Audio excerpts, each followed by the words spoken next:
Okay, streaming. We are starting stream. That's what the screen says. I don't know about that. Let me check my earbuds. Get those in. Then I have to anchor myself. Oh my god. Okay. I'm all alone in space. So, this calls for James and Reese. Okay, there we are.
Son of a bitch. Alright, well, we'll see what happens. And in the interim... Alright, well, I could theoretically start with anybody, really. Just bring him on. Let's see if our man Aaron Tice answers.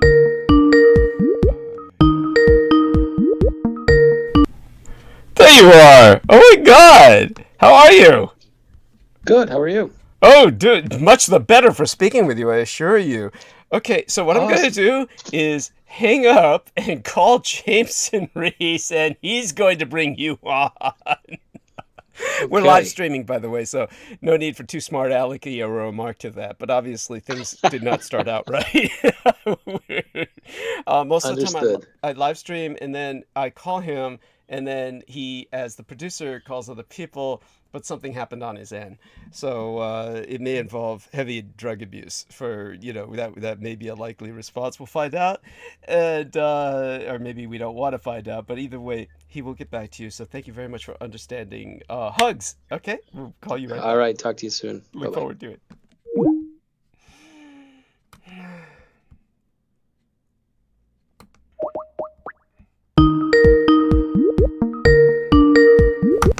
There we are. Now call Aaron Tice in particular, and then anyone else you can think of, but Aaron Tice foremost. Thank you so much. And gotcha.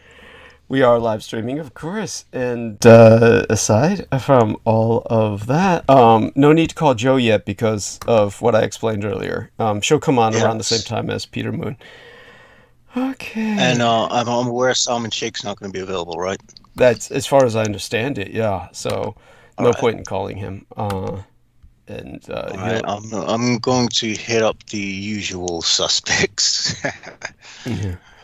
Thank you. And there we have that. Aside from that, what is it I usually do at this time? Something. Oh, yes. I think you prepare your tea and the links and stuff, and usually that's when I will burn bandwidth for you. Right. By trying to pull something magically out of my arse. Yes. Has Aaron jumped on yet? He should. I mean, I told him to expect us call. Is he with us? I am on. Oh, excellent.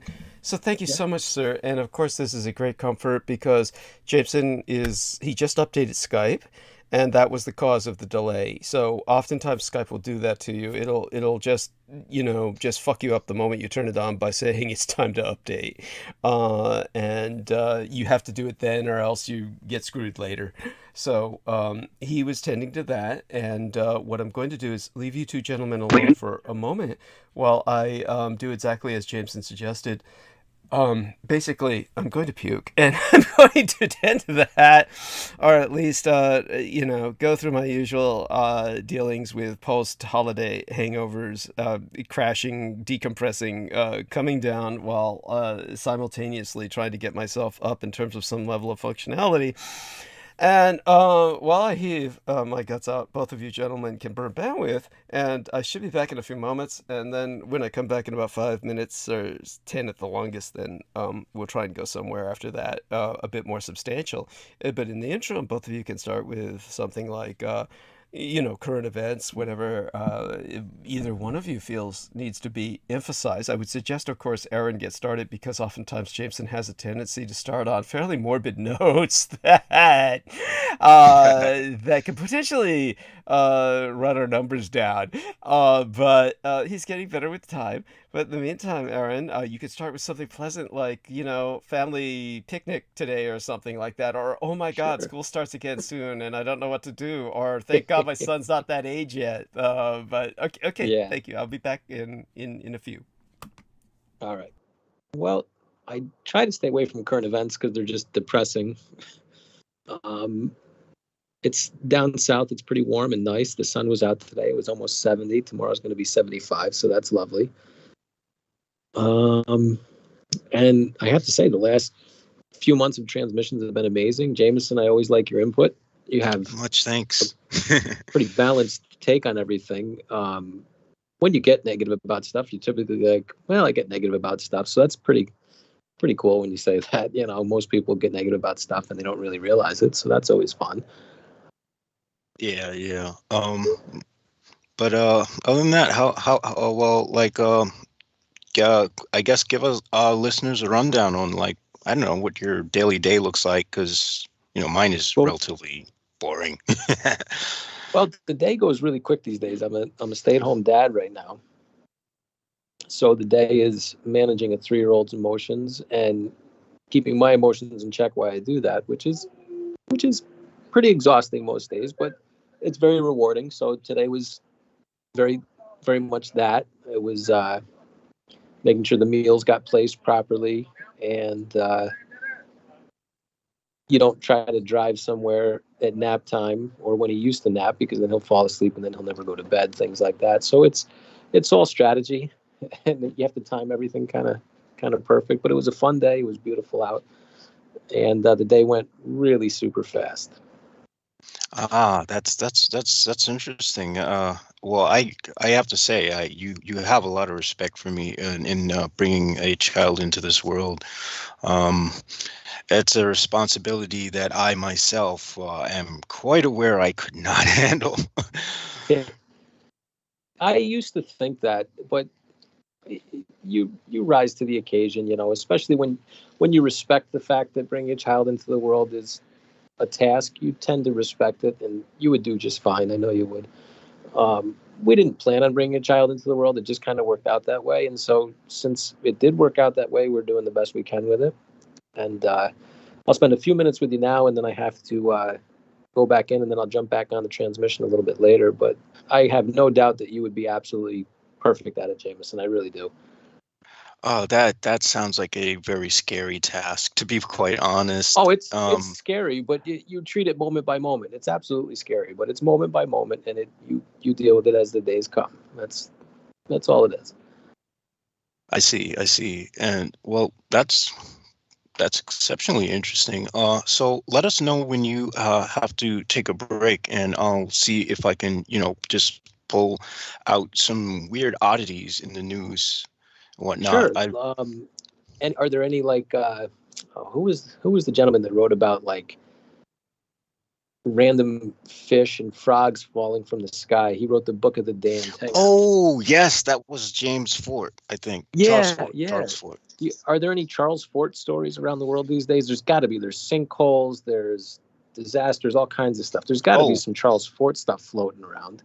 Well, there's definitely an increase in a lot of paranormal activity all over the place. But, that's just because you probably have, cultists who are actively seeking to sort of rip the veil open and bring things that are usually not in this world into this world. I can't say that I quite agree or disagree with it. I look at it from an objective perspective and say that maybe this is part of the evolution that we need to traverse as a species. Well, I think you've said it before. I think the veil is extremely thin right now, regardless. I don't know that occultists currently are responsible, or it's Well, just a yeah, time for the veil to be thin in general, and everybody's going to witness a lot more if they have eyes to witness it. that's another good point, because we do have a lot of astrological correspondences that seem to have unforeseen impacts on our plane of existence. So Yeah, this could just be the time when this is supposed to happen. That's a very good yeah, point. yeah, yeah. Because everybody wants to take credit, but it was prophesied and by many different peoples, and it seems to be just that kind of time. Well, it's certainly going to be interesting what comes out the other side. I mean, there's no shortage of interesting cryptids roaming around, and there's no shortage of paranormal activity, paranormal entities, especially like the Southeast Asian uh, paranormal beings and whatnot. I mean, there's a plethora of things out there, so it's still very interesting. Very much so. I really enjoyed the transmission the other night. The all the dovetailing, and Solomon had a lot of awesome stuff to add. It's kind of like, because everybody comes together on the common denominator of Douglas and his information, everybody kind of blends. Where I come from a different background than you, or Solomon, or Douglas, or Peter, but yet all the stories are converging at very specific intersections, and everybody gets along, and everybody's fine with everybody's path because it's a place of no judgment. I really enjoy that. Indeed, indeed, and it's very interesting. It's almost as if there's a sort of innate intelligence behind the very design of circumstance, Yeah. in such a manner that even things that are coincidental aren't necessarily coincidental. Yeah, I don't think there, as I get older, I realize there probably isn't any coincidence, but I That's a think good it way. takes time. Yeah, I think it takes time and experience and observation. It takes really detailed observation to actually say that. And it takes age, because if you don't observe for a long amount of time, you just think, oh, this happened and that happened. It's just weird. But when you really examine it, it really wasn't coincidental. Yes, because it usually leads to a certain divergent paths that individuals Yes. take as a result.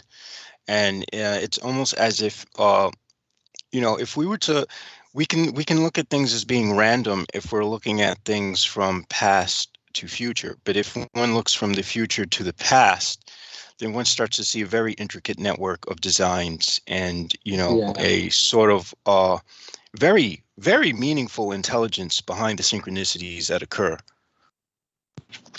Yeah, it's not linear, but it's very obvious in, once you're looking back. Um, who was it? Gene Wilder wrote about it beautifully, the dots that connected his life. And I always wanted to describe it that way, but he did it so eloquently in his book, Kiss Me Like a Stranger.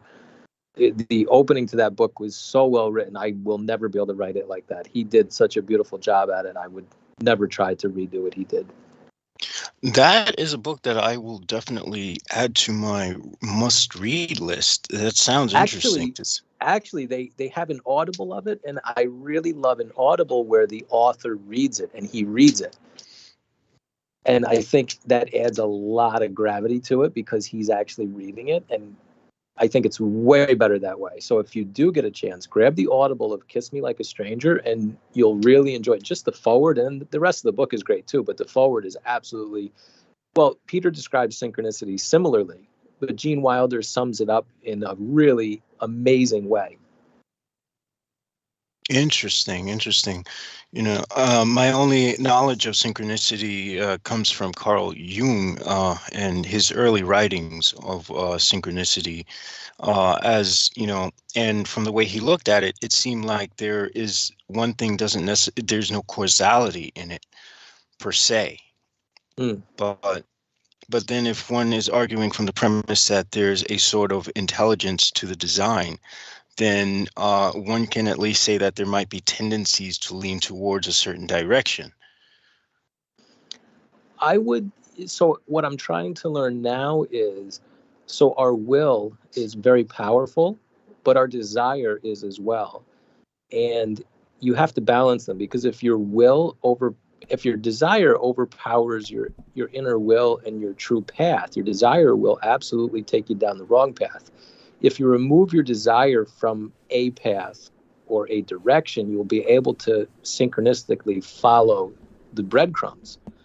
But if you push or desire or want or think it's a certain way, you will change the direction and you will go the wrong way. I think that's an interesting thing to learn, and I'm having a lot of trouble doing it. Okay, no, that's very important. I just got back, and I just heard the tail end of that. I hope everyone can hear myself. Yes. Oh, excellent. Thank you. I'm so glad both of you gentlemen are here to help balance things out, And honestly. I take it thine purge went well. That's, yes, leave it to Jameson to go back to the negative. That's Dude, yes, just as I'm trying to I rinse the don't mean taste out of my that. mouth, you have to bring it back to that. So, Jameson, a little lesson in at any rate, moving right along, things go as well as they can, of course, and back to trying to recenter myself gracefully into the present moment.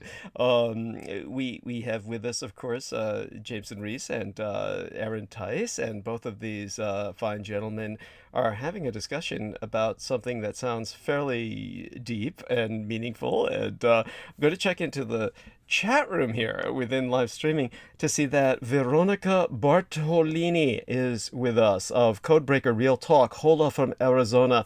Hola, young lady. And I believe she's a wonderful young lady who has offered to interview myself. Perhaps she did, or perhaps I'm flattering myself. At any rate, if that's the case, she can contact me in private messages on Facebook if she uses that, or my email, of course, is available. And Aaron Tice says, I'll pop back in as soon as I can. Okay, so he's got to take care of some family stuff, I presume. And so thanks for that, Aaron. There is something interesting going on in Arizona. There was a guy who stole a $25,000 dinosaur bone and tried to sell it. He got busted. I'm not surprised that he tried to sell it, because the market for fossils and archaeological relics, that far more of those sorts of materials are in private hands than in museums. You're aware of that, aren't you? Yes, but you see, my question is, why wouldn't he keep it? I mean, come on. That's fucking awesome. I get what you're saying, but Dude. I mean, a lot of people just don't have that sense of I don't know. I collect all types of doodads from the earth, like crystals and shit, fossils. I get it. I mean, I'm in a home full of crap. I've seen like you in the interview where you have that giant fucking piece of quartz, and I'm like, God damn, how many people try to find that thing? So I have no doubt you have some real interesting stuff. Just the stuff that accumulates over years, like lint or dust bunnies. It's like so anyhow. So there we have all that, and dust bunnies could probably be useful in curse spells. And there we are. Something definitely, and. Okay, so we've had some wonderful young ladies who are leaving some messages here, and what I'm going to try to do is, I guess, put the links up, and in the interim, what you can do is bring up other such interesting incoming stories such as that till Aaron returns. I do have an interesting story, actually. There was something that I found on Popular Mechanics, where they're saying everything you see is actually 15 seconds in the past, which is quite interesting, because I already knew that the brain there has to be a period of time that the brain takes to process incoming imagery. And so I would assume that there are people who can process faster than that, who are probably seeing things maybe further than maybe like 14 seconds into the past, or maybe 13. And I'm thinking people like that would have far more processing abilities than your average person. If they were cognizant of it, yes. And I think, yeah, well, that leads me to you. You certainly have a fascinating capacity of processing. Yeah, well, that's it is what it is. I mean, and you can see what I do with it. I spend all my time drinking and drugging so that I don't get overwhelmed by what I process. That's the problem. So it's not. Well, that's how the emotions. Well, that has to do with the interplay between emotion and emotion and facts. Emotion and information. Because we're only human. We're going to react to these things emotionally. But if I were to extract the emotional aspect that causes you to drink and drug yourself into oblivion, I would say you by far probably have one of the most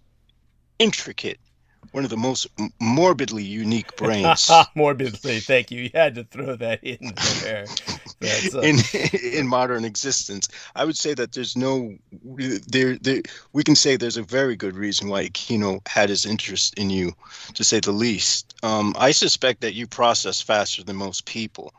And I'm just taking that due to the nanoplasm alone and the experiences of the woman who claims to be your biological daughter. Yeah. I mean, I used to process a lot faster than I do now for obvious reasons, and it has. I'm sure where you are now is still faster than your average professor at one of those prestigious universities. Yeah, I'll take that. Yeah, I'll take that. And the reason that that is what it is simply because many of such professors, of course, are just they're high on their own fumes as well, or rather, they're locked in their ivory tower and they do what they do, and it's very it's secure. Let's just put it that way. Once you get into that position of security, there's very little that you're going to really discomfort yourself with, and moving into some areas is just plain discomforting. So what I'm going to try to do is answer this young lady in live stream for a second here. And the wonderful Veronica Bartolini, Codebreaker Real Talk, says, yes, I did. So she did actually, that wasn't a figment of my imagination. She did indeed express some interest in interviewing myself. So we'll see if we can arrange for that. My email is, of course, at douglasdietrich.com. You can find it easily, but it's douglasdwaynedietrich@gmail.com. And the problem was there were, of course, believe it or not, Douglas Dietrich is a very common name, and it fills up pages of phone books. Well, we don't have phone books anymore, but actually we still do, but they're a lot thinner than they used to be because the people who are using them are all dying off. So what I can say is that there's a lot more Douglas Dietrichs than anybody would imagine. It's like a stage name or something. And, well, like how many would you reckon? Like thousands? I'd say, well, certainly thousands would be a good word for it. Hundreds would be, really doesn't do it justice. It's you would think it's not that common, but if you look for it, you'll start finding it. And the interesting, yeah, I'm sorry, go on. No, I was going to say, well, continue. I was just going to say the interesting thing is that when I've encountered Douglas Dietrichs on Facebook, back when I was Douglas Dietrich, before Lena Shea came in and, had myself banned from Facebook by putting up a bunch of swastikas on my timeline. She's like the asset that she is. And, and of course, my fault completely for allowing her in my life at all. But that's, this is what happens when you're born with a penis. You become monofocal and, you stick it in a socket, right? And every once in a while you get electrocuted. That's now we know what professors go through as well. Yeah, that's right. Yeah, there you go. That's why they're all fucked up, is because they try to dull that aspect of their humanity. But at any rate, before Douglas Dietrich timeline was lost, as Douglas Dietrich, I would try to friend people named Douglas Dietrich that I found on Facebook. And ironically enough, the majority of people that I ran into with the name Douglas Dietrich were younger men. There was one black guy named Dietrich Douglas. And it's spelled the same way too. It's like I had like I was answering roll call or something. Last name first. The other one was a white guy named Douglas Dietrich who worked with a bunch of black kids in the ghetto. He was like some kind of sports coach or something for black kids in the ghetto, and he was going through major health problems or something. I mean, just overstressing himself through activity. Something was going on. It was really alarming, but neither one of them would have anything to do with me. It was like, and with the Dietrich Douglas guy, what was funny about it was he was inviting people, almost like strangers. He would say, "I'm bored, hit me up." That's how he wrote it. But neither one of bored. what the hell that? does that mean? What was that? What? He said, "I'm bored." I'm bored. He wrote, "I'm bored." Oh, okay. Like I'm bored. Hit me up. Inviting like the world to say something to him. But I was just too freaky for these guys, and so they were like, so that was with. I never had a Douglas Dietrich actually respond, other than ones that were like, they weren't Douglas Dietrich. They were like something Dietrich who were like distantly related to me, and they came about by real odd like connections or something. Where one of them was like a brother to this chick who was stalking me. That was a Dietrich who was on board for a while, but he was like he was a drug addict. And he dropped off quick. But the funny thing was, you wouldn't know that by looking at him. He looked like some nondescript sweater wearing white guy, and white guys who wear sweaters generally look like they're generally not drug addicts. And I never would have known that about him except for his sister telling me all of that. But what was the other guy, and what was his trip? He was effectively, I think, something like, if I truly am the son of the man who raised and guided me, if I were his son, then that guy would be like my cousin or something like that. And he was like, I forget his name now, and I don't even know if, I guess I'd find it by looking in one of my old address books or something. But the moment that I got knocked off the Douglas Dietrich timeline and had to go Sora Aoi, he would have nothing to do with me, because he probably thought I had a full-on sex change or something, and it would just having me on his timeline would be like a taint on his normality in terms of his interactivity with the world or something. And I don't hold that against him. I mean, we all have like our niches, and we just like need to maintain our niches, right? And it's like, if something else like enters that throws that whatever it is that he does to interact with his world off, then he distances himself. But in terms of I guess that went as far as it did. So what was I going to do? Oh, yes, get my links up while you cover my ass. That's what we're supposed to do. All right. So, well, here's the interesting thing about the Jameson Reeses is that I found that there's Jameson, Allen, Reese. There's only 9 with those three with the jar. Wow. So there's 9 jars. Yeah. I tried to friend them all. Not a single one of them would have anything to do with me. But it's like. But of course, I can understand why, because they're like, what the fuck is with this dude? Are they all black?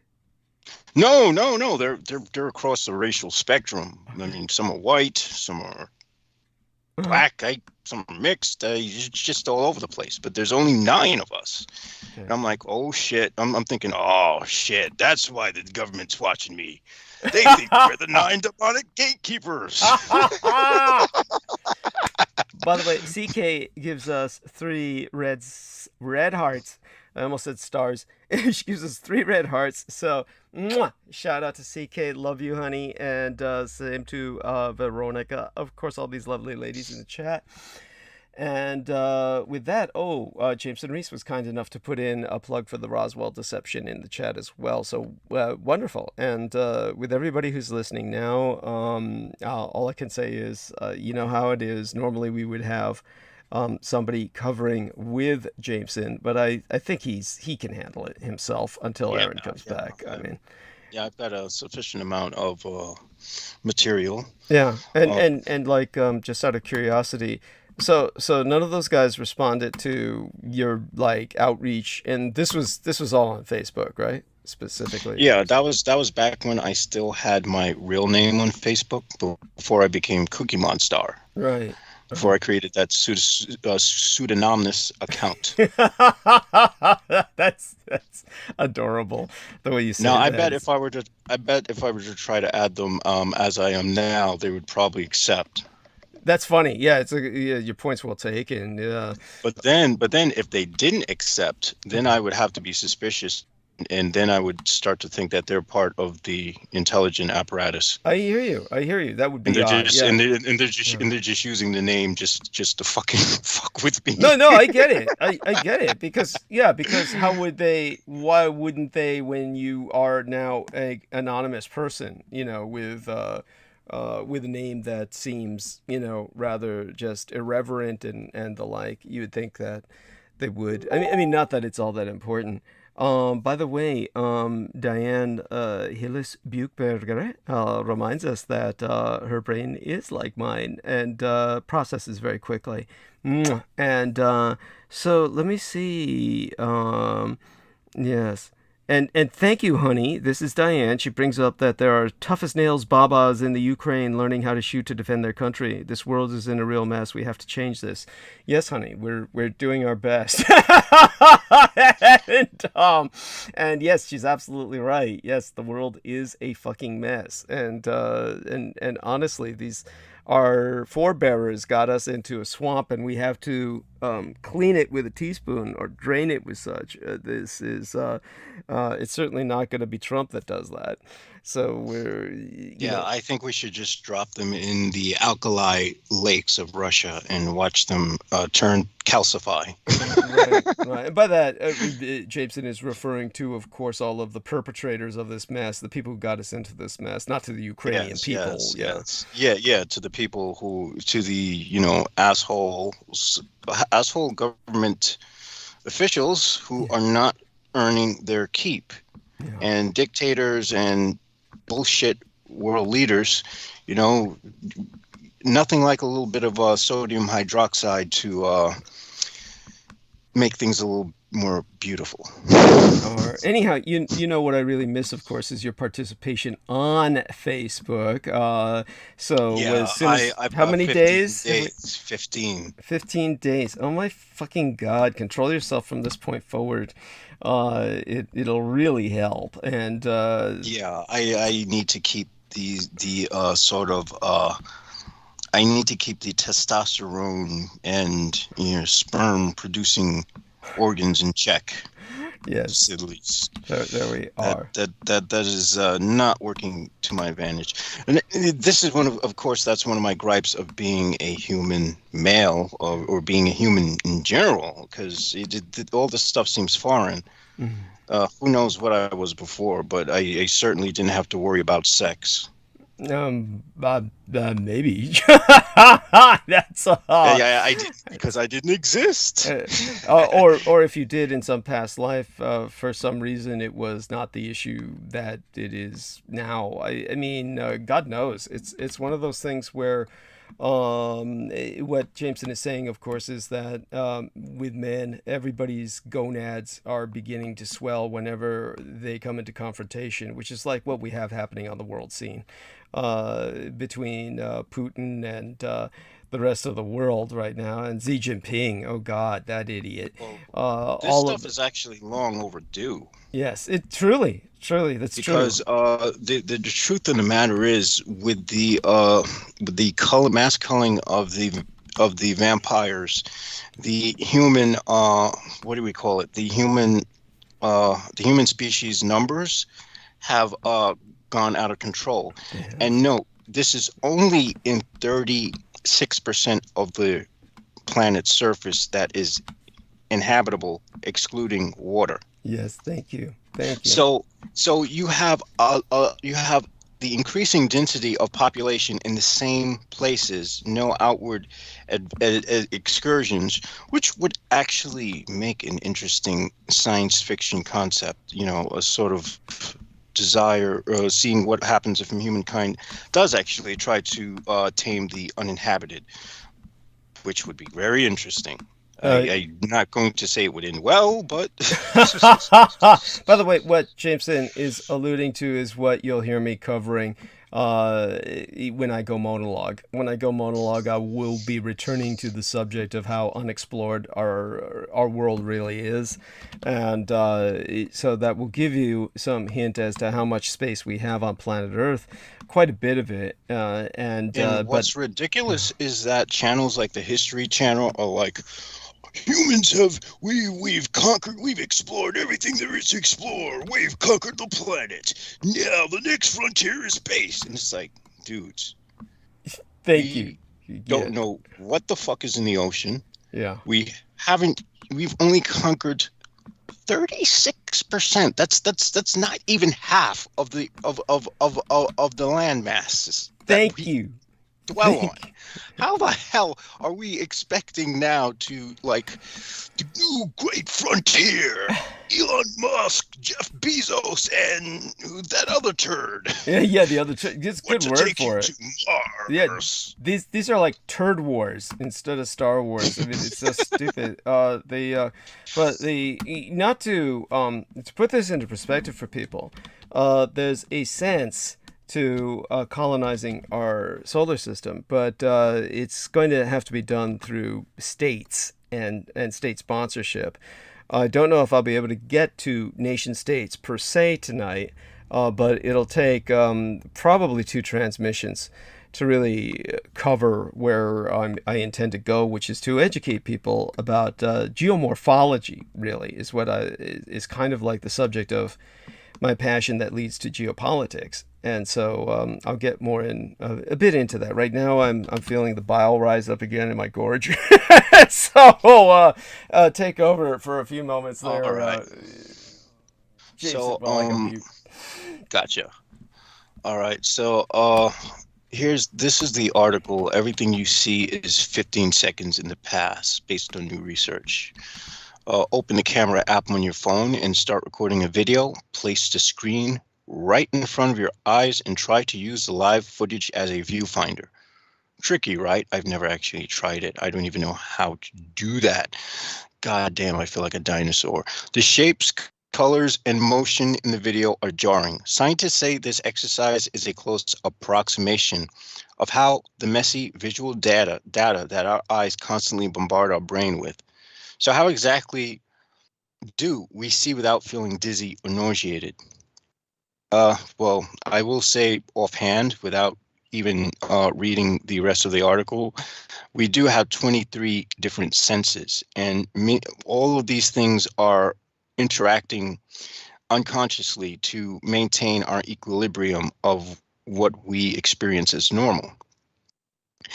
In a new paper published last month in the journal Science Advances, researchers from the University of Aberdeen and the University of California, Berkeley, described a previously unknown visual illusion that helps us smooth out what we see over time. Actually, everything looks pixelated to me, but that's just because my eyes see everything with these little grainy dots. It's always been that way. I honestly probably have the most pixelated vision of any human being on the planet. Not that that's a good thing. It makes me prone to all types of weird hallucinations and whatnot. In a new paper published last month, I just went into that. Instead of analyzing every single visual snapshot we perceive in a given moment, an average of what we saw in the past 15 seconds. Now this is very interesting. So this is like a median of, this is why visual illusions are even possible. Because we're not getting everything in real time. The brain's filtering all this stuff. The authors note in a piece published in The Conversation, a website where scientists routinely detail their latest work. So by pulling together objects to appear more similar to each other, our brain tricks us into perceiving a stable environment.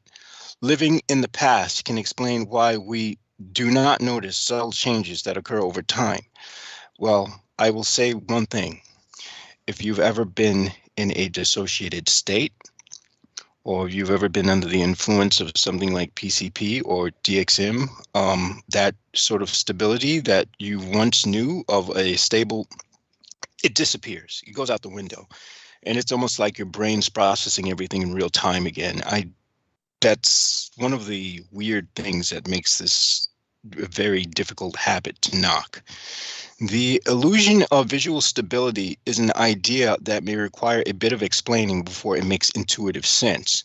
Well, what I will say to that statement is that what we know to be reality, what we learn through science, is always counterintuitive. Believe it or not. Consider our eyes' ability to focus on items some distance away, remaining stable in their ability to lock onto objects in their path. Now, think about what happens to your eyeballs themselves when they're focused. They must now move all around in order to maintain that smooth feeling while they try to focus on objects off in a distance, like a gyroscope that always remains upright. The eye is a very fascinating thing. This is, for those of you who don't know, the precursor to the Freemasons was actually the Society of Oculists, or the Oculist Society. The Oculists, of course, these were all eye surgeons back in the medieval times. And they there's a very interesting picture of the way the eye interprets an image and inverts it and flips it, that would reveal to you the sigil, that one of the sigils that is used for Lucifer, which is also the sigil for Azazel, who I think is part of the title Lucifer. Yeah, well, I just had to blurt that out. There are different theories to explain how our eyes and brain work together to smooth out what we see around us. Those include change blindness, when a stimulus changes, but we don't notice it, and inattentional blindness, our failure to notice a visual object because our attention is focused elsewhere. Factors that would explain our relative lack of jitters, despite the kaleidoscopic-like mess of our perception. Those theories have inspired real technologies like smoothing software for smartphones. But in the study, the researchers sought to better understand a different theory known as serial dependence. Now, while the smoothing technology definitely sounds interesting, I noticed that with like modern video games, things look too smooth to be considered not a video game. So it's like a hyper realism that sort of doesn't make it as fun as it used to be. There's something kind of fun about this sort of graininess and the fact that it's not realistic. But I digress. Serial dependence causes objects at any moment to be misperceived as being more similar to those in the recent past, the researchers explain. That means our brains compare a live picture from our eyes to images in the very recent past, mistakenly finding that the two are the same. This creates a smoothing effect by reducing the overall number of frames in play as we look at perceptive objects. It means those pixels are smoothed out to make one nice smooth image. Now I would wonder, because these are the type of things that I practice magic to experiment with.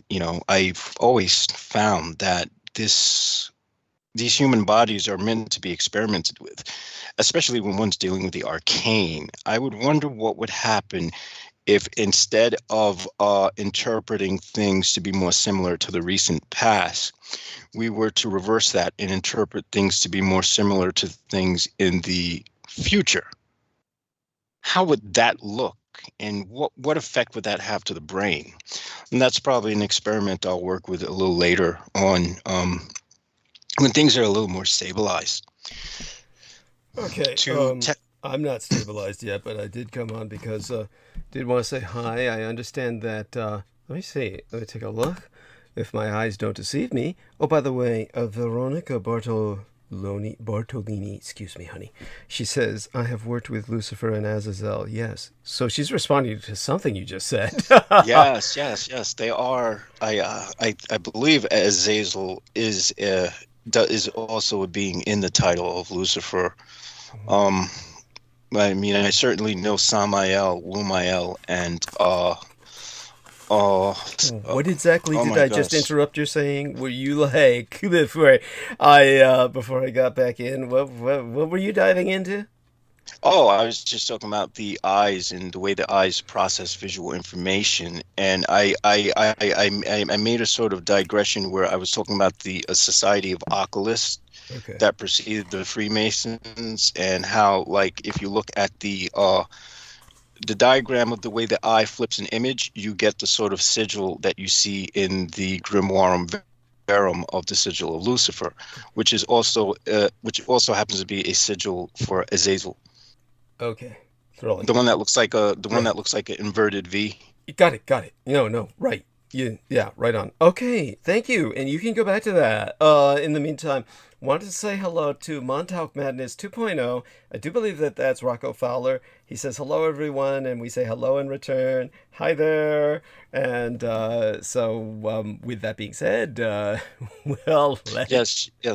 Oh yeah, Raziel was the other one. Raziel, of course, I think is Samael, is Tawish Malek, the peacock angel. So I mean, it's thank you. three Which, by the way, aspects of of one course, being. is of course my personal bond, and that is my bonds angel, as our man Jameson will explain if you don't know the story already, or he can just give a single sentence summary while I go back to Yes. scraping my teeth. In the meantime, I'll go mute. Thank you so much for everyone's Yes. patience. Douglas's bond, of course, is one that was involuntary. Might I say? What happens is a bunch of while he was shredding documents, a bunch of Marines had decided they would summon the peacock angel Tawish Malek, so that they can see if they could shoot targets in the dark with precision, which effectively happened. But while that occurred, everything in the room, where in the incinerator where Douglas was getting rid of documents, became ice cold and pitch black. And what occurred was a possession of those two Marines who were doing that stupid shit, and Douglas Dietrich. And so what he did was he grabbed a Bible to try to exercise the fallen angel Tawish Malek.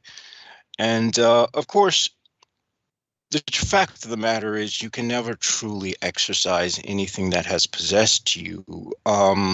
You sort of start to merge with it.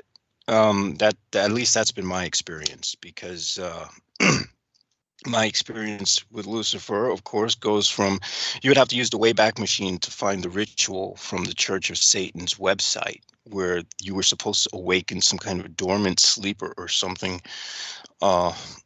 And the demon I had a real affixation to was Lucifer. And so I did the ritual as they said, and I did quite get possessed by Lucifer for a period of 3 days. And I would say those were the most interesting 3 nights of my life.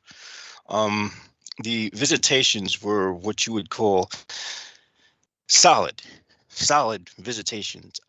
Since then, I've never had any visitations like that, and I don't think I need any solid visitations like that anymore. But suffice to say, it never quite leaves you. It becomes part of you. You become part of it.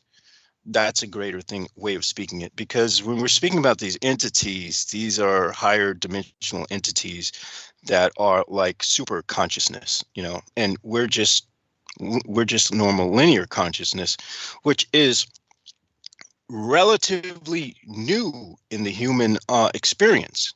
Because one of the reasons why the Egyptians and all these great ancient cultures were able to create all these structures they were able to create happens due to the fact that they weren't consciously aware in the same sense that we are. So this is a new construct. Now, we're looking at now when we're talking about entities such as Lucifer, Satan, and the like, and the infernal patrons, and blessings be on today, because I do truly appreciate the work they have done with me, especially the 22 archdemons of the tunnels of Set. And I don't say that to make any of you listeners cringe, because I see the left-hand path as being just the different end of the spectrum of the divine. It's all one when it comes down to it. But when we deal with these entities, we're dealing with what we would consider super consciousness, or something that would just go far beyond anything we humans can comprehend. So that said, ever since then, Douglas Dietrich has had the ability in certain situations. I don't think he can consciously choose as to when Tao shows himself, but in certain situations when things are just really, really ugly, or just when there's a certain shock, that being does manifest itself through him. And there are stories that are very interesting, which he could go into, such as when he was in the Horn of Africa, or such as when he was in the Middle East. So, that being said, yeah, I really digressed. Well, actually, I can sort of organically move this back to what we were talking about. What they're talking about in this article is something that, honestly, Aleister Crowley knew a while ago anyway, because if one looks in one of the writings in, I believe it was the Book of Lies that he wrote, he says something to that effect, and that was something that I long expected, and to the effect is that what we're really experiencing are memories of the past, because we can never truly connect to what really is in front of us. And this science is basically this basically is reinforcing that. To further test the specifics of serial dependence, the researchers put growing intervals of time in the middle of a moving picture, starting at 1 second and going all the way up to 15 seconds, while still registering the same illusory misgauging of the picture's age. This means our brains are capable of smoothing out images that are as old as 15 seconds or possibly even older. So the next time you take a shaky phone video, remember your brain is working extra hard across your visual seconds to keep your picture smooth and uninterrupted. Now, what I will say about the dissociative experience is this especially holds true when you're dealing with a monster like Salvia divinorum, is that 15 seconds, you will be plunged into the present right away. There is no, I would say that there is no gap in processing, and it's actually quite painful. It's very painful. There's something perceptually painful about processing things in the current moment. That's one of the reasons why I don't like marijuana, because that seems to have that same effect. The only difference is the problem with marijuana is that it sort of makes everything feel like it's a part of you. It makes it feel like that oneness is very uncomfortable. Whereas at least with a substance like Salvia divinorum or DXM, there's a separation aspect. So you're distant from it. So even though you're experiencing what you're experiencing, you're still distant from yourself experiencing it. And it's quite an interesting phenomenon. And it's one of those things that I noted was part of the things that was in the book of the Temple of Set when, oh my gosh, the late Magus, the late epistemist, Michael Aquino was talking about different ways of causing alterations in consciousness and how they relate to, the practice of rituals. This is not to say, of course, take a bunch of drugs, but he would say honestly, Michael Aquino is a funny guy though, because I imagine he would have experimented with them all while telling his acolytes to not do it. But then again, yeah, just got back in time for that. Yeah. So, sounds about right. And so aside from all of that, how did we get back on Ritual and Michael Aquino again? I mean, is this like a? I was just interweaving into the 15-second gap because Aleister Crowley had something in the Book of Lies where he had uncovered something to that effect when he was starting to experiment with yoga. Mm-hmm. Where we're not actually in real time because he was looking at it from a biological perspective, which is rational. There is a time gap in which we experience things.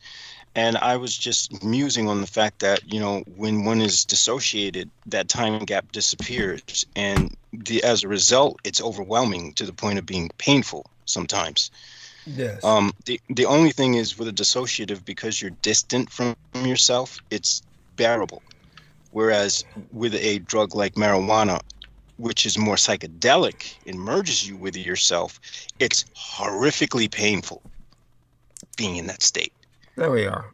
Okay, now that you're kind of going there, don't forget in a few minutes to bring on both Peter Mōōn and bring him on first, and then once he's on, ask him if we should bring Jojo on, and then we'll see what he says about that. Make sense? All right. Right. Well, she said to call her at 9 because I had spoken to her privately. Excellent. Then just bring them both on. Yeah. That's exactly what I'm going to do. I'm going to bring them both on. Well, you don't need. Well, we've got a few minutes yet till the top of the hour. Yeah. We got 2 minutes to shoot the shit. Well, actually, you've got to burn bandwidth. I'll go back to basically what I'm doing. So I'll be back in a few minutes. Thank you. Gotta go mute again. So of course, we've got there are some interesting developments that have occurred, such as we have a 6.2 earthquake in Guatemala, in which only 2 people died. We have we've also had major floods and landslides hit Brazil, Petropolis, which I would assume like 10 or 8 people died. I mean, it's considering the magnitude of these disasters, I would say that human beings suck at dying. That's not necessarily a bad thing, but I'm not saying that's a good thing either. I'm being purely detached and how do we say? I'm being very detached here. Not to sort of not to cause any problems to the listeners or to your discomfort. Okay, but all right. So it is 9 o'clock. I will add both Peter Mōōn and Jojo, and we should get this started. Hey, Peter.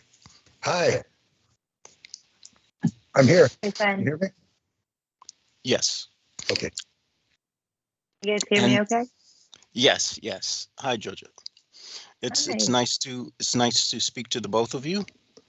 And while Douglas is tending to things in the background, maybe you guys can introduce yourselves and we'll get this party started. Okay, great. Well, let me start. Okay, so this is Peter Mōōn, and all of you who are. I didn't announce this. I didn't have time to put it into my email, so I'm sorry for that. But in any case, I have with me my friend, and I guess what we could call her, as Douglas likes to say, managerist, my managerist. And I've never had a managerist before. She's actually helping me with social media and my Instagram account. So Peter Mōōn finally has some adult supervision. Thank you, Jojo. Yeah. Anytime. It's my pleasure. Yeah. So anyway, this is Jojo, and Jojo, she's a new friend to me. I met her when I went to promote Douglas's book in Manhattan, and she's from Cape Cod, and she was there and asked Alan Steinfeld, the man of the evening, who was promoting his book. It was his book signing, and she asked if he could introduce her to Peter Mōōn. If he could introduce, she wanted to know if he could introduce me to her. She didn't know neither one of them knew I was going to be there. Right. But I showed up, and she was the first person I met, and I gave her a copy of Douglas's book, and we've been friends ever since November. So this is JoJo, and JoJo, you introduce yourself. Go ahead. Yeah. Thank you, Peter. Yeah, it really was no coincidences, as we like to say in the synchronicity realm, that you were there and I was there at the same time, and Alan was familiar with my interest in many of your books and in you. And so I'm a licensed clinical therapist, and I specialize in a modality called rapid transformational therapy, which includes hypnosis, cognitive behavioral therapy, and neurolinguistic programming. So that's my specialty.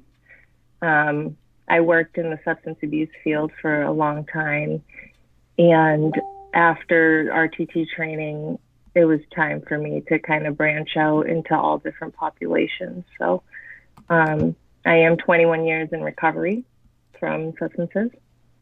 So I have a big heart for the recovery community. Wonderful. And congratulations. I'm so proud of you.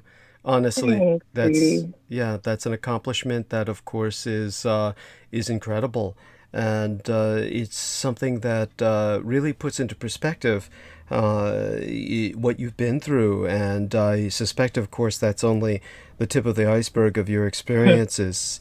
And with that, I do want to thank you so much for showing up tonight. And just so that you get, now I know you're at this point in history probably fairly familiar with our template here, kind of our pattern of work. And as you know, this is half an exercise in therapy for me. So when I'm doing these transmissions and hosting them, there's nothing really professional per se about it. We have kind of like a pattern that we follow to the best of our ability, but part of that pattern... I love it. Oh, thank you. Thank you. I appreciate that. But part of that pattern, of course, has to do with my oftentimes decompressing, especially after holidays like the large one that just passed. Then what happens is at this point, I'm like dealing with hangover and trying to stabilize myself to the point where I can breathe without my gorge rising and, vomiting on air, which, by the way, has happened in the past, where our friend Peter Mōōn and Crystal River, who he spoke to sometime earlier today, a friend of ours, mutual friend of ours, who does some psychic readings. And actually, she does that professionally for her living. And she's been on a few times, and they had to deal with it one time when I basically pretty much got deathly sick on air. They handled it. I missed that one. Oh, if you're in the mood for morbid entertainment, what I'll do is I'll put a link to that episode in your message box, after tonight's transmission is done in the morning. And, no, I don't want to hear it, but it's actually quite funny, Yeah. I can imagine that you kept it together in your perfect graceful humor that you do have and emanate. I wouldn't say I kept it together, but you're very gracious, and I really appreciate the fact that you imagine the best. Such being said, with you're coming on tonight with Peter Mōōn. Apparently, you've read his books in the past. May I ask which book was your first introduction to Peter Mōōn, and what drew you to it? It was because, of course, we have Veronica Bartolini in the chat tonight, and she apparently was basically a victim of a kind of MK Ultra or kind of control program, and so obviously there are many people who are attracted to Peter Mōōn's work because they feel or truly were affiliated with a kind of exploitation that was ongoing at Montauk. And I don't necessarily get that impression with you in terms of that specific kind of experience. So what was it that drove you to originally to the first book that you picked up that was authored by Peter? Yeah, the first book was Transylvanian Sunrise, and that was given to me by a friend of mine, Patrick Balsley. And he started to notice that I was opening up a little bit more to expanding my consciousness and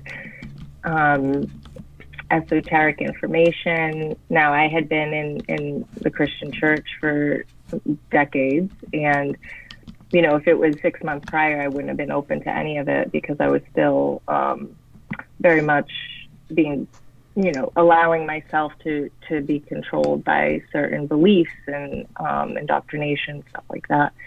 So I had this just soul resonation with Transylvania Sunrise, where a lot of the information made sense to me.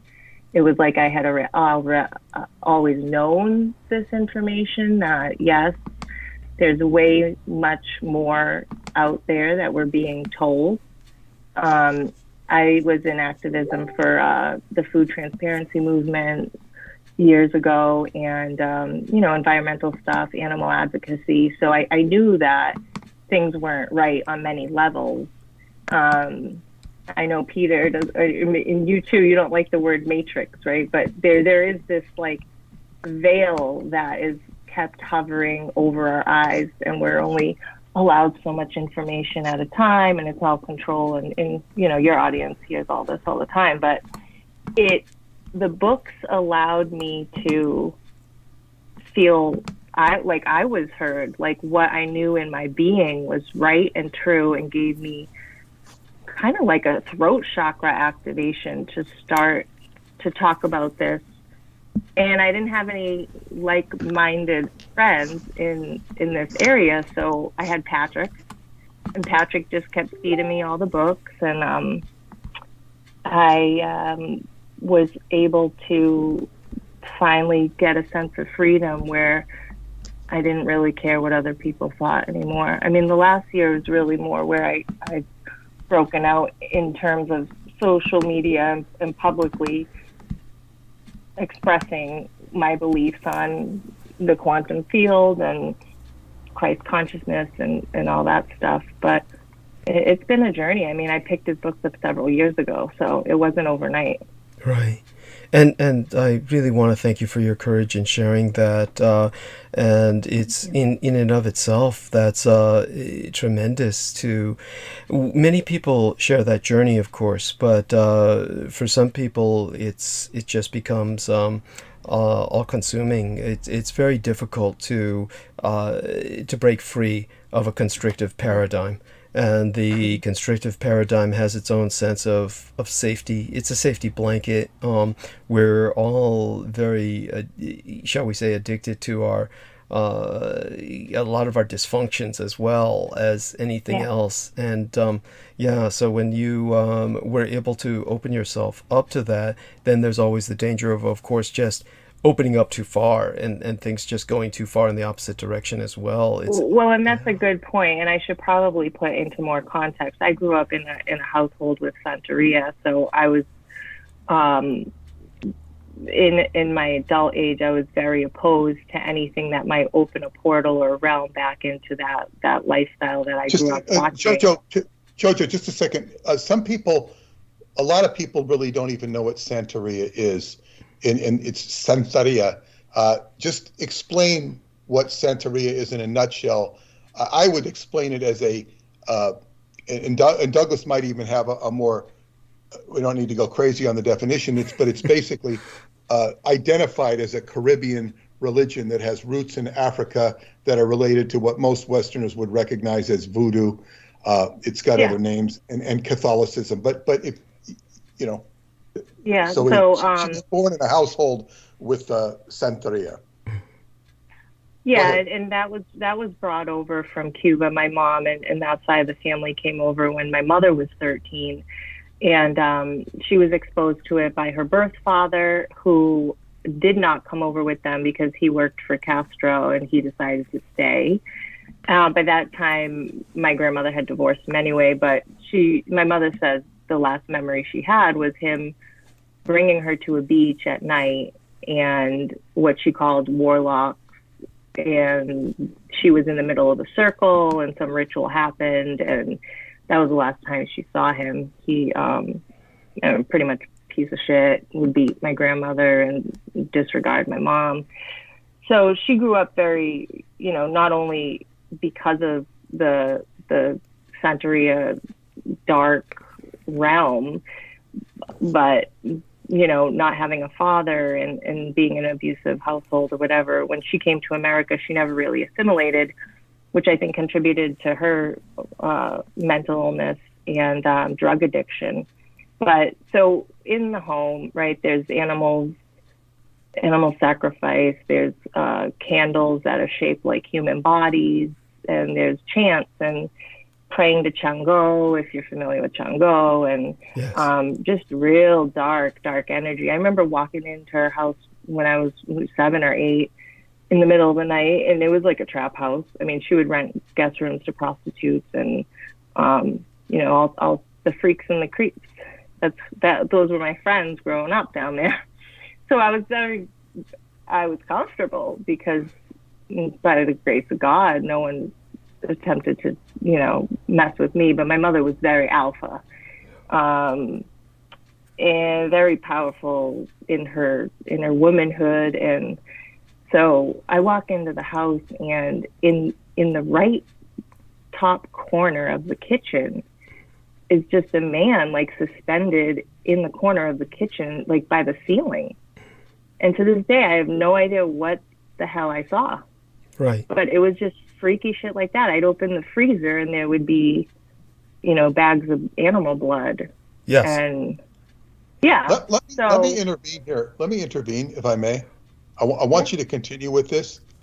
But one time, one of my roommates in Scientology in the Sea Org, he was what they called old timers from the 1950s.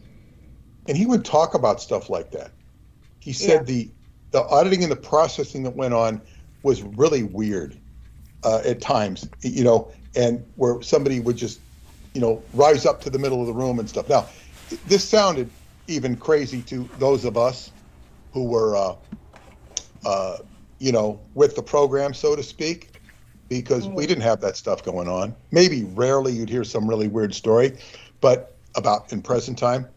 But the whole idea that we kind of thought, and when you heard stuff like that, is that there was really crazy stuff going on in the early days of Scientology, and that what they call the OT powers, the paranormal powers, were loose and free, but they were completely unrefined and uncultivated, and eventually chaotic.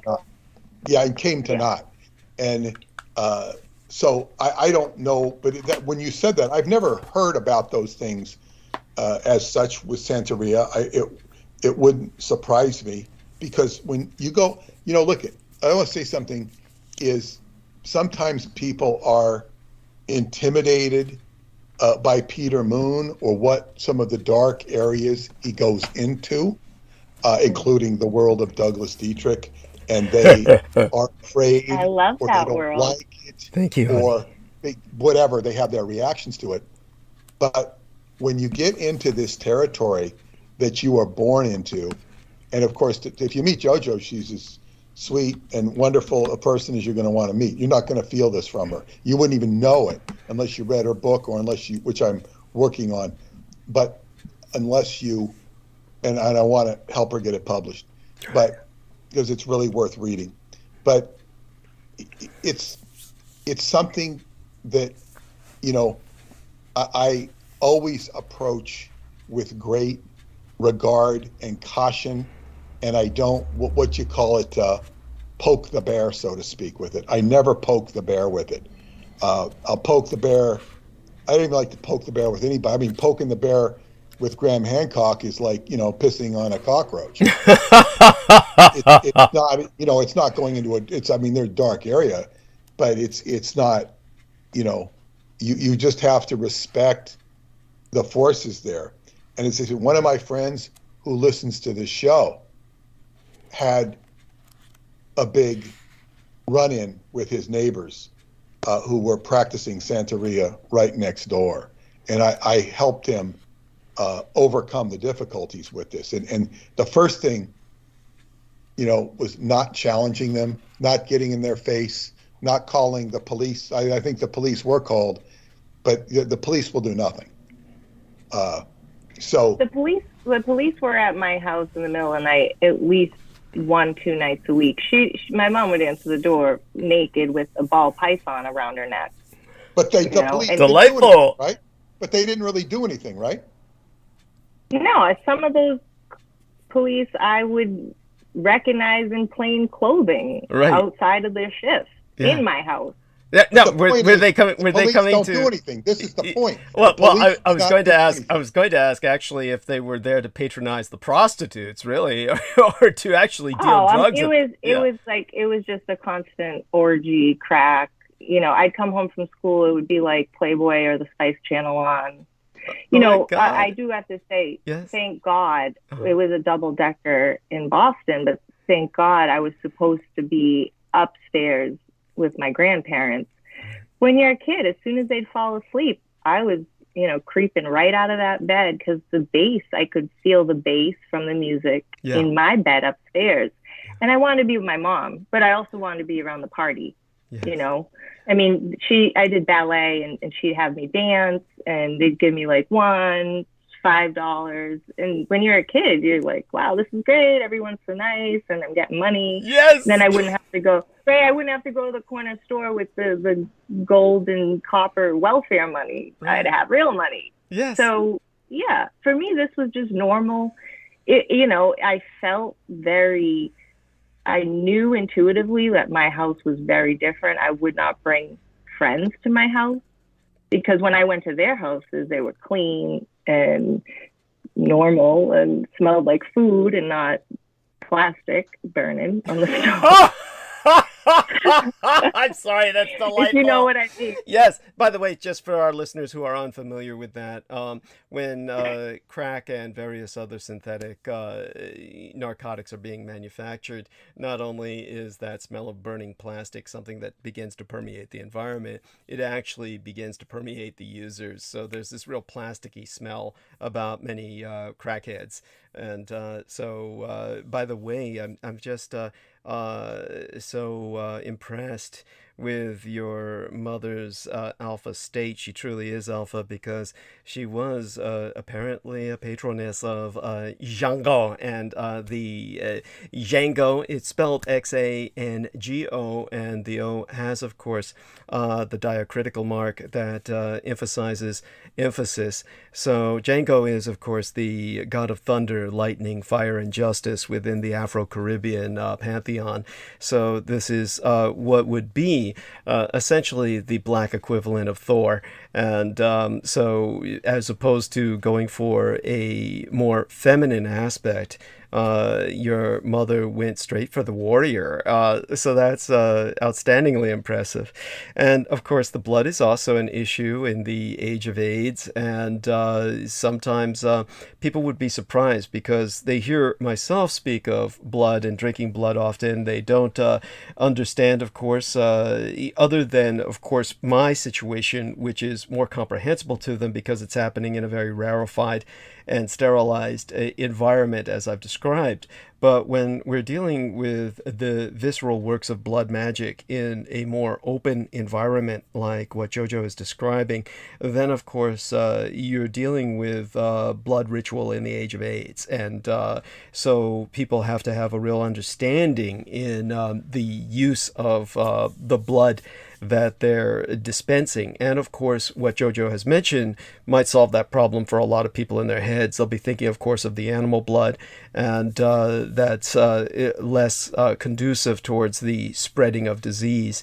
But at any rate, it's still very much an issue where one maintains a level of hygiene. And obviously, her mother had kind of like plasma bags, so to speak, that she had finagled for herself in her own way. She basically, shall we say, Afro-engineered them would be the term for that, and kept that kind of going at a cottage industry level.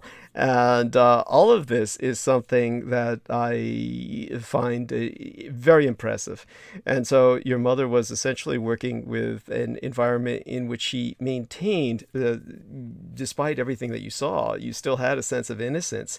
And were really kind of just rolling with what was going down. So I just think that in retrospect, that was a pretty positive experience in many ways. That was you know what yeah. Sorry, I never felt unloved. She adored me. She was just very sick and totally engulfed in addiction and that whole realm. She would be lit up when I would get down there. She was so excited to see me and show me off and stuff like that. But where it started to become a problem is as I got older, I realized that my biological mother wasn't available like other mothers, like my friends' mothers, and I started to have that inferiority that why aren't I more important than the drugs? Why can't you show up? I don't have one memory of her giving me a bath or feeding me, but, tons of memories of dancing and partying and that other stuff.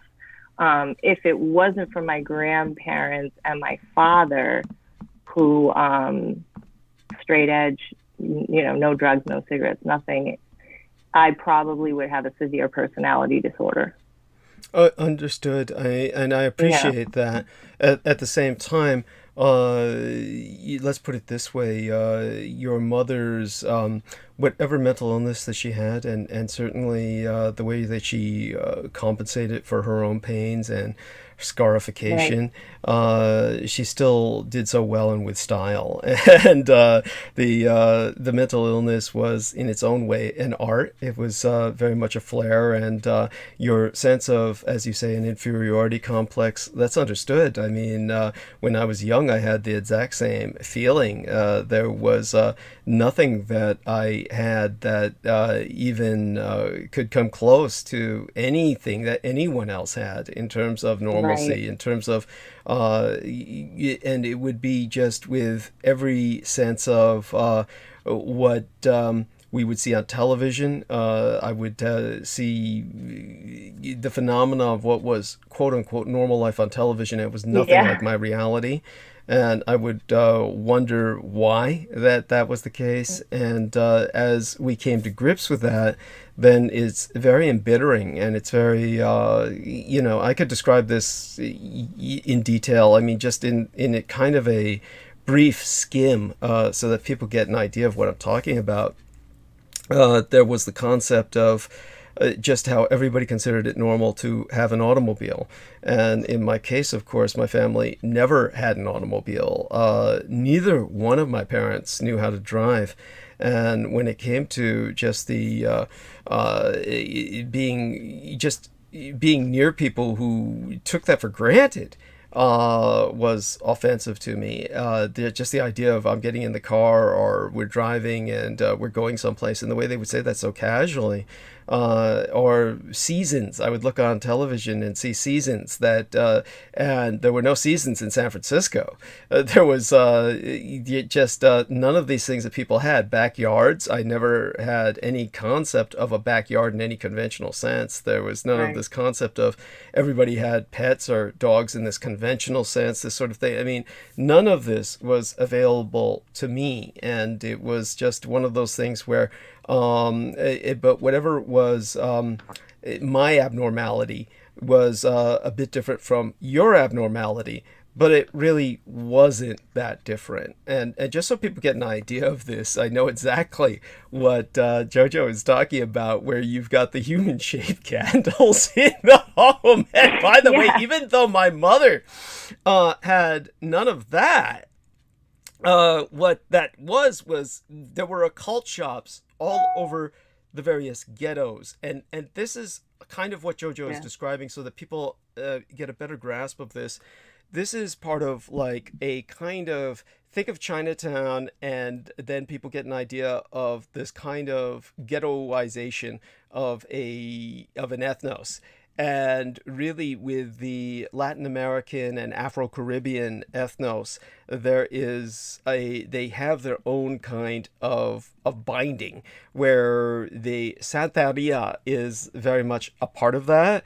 And so they're within this cultural matrix, and I don't mind that word at all, but I'm happy for the fact that you were cognizant of the fact that we might not like that word. There's certain terms that sometimes I'll come down on at different times, but matrix is fine. When you're in this cultural matrix, then that alone is binding, because there's no one outside of that matrix that understands it. And indeed, you later realize they would condemn you for it, and not only that, but reject you and find it all repulsive. And so it looks like your response eventually was to go all the way in the other direction with this. Almost was it an evangelical Christian kind of trip that you were on? Yeah, I mean it was pretty like, you don't mess with tarot cards, you don't even acknowledge angels. Jesus is the only person, entity you pray to. It's the bridge to God. And but at the same time, you were growing up, you used to see all the Jesus candles, right? I mean, you had the candles that had the Jesus kind of image on them. Was that the kind of candles your mother would never use or something? Or you saw them? No, these were like, to go into what the occult, right, like you said, in the ghettos, right? So our occult shop was, on the outside, it looked like a convenience store in Roxbury in Boston. And you go in the convenience store, and then you walk through the convenience store to a back doorway with beads, like some silky material covering it. You walk through the beaded curtain, down a set of stairs into the basement of this convenience store. Oh, that's so cool. It was a completely different store. I mean, I felt the energy just change. It was like walking through a portal. Yes. And I still remember this as a kid. Yeah. And there was, animal parts and roosters with their heads cut off. It must have been incense. It must have been just, cloying with incense. Was that the case or not? Oh, yeah. It was like intoxicating in a way. Yeah. Yeah. And it was quiet. Upstairs was busy, and downstairs was quiet. Yes. It was like what another kid would be told in the library, like, you don't talk. Right. So, and the candles were actually shapes of humans. Yeah. And I do know that she was using them to curse people. Right. Can I intervene here, Jojo? Can I intervene? Yeah. And I just want to address the audience, and there's a couple of things, because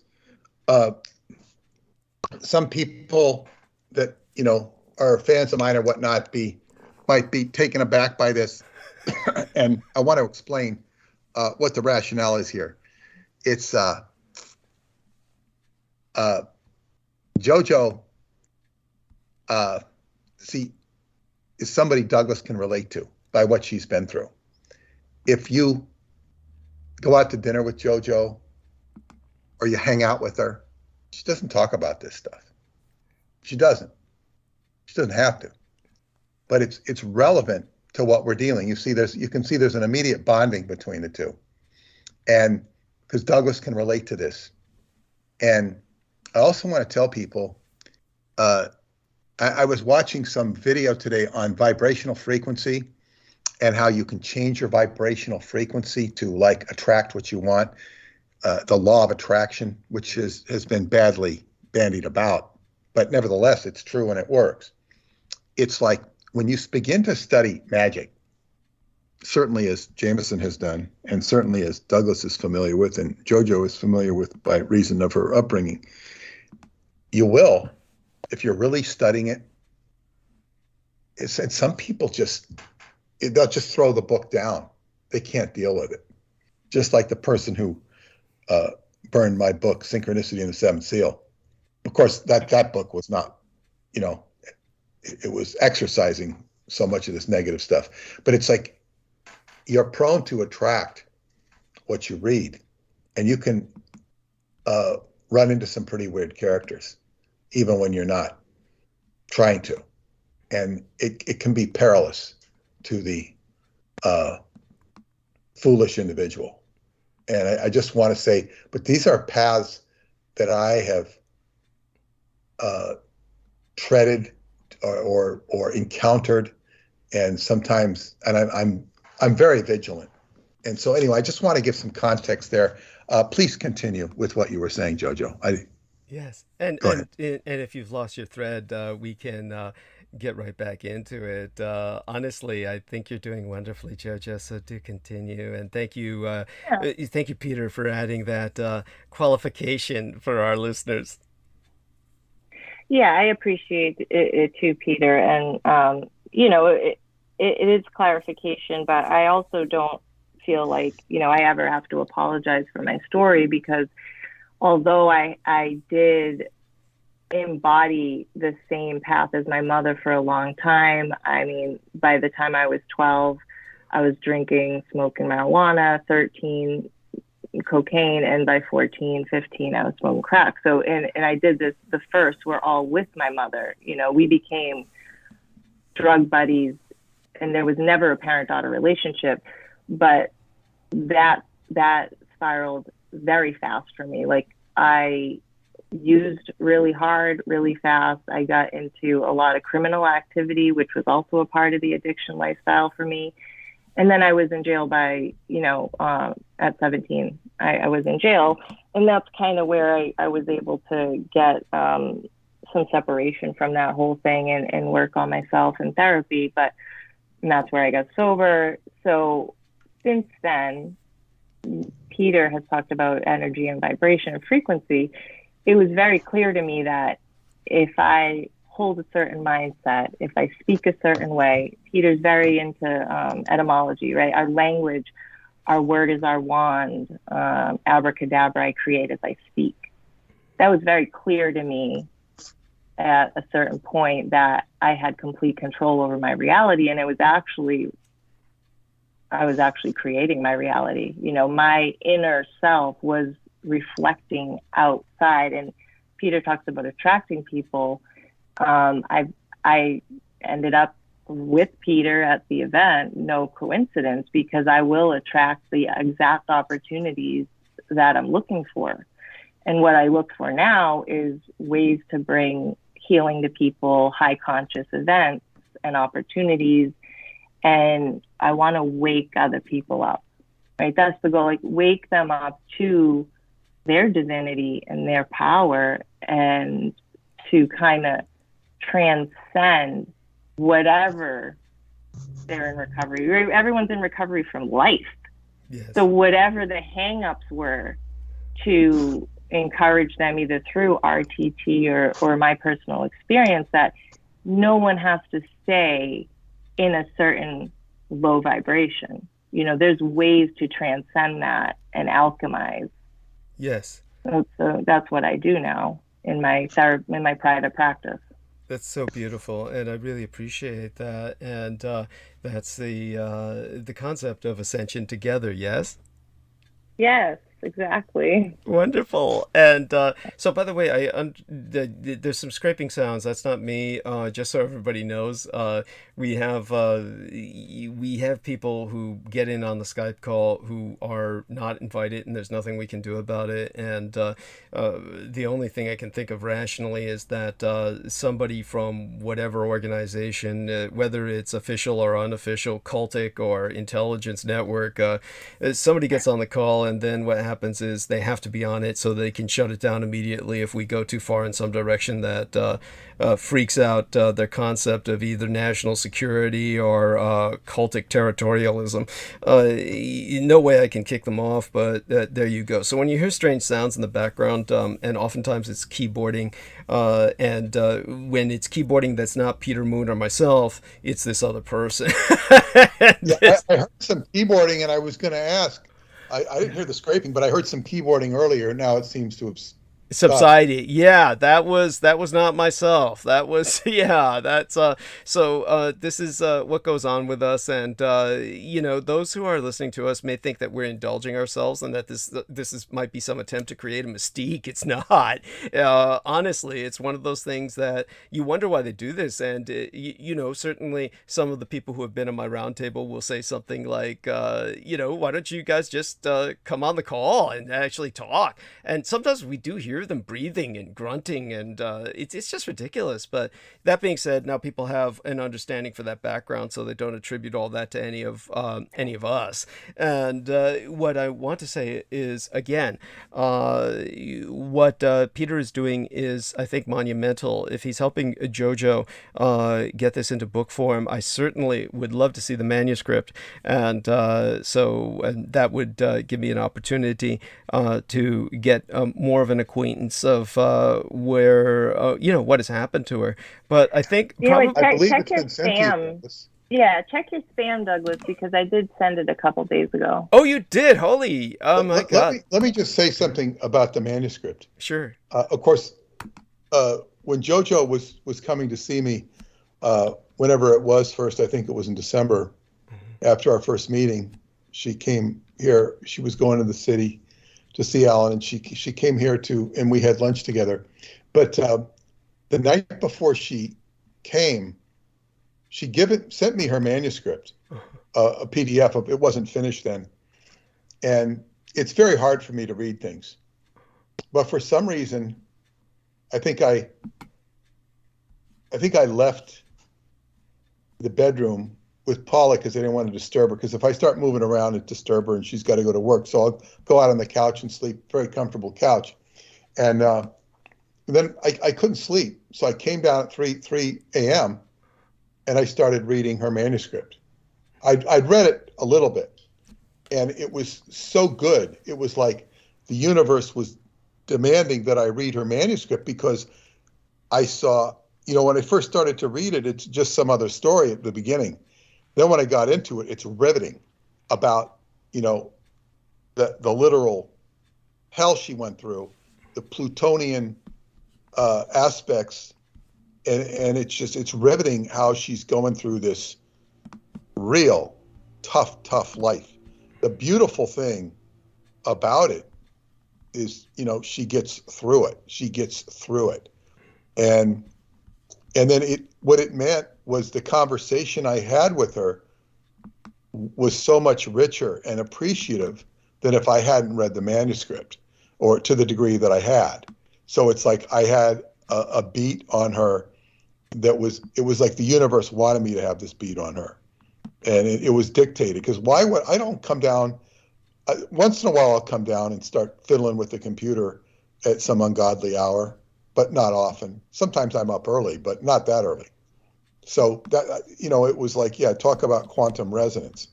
Very and then much we so. have a lot of synergy and stuff, and the synergy is going to help Douglas. Go ahead, Douglas. You were going to say something. Oh, no. That's wonderful. I found the manuscript, and so what I did was I forwarded it to my other mailbox so that I can access it much more easily. And with this, of course, I'll be better able to work with Jojo. And one of the things that I want to ask, of course, is first, if I'm, when I do pronounce your Polish name, YUÁNXIÀOJIÉHOU, I'm getting that correct, yes? You say it better than maybe I do. Michaelasic, but I say it's my married name, so I don't know. Oh, okay. And the other question is, it brings us to, when you speak of marriage, it was your father. How did the nice Jewish man wind up meeting your mother? Where did that? So my mother's side of the family, my grandmother and my mother herself said that they met at a party in Boston, early 80s. She wasn't into hard narcotics yet. And she seduced him, is what it sounds like to me. She was very beautiful, amazingly beautiful, and charming, and hard to deny. You know, if she asked for something, the answer was always yes. And they were together for a couple years. She got pregnant. It was not planned. And he wanted to marry her. She did not. And then she was introduced to cocaine by a younger gentleman. And that was the end of that relationship. She asked him to leave, and he was heartbroken. I mean, he would come to the house. There's a memory I wrote in the book where I remember being rushed into the bathroom in my clothes and stuck in the bathtub, in a dry bathtub. And she shut the shower curtain and the door. And she said, "Do not move."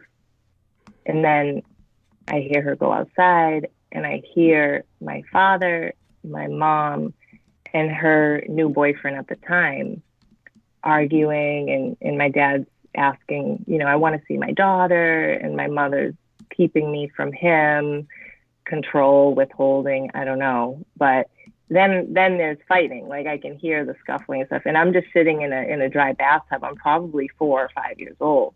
Right. And you know, she explained to me that there was a fight or something like that, and that's the end of the memory that I have. But he fought for, he tried to fight for her. And what had happened is my grandmother wanted me to stay in the home with my siblings and try to keep the family intact. My mother was married prior to meeting my dad and had my 3 older amazing siblings. And my dad agreed. He owned an ambulance company, and he was young, and it made sense for my grandmother to raise me during the week, and he would pick me up every weekend, vacation, summer. And that was fine at the time because the house wasn't insane yet. Within a year of cocaine, it was crazy, and it was kept from my father. You know, he'd come every Saturday morning like clockwork, 10 a.m. I'd be standing outside with my bag. He'd pick me up. My mother was, you know, passed out by that time. He never came into the house. He never saw anything until later on. And I wasn't going to tell him anything because I knew I'd be taken out of the house. So it was kept a secret for a very long time until I started using drugs, and then my grades went to shit and all that. But you know, he wasn't aware of the scope of the violence and the, you know, the orgies, whatever you want to call it. You know, It was just, yeah. So, but he must have been in some form of denial to. Oh yeah. Okay.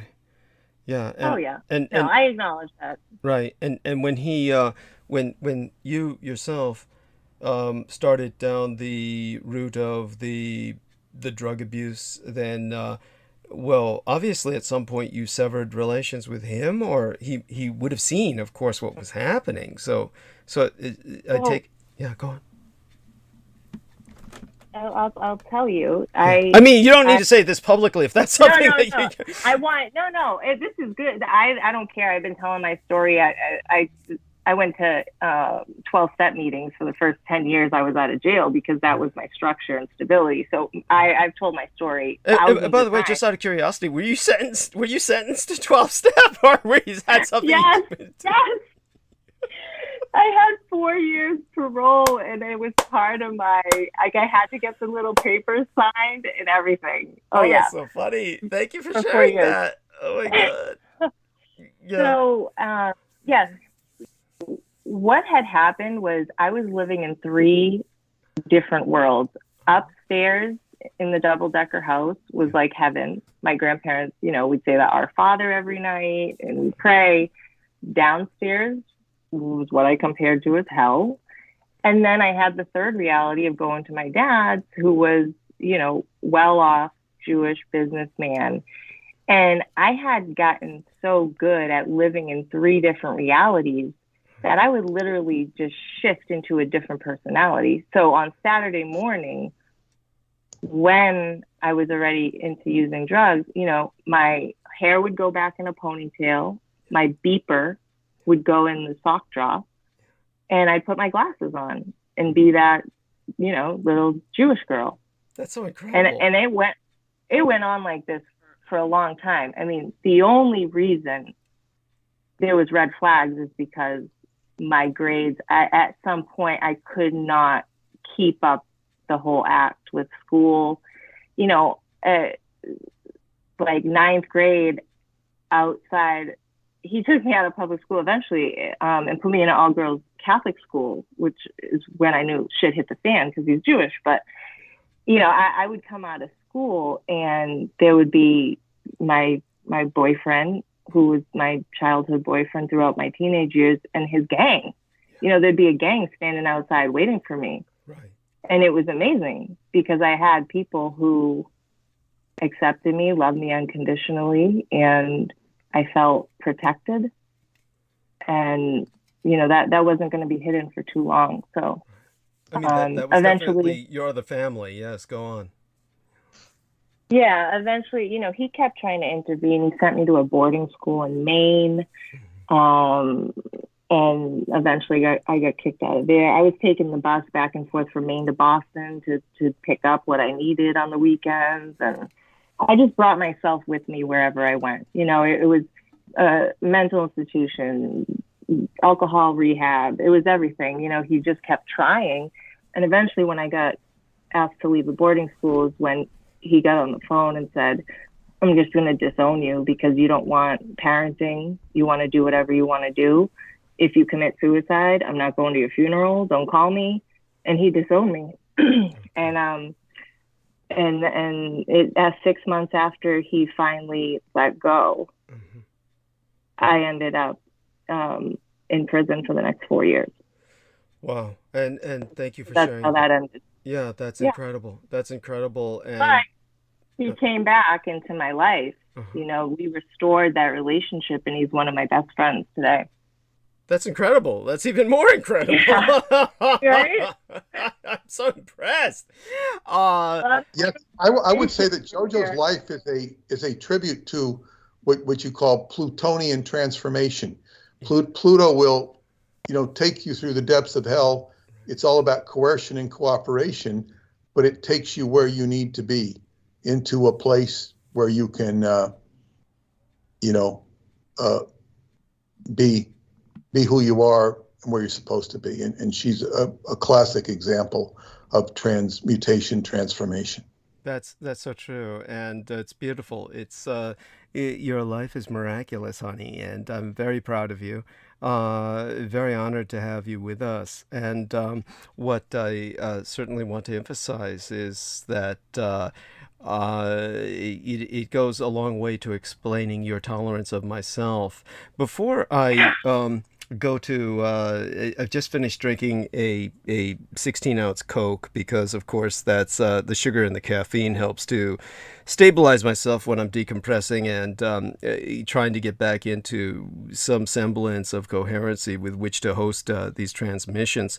But one of the things I'd like to emphasize to our listeners is that Our Lady Jojo Mikhailovich's life is a kind of like she's a Cold War orphan, and she's and by the way, I hate that term, Cold War. There's a term I hate.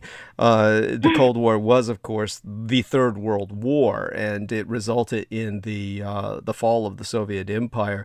Eventually, they'll historically get it right, and they will recognize that for what it was. But obviously, pivotal to that Cold War was the Caribbean front, and one of the things that I've brought forth in that part of the manuscript, which we have not published, concerning vampirology, was, of course, a part that may not be published with that book at all, but may be published in a separate work, or we'll have to decide on it. But Peter Moon and I will go over that. But there was this stupid sales idea that the guy who used to publish Mysteries magazine, or rather he purchased it from a woman who had published it for decades, and he ran it to the ground within a few months. And this poor dope was like trying to put out a special issue that he called The Red Undead, which ultimately wound up with an attempt at publishing a book by that title, which, when it was published, never reached the distributors. It's a cursed manuscript in and of itself, but it's a stupid title because, of course, the reality is that zombies and vampire are not undead. That's a magical concept that doesn't really apply to what are essentially medical realities or physiological realities. But when it comes to the Cuban situation, obviously most people are not as familiar as this young lady is with the reality of Fidel Castro, who was, of course, very involved with the occult and used that in his taking power. But in exchange for Russian military and intelligence aid against the growing threat of a U.S. invasion of Cuba at the time that Castro was freshly installed, Castro sent 5 men to the Union of Soviet Socialist Republics, and their travel papers described them as cultural attachés to the Cuban embassy in Moscow. None of them had any prior diplomatic experience, and most indeed listed their occupation as simply farmer on Cuban government documents prior to their posting. But these men were bokors, or the negative vohudujenistas, the practitioners of Ararashengo. And so Castro had used the mythos of the Palomeombe to intimidate the peasantry, but these bokor were genuine moyamberos, the magical equivalent of hired assassins or thugs, and they used their power to murder people at the behest of their clients. So the bokor are tempters and corrupters, and their clients often suffer as much as their intended victims. But their spiritual allies are demonic spirits that enjoy inflicting pain on helpless humans, and the bokor tend to be solitary practitioners, but such moyamberos usually lead a small group of minions, apprentices, and they're a common fixture in South America and the Caribbean. And of course, they're becoming more common in the inner cities of the United States. And because these particular sorcerers were linked by allegiance to the cult of Babaluai, or Baron Samedi, in the Black Haitian voodoo practice, the lord of the cimetière, the first introduced to popular culture via the James Bond film, Live and Let Die. They'd each victimized hundreds of families, and they were universally hated in their homeland, so they were glad to take residence in the Soviet Union and help with the growing problem of political dissidence. So basically, this was one way that they were able to have a cultural exchange program, or rather a kind of technology exchange program. In this case, it would be the technology of technique in the creation of zombies. So in this sense, this young lady represents that kind of cultural bridge. She was a kind of collateral product of the struggle that was ongoing in the Caribbean. So I'm going to assume that her family escaped from Fidel Castro, but obviously carried a lot of baggage with them, as did many of the people who went into Cuba. And perhaps you could give us a bit of a enlightenment, give people some context for how this kind of, shall we say, pall, if you will, or if not a pall, then a kind of spell, still, shall we say, entrances Miami, and how that has overwhelmed the Florida of old. The kind of new Miami and the new Cuban influx is still very much a part of this milieu, this matrix. So if you'll take it from there, honey. Yeah. Well, it's interesting you say Miami, because when they all came over, it was my grandmother. She had 5 sisters, all their children, and the families ended up going to Miami, Boston, and Yonkers, New York. And this was according to the host families here that would sponsor them and give them work and kind of set them up here. So depending on what connection they had made prior would determine where they were going to end up. And they were separated vastly across the East Coast. So prior to coming here, my grandmother was a novella actress, which was the Spanish soap operas in Havana. She played the piano for President Baptista, and Wow.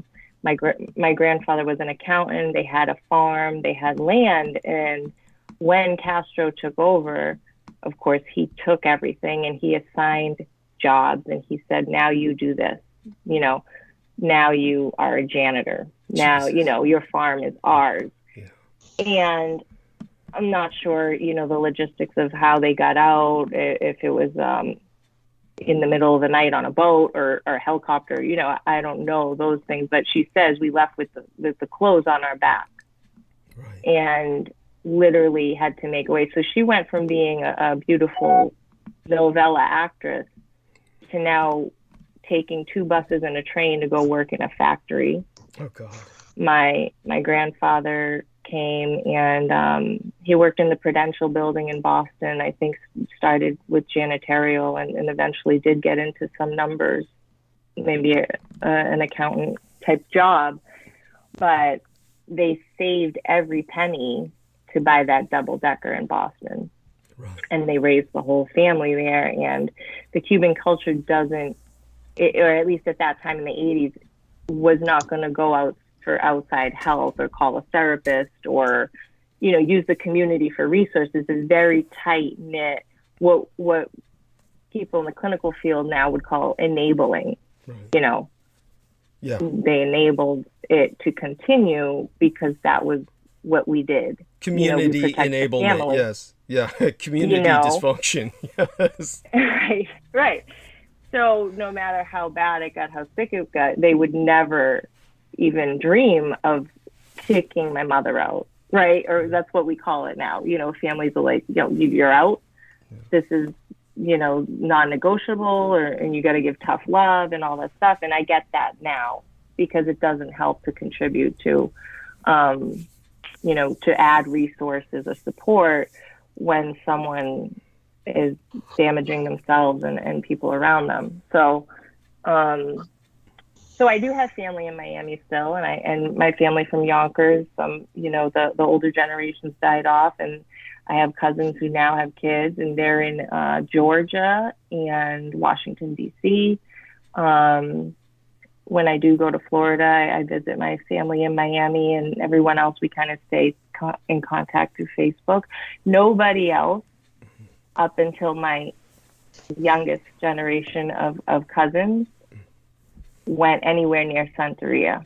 Oh. That came with my mother. They were all like Catholic, Christian. They didn't want anything to do with it. Now I do have cousins now who are my age, my generation, who are, maybe they use it or they identify with Santeria with pride. They call themselves bruja. Very functioning, normal families with kids, and they're not. It didn't look like my house. Right. I do want to emphasize so that people understand this. They take pride in their culture. Yes. I do want people to understand this, that when it comes to Santeria, most of the time when somebody expresses that they're a practitioner, the first thing I would say is Ashe! And of course, the kind of a welcoming gesture in terms of a sense of bonding with them, because this is something that is a growing subculture in the United States, and it's is de-ghettoized. It is gentrified. It is certainly something that is even gaining acceptance through some celebrities who are admitting to be practitioners, and that's always appreciated. So, of course, I've actually given lectures on the subject, and most people had a hard time understanding why I even knew about this. And I explained to people, of course, that this is essentially a very much an identity religion that is quite American or transatlantic. It is Afro-American, but at the same time very much part of the white community in the south of the border. But the Americans had been familiarized with this to a degree that they never really admitted to through the Deep South. And that, of course, is through New Orleans and the practitioners of Vajahuduns from the Afro-Caribbean community that was brought to America via slavery. And many of the white elements of the community were acquainted through that. So this has always been very American. And it's time for the rest of America to wake up to the fact that it is. So with that being said, I ask both of you to hold the stage for me.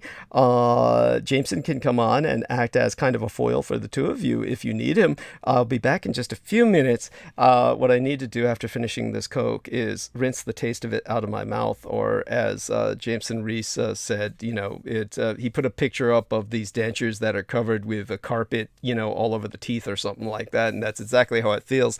So let me take care of that, and I'll be right back, at which point we'll get right back into the conversation. And thank you both for your patience with me. In the meantime, you're both doing so well. Peter's going to come on and kind of tell a bit about how this is somewhat similar to what he saw in Romania, because there has to be occult elements that ring a bell for him. Why, hell, they slaughter pigs over there for their ceremonies, and it has a very similar resonance. It's actually the same. It's just the only difference is a different culture is manifesting it. But Peter, tell us a bit about that while I go mute.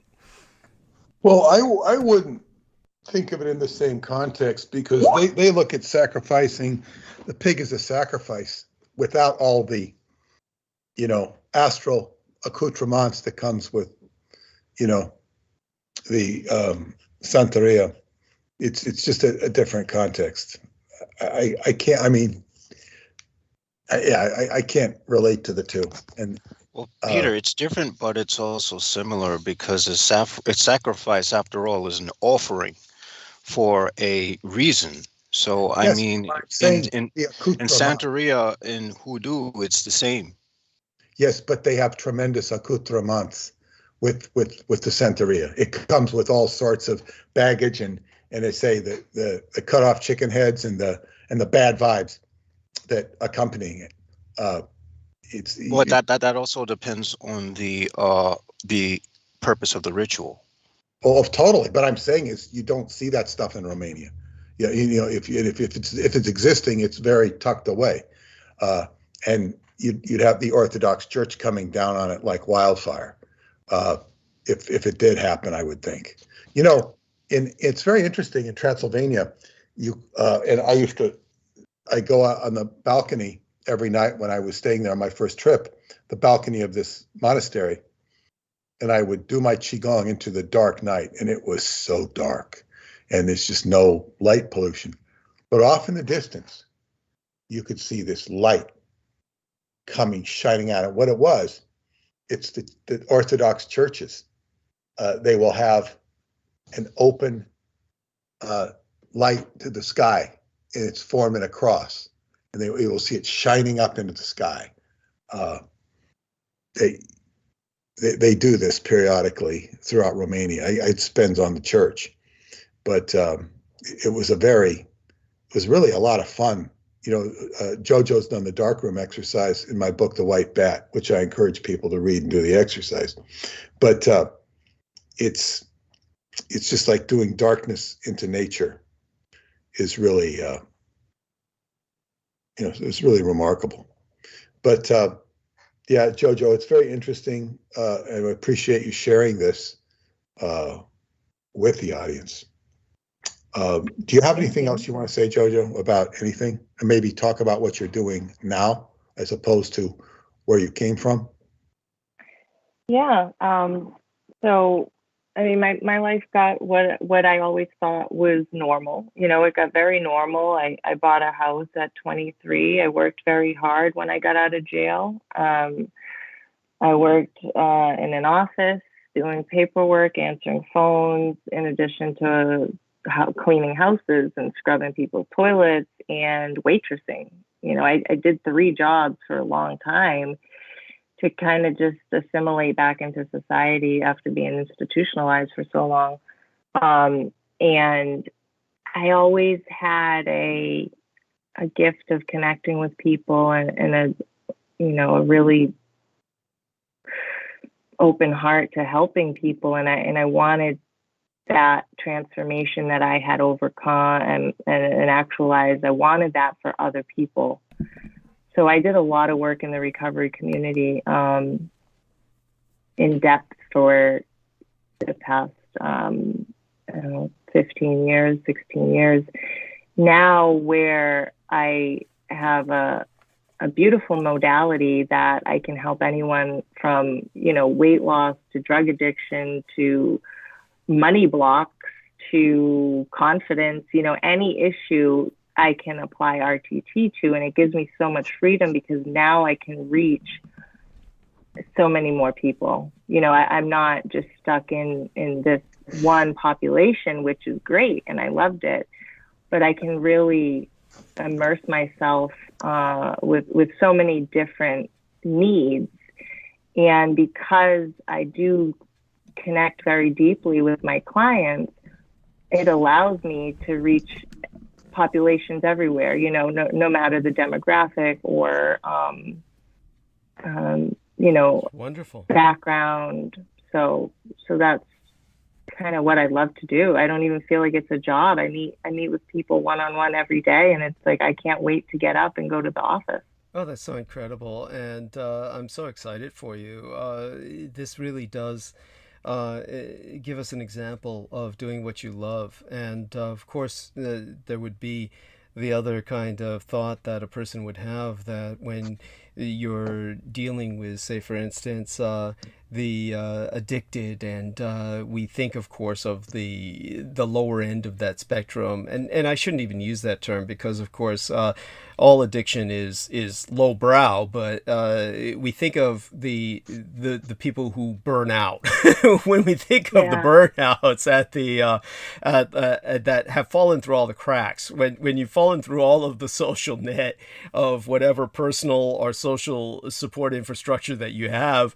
That's usually what we think of when we think of rehabilitation. And of course, there are many different grades of economic income where people have bottomed out, and so and they're bottoming out for all kinds of different addictions and different reasons. So you're dealing with more than just rehab that you would find in a neighborhood clinic. At this point, you're dealing, as you said, with all of the many challenges that people are facing.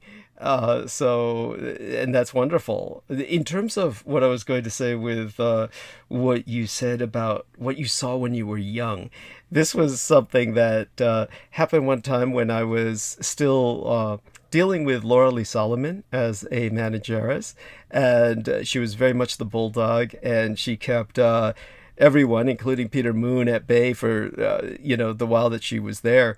But when it came to this one young lady whose parents said, "Oh, you've got to talk to Douglas Dietrich," she was someone who at that time was in a rehabilitation center where they kept her fairly isolated.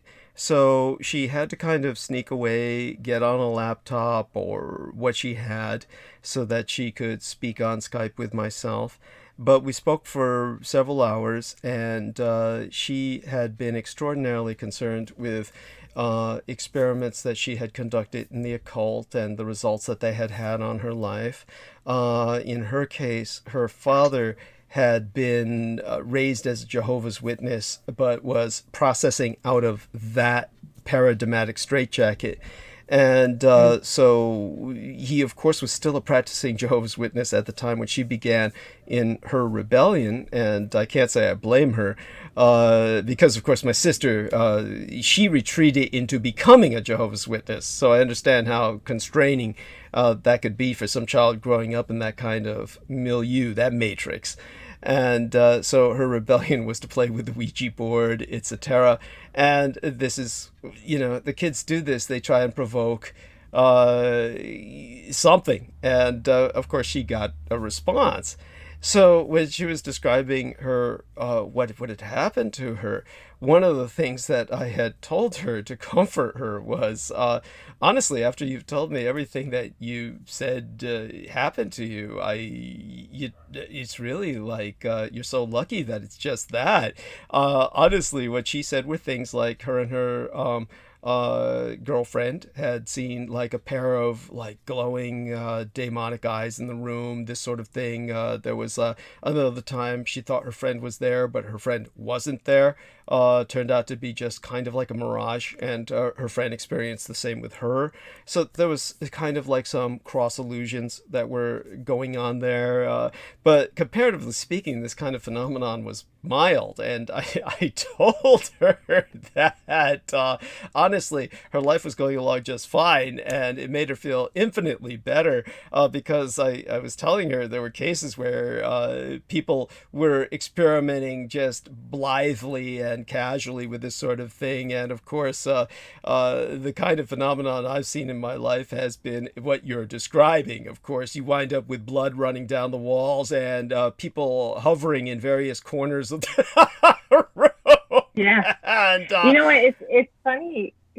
Sorry. Go on. No, go on. I was gonna say it's funny you say that, because up until 3 months ago, when I started doing the dark room that Peter prescribed me, I was terrified of the dark. This is as a grown woman with a 10-year-old child now. I would not go downstairs of my house. I'd send my husband if I needed, water or something. And since I was a little girl, I just hated the dark. And I would feel like something was watching me or something was around me. And I never saw anything. But that carried into adulthood, just a scared of the dark feeling. After, I would say, the first 3 weeks of the dark room, I have no fear of the dark. It's incredible. It's like that burden completely lifted off of me. And I don't know if it's because the dark room itself has increased my frequency or vibrational state where I'm, two opposing vibrations can't coexist in the same frequency. So if there is lower entities and I'm vibrating at a higher entity, power is stronger than force. Yes. There's a stronger energy that you won't be affected by things. People will see this if you're attracting toxic relationships, or things just don't go your way, you're hitting the wall.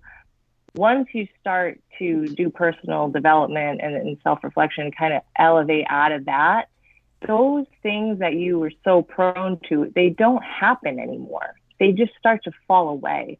So that's what I noticed with the dark. And I love the dark now. I actually look forward to it. I can walk around my house with ease. I'm surrounded by woods, conservation woods, and I'll take my dog into the woods in the dark at night. Wonderful. I consider myself, I can defend myself pretty well, but there's no one out here is what I'm saying. And I'm not scared of the woods, where it wasn't that I was scared of a human. Right. I wouldn't go in the woods because I was scared that some mythical monster was going to come out. It's not people. Well, I want you to know something, and you already know this. You were afraid of the dark because there was something there. There was always something there, and you knew that. What Peter helped you do was simply change your vibrational level so that you would not resonate on the frequency where you were open and vulnerable to those entities that were there, that are there, but they're no longer able to hurt you because this is very real. And when people have this intuitive fear of the dark, it's for a very real reason, and this is mankind has that fear. That's an innate human fear. Of course, it's different with myself because my mother, being what she was, God bless her, she had always raised me to understand that the darkness, the night was our friend, that this is our time. And so very different for me, but understand this is why baseline humans would feel that way, because they understand that there were entities like my mother and myself out there in the dark as well. But that's just the milder of the threats. Right.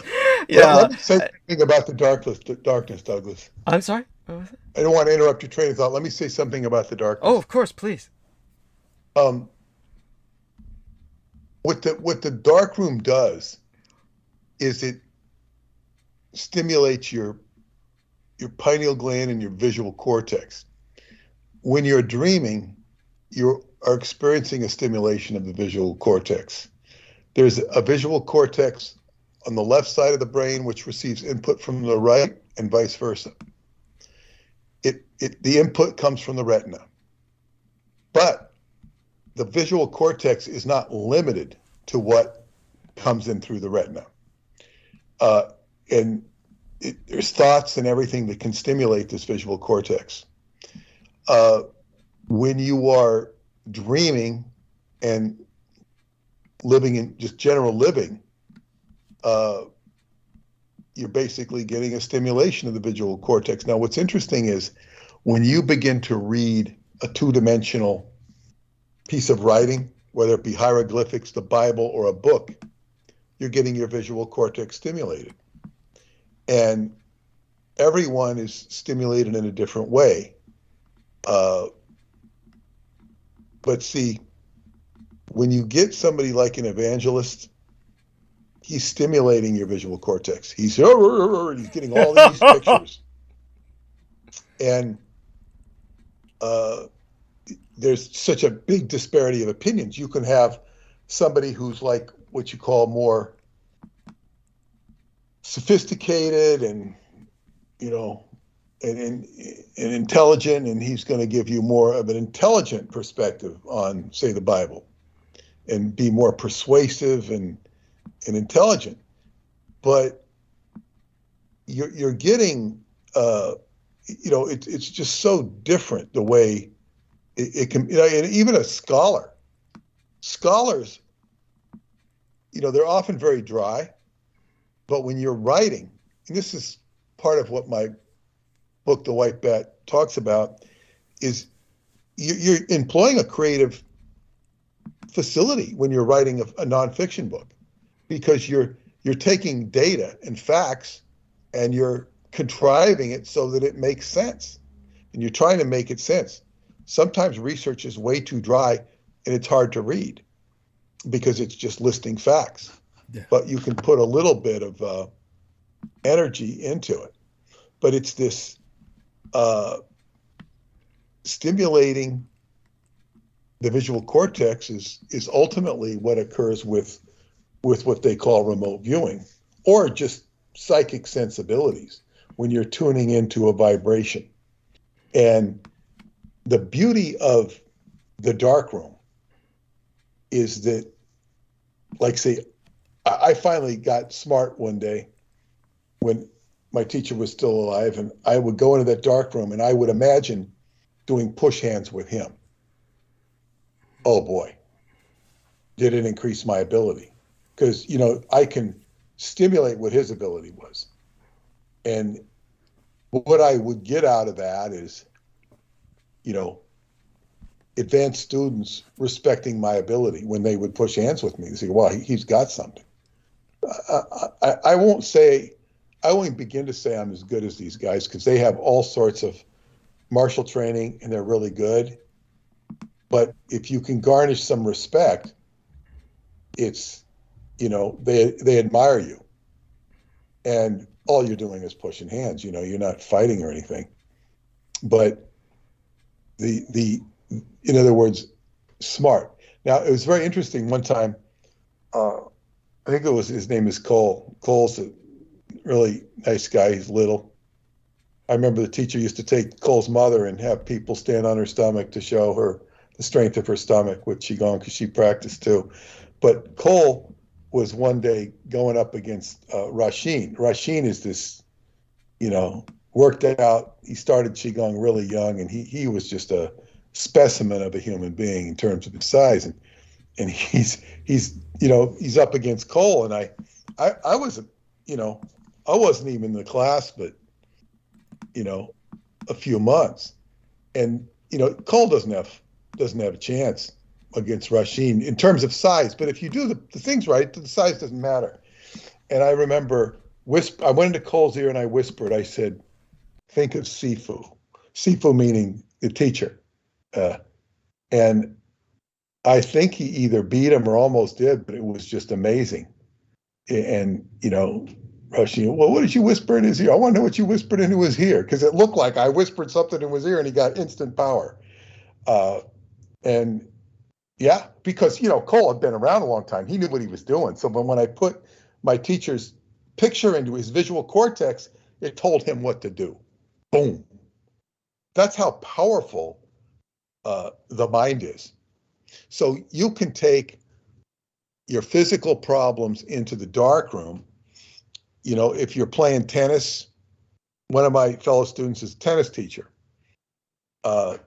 You can put your tennis into that. You can imagine hitting balls. You could, if you're a baseball player, you can imagine hitting and catching balls with that visual cortex. If you're a musician, if you're, I guess if you want to apply it to your sexuality, you can go into the darkness and engage your mind, and it makes you a little more perfect in whatever endeavor you're trying to do. Sometimes I would have faces come up, and you just, what the hell is that? What the hell is that? And often, I think my first feeling when I went into darkness was to laugh. It was to laugh at the comfort of, myself, what I felt. Oh wow, this is great. So there's it's quite a rewarding thing, and in fact, the exercises that are in that book, and I think the first time JoJo did them, she kind of went off of them. I said, start over again, because when you get to step 4, I tell the reader to contact me so I can tell you what step 5 is when you get there. Wow. And cool. And very few people did it. And one of the guys, man, he went right to he says, I want to go someplace sacred. And I was telling him where to go in LA, because he lived in, he flew out to the Cahokia Mountains. Mm-hmm. The Cahokia Mountains we were talking about the other night. That's right. Which was very rich. Yeah. Very rich. Yeah. And wow. It's like there's so much civilization, so much lost civilization. So and the whole thing with Radu Sinamar in his books, he talks about a device that is hauntingly reminiscent of the Montauk chair, but it's not the same either, because it's a much more positive version. And basically, what he's building in his seventh book, the etheric crystal, he's building a chair that is, basically to stimulate his pineal, his remote viewing ability, we could say, to tap into things. It's a tremendous expense that's being done to increase his ability to basically view. And it's interesting, because do we really need a device to do this? Well, obviously, if you have one, it can sure enhance what you can do. There's no limit to what you can do by yourself in meditation or in the dark room. Qigong, by the way, is a moving meditation. And when I say it's a moving meditation, it also employs stillness. And you have what's called stillness in motion and motion in stillness. So the idea is to integrate it into your day-to-day movement. There's one of my fellow students, Chris, we call him Chinese Chris, because there's a Black Chris and Chinese Chris to distinguish the two Chris's. And Chinese Chris, I don't know that he's fully Chinese, but he's Asian for sure. And he works at the Sloan Memorial Kettering Hospital in Manhattan, and he says that it's very important when these cancer patients, that they do energy work. I mean, he'd recommend Qigong because he studies that with me, or Tai Chi. Or they do energy work, they have a chance of really getting better. If they don't do it, it's not necessarily going to happen. But there is so much, I guess, richness to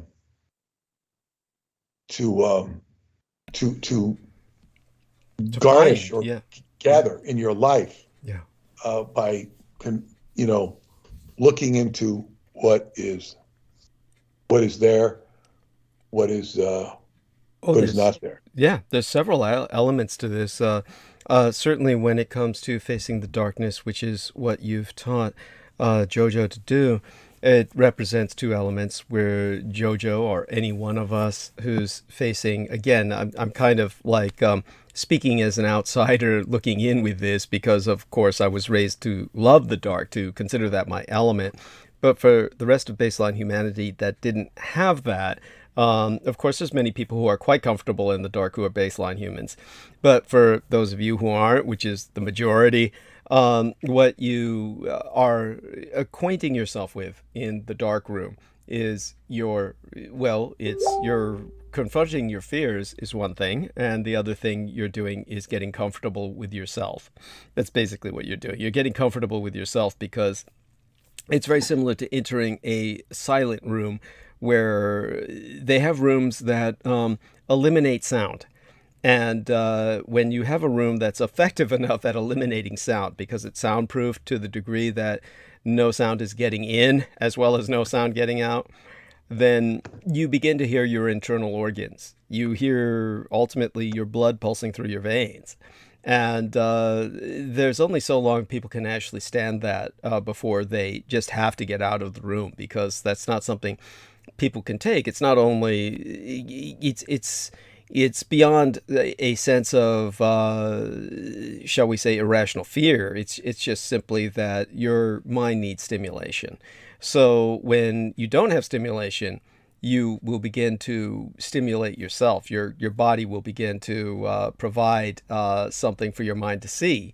And this is why sometimes you see faces in the dark room or other visions. And some of these can be precognizant. Some of these can be informative. And you just have to learn discernment, of course. And so I'm curious, Jojo, when you were in the dark room, have you encountered any of that yet? Something that is perhaps prescient? Yeah, actually. It's funny you bring that up. And I just wanted to add clarification. When Peter says I went off the protocol, you have to do a certain number of minutes a day. And one day I took the liberty of going over time. And I let him know that I don't know, I just felt compelled to stay in longer. And he said, it's wrong. And I said, yep, I knew you were going to say that. And I knew I was going to have to start over. And I was right about to start the 5th week. And I knew I was going to have to start from day 1 again. And that was fine. So what started to happen for me in the dark room about 2 weeks in, I was also trying to incorporate more lucid dreaming, because that's also suggested in the white bat. And one night I had a dream. I was on this deserted road, and a woman turned around, fair skin, light brown, blondish hair. She turns around, she was in front of me, and she starts walking towards me, and I identified her as someone passed, like a ghost almost.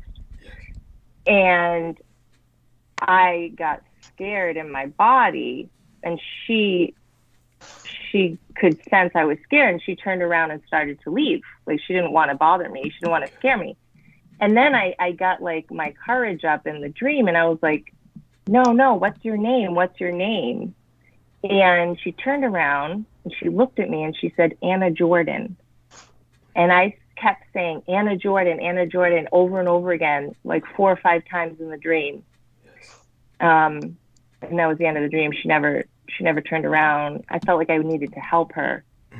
So about a week later, I'm in the dark room. I would do it at my office at night because it was perfect. The building was empty. It was quiet. And I have my therapist, hypnotherapy chairs, and I'm in the dark room, and all of a sudden, I can sense Anna Jordan sitting in the chair to my right of my desk. Wow. And the sensations came, and I got the tingles all over my body, and there was no dialogue. I just felt her sitting there with me. The next week, I'm in a meditation with one of my best friends, Steve, who we teach classes through Ascension together. And Steve's bringing me through a meditation. And in this particular meditation, people are lining up. It could be past ancestors, masters, gurus, Christ, whoever are lining up in a line to greet you and tell you they love you. And who shows up at the front of the line? Anna Jordan. So then I'm like, you know, some I don't know this lady. She keeps showing up. I finally messaged Peter, do you know an Anna Jordan? And he said he did know someone with a similar name, French lady who worked in New York. He wasn't really aware of her standing right now, and then that was it. And I kept looking for her. Like, I'd go in the dark room and I'd want her I wanted more engagement, but I haven't heard from Anna or seen her in a dream or anything probably in a month and a half. Okay. That was fascinating. So yeah, go on. Yeah, if that's something that... One thing I learned about Anna Jordan, by the way, is her family was related to, what do you call it, Anastasia. And I say I've never met a Russian who wasn't related to Anastasia. but I don't know if that's close to Lithuania, but my Jewish line is Lithuanian. Ah, yes. So Russia and Lithuania do border, so no worries there. Yeah. Yep. And in terms of, as a matter of fact, Lithuania was a very large country at one point in history, and was part of what was the Polish-Lithuanian Commonwealth. And so fascinating. So that means the Jewish part of your family traces back to what was called the Pale of Settlement, meaning that that large area of Eastern Europe that essentially was very much a kind of empire for the Jewish people that had settled within that region. And then they were between the two powers of primarily the Polish people and the Russian empires. So when it comes to what you're describing and what Peter is describing, that's wonderful. Do go on with anything else that comes to mind. So there was that came out of this. And aside from that, I was wondering if have you ever tried something that I don't even know if Peter experimented with this, but I had the impression that he did.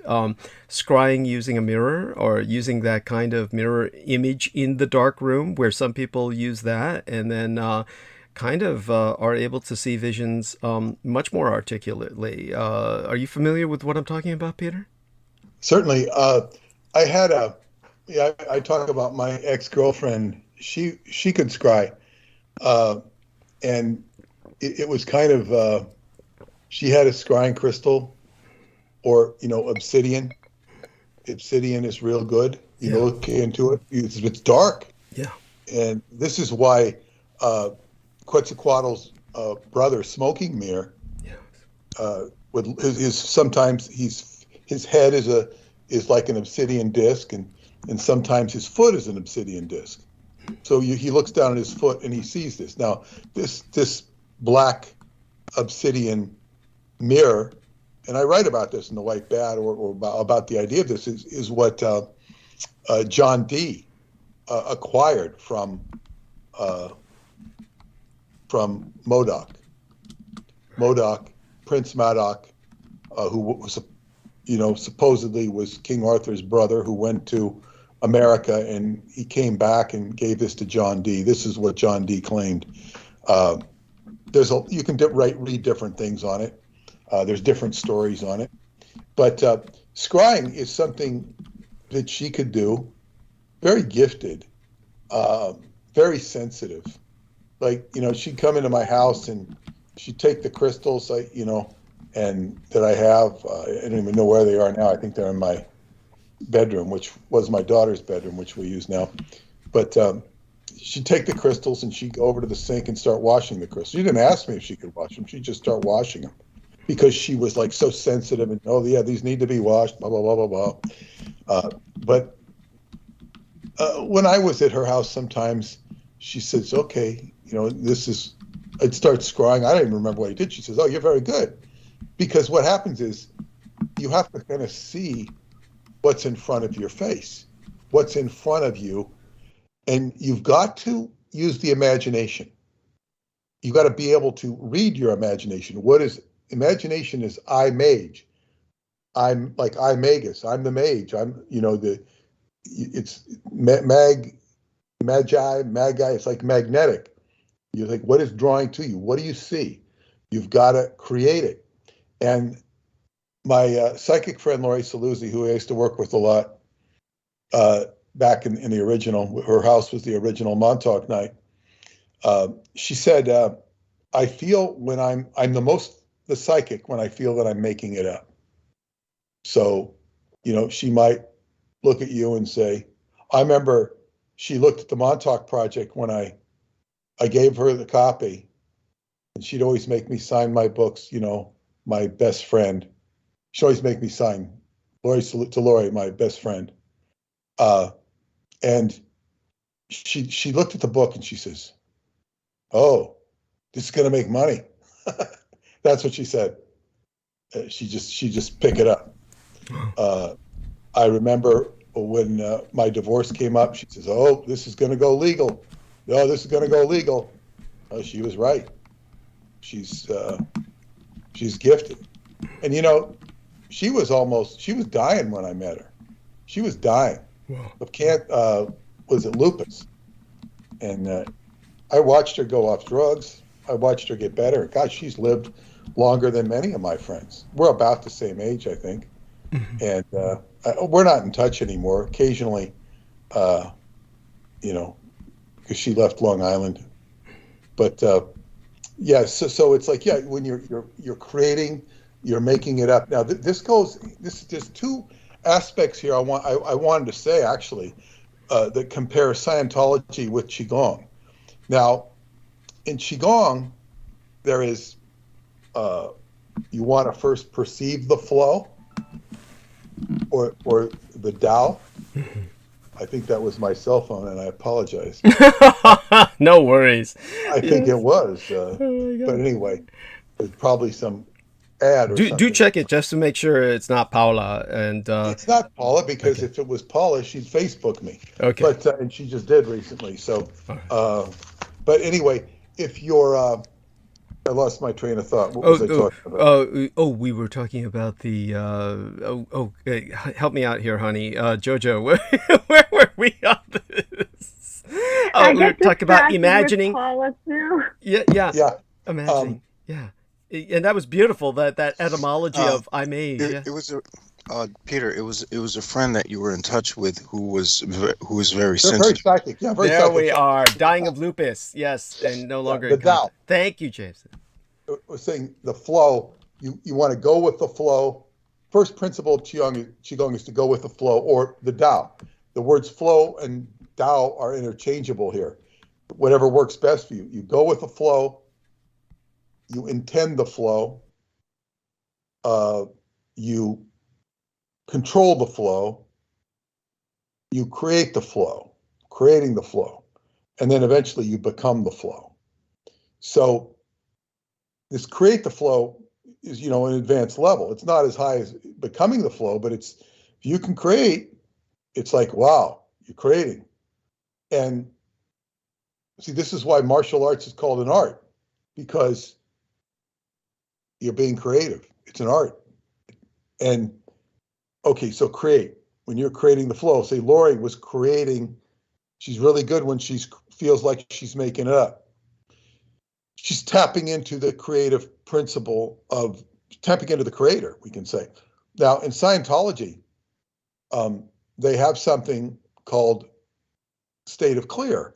And accompanying the clear is what they call the clear cognition, or the clear awareness. Now, clear cognition is very secret in Scientology, because they don't want to tell people what it is, because then people will, compromise it or abort it and say, "Oh, I'm clear now. I know what to say to become clear." Everything will be abused. Now, so the clear cognition is after the person is, cleared his mind. He says something to the words that I'm making up my reactive mind. I'm creating I see that this reactive mind, I'm creating it. I'm making it all up. I don't have it anymore because I was creating it. Now, it's words sum to that. So the person, it becomes aware. Now, of course, I had that cognition early on, about a year or maybe 2 years into my auditing. I had this realization, and then later. So what happens is you see disgruntled Scientologists. "Oh, I got 500 hours of auditing, and I wrote it, and then I found out I'm just making this all up. It's a bunch of bullshit. I've been making all this stuff up." Well, you're creating the visual images that are impinging on you. The particular individual I'm thinking of had a lot of hostility in him. He was creating a lot of hostility. He wasn't in control of his emotions. A lot of hostility. He used to beat his wife too. Oh, Jesus. But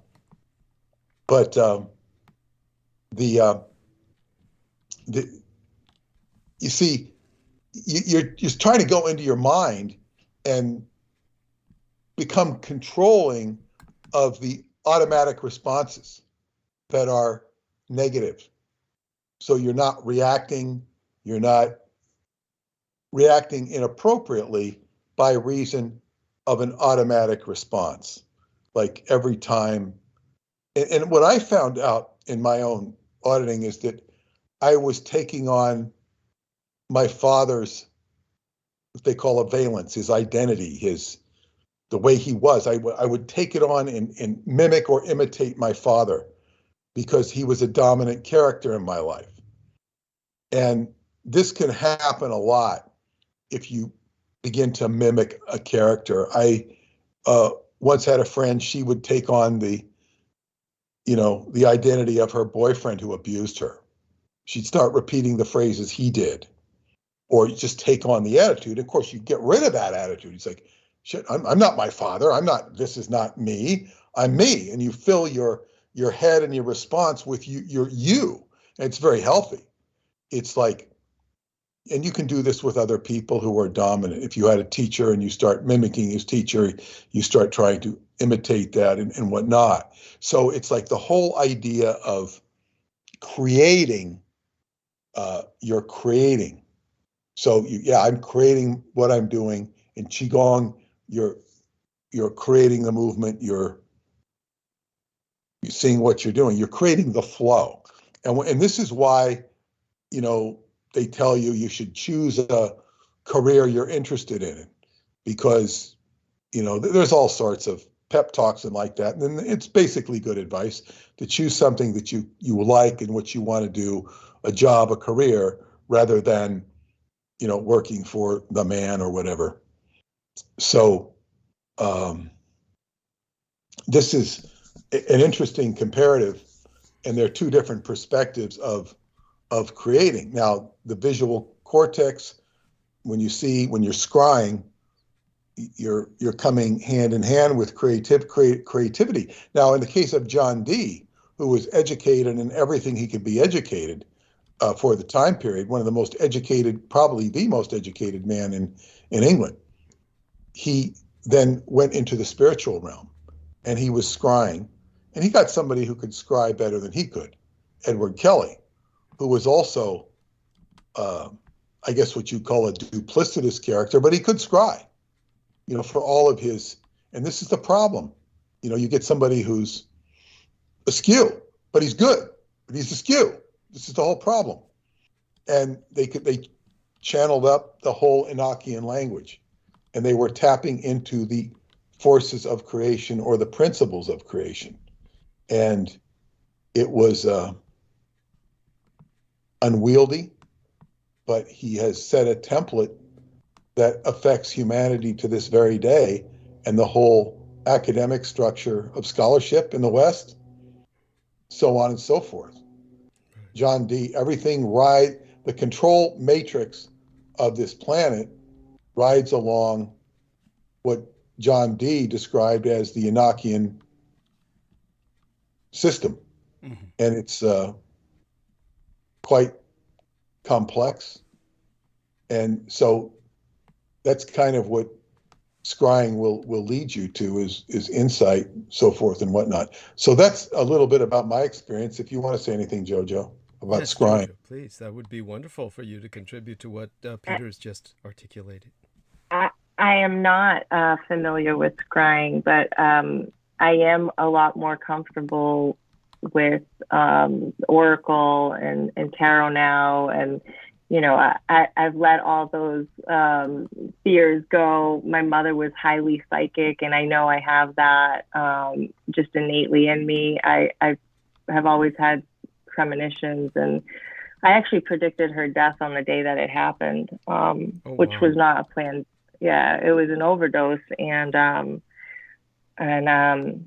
I told two of my family members that morning that you need to call and you need to go by there because she's going to pass today. And they both looked at me like I was crazy, right. And when it happened, but yeah. When it happened, how did they feel? Did they look at you with? Yeah, they looked at me like I was crazy. Yeah. Okay. And it was fine. I mean, my brother was not as shook by it because he's very open-minded and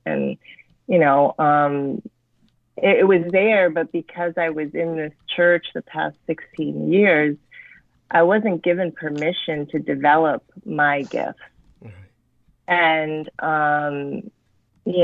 fortunately for me, I don't feel like I have to hide anymore, but it's unfortunate because we did, I have amazing friends over the years at the church. I've volunteered in the nursery for the past 10 years.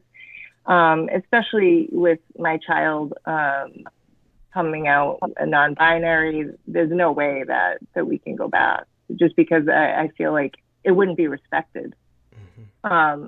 I can't go into that church and say, well, actually the second coming of Christ is when you recognize your Christ self. Yes. It's just, it does not mesh anymore, but I love them dearly. My pastor is amazing and has been a big part of our life for the past 16 years. And I'm very grateful for the comfort and the stability and hospitality that they contributed to the past 16 years of my life. Wonderful. And when you have these other brothers and I'm so sorry, you have brothers and sisters, both? Yes. and so a typical Cuban family, large. May I ask how many of each? Yeah, may I ask how many of each? Yeah. So, boy, girl. I'm the baby. Okay. My oldest brother, who I went to be with in San Francisco when I got off the plane, I said, I'm pretty sure Ma's gonna die today, and you should call her because they were estranged, and he hadn't talked to her in years.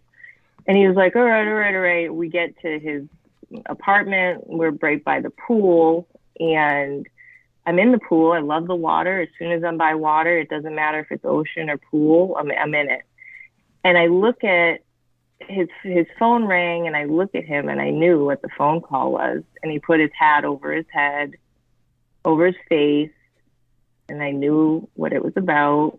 And then he hung up the phone. He looked at me. And I said, it's what I told you in the airport. And he shook his head, yes. And I knew that. I knew before I even got on the plane in Logan Airport that was going to happen. But yeah, he's amazing. Him and I are very close. And the two middle ones are close with each other too. I mean, we love to get together and go to the beach and stuff, but there's definitely a more cohesion with the oldest and the baby. So that's who I'll also drop in on when we go out to our Mount Shasta trip is my brother in San Francisco. Wonderful. And that's so exciting, and so glad you're going to be doing that. And, let's all hope we rendezvous when you're all out here, because that's something that needs to happen. In terms of also, aside from this, fairly large family, how is it that your siblings avoided you taking the route that you took into, say, drugs and gang activity and crime, and how did they? No, fair question. So they were 8, 10, and 12 years older than me, and my mother's first marriage, who fathered my older siblings, they do remember having a mom, and they do remember some normalcy. By the time she had completely embraced cocaine and real, like, the ritualistic and more not present, functioning, not available lifestyle, I was about 5. They were 13, 15, 17. They were aware. They saw the beginnings of it, but as they aged up, they left. I mean, my sister actually moved out when I was 7 to her father's in Florida, and she missed a whole gap of time to even witness anything there. And my brothers kind of they saw what was happening, and one brother went to their dad's, and the oldest brother moved to San Francisco when I was 12. Right. So from 12 to 17, when I'm, hitting it hard, they weren't really around. Okay, that's amazing. And so your one brother still lives here in San Francisco, right? Yeah, the my oldest brother. Yeah, that's great. San Francisco. So there we are. He's a fellow San Franciscan, and so that's he loves it. It's wonderful. I'm glad to hear that. Of course, my experience with San Francisco was quite different, and I had to grow to love it. Yeah, so you're already familiar with that. Yeah, I had to. That's right. Yeah, I had to. You weren't out surfing and catching waves. Yes. And so with that, in terms of the, shall we say, obviously there's been some exciting things happening with your child. I don't know if you want to discuss that on transmission. Oh yeah, that's fine. Okay.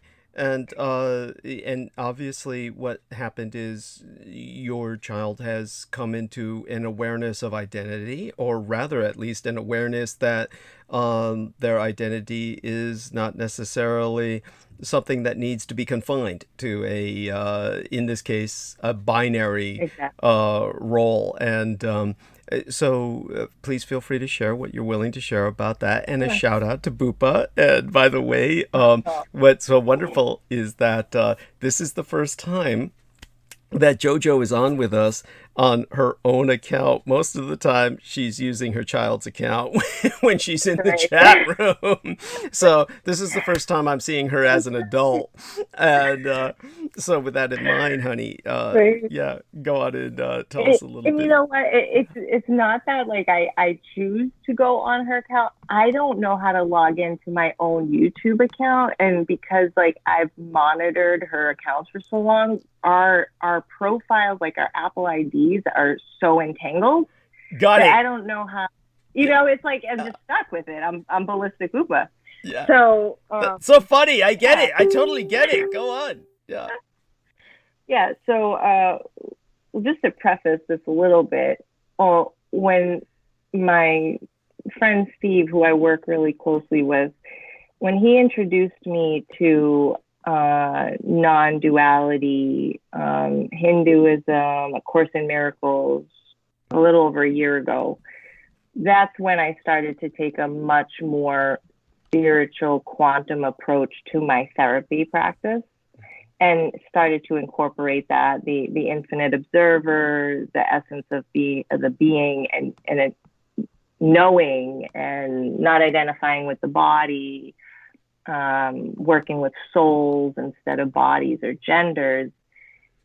My child's very bright, and she picked up on, everything that was changing in the home. I'm still struggling with the pronouns. Obviously, you can tell. Yeah, it's no new worries. to me. I get it. Believe me. I mean, this will go on for potentially decades, but go on. A couple weeks ago in the library that they never felt comfortable being called a boy or girl, and that they don't like it. It doesn't feel good. And mummy, souls don't have genders. That's what you say. And I'm a soul. And they're right, because we have this book, The Little Soul in the Sun. I read books on YouTube for her. So if I'm not home, I'm at work, she can open up our YouTube videos and listen to me read a story when I can't be home to read it. And her favorite book is Little Soul in the Sun. And every night, it's really, 9 times out of 10, that's what they'll put on to go to bed. And the book is about the soul contracts that we have with these special relationships on Earth, and that we have amnesia when we come to Earth, but forgiveness and love and applying certain practices alleviate that amnesia to help us recognize the divinity and the oneness. If God is the sun, we're the rays, we're extensions of God. And anyway, so I finally said, you know what? I gotta honor their voice. I have to recognize what they're asking me. And because I've done over 100 hypnosis regressions to people's childhoods, almost every single one will go back to a time in their childhood that they weren't valued, they weren't listened to, their opinion didn't matter. When I grew up, children didn't really have voices. You ate what was served. You didn't have an opinion. You did what you were told. And it was just the way it was. And I wanted Bupa to grow up with more autonomy and more voice. And she's very vocal. She's always been articulate because I wanted to foster this autonomy. And when they asked me to notify the school a couple weeks ago, it was just a no-brainer. I knew I had to do that. And the school was very supportive, actually excited, because they said they haven't had an opportunity to address this yet. It's the first person in the school to Good Lord. come out in that. Oh, yeah. Oh, my God, you're really pioneering here. So, God. Oh, yeah. He is a trailblazer. They've always, they're one belt away from a black belt.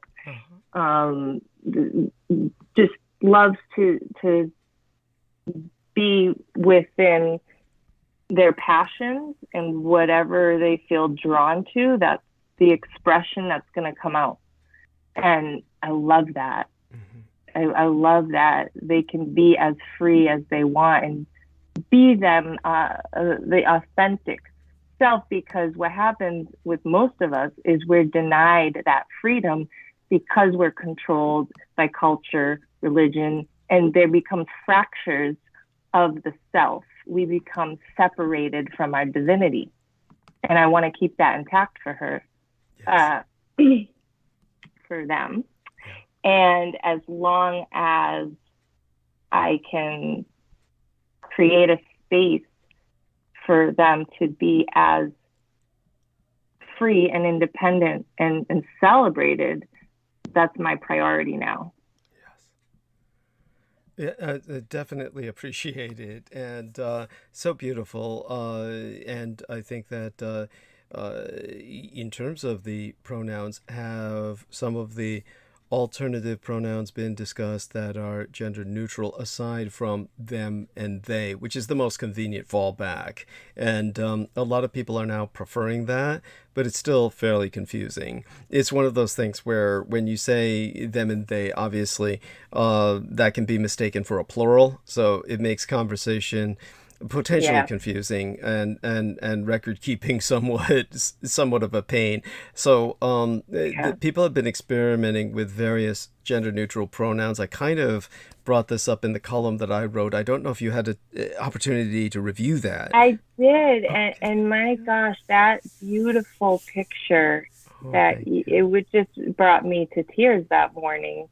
Bupa has done research. She got books from the library that I guess are age appropriate in the preteen section about gender identity, non-binary, and the terms.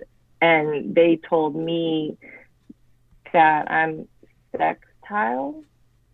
Because, she's telling like I'm a psi something because I identify with the gender I was born with. She's telling me what I am, right, or what the term is. But so that would be like MX, I'm sorry, mix, right, and MX, and there was some other ones, but Bupa just likes them and there, I guess. Right. No, I get what you're saying. In other words, and she was also telling you that basically you're a cisgendered. I was explaining this to Peter Moon the other day. Yes, I was telling Peter Moon. Thank you. Yes, you're a cisgendered heterosexual female. Yes. In other words, this would imply that our Lady JoJo is comfortable with her role as a female. And so her gender is something that she is quite at home in. She does not suffer any gender dysphoria where she feels that she really is in the wrong body or anything like that. So she's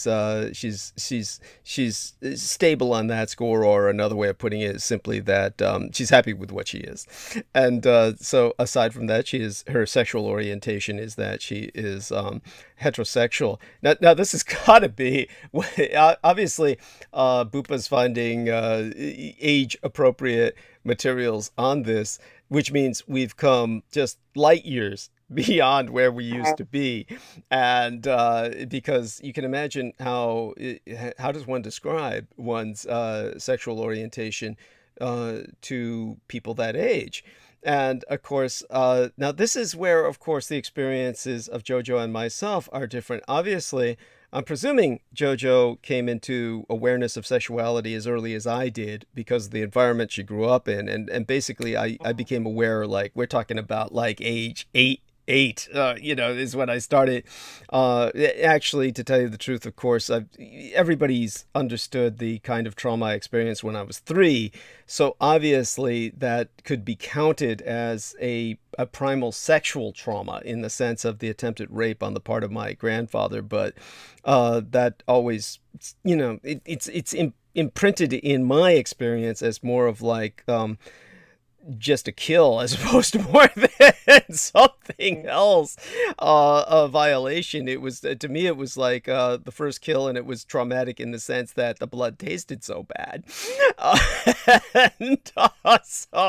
But when it comes to, and by the way, for those of you who think I'm horrible to laugh at that, what can I say? It's just one of those things that, I get these comments every once in a while that people feel that my laughter in certain cases is inappropriate concerning what I'm discussing. But of course, I do handle things differently from how other people process. But when I became aware of sexuality in something that was just non-traumatic, but more something that was stimulating, was around the age of 8. So it's one of those things where I'm presuming maybe around 9 or so, maybe because of your environment, JoJo became aware of this to a degree, at least, that, men and women like each other or something. And when you were dancing, of course, and guys were giving you money, obviously, this was not something you probably perceived as like No. as like being exploitive, but obviously there had to be an element of that there they were aware of as opposed to you. And it's definitely There were a couple times very early on. I can elaborate when you want me to. Sure, you take over. Honestly, I'm just going to dig myself deeper otherwise. I love it though. Yeah, so as you'll read in my book, the first chapter actually starts out with my first memory, and I'm 3, and it is a sex scene. And I identified it. I don't know why, but I identified it as something I shouldn't have witnessed, that it was wrong, which sex is not wrong, you know, but for some reason, sex is wonderful, but for some reason, I, at 3 years old, felt disturbed in my body, and I actually went mute and blind for the duration of the next good part of that day. I sat right down on the stairs and shut my mouth and my eyes, and my parents had to walk me around like the hotel at Disney like that, because I would not open my eyes and I would not speak. Wow. And I felt like my spirit had literally fled my body. And the next memory I have that day is all of a sudden I came to in the pool. It goes back to my love for water, and everything was fine. I'm happy and smiling and joyful. It could be 4 years old. That was the first memory I had, and you know, coincidentally, it has to do with sex.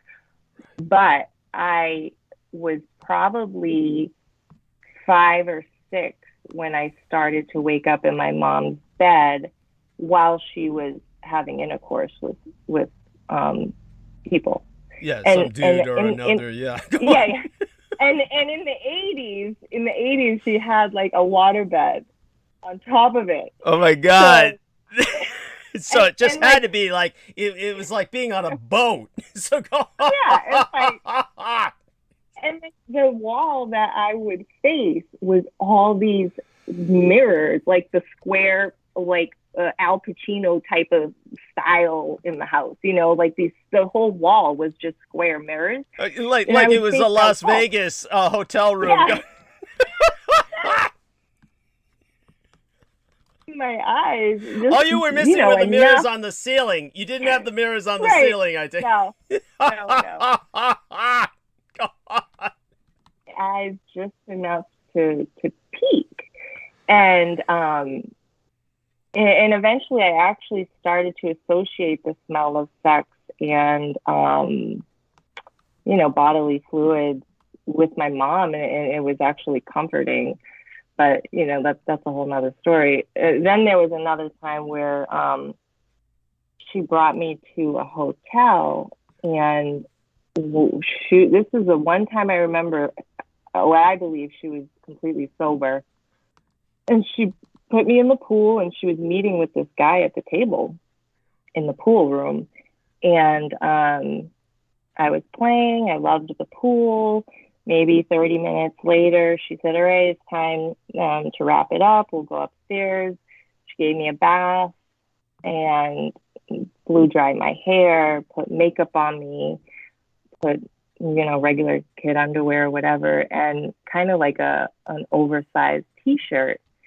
And she said, my friend is going to take pictures of you. And I was very comfortable with that because my grandmother was also an incredible oil painting artist. She would do portraits, like lifelike mirror image portraits of people. Right. So all growing up, I was very comfortable with her taking pictures, and then she'd convert them into paintings. So my mom said, you're just going to take pictures the way that you do for our grandmother. And took some pictures by the window, at the table, on the bed.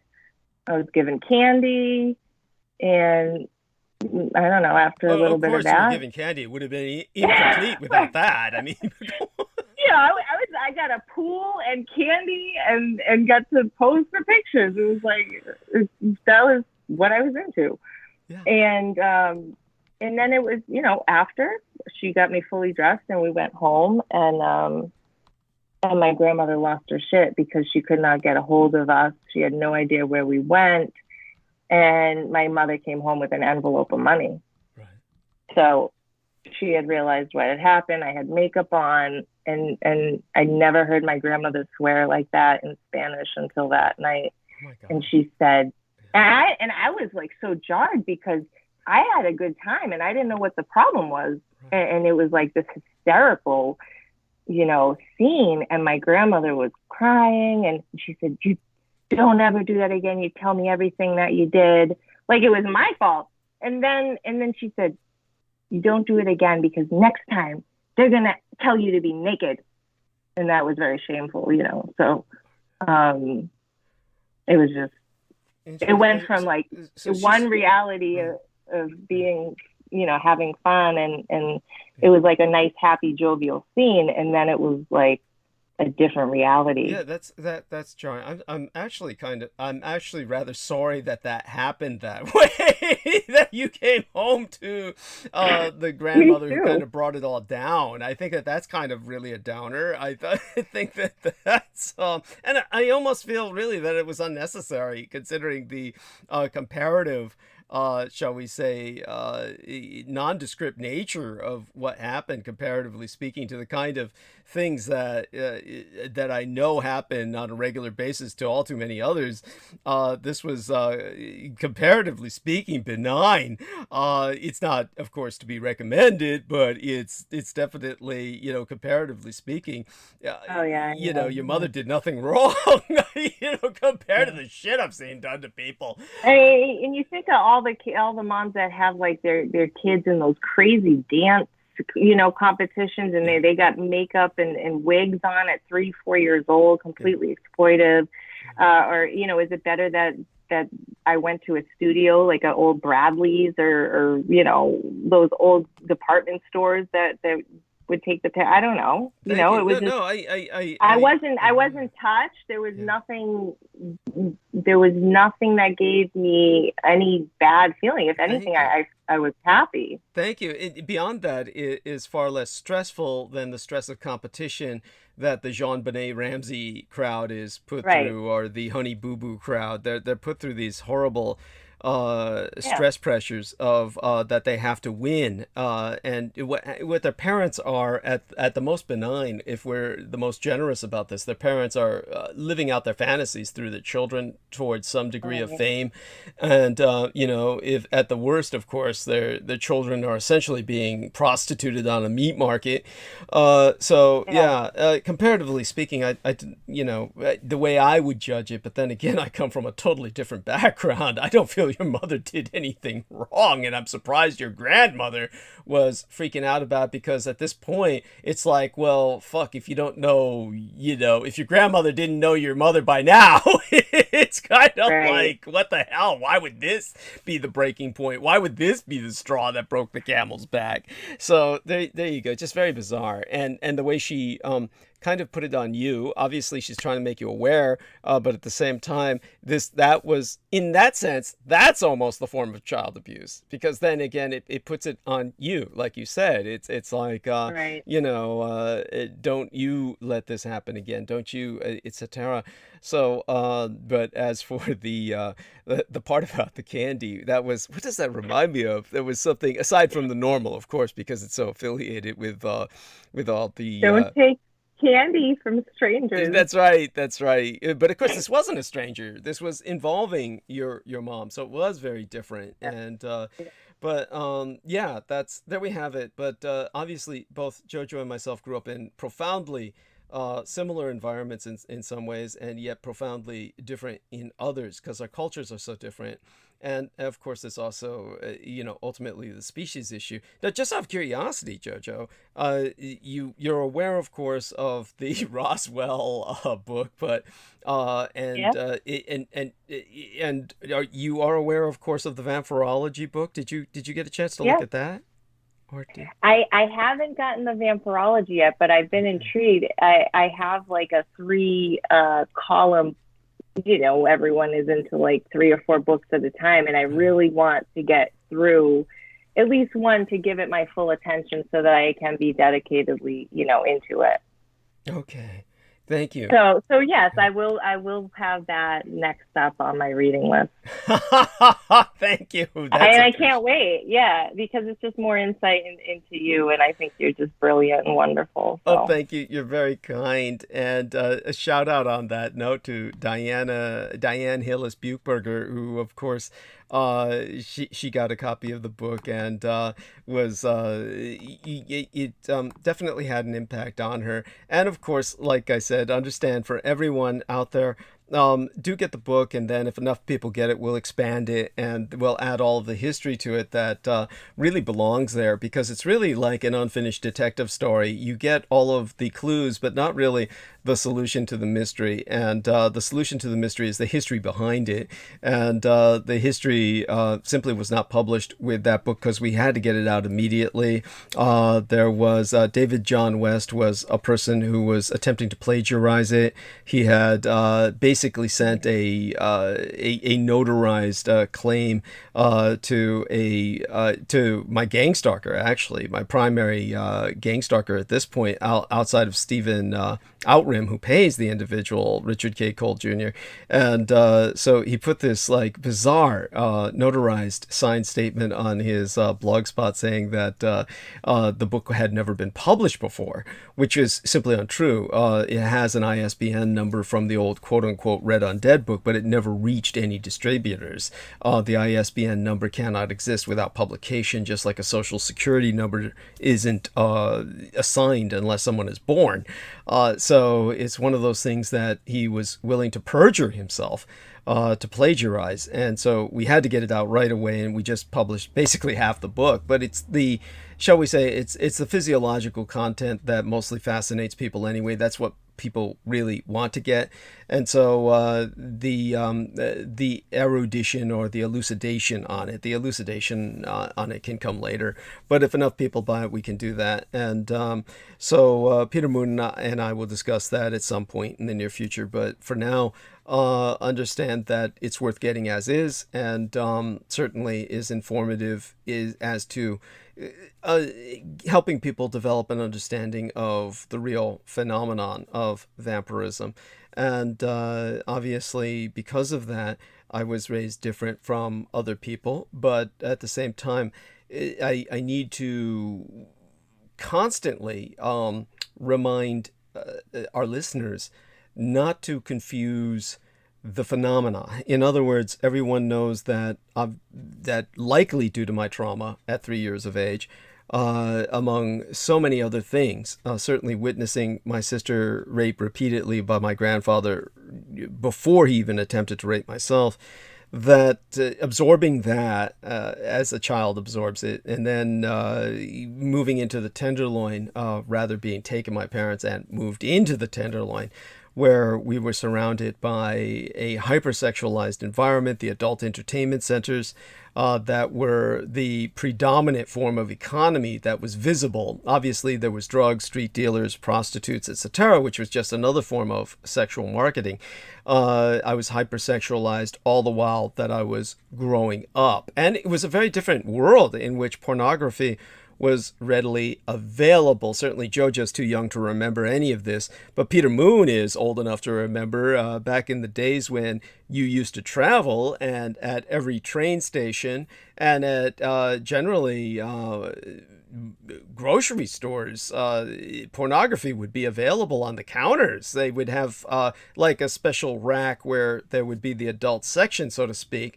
But it'd be there for people to buy, and this would usually be for travelers like men who are taking trains and they're grabbing some material to jack off over while they're in their sleeping compartment. It would be just there, and at the grocery store, it'd be down there with the magazines. Jameson Reese says, "Holy shit, you mean that's changed?" Oh God, yeah, you can't find pornography anywhere, and the reason why is because it's online. So nobody carries a wall full of pulp. Nobody carries and this is why pornographic stores are dying. The only thing that they sell now is and then Jameson says, "No wonder humanity is so fucked." Yeah, it's true. Everything's changed. The only reason adult stores are open now is because they sell toys, adult toys, and people are buying most of that online. So like everything else, the kind of localized distributors are all dying off.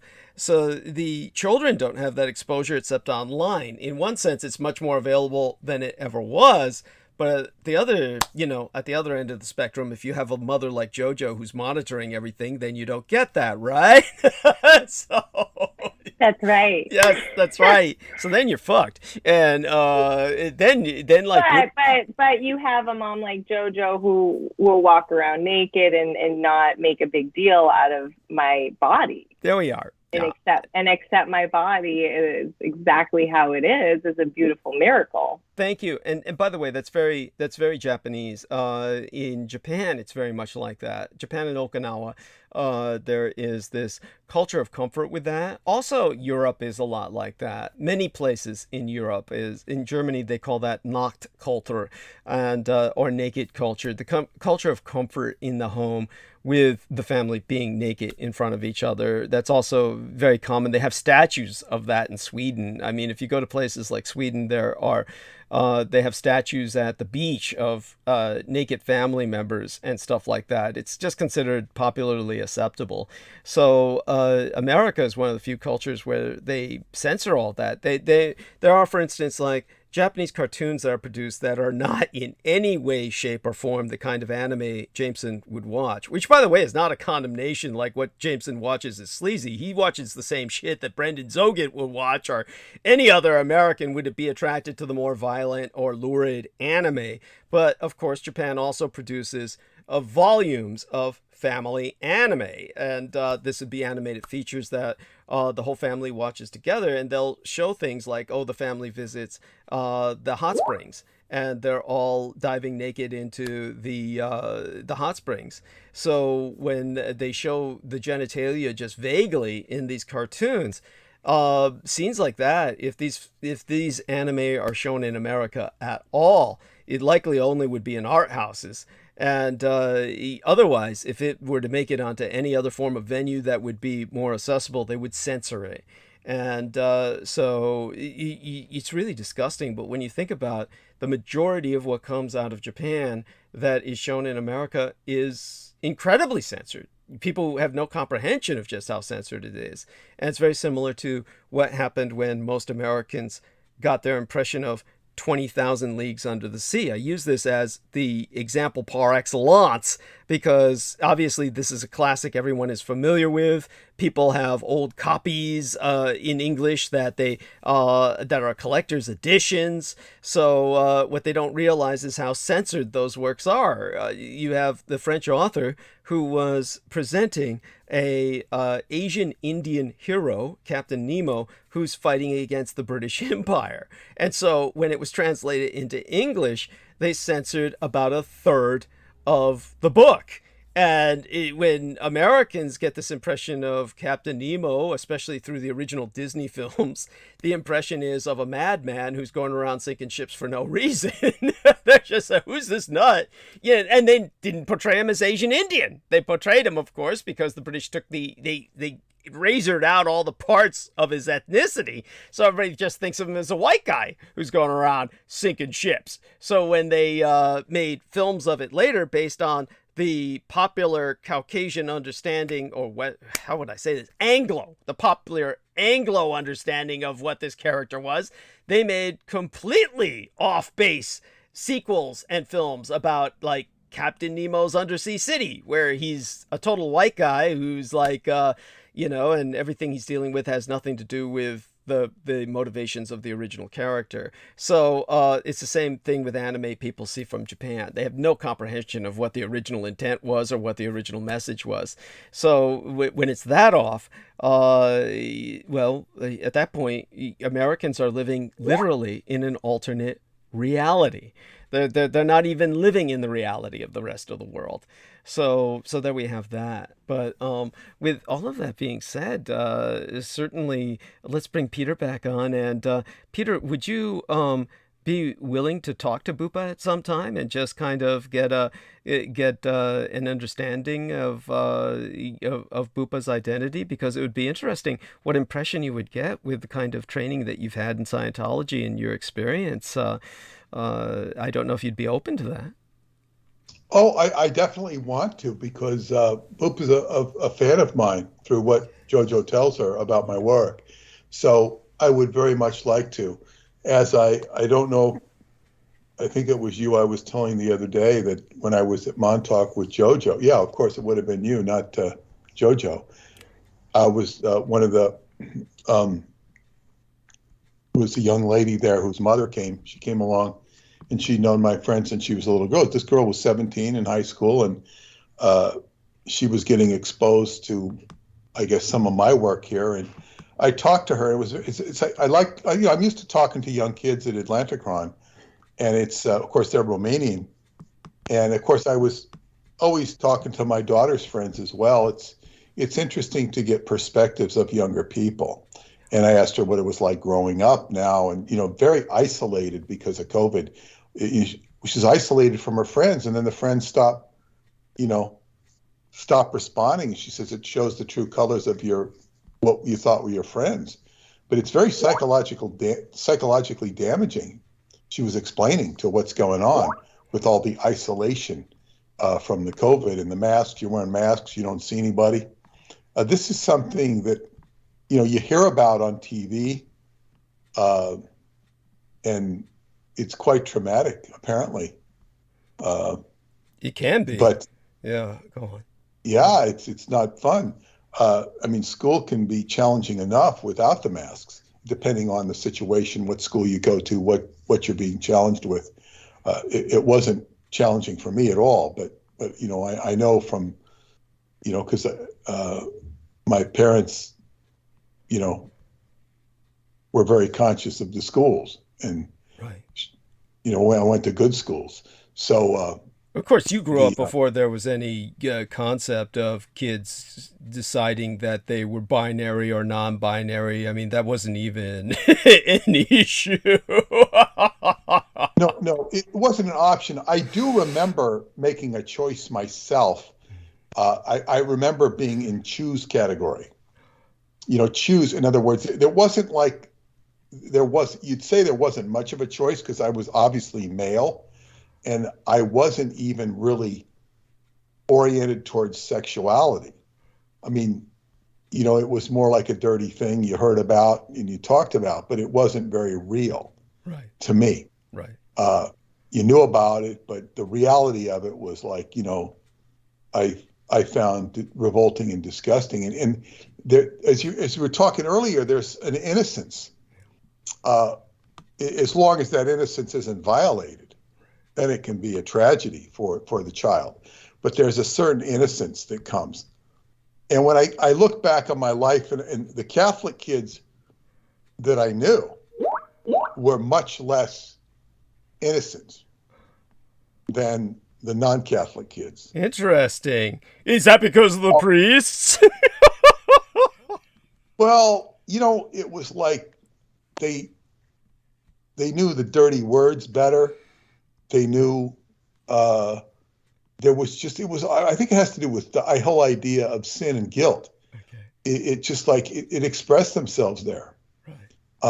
That makes sense. And it's just like the Protestant kids.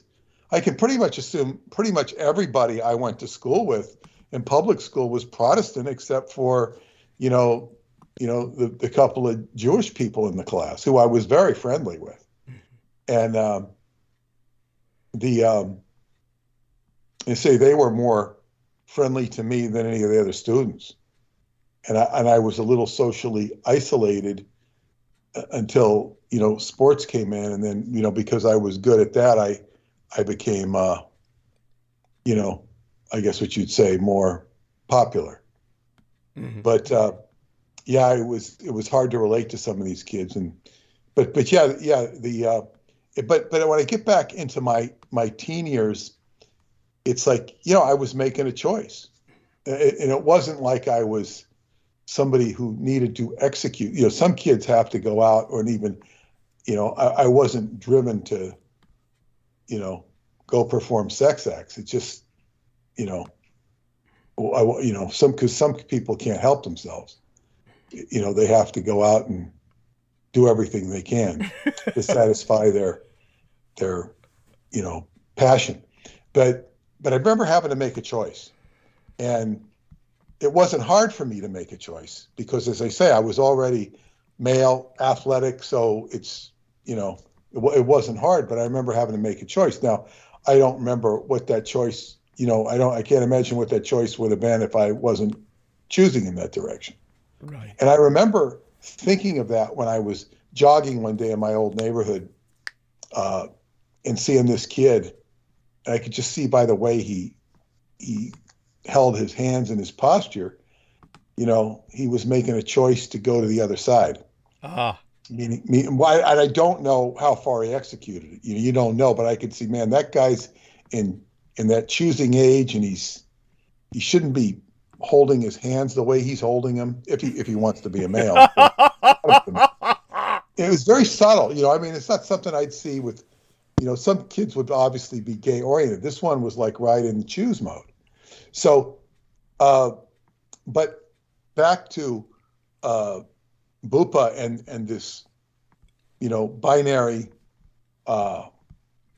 it's like straddling either side. Now, when we go to I after our conversation about this, I looked at the tarot card of Baphomet, or the devil, and that's basically that's the androgyne, and the androgyne they call it, and that is a lower octave version of the original praetor human, which wouldn't be either side.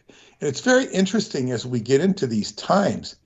I was trying to find my book of the law, Aleister Crowley's Book of the Law. I have a copy where the foreword talks about this sort of phenomena happening.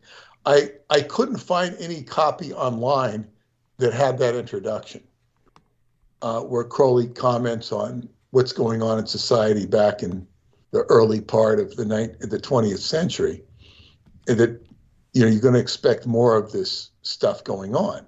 So when we as you grow into a human being, and you discover your sexuality, it can be really, pleasant and identifiable. I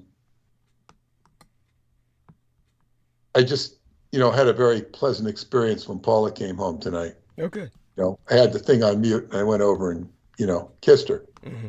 It was very pleasant. And it's like there is so much potential to tap between two human beings. And I'm just going to say something. And I can sound like an expert on these subjects because I've had some experience with them. I don't consider myself an expert. In fact, what was that? Oh, I quoted that great line from at my friend's funeral, Greg Arcuri's funeral in June. I said, I talked about, I hope I don't choke up here. I said, I talked about the Saturday mornings that Greg and I would watch the baseball movies, and one of them was Lou Gehrig, and he gets up and he gives this speech, today I feel like I'm the luckiest man in the world because he's dying. And everybody's there, Yankee Stadium's full, supporting him. And I said, I feel like Lou Gehrig today because I was the luckiest man in the world to have known Greg. Yeah. And so are you. It's beautiful. But the luckiest... God, I went off on my train of thought there. Oh, that's fine. You were talking about, yeah, go on.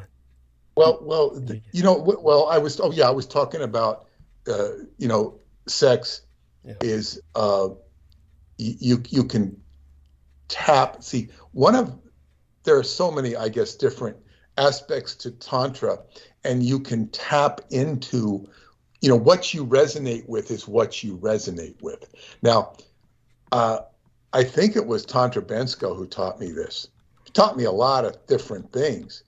And, it's like there are tantric schools in India where, or God knows where, they could be in Tibet, they could be in Hugh Hefner's underground, for all we know, and I'm saying that facetiously. They never taught or mentioned tantra in those magazines. They might have gotten into it a little bit later years, but they don't. It's not what they were about. But where you go into a sort of a dark room or just a room, this would be a tantric monastery, and they give you somebody of the opposite sex, and they would give you that person until you could not only satisfy each other, but really enjoy each other. And then as soon as you would get, I guess, reaching states of satori, or, they take her away. Maybe it's a him and a him. How the hell do I know? They take your partner away, and then they give you a new one, and you'd have to repeat the process. In other words, the whole idea is, and Crowley kind of talked about this, it doesn't matter who the partner is, you have to perfect the union of the male and the female, and you have to be able to do it with every female and male. Of course, that's not pragmatic in real life, because if you started, patrolling the neighborhood, you'd have a lot of problems. And of course, our society is not geared towards that. In fact, it's antithetical to that, and it would be disruptive to the culture as it is. But it's this interchange of energetics, and it's like it can be a beautiful thing. But you'll find, and Douglas, knows this probably well. I mean, Douglas is very sharp to see the general sexual repressions in people. You can see it right away, when somebody's full of themselves or whatnot. Yeah. But and that's okay. It's just, people are the way they are. But the point I'm trying to get across in relation to binary gender is that we identify, even if we are sexually, I guess what you'd say, repressed or compromised or not liking it, it's who we are. It's our earthy existence, and we identify with it. Even those, I'm talking about heterosexuals here. Yes. I'm not commenting on LGBTs here, because I'm just saying, from the heterosexual viewpoint, I think most people that are content with being heterosexual, are, they're in rhythm with it. It's like it. It's their identity. And so if we think of a transcendent state, or quote unquote transcendent state, where we lose our sexuality, we're like, oh boy, this is like having to move out of our home, or having to lose our girlfriend or wife. It's not what we want. So if it is arguably a transcendent state, there was a movie with Peter Falk. It was sort of an art film called Wings of Desire. I think it was a German film, if I'm not mistaken. And it's about an angel who comes down into the earth realm and falls in love. And then, of course, the angelic state is compromised. So there's this idea of, the angels. Angels are often, sometimes they're a little masculine, but they're usually kind of feminine, and they're usually portrayed kind of sexless and androgynous. And that's kind of, an angel is a messenger of God. Angel means messenger. It also refers to angle. Angel and angle are related phonetically and also in meaning. So you have this reference frame.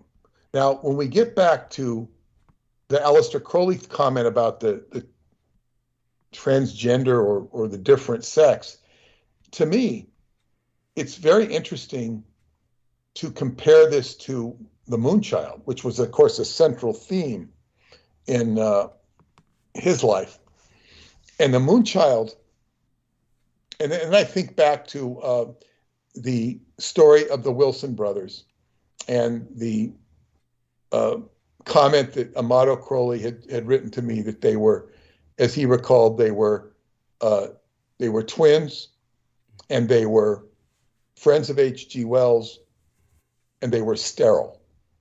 And this was pointed out to me by my friend Chelsea as a big clue. She says they're sterile because this is what happens with a virgin birth. Now, the sterility of the Wilson brothers, and with the Wilson brothers, according to, it was Preston or Duncan, or maybe it was Preston's mother, they were trying to go through their past lives and contact their sexuality so as to travel in time. And that was, but the sexuality was, they were sort of not fully, I guess, what you call sexual beings. And what you have is, see, a male and a female can reproduce. A person who is, I guess, what you call gender, well, maybe a gender neutral or whatever the different categories are, they can reproduce. And of course, my book, the Montauk Book of the Living, explains how, the female has the potential through the female ejaculatory liquid to reproduce unto themselves.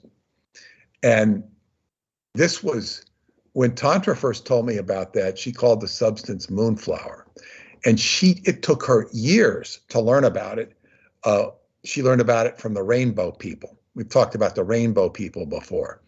And the rainbow people would migrate, and, they would hang out, basically a pagan group. And of course, the outsiders would think, oh, they're just a bunch of people a bunch of hippies going to get naked. They didn't want people to know where they were going. It was sort of an in thing. She hung out with them, and after years, she was taught about moonflower, which is basically female ejaculatory liquid, although she didn't identify it by that name. And it was very hard to research, and it was actually my friend Vicky, who actually used to run a sex club in Connecticut, that kind of told me where to look. And the female ejaculatory liquid, it was a book, I think it was called, it was a famous book in the 80s. I never read it. I think I looked at it when I did the research.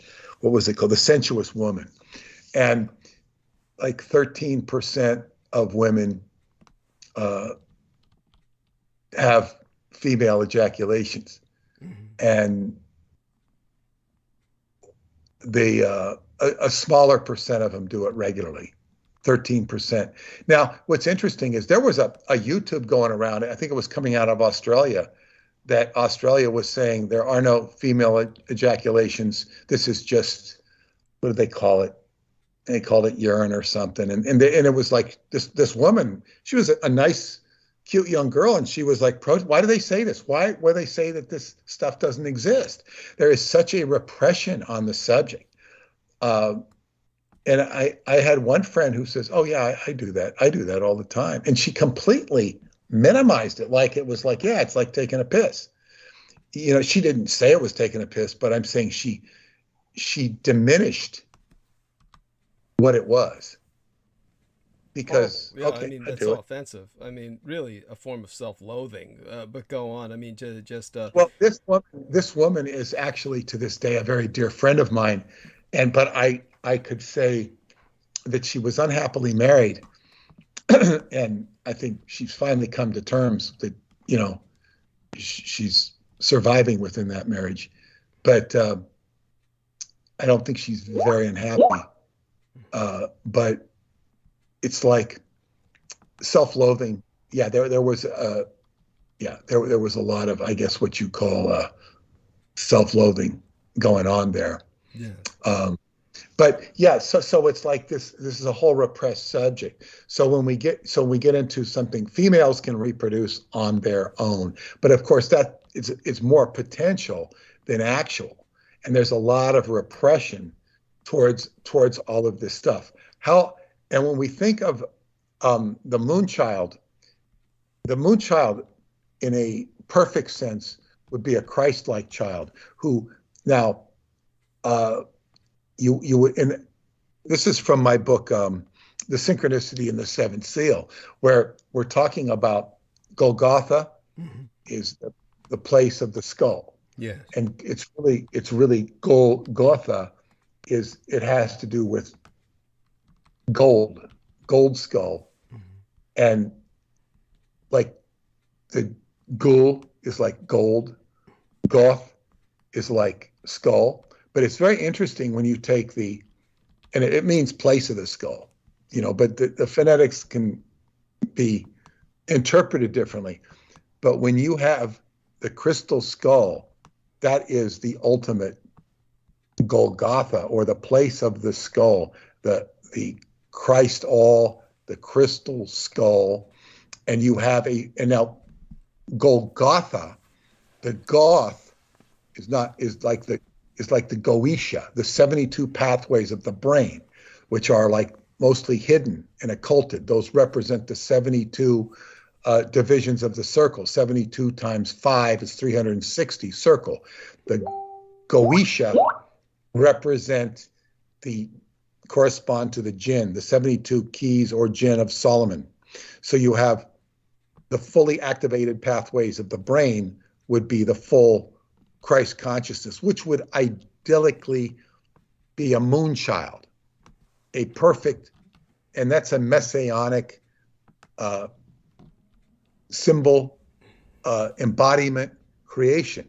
Now, when we think of the Messiah, the deliverer, and this is part of what the work Douglas and I are doing, it's a messianic mission because we're trying to deliver truth. Not necessarily in the context of what you'd normally think is Jesus the Messiah, which is usually what people identify, but trying to bring truth. And there is quite a bottleneck here. There's quite an issue. The same thing of the deliverer applies to David Anderson's work, because I discussed how this poor woman was, on the brink of suicide because of suicide of her son. And was offering as much as $1 million if she could, access his technology. And it's just, it's not that's not really what it's about, money. And if he actually, advised her or brought her to it, it could have dire consequences, not only for her, but for other people involved. So, but you see, when people bring their ultimate grief and there's a possible solution, they come to your door. If somebody comes to a doctor's door and he just can't handle them, he's going to feel the grief of that person. When you have a technology like time travel, it's inviting the whole burdens of humanity. And not to say David or anybody else is responsible for that, but it's bringing it to the forefront. So it creates a bottleneck. So if you think of the Messiah coming in package of one or in a whole generation, what it takes millions of years for life to evolve from a tadpole with a fin into a human with a foot, or some sort of fish that's developing a foot. These things take long time to get it. So are these children of today prototypes of the future that might take hundreds of thousands of years or thousands of years, or maybe it's all quick like in the movie Childhood's End? And is that really what's going on? So it's transformation. And I think it's really healthy to look at astrology, because you have Gemini is the sign of duality. One of the cards, the versions that Crowley refers to, is called the brothers. It's also called the lovers, sometimes the twins. And it's the unification of the right and the left, ultimately the right and the left hemispheres of the brain. And when you have those in synchronicity or charging, going back and lighting each other up, that's a fully activated brain. And that's the corpus callosum, which is the centerpiece between the two. And I've seen X-rays of Nikola Tesla's skull. He had a abnormally large corpus callosum, and it was astounding. So he was like firing back and forth. Phil Dick, in his book Valis, and Valis meant vast, active, living intelligence system, kind of an artifact of the universe.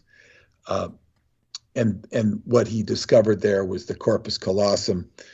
On either side was the two hemispheres of the brain, and that corpus callosum identified with the Hebrew letter Shin, which was the Yod-Heh Shin Vav-Heh that I've talked about often, the Shin being the missing secret word of Freemasonry, and which equates to the essence of the Christ. And this is very interesting because you have this, you can deal with the symbolism, and it can get, when we put it into the human form and the binary characters of today and tomorrow, you can't judge them.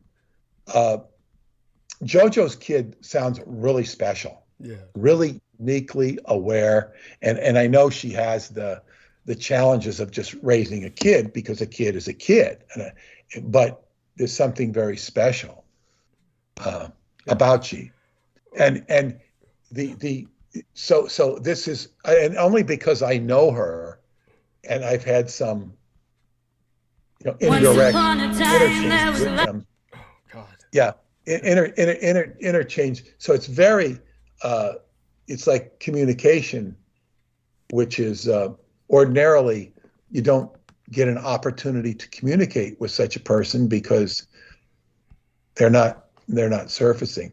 Although I remember there was this one young man, relatively young man, who showed up on an August 12th at a talk I was giving at Montauk. Mm-hmm.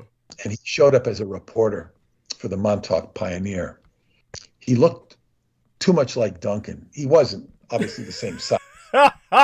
He looked too much like Duncan, and he looked like the prototype. And he spoke with a very effeminate voice. He looked right out of the Montauk Project. And here he is there to cover the article on the Montauk Project. And then I was talking to him, and I don't know what I said, but I got him to speak in this deep voice. Oh. God, he could speak in a deep voice. It was like, ooh, and it was, God, I was shocked, because how could some guy talk like this? And then I think I ended up offending him, because, I was talking about it, and he got it, but it was amazing that he could go from one to the other, like he was binary on some level. And that was, I never heard or saw of him since, but straight out of Montauk Project lore. So I don't know, I just kind of went on and on there, but I think it's a process of evolution that's occurring, and it should be regarded, if not respected, for what it is, and what does it all come to? Are we going to have to lose our sexuality as we evolve into something bigger or more important, so on and so forth? In Scientology, sexuality was kind of, suppressed and shunted in the name of becoming an operating thetan who could control matter, energy, space, and time.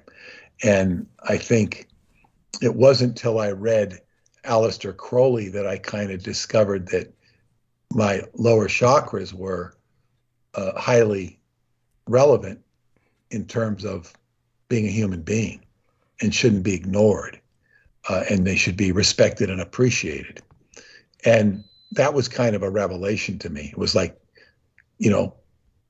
being part of it, being a human, because I already knew it was smarter to be a human than to stay in a cult, and sort of throw your life away. Not that I felt that I had thrown my life away, not at all. But if I were to continue, I would be doing that, as many people prove to have done, at least for decades of their life. So, and I think there was times when I would have happily evolved out of my human state. Yeah. And perhaps there will be, I felt like passing away would be a great relief in its due time. And now I guess I'm enjoying life too much. It's not my time. And yeah, there is much more to enjoy, at least the way I look at it for now. But it's, I said to Paula, I said, if I ever had a child, I'd want him to spend a considerable amount of his growing up in Transylvania because of the, purity of the food source and just the energy of the place. It's not that, it would be a good idea. So he wasn't, or she wasn't polluted by the American stuff. And one of my friends who, Jojo has certainly heard a lot about her. Mm-hmm. She's really tapped into what she sees going on because she's a counselor too. And she says so many of these young people have been denatured because of the different stuff in the food supply, the different stuff going on in the medical world, that it's not a case of evolution in these particular cases. I'm not saying there's not cases, right, but where they've been dehumanized to the point where they can't reproduce. And that's a whole nother aspect of it, as opposed to those who might be evolving more in a different way. So that's what I have to say, and take it away. Right. No, that was beautiful. Can I pop in real quick? Please, Jojo, by all means. Please do. I have heard and read about the genes being corrupted and stuff from GMOs and pesticides, obviously, because I was marching on Monsanto and stuff like that. I'll tell you, Bupa has never had fluoride. She was nursed for years, along with food, but she continued to receive breast milk for years. And very high on the list in my house is no GMOs, as organic as possible. Yeah, when we go out to eat, obviously there's access to whatever, but we don't go out to eat that often. So I can say I don't think Bupa is a result of genetic. Yeah, but what you're saying is right, because there has been stuff changing in the gene, like on a DNA level, because of what is going on a toxicity level. America allows so just in the cosmetics, the hygiene products, the food. I think it was like 5,200 chemicals that's allowed in our cosmetics and hygiene products. 5,200 are banned in the EU that we allow. I could get into big pharma and the medical industry for hours, but the plastics in the home, like we did like a more natural wood. They go to a Waldorf school, which is very about using textiles from nature, textures of nature, so felt, knitted, even hand towels. Like they're crocheting or knitting their own hand towels for the bathroom in kindergarten. Well, I'm sold on what you're saying with regard to Bupa, and I think the result. I don't know your husband's background, but who's your background genetically is just that could explain it, just because you are you're a magical lady. That magical background, yes. Yeah, because of your heritage, you're a magical creature. So that I recognized, and I want to say something that Marjorie Cameron said to me. She said, not on my first meeting, but when she saw all the stuff that was going on, she says, magic is the language, synchronicity is the language of magic. and your life is laced with it, she said. And that it's true. So it's like, I would say the same about you, that you are laced with synchronicity. And I want to say that I got that text that went off. I think I saw a message from Rudy Curry, and he said, "Oh, since Saturday, all this synchronicity has been happening." He wrote to me. Yeah. I said, and it's like what happened last Saturday was so powerful. Yeah. And even with talking to my Mexican friend Miriam, because we were plotting to take Paula out for her birthday. But when are we going to take Paula out for her birthday? Because it's Saturday. We're going to take her out on Friday, and that's and this will be a magical meeting with those two, because they were so integral to what happened. And before that, they were just our friends. Now they got to participate in some of Peter Moon's magic, and they're already familiar with me. They know me, so but not so much what I do. So they got it's really neat, just everything that transpired, and now because it's getting close to go time, but the Shasta event that JoJo and I will be going to, and I should tell people the Living Truth Summit, April 1st, 2nd, 3rd, and 4th. I will be speaking on the 2nd in the evening. I don't know whether you have to buy the whole ticket or can buy for one day. You can probably buy for one day. I really don't know the rules. Living Truth Summit, you'll find it. And it's and then on Tuesday, I guess, which would be the 5th, I will be doing a seminar. And there's going to be, I think on Monday, we go to places in Shasta. This is initiation for me and JoJo, because we've not been to Shasta, and it's like the spiritual reference point of California, and they will tell you the whole galaxy, the traditions of the inner earth. And it's all related to Montauk.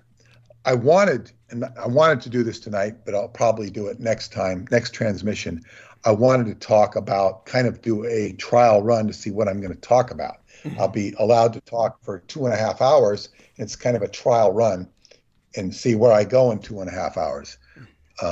Talking probably about the second coming of the pharaohs with regards to the Montauk pharaohs and how it parlays into Egypt and Transylvania and so on and so forth, just as a trial run. Because if I have 2.5 hours to talk what I'm going to talk about, it will also broach on the Qigong, but I can't do too much of that. And what's the date I'll be doing the seminar in Rhode Island, JoJo, for the Qigong? What is it, May? Saturday, May 7th, and it's actually Seekonk, Mass, on the border of Providence, Rhode Island. Okay. That's H.P. Lovecraft country in Providence. Yes. So and I would really like to get the medicine man to come, because he doesn't live that far away, but I have to, he's somebody who changes his phone number every few months. For what reason, I'm not sure. So I've been in touch with our common friend. He always keeps in touch with her. And hopefully I can get him down to just so you can meet him, JoJo. Yeah. I'd like him to meet Paula too. I don't know if Paula can come with me on that day. I know she wants to, but well, you'll meet Steve as well too. Steve's your husband.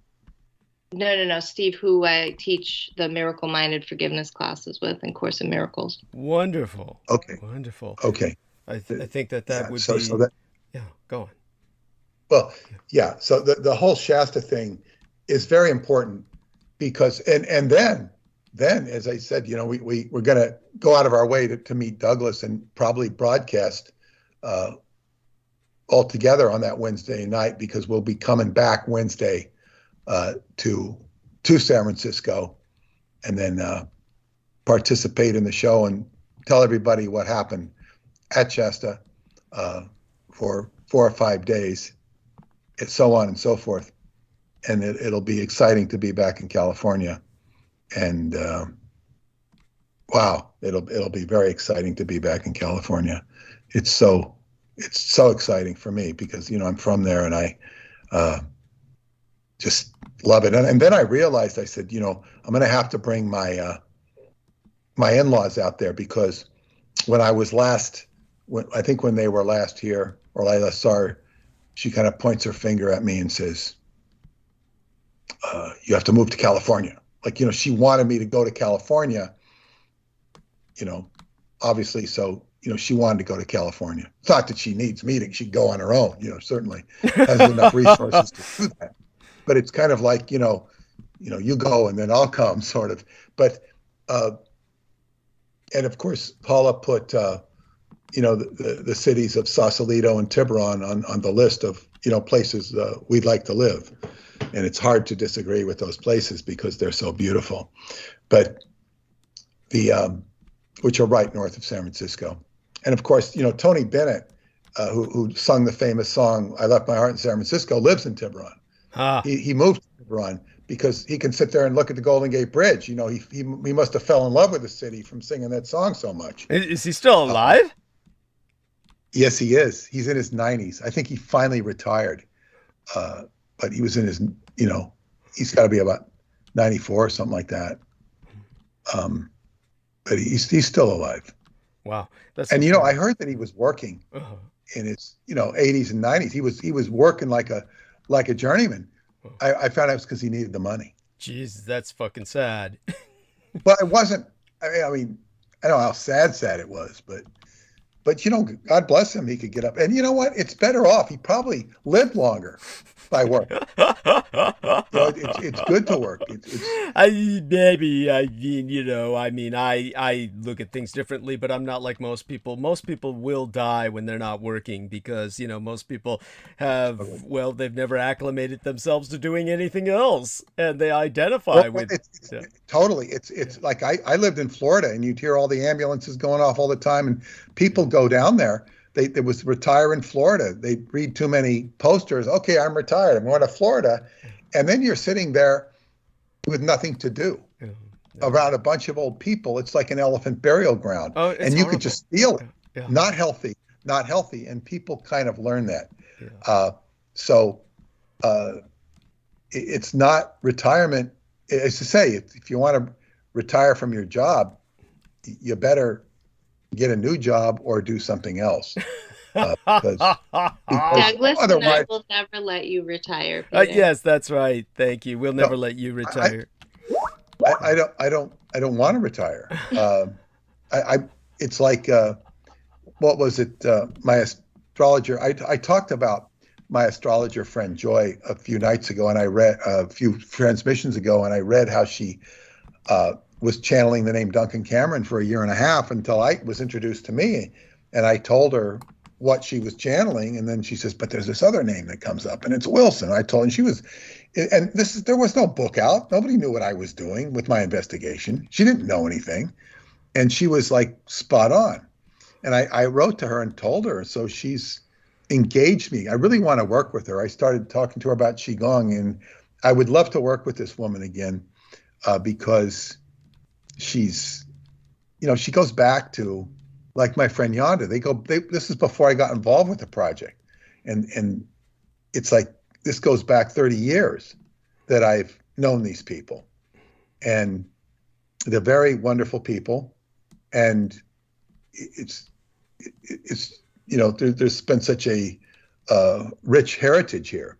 But when we go into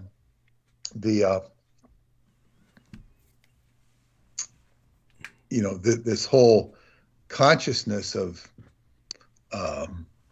what we're trying to channel or funnel here is basically, when we're going to talk about Douglas, we're trying to get information distributed, truth, the old precept, know the truth and the truth shall set you free. Well, it's a position right here where, you know, it's challenging to digest and process all the information Douglas has to offer in a context in which the audience can understand it. because it will enlighten the public as to what's happened and what's going on. And this is the value of it. But the problem is, and that's the workmanship of what you call processing information and putting it in a format that people can understand. And that is a messianic mission, as I was alluding to earlier. But you can't do it if there's such a resistance to it in terms of people not even wanting to open the book, because it's just their heads are numb. Well, they're told by the enemy not to open the book, The Cult of the Kings of Edom, which has totally overwhelmed the alternative. This is another interesting point, Douglas, I want to bring up. Okay, so we were, the vampire cult, if you will. Oh, God, don't insult vampires by comparing them to the Edomites. But Lamasery, colony, monastery. Okay. Oh, you're talking about the original Mage Kings. Yes, go on. Yes, but the vampire, the legacy of the Mage King, the vampires teaching Christianity to mankind, so mankind could be redeemed, salvaged, yes, redeemed.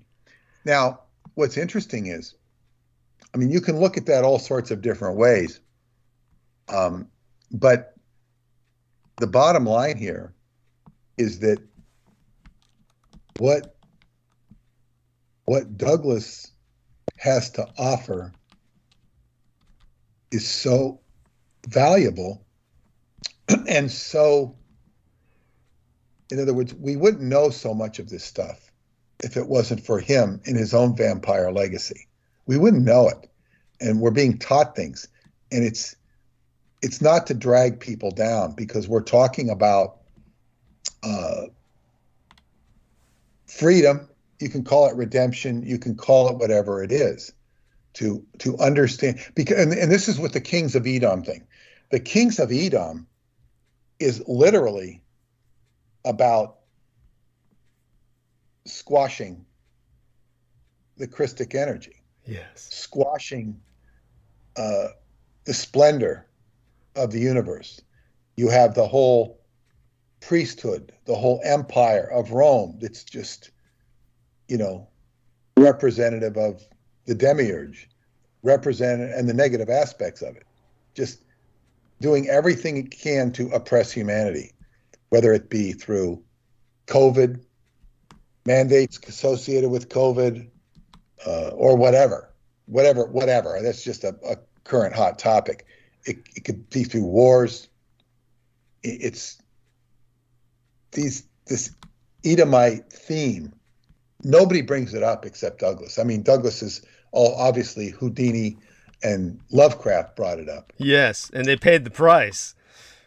Well, yeah, but see, Douglas is bringing this theme, and it just, it's so flagrant with Graham Hancock, and so many people who are glad-handing it without even realizing they're glad-handing it. They don't necessarily know it because it's convenient, it pays the bills or whatever.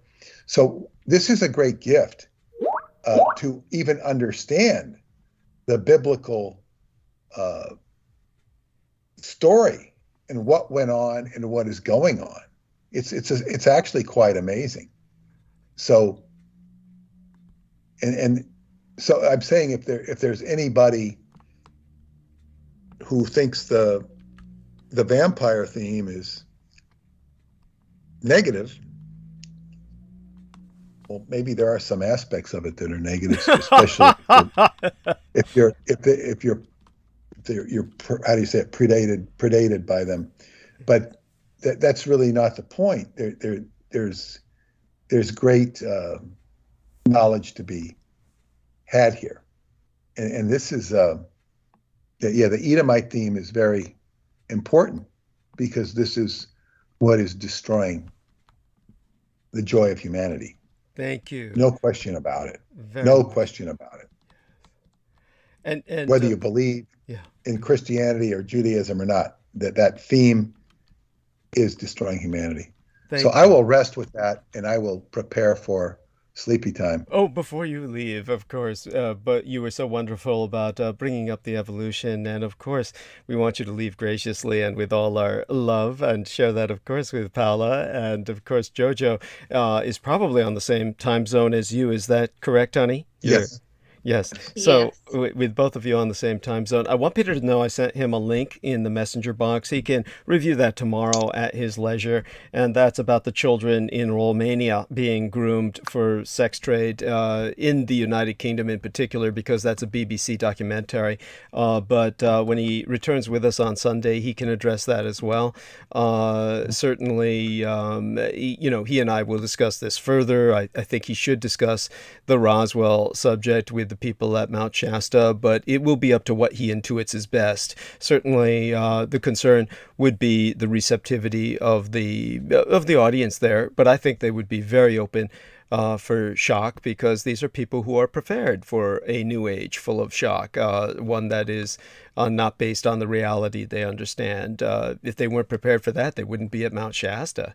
Right. Yeah, thank you, honey. And with that being said, I do want to bring up the fact that there has been a very recent groundbreaking study. It was only June of 2021 that revealed how many non-binary Americans there are right now. Now, admittedly, this was mostly whites, because in the ethnic communities, there is that horrible toxic machismo that prevents people from coming out at all in so many cases. And when they do, it's usually the more conventional, I'm gay or something like that, as opposed to non-binary, which seems almost too nuanced for many communities to yet absorb. But it's 1.2 million non-binary Americans have openly identified at this point. And this is based on a very thorough study that has taken a very painstaking survey, and so it's mostly a situation that points to the urgency for most people. I'm so glad that Bupa's in a very, shall we say, nurturing environment and doesn't seem exposed to the horrible stresses and pressures that are driving so many other people in a similar position to suicide. But many of the statistics are gleaned, and we can go more into this on Sunday when we have more time for detail. Many of these statistics are gleaned from suicide prevention centers and outreach communities. And that is why we know what we know about these people, is unfortunately because of the intervention to prevent them from killing themselves. So among all teens in California alone, not just those affiliated with the queer community, 27% identify with some level of gender nonconformity. So it's important to remind ourselves that there truly is a revolution underway. Back in the 60s. When you put it in this context, Yeah. it tells me something else. Yeah. This is, a rough estimate of, if I assume 300 million people, and there's more than that, it's like 0.004%. Yeah. Absolutely. But see, what this tells me, and I never really thought of in the context, I thought there might even be more than that. That, to me, smacks of an evolutionary maverick Yes.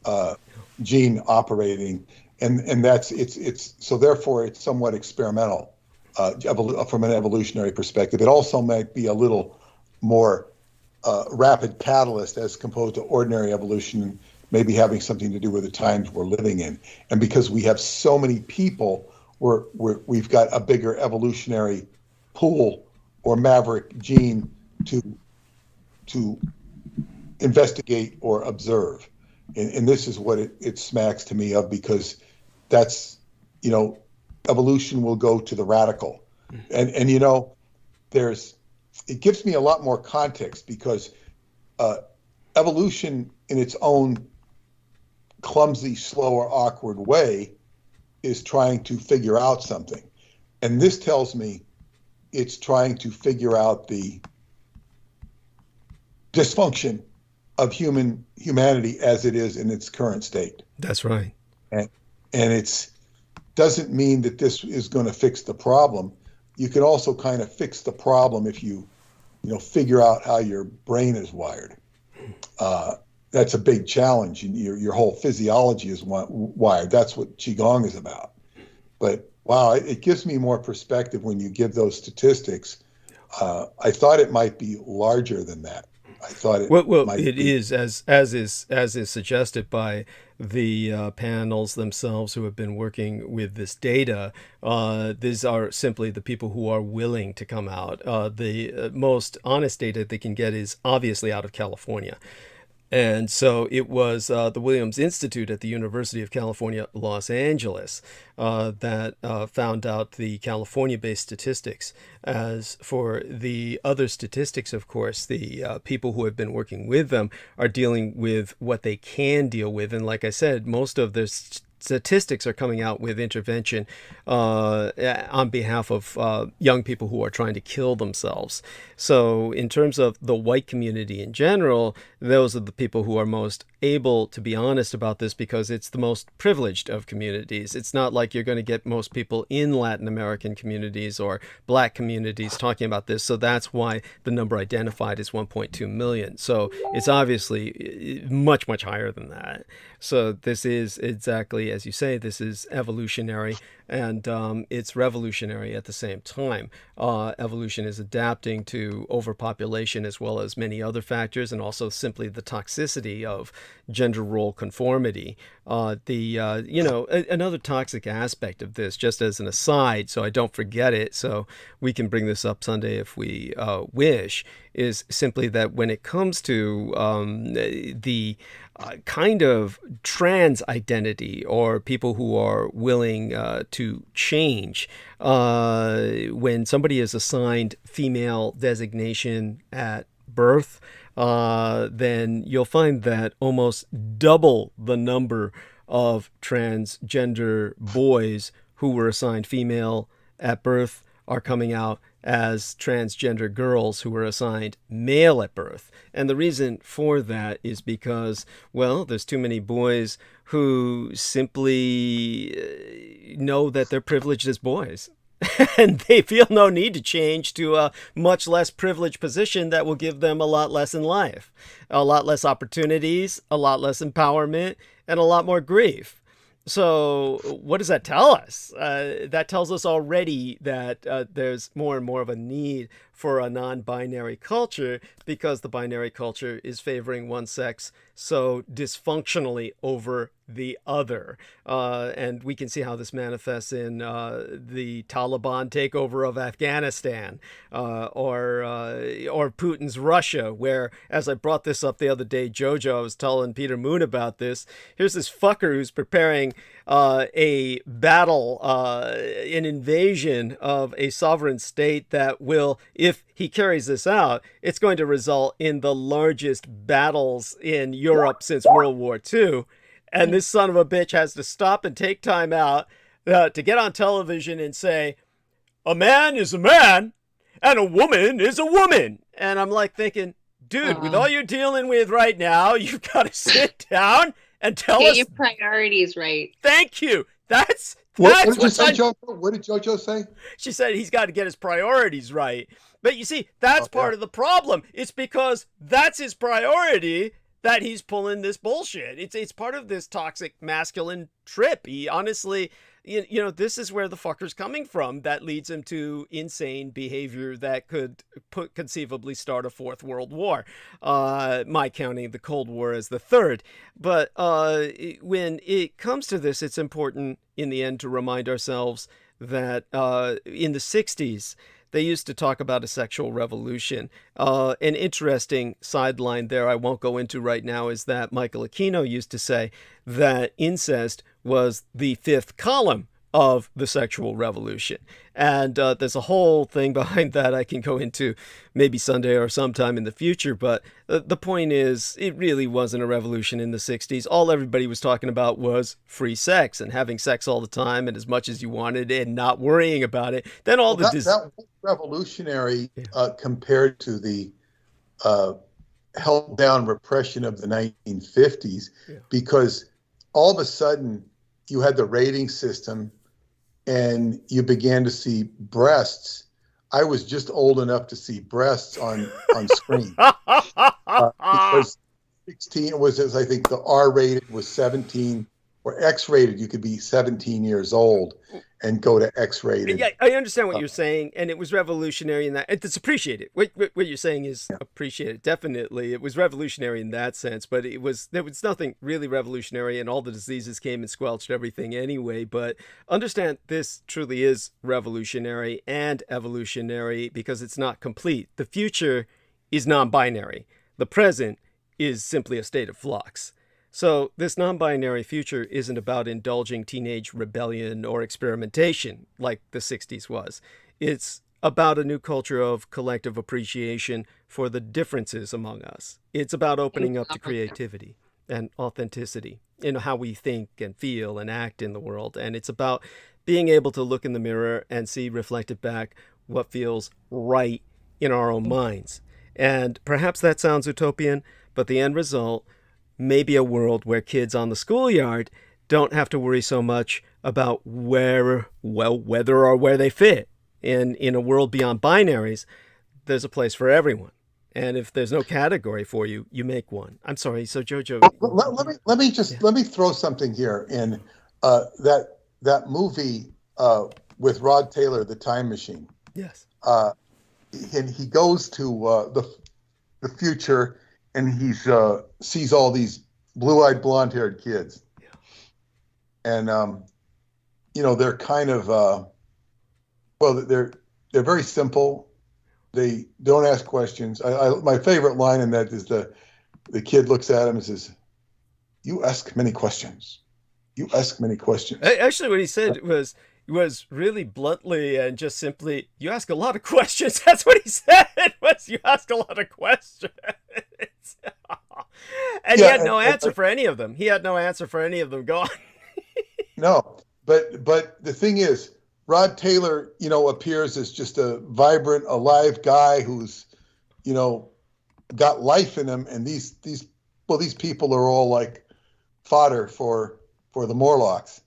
Well, the point is that they're essentially happy people, but they're not. They have no concept of struggle. And so when he becomes outraged and he's taking it out on this one poor kid who's in front of him, tearing up these books and saying all these men died so that you can just sit here and eat and drink and fuck all day. It's like, and reproduce, you empty fucking people. It's, in a sense, he's really exposing his own insanity. That's his insanity. It's like there's nothing wrong with these people other than their ultimate fate. But in a sense, their ultimate fate is it really that bad considering the fact that they're in a state of equilibrium? They're completely content until, the Morlocks eat them. But, even down to that point, it's not like anyone on the surface is really aware of what's going on. So they live and die in bliss. Ignorance is bliss. There's really nothing wrong, arguably, with what's going on. So they're very, I guess what you'd say, they just let, Yvette Mimieux, she's, floating and drowning, and they don't care. They just, oh, sure, so what? That's the part. That was the only part. That was the only part that showed a dysfunction. There was something was obviously intrinsically wrong there. I forget that part. I thank you for reminding me because I always forget that part. She just passed away. Oh, sorry to hear that. Yes, and she was adorable when she was young, of course. But then again, he comes along and he fucks it all up with the Morlocks and throws the ecosystem out of balance, and God knows what happens after that. Well, we know what happens after that. He goes back and he grabs a bunch of books and then goes back into the future. That's how that film ends. So certainly in that film, we got an idea of what's going to happen. He's going to go back and civilize them. And then, the whole cycle will start all over again. What was interesting about him, though, as a character, though, he was intelligent, he was alive, and, nobody's really paying too much of attention to him. They were questioning him. He he knew what he was about. I was hard on him. That's true. He's that's fine. He's not an evil person. He's not. Well, but he was so much smarter than the people that he left back in England. And then then he runs into Philby or whatever his name is, and it's like he's just out of place, and he's kind of seeing people just doing the old dull routine. It's like you didn't really want to stay where he was when he went and saw, Philby's father, whatever he was. Philby was such a weird name, but he goes Philby, and it's like the only one that really had any sort of, other than him, that was a little compelling was Yvette herself. She was, she was kind of human in what we know as a human. Right. She, in other words, she was almost someone dysfunctional for her environment. So yeah, that was something. So again, that's wonderful. Thank you for sharing that with us. And Jojo, if you'll end this for us, along with Peter Moon, on a kind of, you heard what I said about the evolution revolution. You can respond to that anytime you come back, which you're welcome every episode to speak with us, as long as you wish to stay. You can come in for a few minutes and say hi each episode. So God knows we need more female company. This is far too much of a sausage fest, and God knows any non-binary company is welcome too. Mm-hmm. Though of course this is far too mature and a venue for Bupa. But go on and someday. There we are. No, you guys are so much fun. It's a treat for me, to come on here. What I would say with the revolutionary feeling we're moving into is, if Peter maybe next time can connect it at all, if he thinks to the divine union or alchemical marriage, where divine feminine, divine masculine is now merging into one, or the Shin, if you can connect it at all, because as we ascend, and I always bring things back to ascension in the terms of where we're going, I see it as a ascending frequency, from a perspective of, is this the 5D avatar? And I know you guys don't like 5D. But no, it's okay. It's okay. Yeah, I've got nothing against 5D. I'm something about that right now. Because I recognize Bupa's left and right brain are fully active right now. They're strong in both sides. And that's something that I had to work very hard on to open the right hemisphere, because having, PTSD and different things, I was very left brain because I had to survive, and being in survival mode, it didn't open up a lot of channels for creativity in most of my life. Even into my 20s and early 30s, it was the hypervigilance and different symptoms.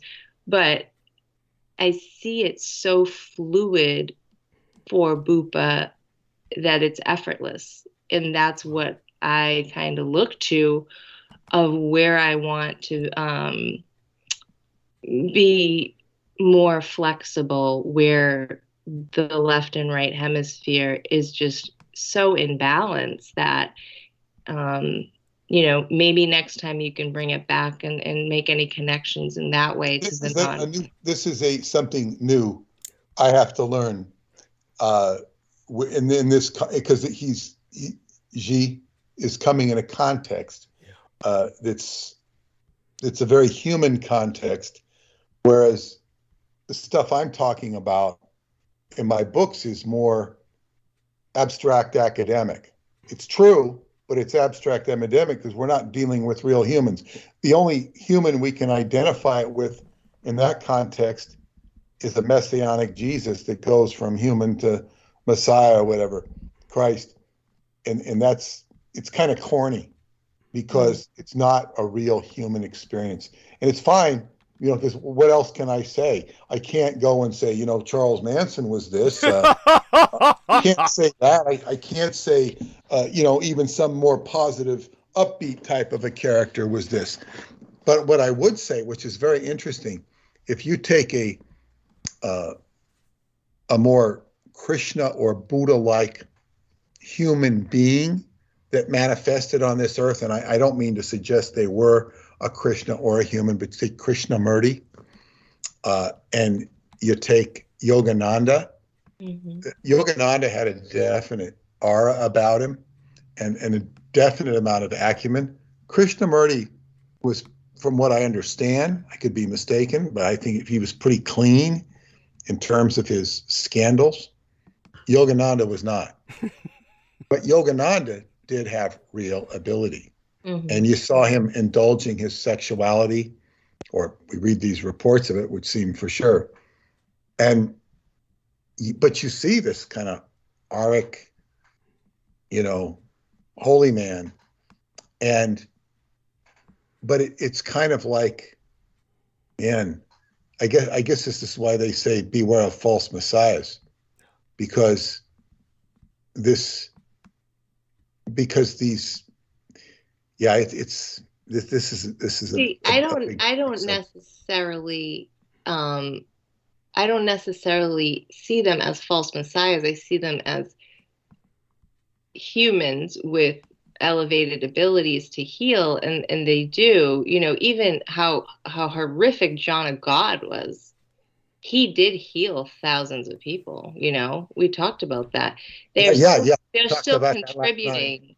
They're still contributing in their human fallacy. They're just contributing at a more efficient, higher, rapid frequency. But this is the issue. Like, say, in Yogananda's case, this other side comes in, which expresses itself and does not do credit to his legacy, because it invites the human behavior invites derision, and then you have the humans extolling him to hide and ignore that behavior. It's human behavior. But it's it doesn't. There's stigma attached to certain behaviors humans have too. Well, yeah, but So why can't we just have the truth? It's like let me to tell you the truth while I'm screwing this broad, and I'm sitting here telling the truth. I mean, in public, I'm doing this. Oh, by the way, this is what you need to do. I mean, that would make a good, sort of comic book session, and it could even be true. Sometimes the truth will come to you in a very bizarre way, and there's nothing wrong with that. The truth is the truth, and people do sometimes attach too much stigma to the truth, or don't accept it if it's coming in an imperfect form. But nevertheless, it's a big subject. So we can. It's a lot to address, though, because it challenges it's a human challenge. But okay, thank you. Yeah. Thank you, Joe. Thank you so much, guys. And I'll be back sooner rather than later. And I love you guys dearly. Yes. And get me your flight data. Yes, I will. Tomorrow. Okay. Because I need to send it to Jonathan. Great. I will. Wonderful. Okay. And hopefully we'll have an opportunity to speak privately, Jojo, as I do with Peter, sometime soon. And of course, you're very busy, and you take care until that happens. I make time for you, Douglas. Oh, wonderful, honey. Thank you so much. Okay, take care. Good night to you. Hey, good night, everybody. Good night, Jameson. Hugs to you. Take care, Peter. Good night. So that was Peter Mōōn, and of course the lovely Jojo Michaelogic, and she obviously has quite experience, and our man Jameson's going to gain some more experience. Holding the stage for me while I finish these tea eggs. I was soaking these eggs in my tea, as I am wont to do, hard-boiled eggs, and I will be devouring them now so that I can have some calories in me to burn through the night. And while I do that, of course, I don't want you all to hear these disgusting chewing sounds. And we will have our man Jameson hold the stage instead. And are you up to that? Yeah. I'll talk about some cryptids. I think that's perfect. I think that's perfect because I'll obviously be quite interesting. Yeah, I'll be taking it from there into that direction. Afterwards, we'll start tonight by talking about the cryptids and how unexplored our world is. Now, I emphasized that a bit in the closing hour of our last transmission, but we'll open with that tonight and then it kind of just go through that very thoroughly, more thoroughly than you've ever fucking heard in your life. So the first time in your life you'll have an understanding of the phenomena that you never did before, because nobody's out to, well, the reason nobody gives you that understanding is because none of these other people have it. Not these poor bastards who are going around squatching or hunting for Sasquatch. It's so horrible. I hate that term and so much about it. Yeah. It's very annoying. It's the mainstream. What they did with the mainstream to mainstream it is just it's appalling. Yes, thank you. I really hope that they in their houses get really fucked up phenomena. Yes. And well, thanks, my son. I'll let you take the stage now. I'm gonna go mute. I'll be back in about 15 minutes. I'll be checking in probably a little before then. Everybody, you listen to this man, do not go away. Of course, I'll be talking cryptids tonight and why do not buy into the bullshit about them as friendly little, keepers of the woods and all that stuff. No, you do not want to come across these things. They will fuck you up, man. I mean, listen, we have enough animals that aren't cryptids that will fuck you up. Thank you. Like probably the most dangerous animal in North America is probably the moose. Yeah, well, it's up there. It's up there. I mean, you see a moose, you're dead. Yeah, they're bad. There's no question of it. They're 1,000. They're a ton, 500 pounds, and they'll crush your freaking car. Yeah. No, they're bad. They're bad news. By the way, shout out to George Knight. He's out there, Bizarre HD. And of course, Veronica Bortolini has been participating, but I do hope more people do. And I guess everybody was pretty enwrapped listening tonight. And of course, I forgot to emphasize hit the up buttons because of the enemy it does otherwise to prevent us from being, from showing up on scans. By the way, Daniel Arola says, I've been fortunate to have met women of that 13% category. Okay, so he's talking about, of course, female ejaculation or something of that nature. I have as well. Yes. That's caused from stimulation of the periurethral gland. Yes. Those secretions are actually considered sacred in the tantric practice, which Kenneth Grant goes into in excruciating detail. There we are. Thank you. Thank you. Yeah, as always. Important. Well, yeah. But then again, that's one of the reasons. What that's one of the things that makes his read so fascinating is that he's not bullshitting you because he goes into those excruciating details. There we are. Thank you. And so I'll go mute on that, and you're welcome to, address those excruciating details to your heart's content if you wish in the period of time that I'm gone. And I will, return, check in on the numbers. Let me give a quick check into the numbers as they stand now. And we will, before I take off, and I want to thank Jameson for hitting the bots that started coming in. Thank God that they're not swamping us. Hopefully I don't jinx us and get them to start swamping us just by saying that. But aside from that, everyone is, we're doing good with the numbers, and I'm sure we can hold that. And I'm sure Jameson's entirely capable of holding that. So with that in mind, Jameson, it's all yours, and I'll be back. All right. So one of the most interesting cryptids I've found so far has been called the squonk, or what they call Lacrimicorpus dissolvens. They say it's supposedly a mystical creature reputed to live in the hemlock forest of northern Pennsylvania. Pennsylvania is a very weird state. If I can credit my parents with anything, it's that we would have road trips on the weekends where we would go to different states, and that was really, while sometimes it was fun. In fact, it was very fun. It was very adventurous, looking back on it. Although as a child, I couldn't appreciate the cheesy ass music they would play sometimes. But the legends of these squonks probably originated in the late 19th century at the height of Pennsylvania's importance in the timber industry. The earliest known written account comes from a book by William T. Cox called The Fearsome Creatures of the Lumberwoods, with a few desert and mountain beasts. The legend holds that the creature's skin is ill-fitting, being covered with warts.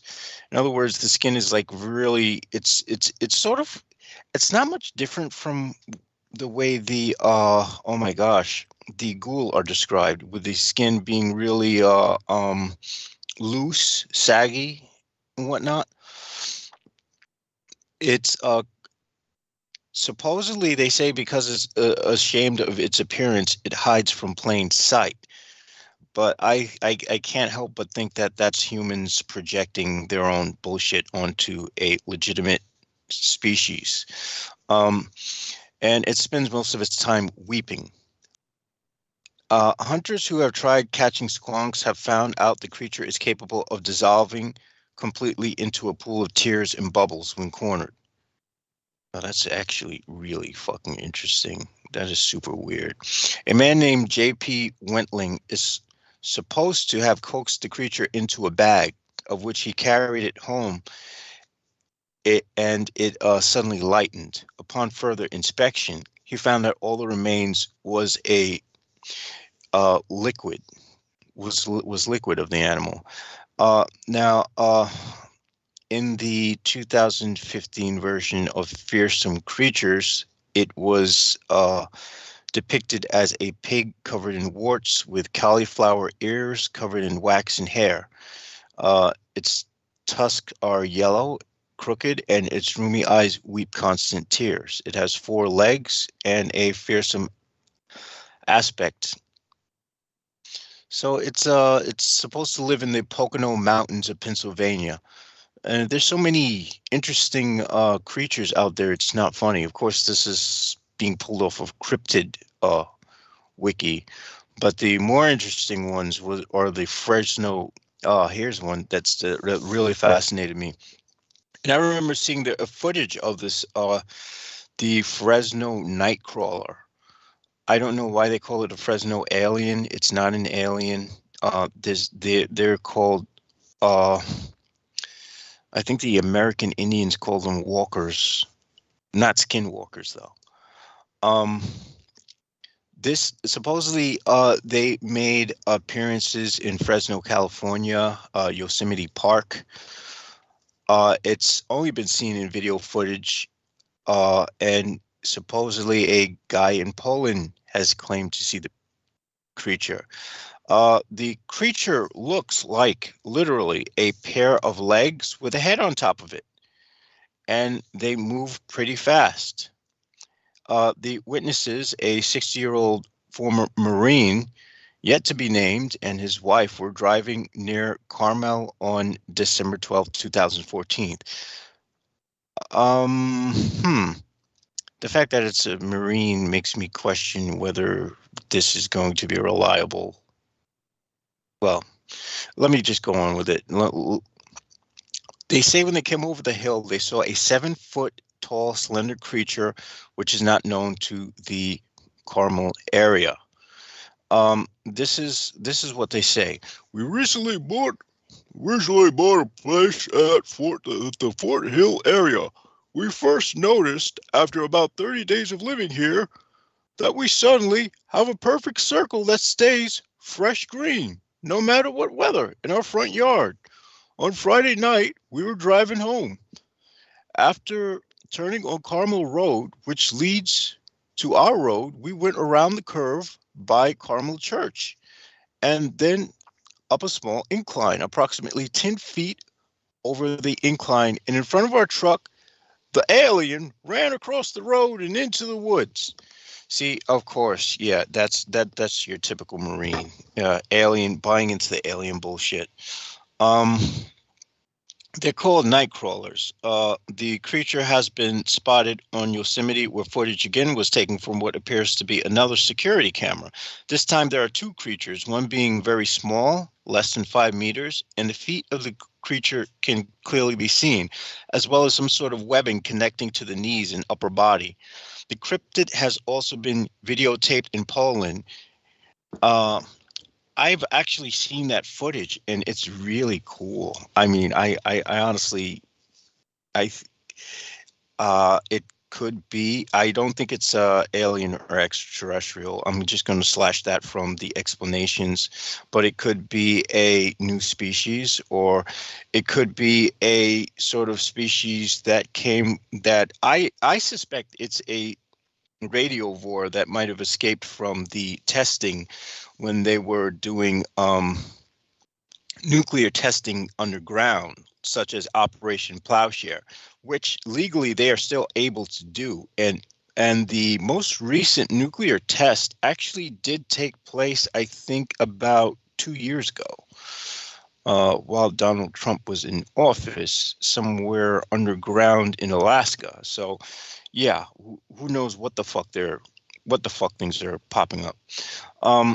Some explanations, of course, are alien extraterrestrial being, new species, a primate with short arms, a misidentified deer standing upright. Now, that thing did not look like a deer. Pants or a puppet on a wire. Nope. A bird walking like a crane. That is plausible. A person wearing big pants and walking on stilts. I mean, that's probably plausible. Fresno nightcrawlers appear to be relatively short creatures, approximately 1.5 meters, with most of their height being made up of their legs, as they possess an extremely small upper body. It is hard to find details in the upper body of the cryptid due to the poor quality of the footage. It's extremely thin, white humanoid with no discernible arms. A larger specimen appears to have webbing connecting from each knee to the torso. The cryptids appear to have very short, thin, stilt-like feet, and it is hard to judge the exact characteristics of the cryptids in the footage due to poor quality. The Carmel area creature is tall and gray, with presumably no arms and long muscular legs. It's bipedal and walks in an odd manner with its backward bending knees. It resembles the Fresno nightcrawler. And now it's interesting to note, I don't see how these things can possibly have a stomach or anything, but you can sort of see what appear to be eyes. I would tend to think if it's if that's the case, then the thing has to probably feeds off of radiation, or probably feeds off of electromagnetic radiation of some sorts. The origins, there are claims that they are part of Native American folklore in the region, and this has been debunked.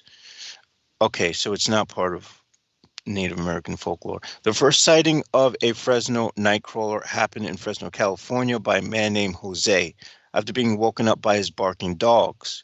Jose observed the nightcrawlers on his front yard through CCTV.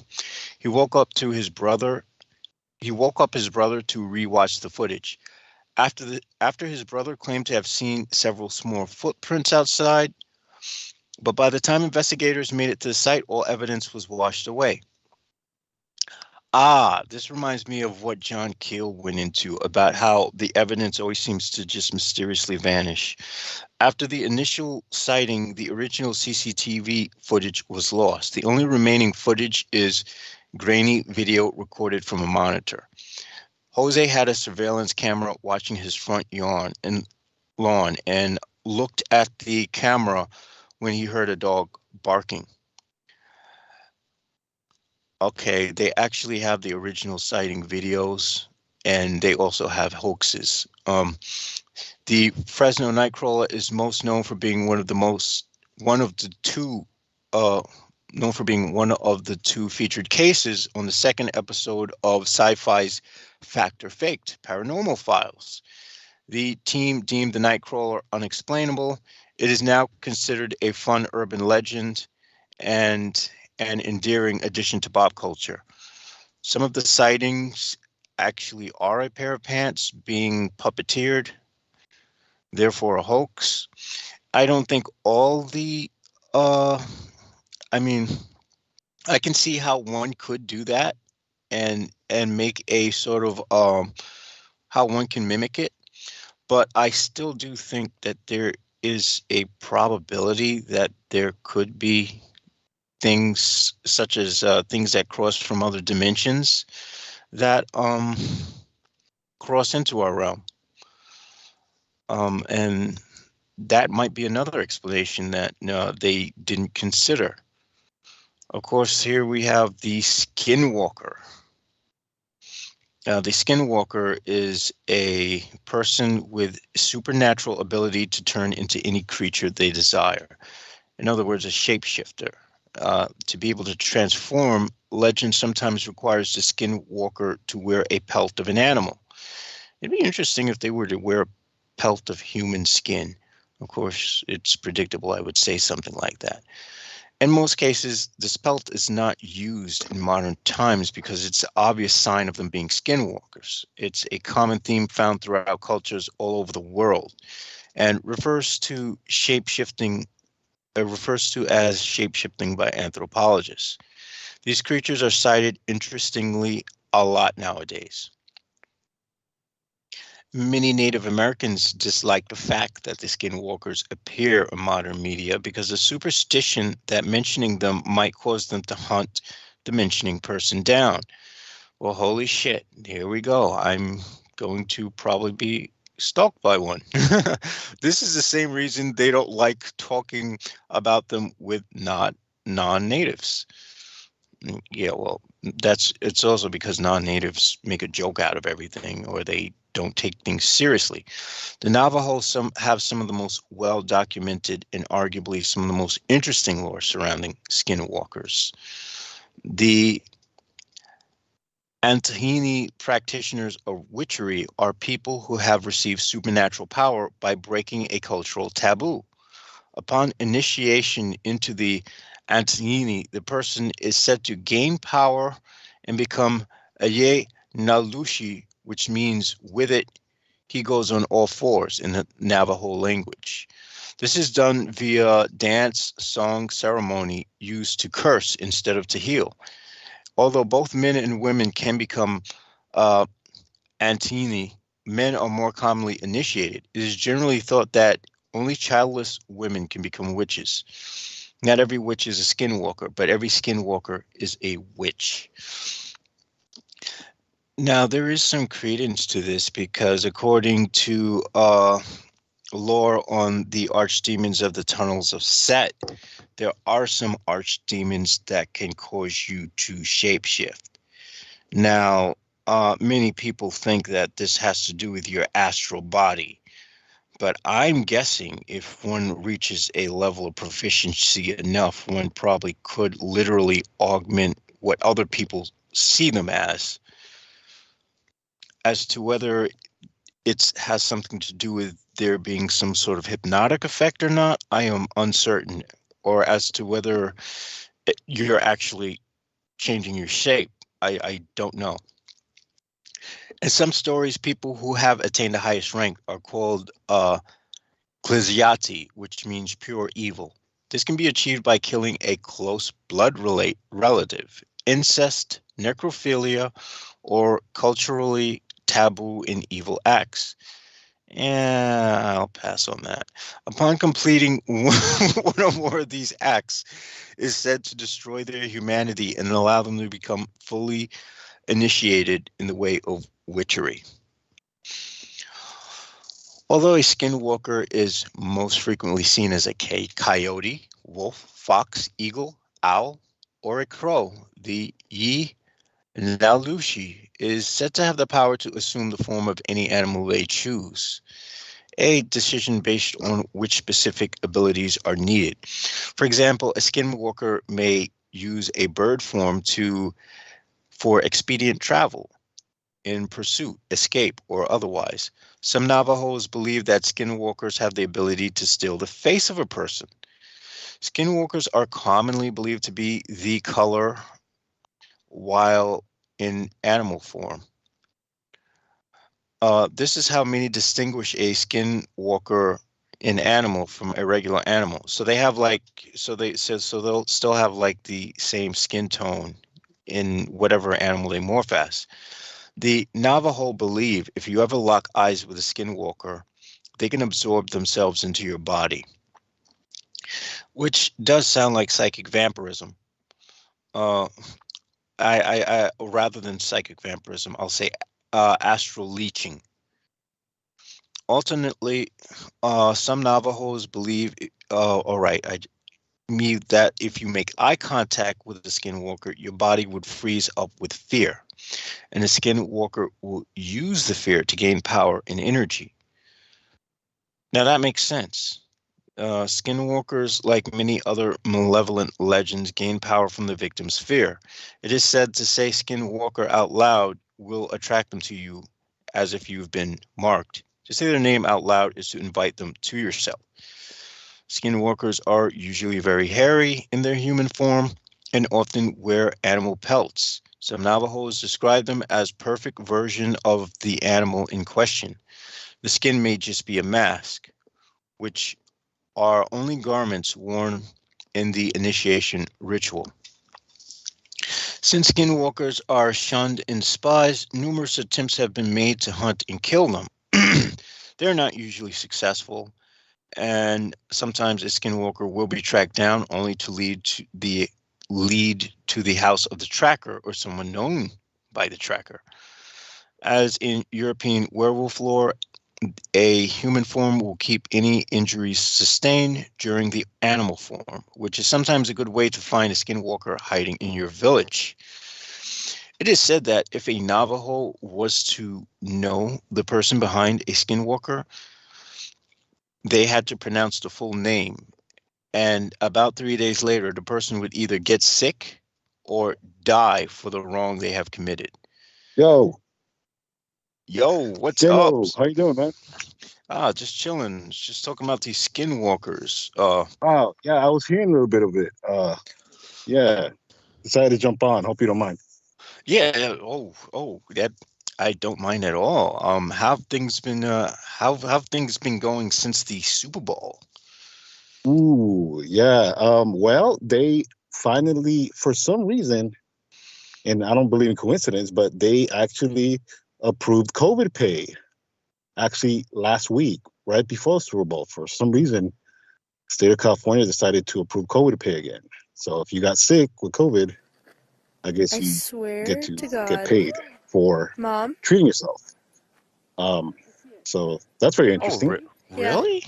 Yes. I wish they had something like that in New York. I could use the money. Look it up, because you might be able to get back pay. Who knows? You know, the state of California has taken money from me, so hey, it is what it is. But they approved COVID pay, so that's very interesting. I'm assuming because the cases are going to soar in the next week. Oh, you know how it is. Yeah, in New York they have COVID sick leave, but that's if you're working. Okay. Paid sick leave. I don't work on disability. Oh, okay.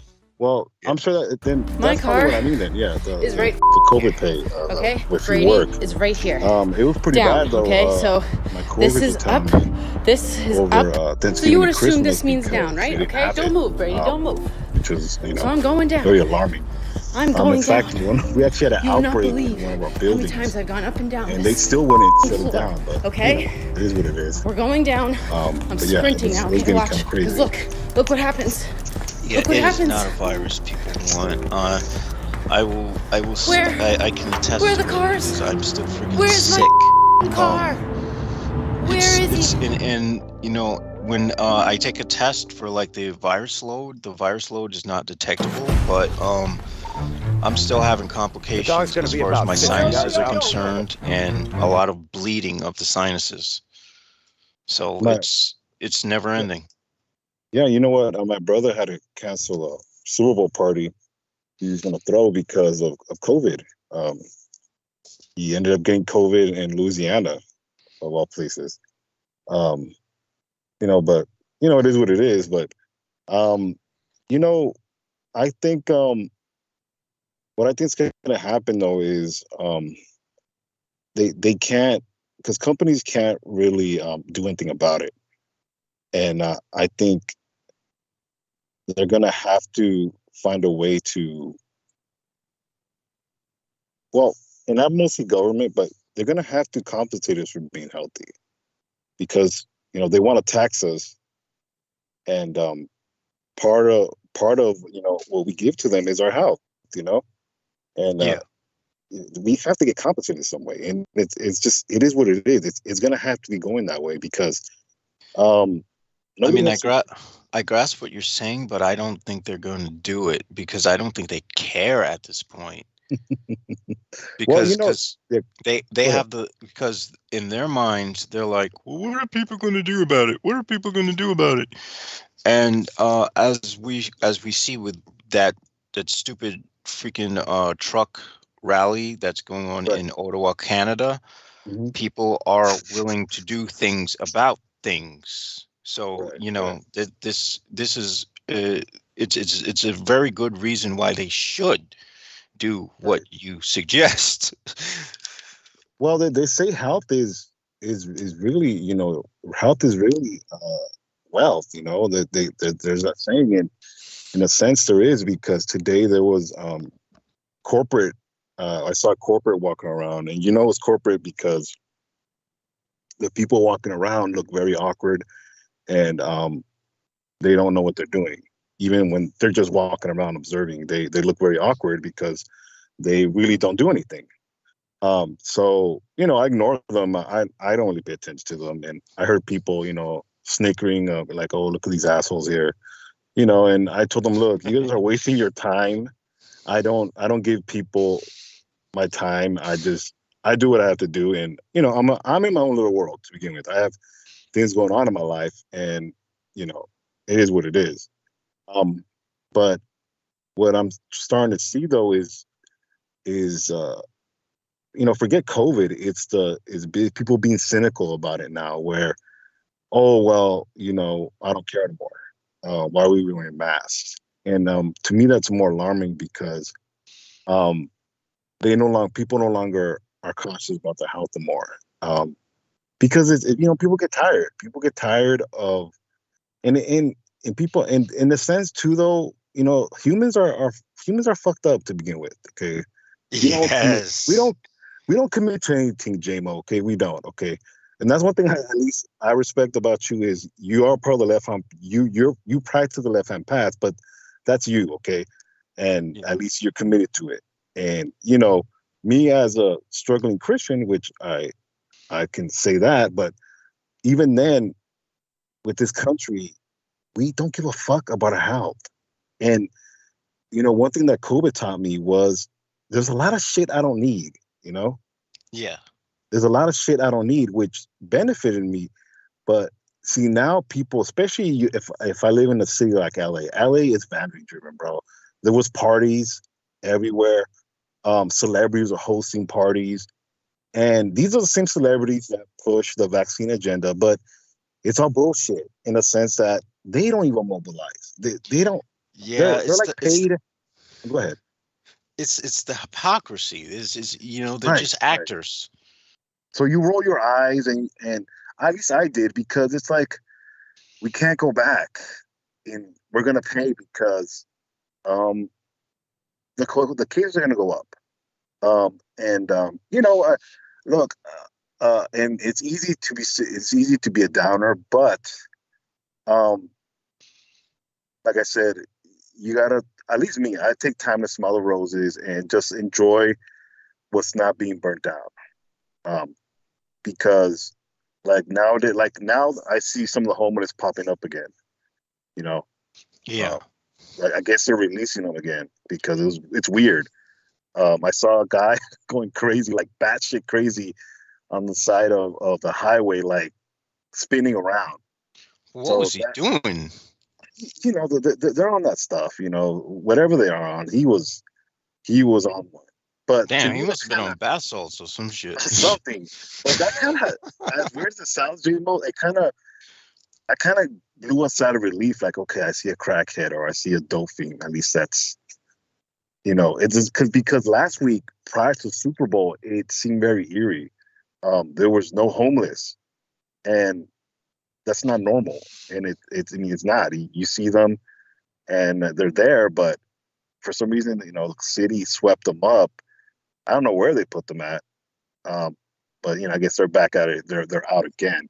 But I've noticing in our neighborhoods, you know, I live in South Central, that they did displace them over there, and it's weird because one of my friends works for a city, and he says that there's an underground city in Los Angeles where it's almost you remember Demolition Man? Yeah. That's exactly what came to mind when you said that. By the way, Wesley Snipes pretty much plays a black version of the Joker. I don't know if you ever noticed that. That movie's hilariously paints a lot of stereotypical of you know, the hood and stuff, but he pretty much plays the Joker, but a black version. But he pretty much described it like that, where they have to when I guess he mentioned the Army Corps of Engineers, when they decide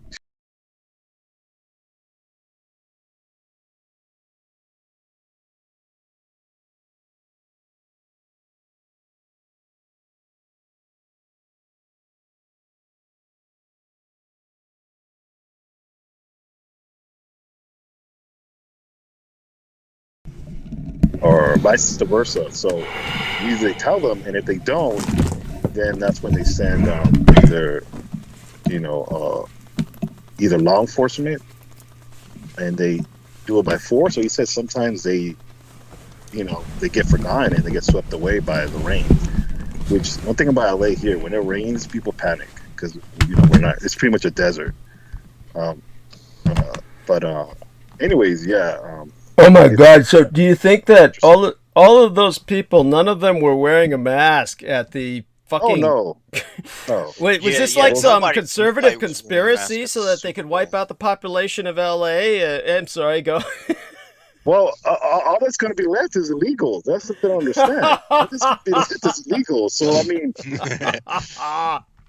because you know, I have family that are illegal, and they were working. They were working in I have a friend that cultivates marijuana, and they literally pick the buds from the marijuana leaves and they pack them up for rich assholes from, you know, these people that these people that own these buildings that are quote unquote legal, but they hire illegals to cultivate the marijuana because the illegals don't care. They don't smoke it up. They don't care, and and you know what? Interesting enough, he told me that there's a lot of women that do that, and I guess because their hands are a little bit smaller. Yeah. And they cultivate the marijuana and they bag it up. He's you know, you're not going to see, you know, potheads doing it because they're going to end up smoking it up. Most of them are legal. So, you know, you're talking about, you know, and obviously there's illegal ones that people that buy these houses like in Moreno Valley or you know, somewhere residential, and they're pretty much giant greenhouses, and you know, they pay people to live in there and to act normal, and you know, and keep watch of the plants. But you know, like all this activity, you know, all the people that are going to be left are illegals, you know, which is very interesting because, you know, this was once part of Mexico, so it's very interesting that the only surviving would be the illegals. Yeah. What's the irony of that, right? You know, what's the irony? Oh God! It's like that's the ultimate conspiracy. This way they can bitch that it's nothing but illegals in California, but of course this is the economy of the United States, and it's all based on illegals. It's the economic engine of the U.S. For anyone who doesn't know, California is your economic engine. You're just too ignorant to live.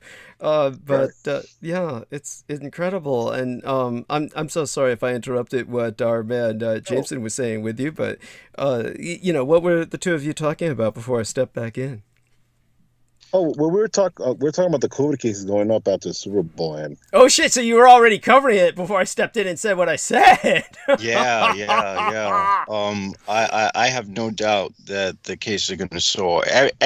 And my folks were watching the Super Bowl.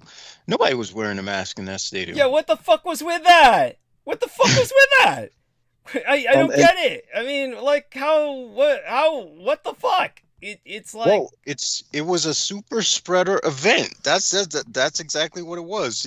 I think it was Republican paid to just have everyone not wear a mask so that they could just kill off everyone in California and steal the votes. Yeah, that's what that would be my first assumption. It's disgusting.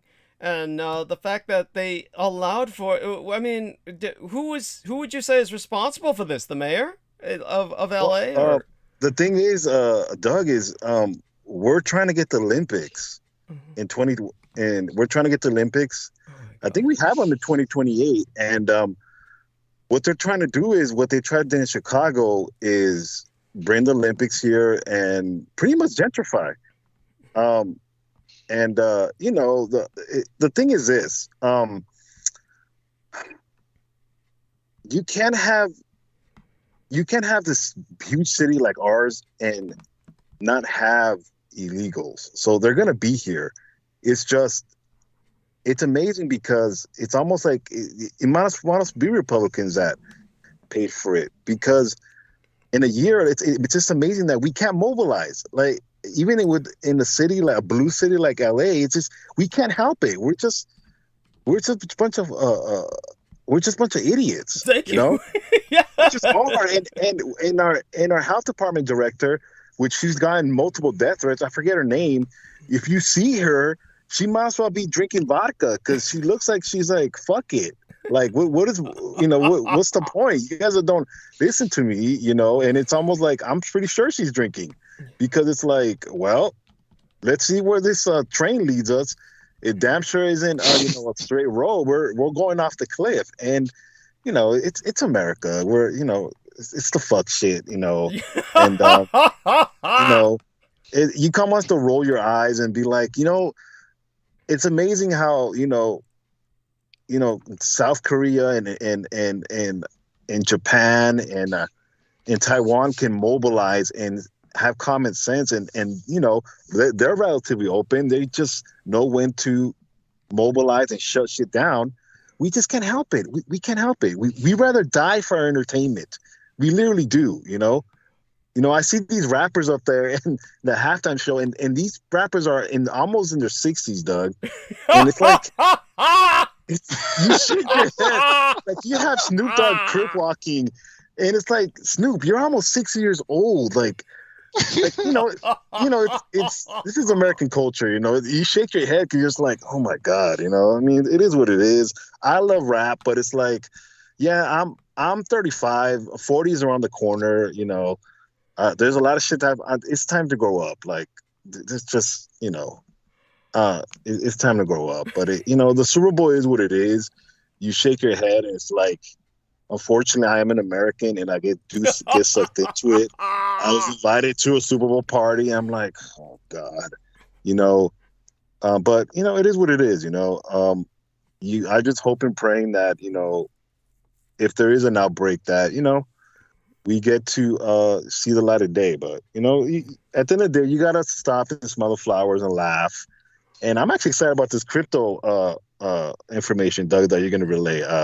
It's been a while since you talked about this, and it's very interesting because I always relay, especially with the hominids. I always think there's more to them than just these beating, these monkeys, because there's more to them, I think, because I think they're more intelligent than we give them credit to. And I think they're more spiritual than we give them credit. There's a reason why Native Americans, respected them, and they really lived with them. Unlike us, that we're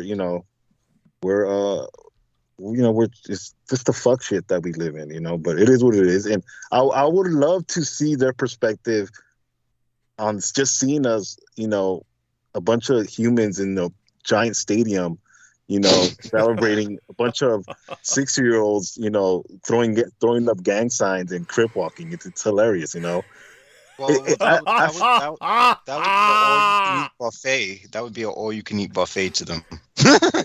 You know what's interesting? All the people from the Midwest, those white crackers from the Midwest look very awkward because you're in LA. This is you talk about diversity. Besides New York, and San Francisco, LA is the melting pot of melting pots. So I find it very interesting because they were very uncomfortable. You can tell, watching them. They look very uncomfortable, but it's Los Angeles. It's just Tinseltown. Anything's here. What you want, if you're looking for something here, you'll find it. This is what it is. But I just hope and pray that we make it out. That we make it out the other end alive. Yes, right. That's basically, yeah. This is this has got to be some kind of preparatory strike, or it's preparatory to some kind of strike where you just weaken the enemy by pulling some shit like this, and then you launch your attack. Of course, I'm giving the enemy way too much credit. The Republicans couldn't even think up that level of stratagem. It's just basically. They can't. They don't have the foresight to think into the future. No, they think about the past and now. Yes, it's true. It's true. And so we're definitely stuck with just, shall we say, the stupidity on behalf of everybody who everybody just gave up. They just kind of broke down and said, fuck it, but they'll pay the price for that. Los Angeles will pay the price for that when the hospitals begin to fill up and overflow, and but our man Sammy Romero, he knew, and he's starting to prep, right? I mean, you're pretty much storing up for that, aren't you? Pretty much, and look, I have family in the mortuary business, so I'm kind of starting to look that way where business is booming. I might as well profit out of it. Yeah, I did a little bit of it. It is what it is. Well, you have to adjust. Like anybody. And my sister even told me, like, hey, business is booming. So now, what kind of memories? What kind of memories were brought to your mind? I mean, I want to hear what your sister had to say first. So finish off with that before, I don't know if you... Yeah, go on. Yeah. She has to... See, the thing with her is because she's privately owned. She doesn't advertise. This is all word of mouth because she caters to the Hispanic community. And she has to turn down business. And a lot of her work has to do with foreign. And that's how she does. But the problem she told me is when people hit her up, especially non-Hispanic and they're white, they talk to her like she's supposed to take their business. And she's all, look, I don't work for you. Okay? How did you get my number? Oh, so-and-so called me. Well, don't ever call me again. She has a right to business, right. But it's not that. They treat death different. Yeah. And it's almost like, give me the death certificate because I want all my parents' property. Yes. And Hispanics, we take death, like we honor death more than living, Yeah.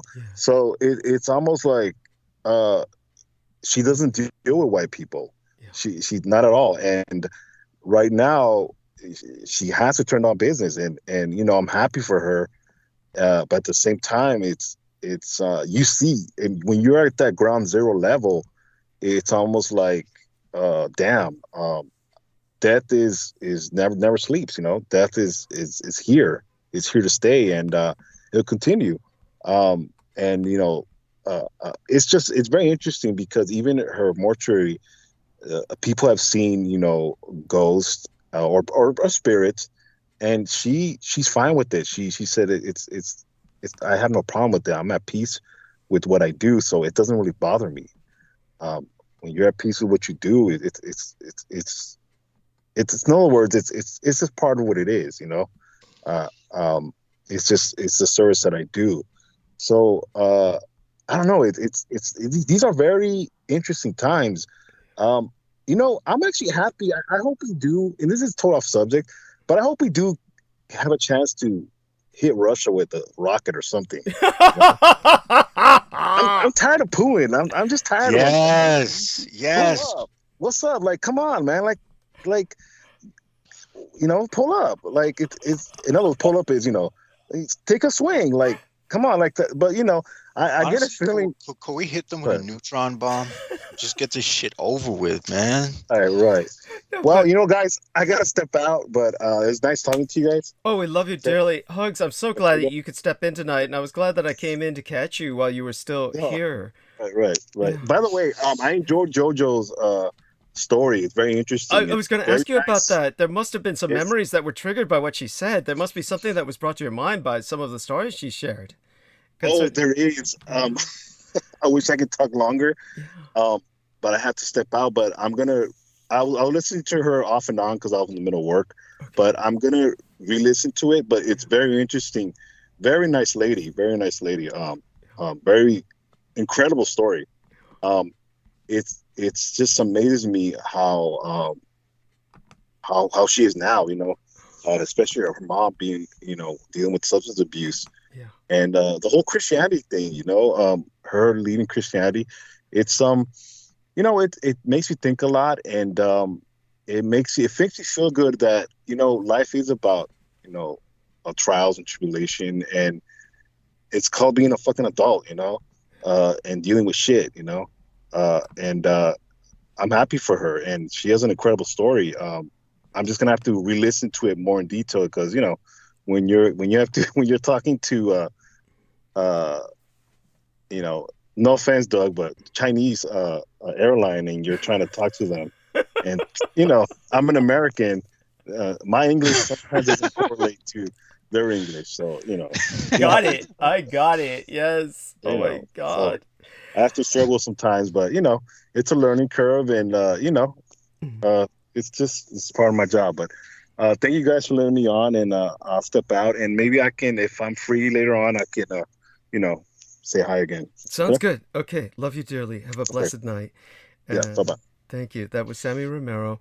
And yeah, speaking of the Olympics, we're all realists now. This year's Olympic Games really are a grim illustration of an indifferent new attitude toward human rights.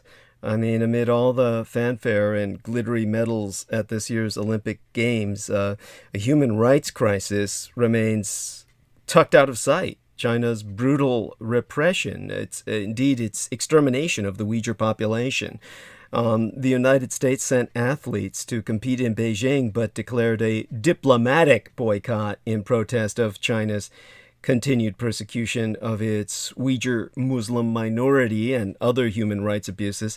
A handful of other countries followed suit, but far more, including many that are majority Muslim, have remained completely silent. So the whole world has sent its athletes to celebrate a festival of youth and peace in the global capital of totalitarianism. And we're tuning in anyway. So that fact alone reflects a bigger shift in how we, as countries and individuals, think about human rights. The decay of liberal democracy and the high costs of recent military interventions have transformed us into cynics. So the strident advocacy on behalf of the Uyghurs from former Boston Celtics player Enes Kanter Freedom, his full name is Enes Kanter Freedom. Ironically enough, that put him at odds with the NBA, the National Basketball Association, because we no longer think we can change the behavior of the world's oppressors, because the cost of living or the cost of trying will be too high. We no longer think much about human rights at all. So that's and honestly, as a vampire, that horrifies me. We don't even have human rights in our own backyard. I mean, Yeah, I mean, for us to we can say what we want about the Uyghurs, but how well does America treat its Muslim population? Yes. I hear you. How well do we treat our blacks, our Asian population? I mean, shit. I mean, we're one to talk, honestly. But that said, to not say anything about it is worse. Still, it still needs to be said. It still needs to be addressed. It still needs to be addressed. And so with that, I agree with you wholeheartedly. The fact that the NBA is just like, you can't say that. We get too much money from Winnie the Pooh. It's just bullshit. This is you understand me more than anyone who's baseline human, and I am baseline human. So you can understand my sentiment when I say humanity fucking sucks. Yes, I appreciate that. Go on, by all means. By no means, and without a doubt, you've experienced it firsthand. Thank you. In ways that I don't want to ever experience. Thank you. Respectably speaking, I mean, and to say, and more or less, I'd say you've dealt with these things in a grace that would parallel Christ, because were I in your situation, I would say I would be so cynical as to be corrupted. Thank you. I deeply appreciate that, and it's certainly been profoundly difficult. There's no denying that. It's been a horror story in so many ways, and everybody knows that. And I've said before, if it's not half a horror story, it's not Dietrichonic, and that's simply because of the nature of the beast, both what I am and what I'm dealing with. But understand this much: as a vampire, rather a dampfire. Downbred to be sure, but still higher up the food chain than the overwhelming majority of yourselves. Understand how horrified I am by how humans treat each other. And this is not how it should be. And human beings should not be ignoring each other. But then again, this is why you might understand, feel that humans are not fit to guide themselves without the guidance of my kind. That's, of course, the Dampfire have traditionally been the sheepdogs, and the vampire have been hunted to near extinction. So we live in a situation where we'll see if there's any recourse to stabilize the situation. It's certainly not going to be easy. And I certainly appreciated what our man Aaron said on the last transmission. He didn't get too much to say on this transmission that I was able to hear. I simply wasn't in shape for it, and hopefully that didn't throw him off. He may not have been just used to it. I don't know how much he listens to the transmission. Apparently enough. Well, I think he had daddy duties to take care of, because he does have a 3-year-old. Oh, he explained as well. He pushed the wrong button, and he wound up putting us on mute, so he lost all thought of us. Out of sight or out of sound, out of mind. It was so he did admit to that, but the the fact remains that it could be, of course, that he was simply just kind of thrown off by how just fucked up I was when we started, which is, people just get used to it. He'll get used to it. I mean, he'll have to. He'll have to. Yeah. It's, for me, it's understood that the first hour you're going to be AWOL. Well, especially, coming back from a holiday like this. So I really appreciate the fact you did acknowledge my blonde escort, and for. Oh yeah, she is the loveliest of all your of course, I do also like the albino one. Okay, great. But she's the loveliest over your escorts. Okay, I mean, certainly I feel they all have their redeeming features, and she's British, by the way, just so you know. I don't know if you could tell that, but She. You know what's interesting?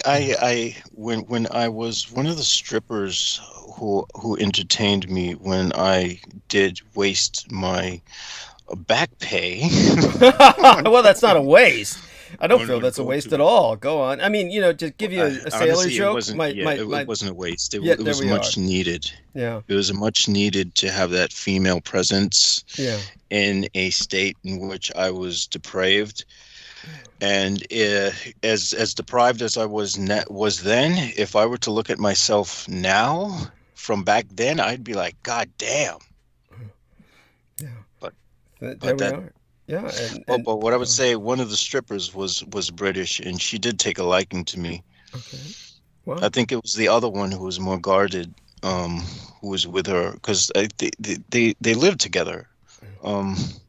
So that was a really interesting story, and they gave me their number, and then they said, "Oh yeah, we'll meet you after this," and they never showed up. And by the time I came home, I was just like, "Oh, I don't care," because I felt like I was going to die because of all the substances I ingested. So my enzyme level must have been through the roof. Oh, shit. Yes. And when I came home, the guy who, one of the neighbors who had rescued one of my cats, his house was burned down, and I found out he was dead. That same day. I'm sorry, that's horrible. Holy shit.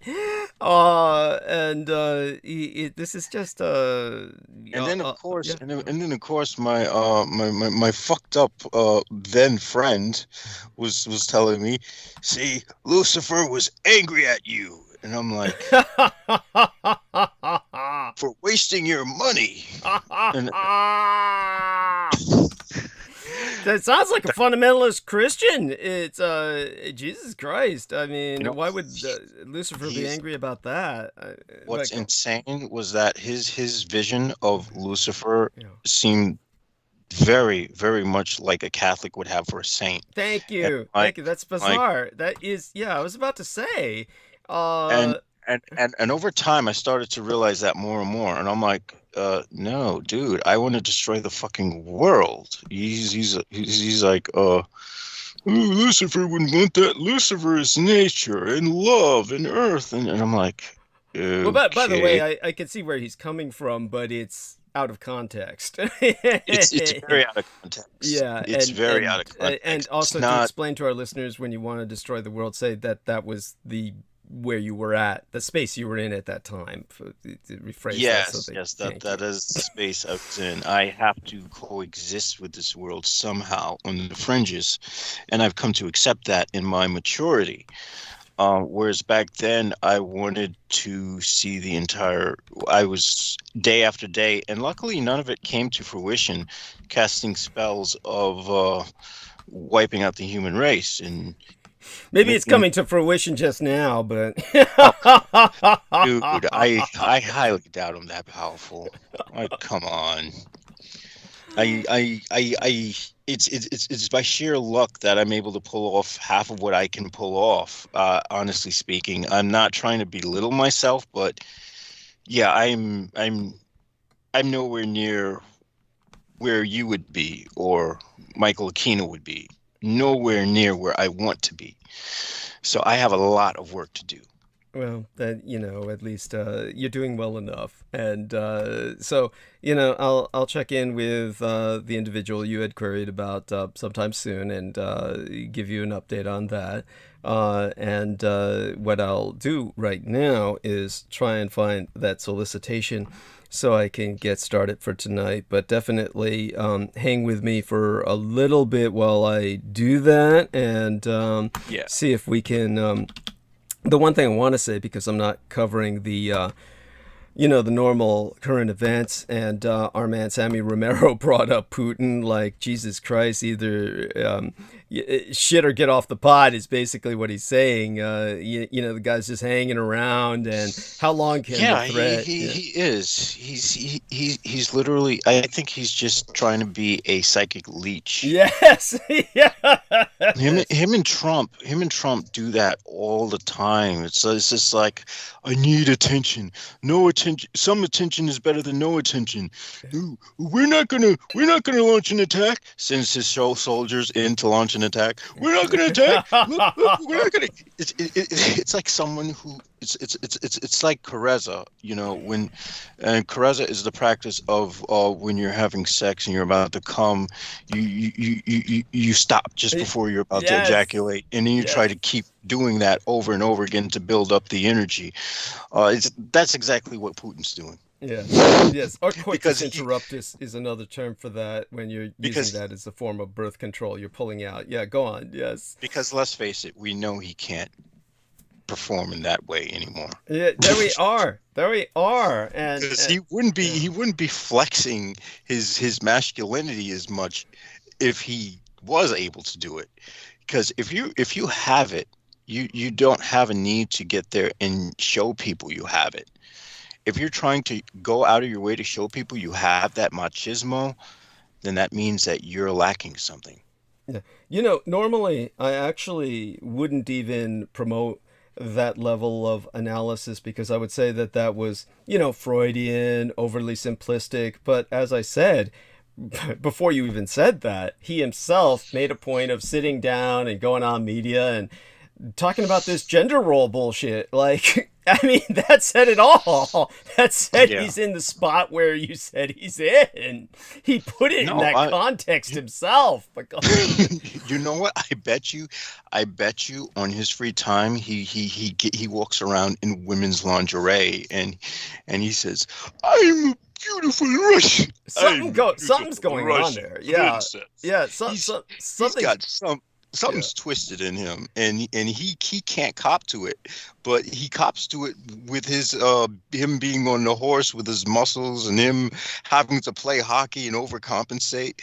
What are you overcompensating for? Thank you. I mean, that's just pathetic. It's pathetic when he gets to that point. So as was brought up with Sammy Romero, and he's talking about, of course, talking to Cathay Pacific, and that takes us back to communist China, as well as what he said about Putin. The one thing to say for right now is that Chinese support for Russia cannot be cost-free. I mean, Beijing's support for Moscow cannot be cost-free. There's these deepening ties where China has been openly enabling Russian aggression in Europe. And the United States and Europe cannot allow Beijing's backing to go unpunished. The Communist Chinese Empire's support of the Russian Empire amid its aggression towards Ukraine should have consequences. Now, Beijing backing Moscow should trigger a complete rethink of Sino-European relations. And after Russia annexed Crimea in 2014, Red China extended a limited amount of economic and political support. Communist Chinese dictator Xi Jinping was cautious not to explicitly endorse Moscow's actions and risk damaging Beijing's relationship with Europe. But as Russia now threatens Ukraine again, Beijing is acting as a more open enabler of Moscow's aggression in Europe. 2022 is different. The Sino-Russian relationship is vastly closer in areas such as joint weapons development. The Communist Chinese Empire and the Russian Empire are already entering new territory. This week's joint statement made clear that direct forms of backing in each other's strategic theaters of concern cannot be ruled out a priori. Chinese policy banks can also offer more expansive financing than they did in the years following the Crimea annexation, when this was only accessible to a restricted group. The United States and Europe cannot allow Red Chinese support of an aggressive Russia to come without costs. Now, you might say, what are they going to do about it? Well, although the American threats of sanctions could shape how Red China approaches Russia, much of the political onus falls to Europe. Leaders across the continent need to be clearer with Beijing that facilitating Russian maneuvers will come at a significant price for Sino-European ties. Beijing's approach to its own partners and allies is entering a new phase, and Russia now tops that list, even if that means associating with its military adventurism. Europe needs to get ready. And so this is, as Sammy Romero said, these are interesting times, and he must have heard that from his Chinese friends because, of course, that's a Chinese statement. And that really means times are really fucking bad. So that's a Chinese curse. Yeah, it's a Chinese curse. You're right. Interesting times. Yes, thank you. A predilection. So it's also a predilection in the sense of may you live in interesting times, right? And we're all stuck there now. We're in the shit, and in a world of shit, as my dad used to say. So in terms of Sammy, of course, he said he was interested in what I had to say about the cryptids tonight, known as these various primatoids. And, of course, he's thinking there's more to them, and he wants to think of the positive. And I'm not saying they should be exterminated, but, they're not. There's nothing. Yeah. I don't think the Native Americans are living alongside them peacefully. Yeah, let's put it that way. Yes. We'll put it that way. Yeah. What we know about these creatures, and from the level of, I suspect some of these creatures have technological sophistication that rivals us. Well, certainly not the primatoids necessarily, but when it comes to what we're dealing with historically, the Native Americans, of course, they called Bigfoot, certainly some of the tribes that encountered them more regularly, they referred to them as hairy cannibals and hairy savages. So this is not something to just take lightly where, this is like, let's meet Bigfoot and he'll teach us a new age communion with Mother Nature. I would love to see a freaking Travel Channel special on Bigfoot where they're doing that live and all of a sudden they get what they want. That would be so satisfying. Well, that's what everybody's hoping for when they watch that shit. But then if that ever happens, you'd hear about it before it. Well, they would have to cut the feed, and they'll be like, yeah, this show won't be aired anymore. We can't show this footage. It's too grisly, and nobody made it out live.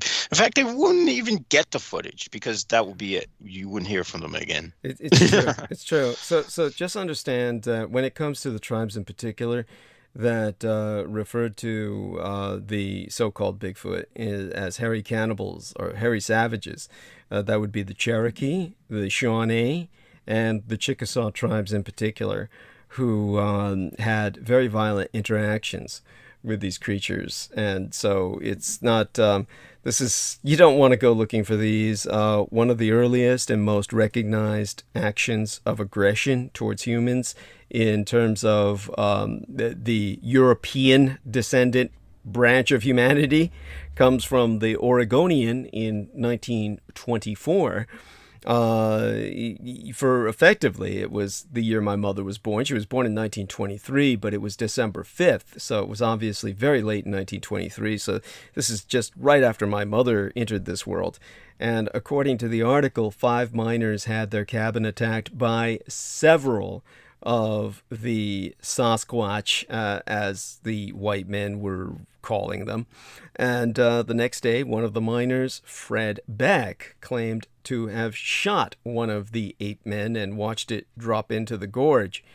And don't forget, there are several, the majority of any serious Bigfoot researchers, they would agree, they'd concur that some people who go missing in forests are victims of Bigfoot taking them away.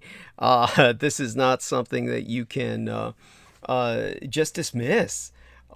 So they can and will kill dogs that attack them, and they've done so repeatedly. Of course, when the owners talk about this, no one ever believes them.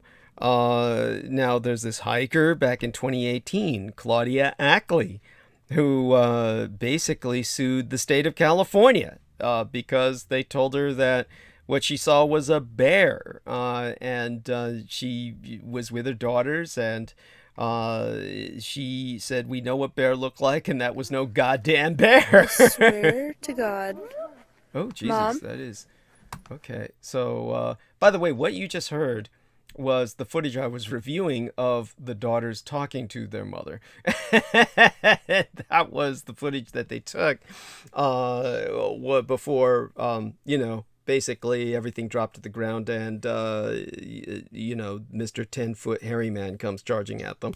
By the way, in that case, that was almost certainly what you would call an intimidation. Because if the creature was serious, he would have just swept them all up without, chasing them off. So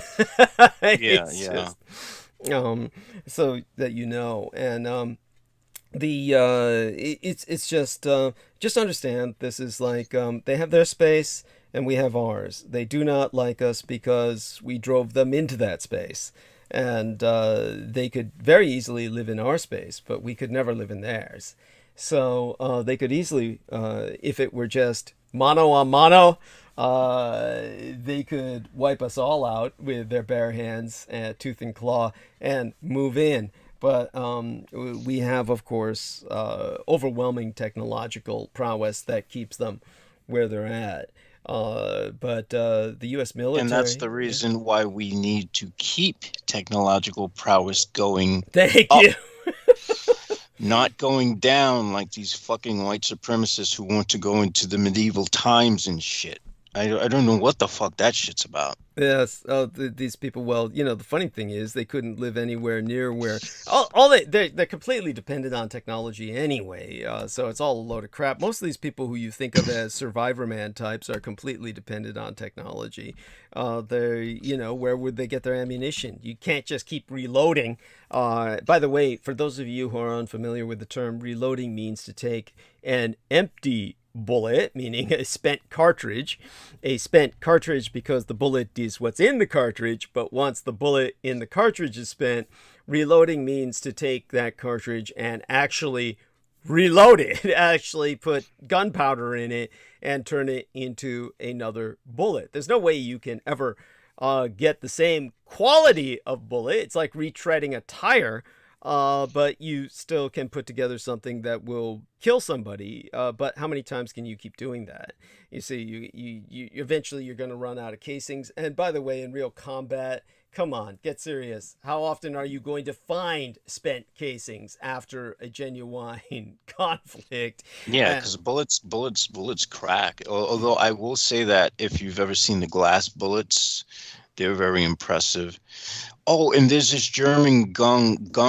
I think it was made by this company Schick or something.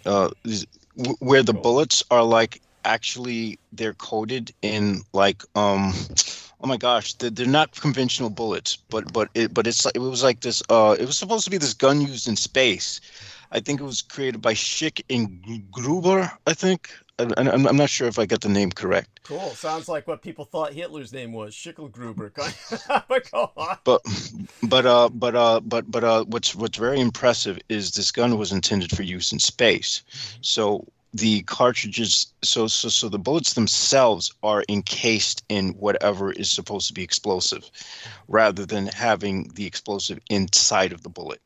So the outside. And the thing fires very, very fast. It's such a sexy gun. I'd say I killed the habit. You don't need to give me a link right now, but when you can find a link, certainly put it in my message box. It's certainly it was developed in 1963, I think, 1968. Yes. But this goes to show that the Germans had a space program extant, and they had by then mastered space travel. Thank you. Come on. And this goes to prove that the Third Reich was in space. Yes. Thank you. Very deeply appreciated. Love you dearly just for that. So when you, of course, put the link in the message box, whatever you can find on it, it may take a while. So don't stress yourself. Doesn't need to be tonight, sometime. Never. It's Heckler and Koch. Heckler and Koch. Okay, H and K. Yes. Yeah, Yes, the G11. Oh, man. Right. Fabulous. And say this is the German space gun, just to make sure I understand what the link is. Because half the time people send me links and I just don't look at them. So, yeah, and I send you all kinds of weird fucking movies. Yeah, shit that you would watch when you were coked out or something. So or haunted footage and whatnot, and it's like, yeah, I know you're probably not gonna watch it. You know me too well. Half the time I'll just I don't even scan up most of the time. I just come honestly back. I don't even think you have time to do that. Don't take it personally. I mean, for God's sake. I mean, no, it's nothing personal. Listen, if I had to choose between celebrating a Lunar New Year with some very attractive escorts or reading stuff that someone sends me, I think the obvious choice would be, that could wait, the Facebook stuff. Thank you. I'm glad you appreciate that. And of course, just out of decency, of course, the company of the Blood Boys is helpful too. I mean, certainly I value what they provide, and without that, I would be completely malnourished. So it just keeps me going for a while longer, through the next dry spell.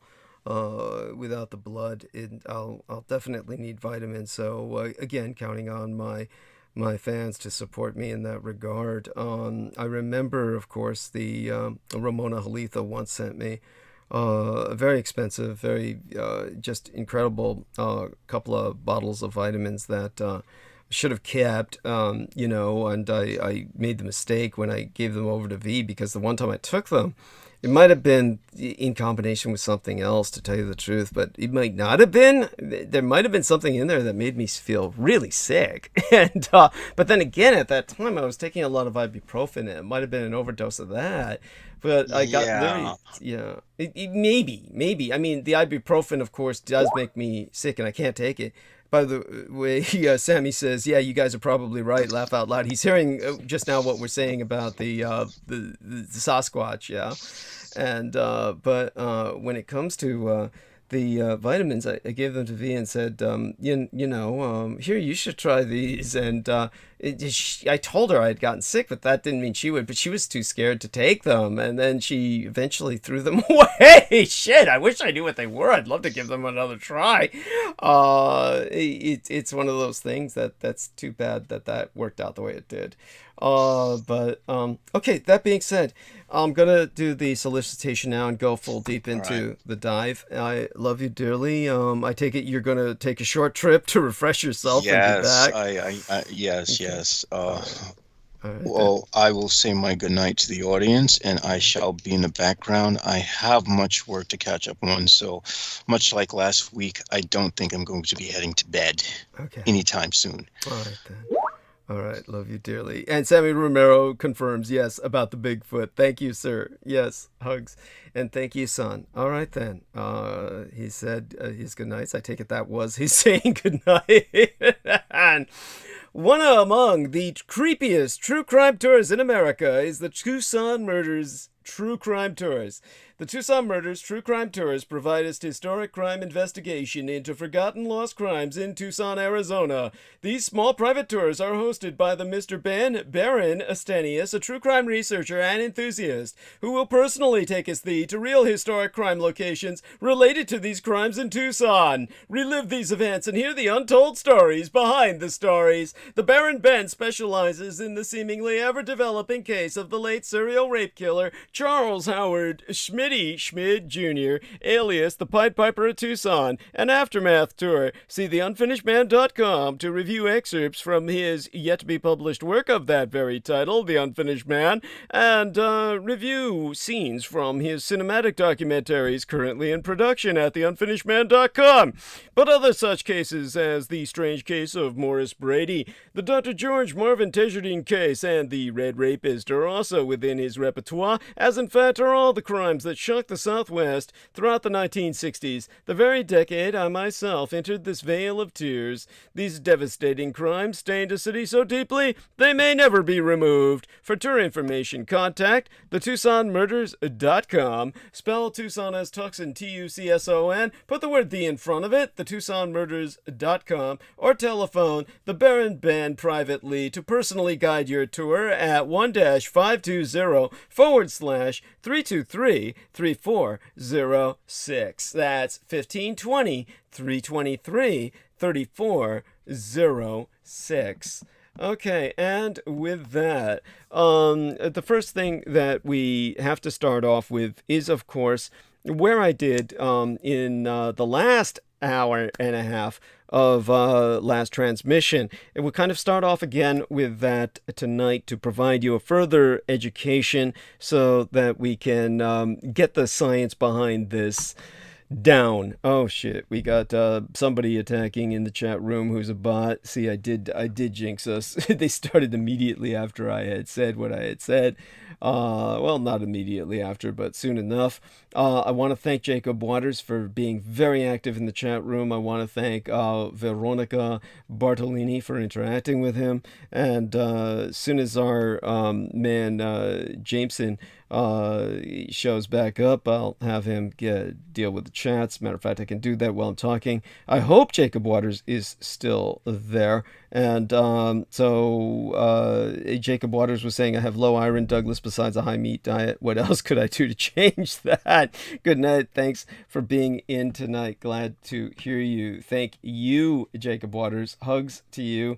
Sorry I missed what you were saying while I was dealing with everything else, but it's just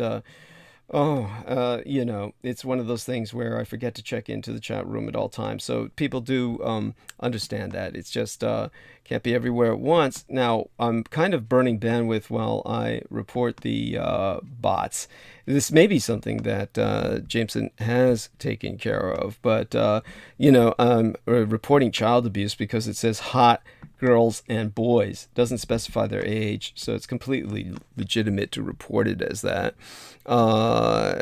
Also, reporting it for just everything else, it's just disgusting. And when this comes in like that, it's you really just you just have to fucking wonder. It's disgusting. And I'm hardly, shall we say, someone who is a prude. So it's just the sheer stupidity of it. So let's see now. There we are. Jameson is back. So Jameson, I just reported a bunch of the bots. Do me a favor, check into the chat room and see if you can find them if they're still there, and handle them. Of course, it's the sex bots bringing in the boys and girls, hot boys and girls, so you can report them for child pedophilia.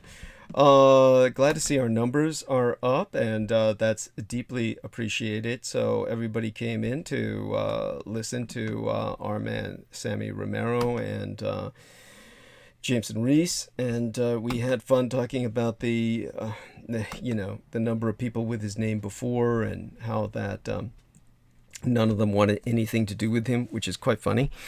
And Val, that being said, go into the deep dive now, and with that, let's see how many people we can take with us. Okay, a good enough number, and all right then, let's get started.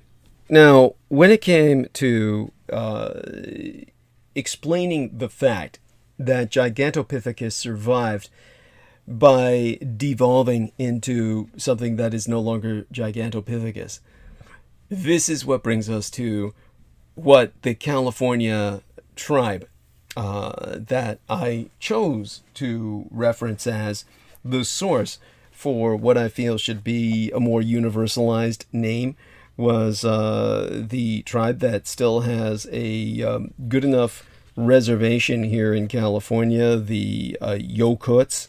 And the Yokut tribe is Yokut, And so, I can go a bit into them later, but the term they use is Mayak Datat, or hairy man. Also the term Sunsunut.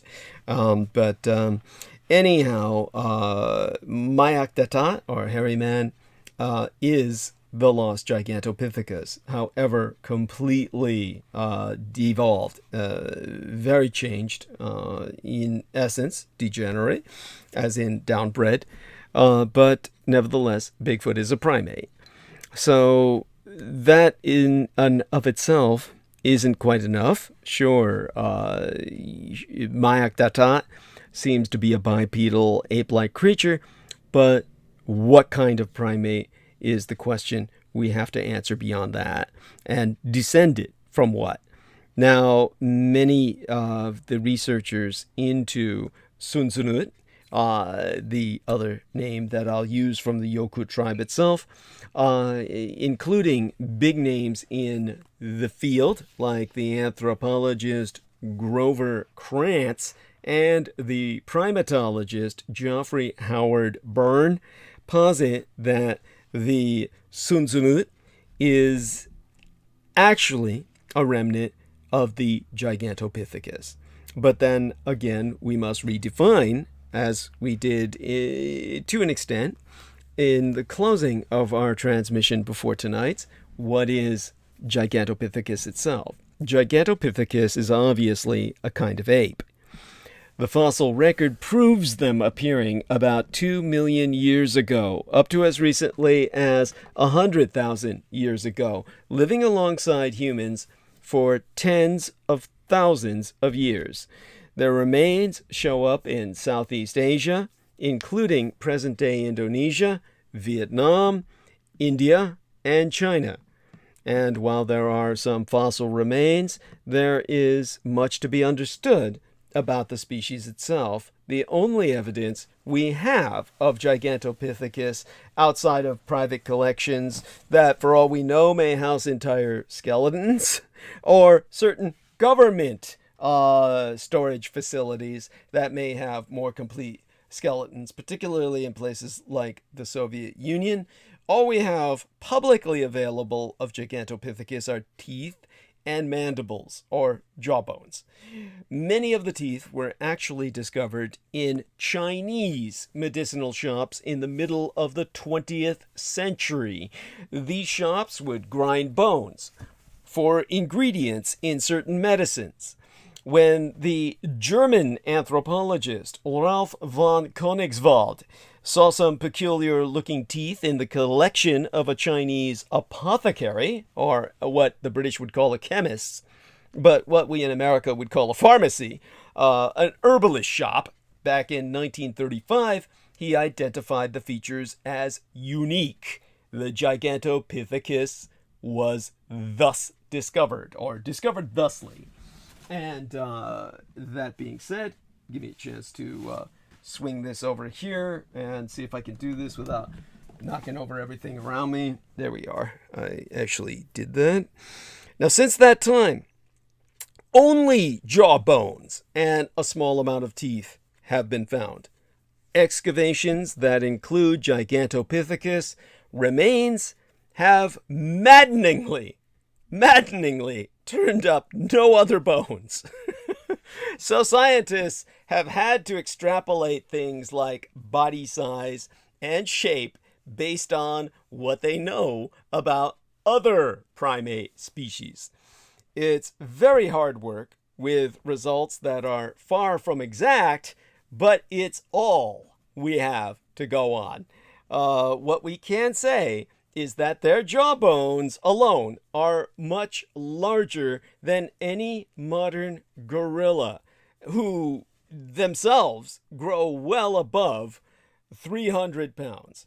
If their jawbones are in the same proportion to their bodies as most primates, we are looking at a species in the size range of Bigfoot reports.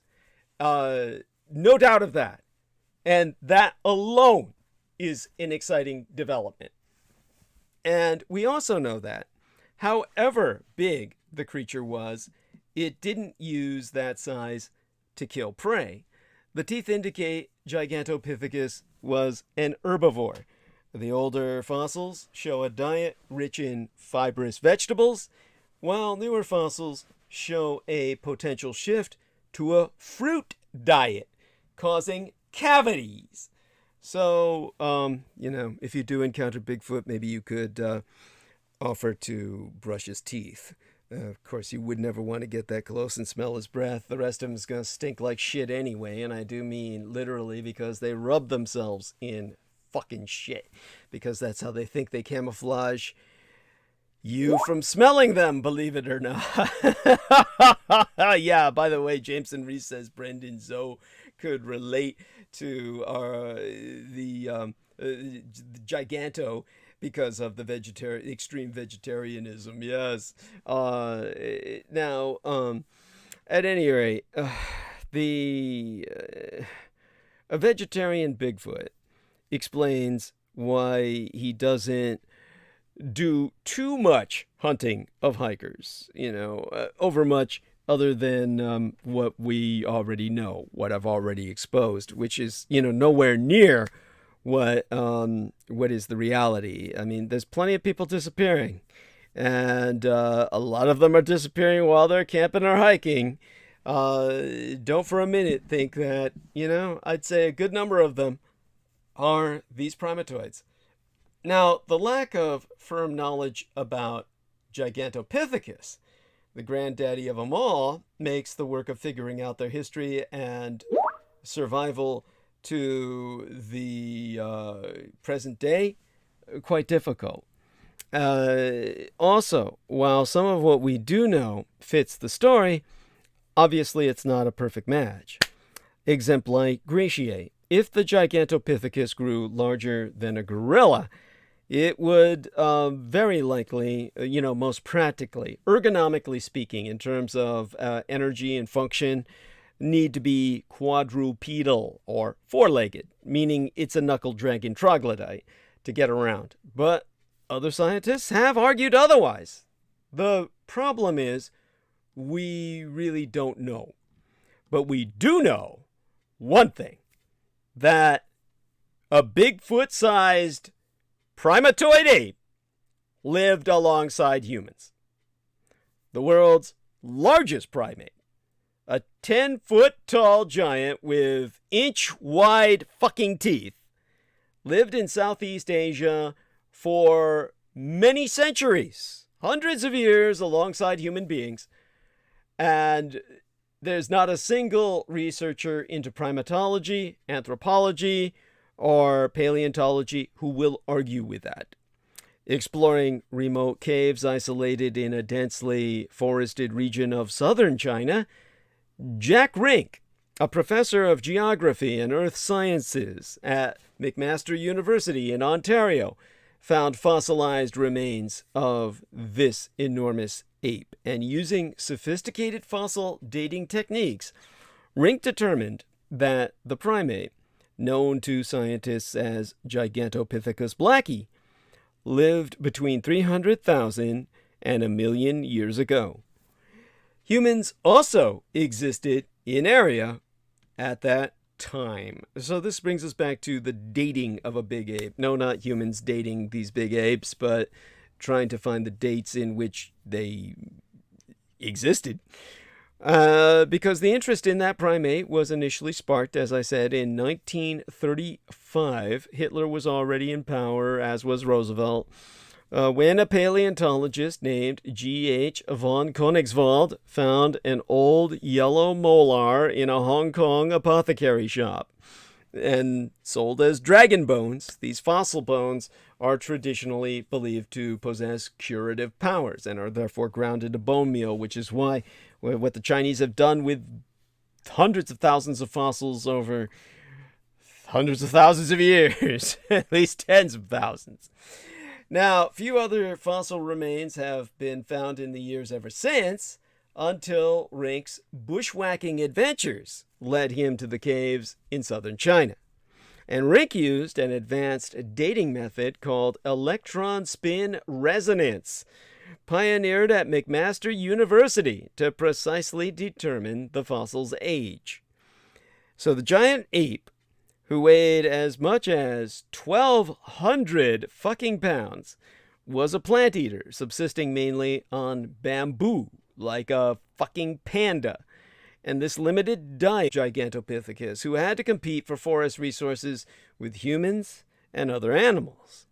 Now, since the discovery of Gigantopithecus fossils, some observers have noticed that the primate resembles the giant ape-like humans of worldwide legend. Bigfoot, the abominable snowman, Sasquatch, or the Yeti.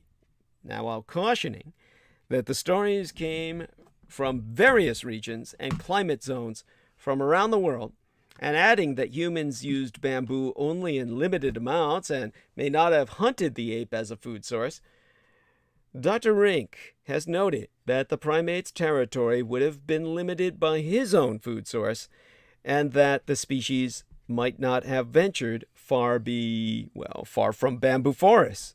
To quote the Rink himself, a missing piece of the puzzle has always focused on pinpointing when Gigantopithecus existed. This is a primate that coexisted with humans at a time when humans were undergoing a major evolutionary change. This is extraordinarily decisive. Do not forget those words. To complete his quote, he said, "So I cannot disagree with Gigantopithecus being a possible source of the Bigfoot legends, but it's unlikely that Gigantopithecus would have adapted to a cold, snowy climate. As for humans being responsible for the extinction of the primate, we have absolutely no evidence of that." Well, what the fuck does he know? I mean, he knows quite a bit, but, he wasn't there. And what we can say is he himself admitted this was at a time when humans were undergoing a major evolutionary change. I'll get to that. That was pushed by the vampires. And but the reality is that when it comes to humans and what they use, they may have, for all we know, deforested entire bamboo fucking groves because they're undergoing that major evolutionary change. And they decided they were going to stake the vampires that were pursuing them, while, of course, turning themselves against Gigantopithecus. Now, of course, none of this answers how Gigantopithecus becomes Bigfoot. If we take up the idea that Gigantopithecus remains are Bigfoot remains, and I went over this with our discussion in last transmission, but, we're going in a kind of different direction with it tonight.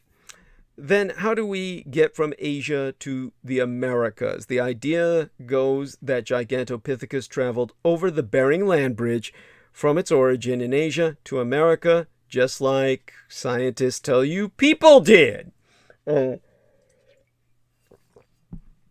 Even though it's more like this. People came by boat because boat was a lot fucking easier than crossing the goddamn Bering Strait, because it was loaded with a bunch of Gigantopithecus crossing the Bering Strait that would have just sundered people into bone powder while they were alive. So human beings avoided that and went by boat across the Pacific because it was much easier and a hell of a lot safer. In some ways it might have been scarier, but, when you've got a choice between a cock and a hard case in prison, or, you wind up getting sucked and fucked by both, or sucking one and getting fucked by the other simultaneously. And so humans were all that, but they bred like rabbits and they rebounded. Now, somewhere around 20,000 years ago, sea levels were low due to lower global temperatures. And as the water receded, it exposed a landmass between Asia and North America. And for a few thousand years, vegetation and wildlife gradually filled that space, making it habitable enough for primates to cross. If Gigantopithecus did cross the Bering Strait, you now have a population of large bipedal primates in the Americas, that whites call Bigfoot, and Asia, which the Asians call the Yeti.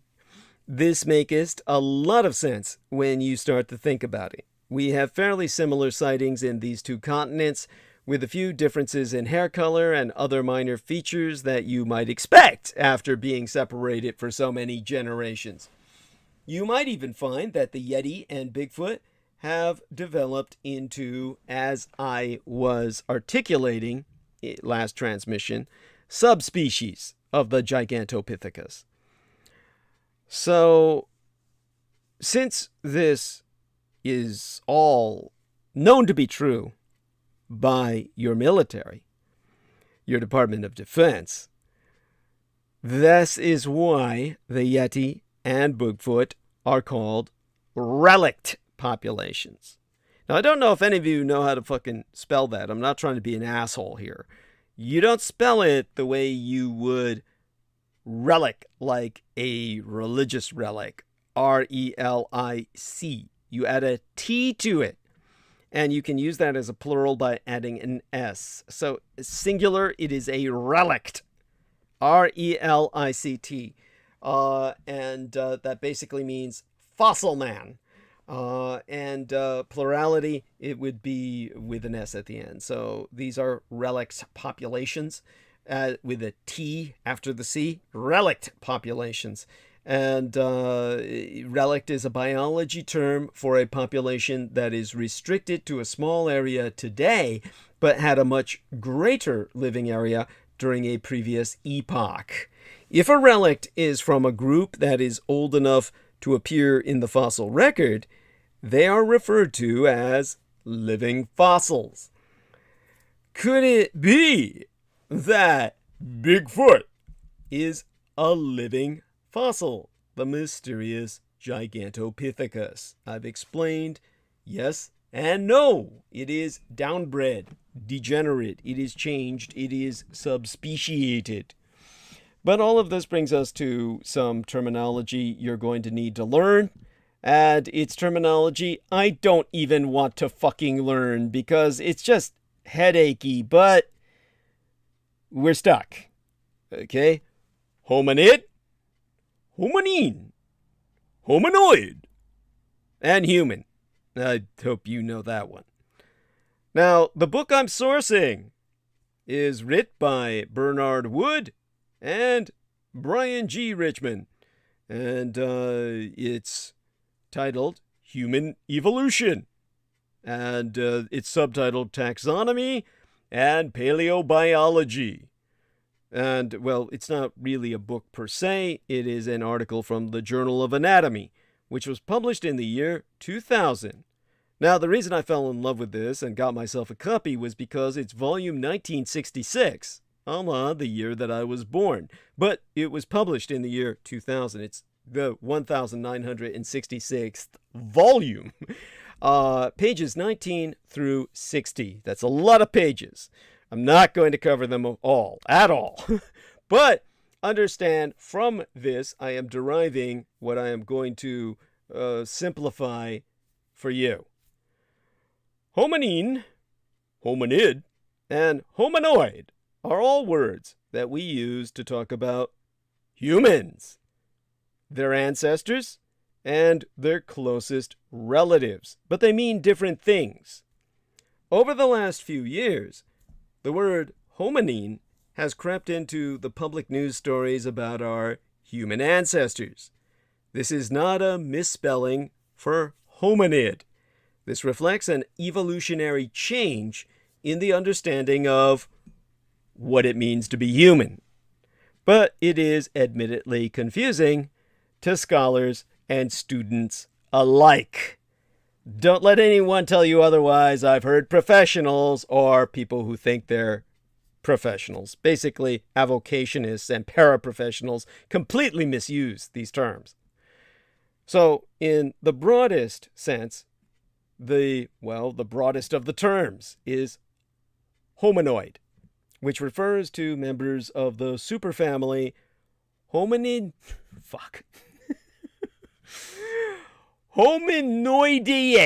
Hominoideae. Okay, it reminds me of, what was that? The Noid with the pizza commercials. Oh God, that was that was that horrible pizza company.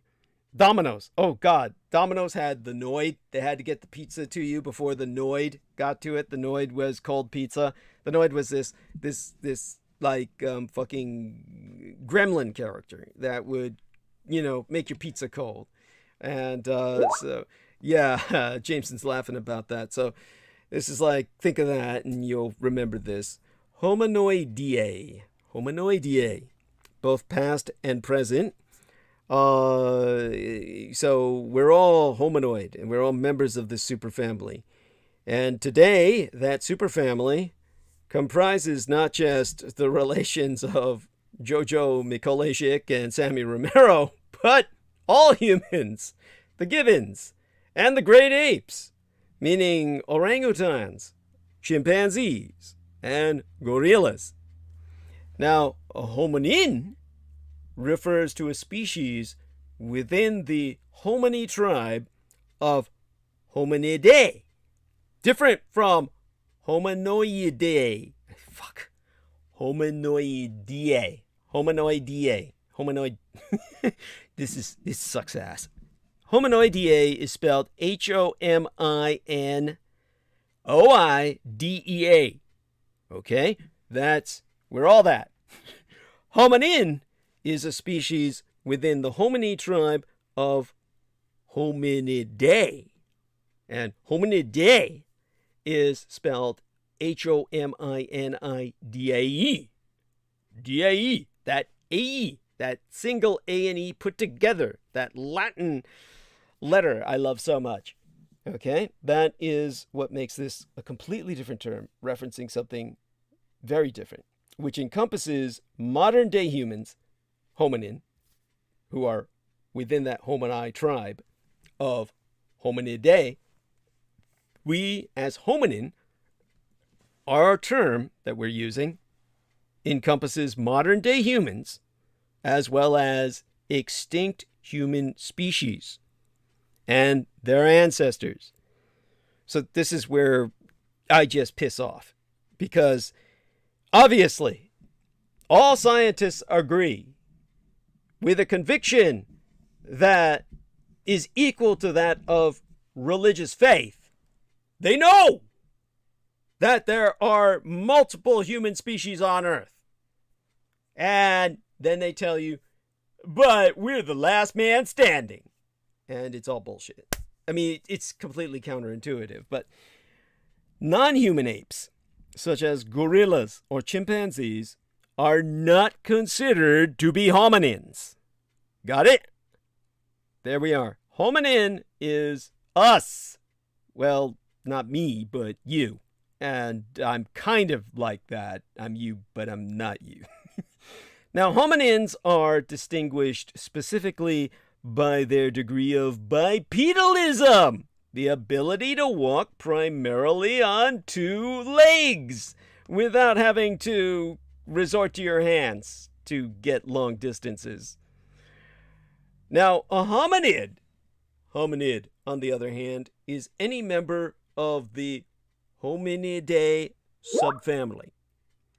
And by the way, Jameson Reese points out most people you can't get anywhere on two legs. They have to use wheels. Point well taken. Yeah, that makes you actually a different kind of subspecies that I call just, shit. But anyhow, a hominid, on the other hand, is any member of the Hominidae, with the A at the end, that Latin word where the A and E are put together, okay? The Hominidae subfamily, and this includes all of the great ape species, orangutans, gorillas, chimpanzees, bonobos, and all hominins, modern and extinct humans as well. So we're hominids too, but hominins, which is also what we are essentially a smaller subset of hominids. Oh, fuck. Does that make sense? So we're hominin and we're hominid. Yes, perfectly, Jameson says. Got it. All right then. Hominoid, on the other hand, encompasses an even larger biological group A hominoid belongs to the superfamily Hominoideae, as in ideology. Okay, I used to major in political ideology. Ideology is spelled idea, of course. Ideaology, the science of ideas. Think of ideology. Hominoid ideology, like. So, hominoid, and then just as you've got the HOMINOID, like hominoid, like the fucking Domino's pizza noid. Once you get past that D, you add that EA and think idea. Homino, like domino. Think Domino's pizza, right? Homino, HOMINO instead of DOMINO. Instead of domino, it's homino and then idea. Homino, idea. That's how you spell it. Hominoidea. That includes all hominins, all hominids, and includes lesser apes like gibbons, as well as the great apes, which we are a part of. We're part of the great apes. Now, hominoids are distinguished from other primates by their lack of tails and flexible shoulder joints for brachiating. That means swinging from arm to arm, like you see the long-armed gibbons do. So hominoids are distinguished from other primates by not having any of that good shit. And we really miss it. We miss our tails. We miss our flexible shoulder joints for brachiating, for swinging like Tarzan, which, of course, he was atavistic. He had that shit. Now, the word ape itself is a less scientific term, as in Tarzan, Lord of the Apes. It's used for hominoids, although this can get confusing since some people do not think of humans and ancestral human species as apes. Well, you should, but essentially, all hominids are hominoids, and all hominins are hominids. Okay, so hominins, we're part of the hominid family, and the hominids are all part of the hominoids. The words sound very similar and can be confusing, but it's important to use them correctly so people know which group you're referring to. I mean, in the end, you could say, fuck it, we're all apes anyway, right? Jameson's taken off on that. He can't handle it anymore. So as taxonomic classification changes with new molecular findings, modern humans and their ancestors are referred to by either of these two terms. Hominid, as in the traditional classification, and hominin, which is actually a new classification. But at this point in postmodern history, hominin is the preferred term for modern humans and our ancestors. Traditionally, humans and our ancestors, or you humans and your ancestors, have been classified as the family Hominidae. Hominidae, not the hominoid idea. Hominidae with the Roman letter at the end, that A&E put together. Spelled hominid with that AE, that thus renders everyone within that family hominid. So it's just hominid with the AE at the end to imply superplurality. Superplurality, not just, a few of them, but, all of them. Now, a new classification system, understand this, taking into account the close relationship between humans and chimps, places orangutans, gorillas, and chimps together with humans in the family Hominidae as hominids. Chimps and humans in the subfamily Homininae. That's hominin with the AE at the end to classify superplurality. To specify superplurality. Not classify, but specify. Meaning that it's not just a lot of them, it means like all of them. Homininae. So we're all hominines. And that's That's fucked because that adds an E after the N, and that's even more confusing. But I'm, looking at the text here, and this, unless there's a misspelling here, and I don't think there is. I think they had to be pretty damn careful about getting this in the journal. And of course, humans are in the tribe Hominini. We're hominins. So we're in the tribe Hominini. That's the super plurality. But in the simple plurality, like a lot of us, 10, 20, hundreds of us together, thousands, we're hominins. As for all of us encompassing, we're hominini. That's the super plurality, including everyone that exists. Now, also, according to this system, Australopithecines, or Australopithecines, they became Australopiths. So that got simpler, for what that's worth. And Australopiths are supposed to be your distant ancestors, Lucy and shit. And that's all shit. Or sort of shit. Anyhow, reassessing our ancient family tree, up until the 1980s, paleoanthropologists generally followed the taxonomic system developed by the 18th century scientist Carl Linnaeus when they spracketh of the various species of humans. After Darwin, the family of hominoids devised by scholars by the middle of the 20th century included two subfamilies: the subfamily of hominids, meaning humans and their ancestors, and that of anthropoids, meaning chimpanzees, gorillas, and orangutans. This becomes important when you're talking about the ape men, the chimerical ape men that were being bred by the Soviet Union. Now, those subfamilies were based on morphological, I'm talking about the classifications, not the Soviet, bio-warriors that they were breeding, which they did breed. And I've talked about this at length in the past. Now, when speaking of Carl Linnaeus's subfamilies of hominids and anthropoids, those subfamilies were based on morphological and behavioral similarities in said groups.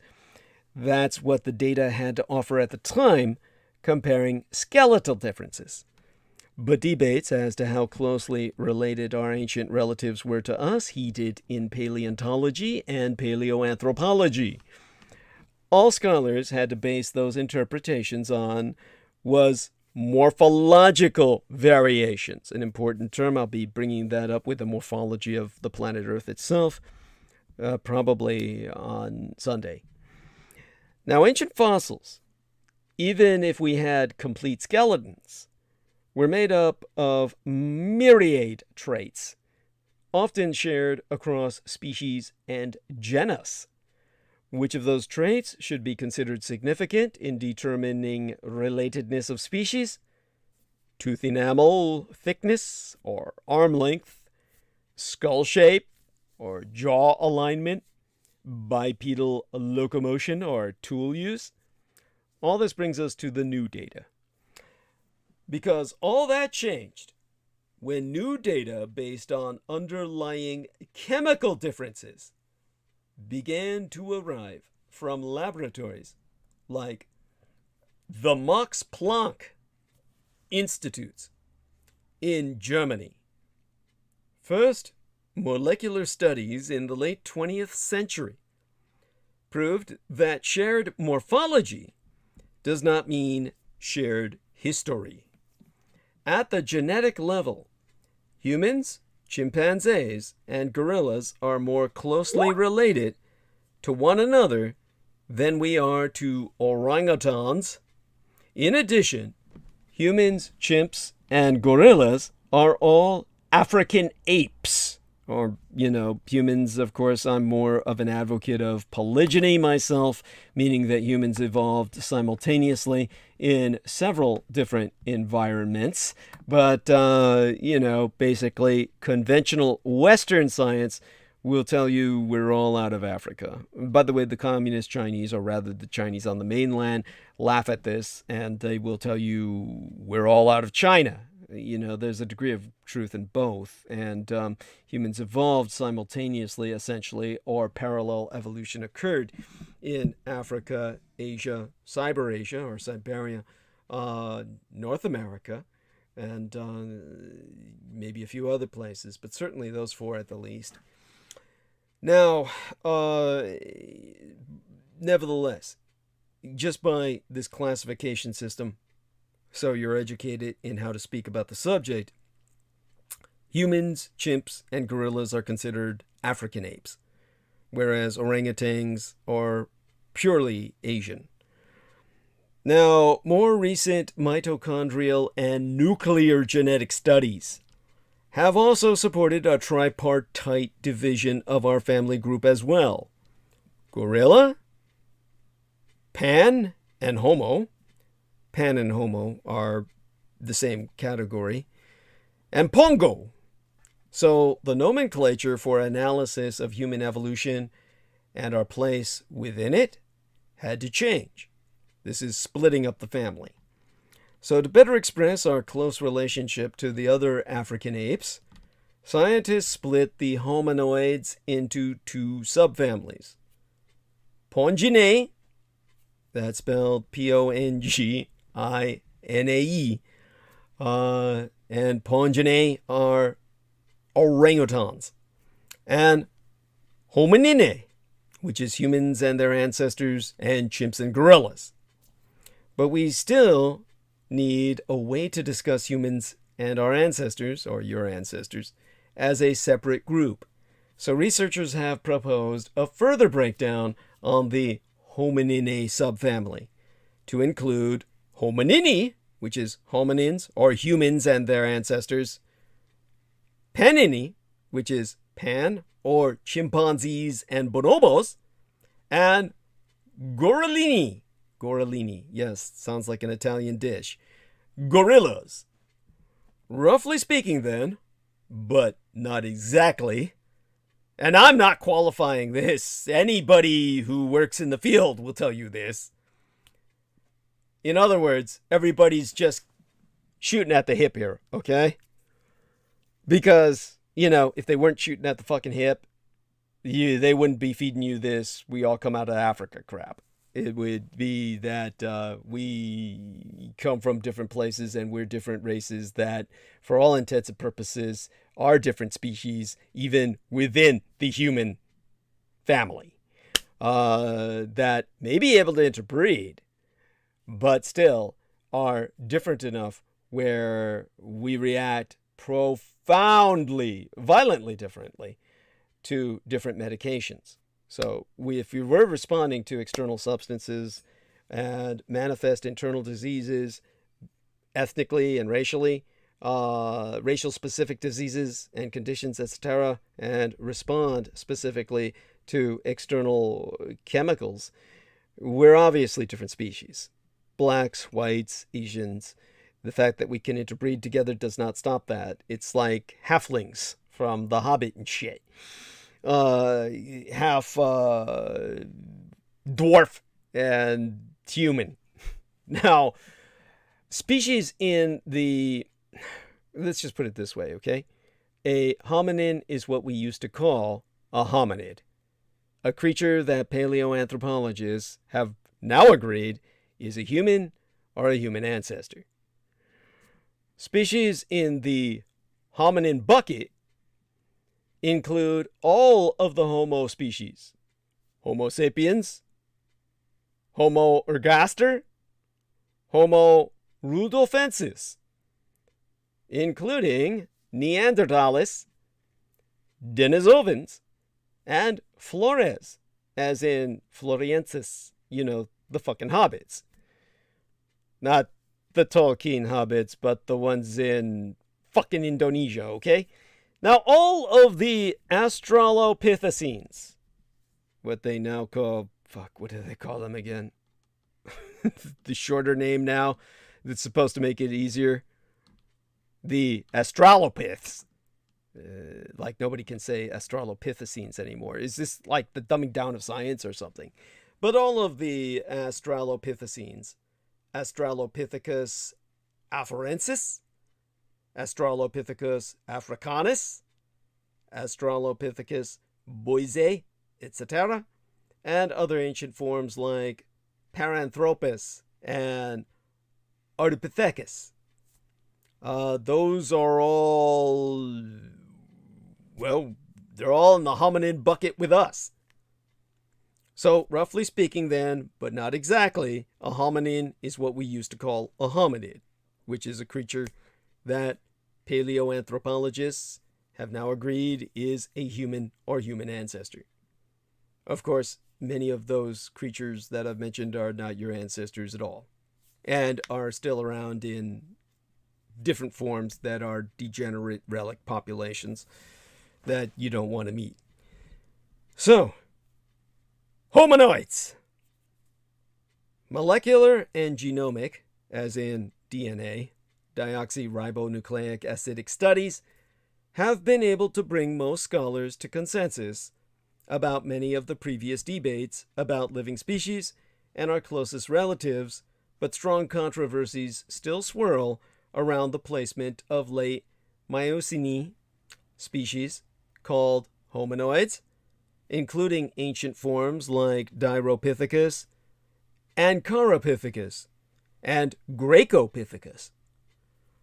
What you can conclude at this point is that since humans are more closely related to Pan than gorillas, Homos and Pan probably had a joint ancestor who probably lived between 4 and 8 million years ago, during the late Miocene.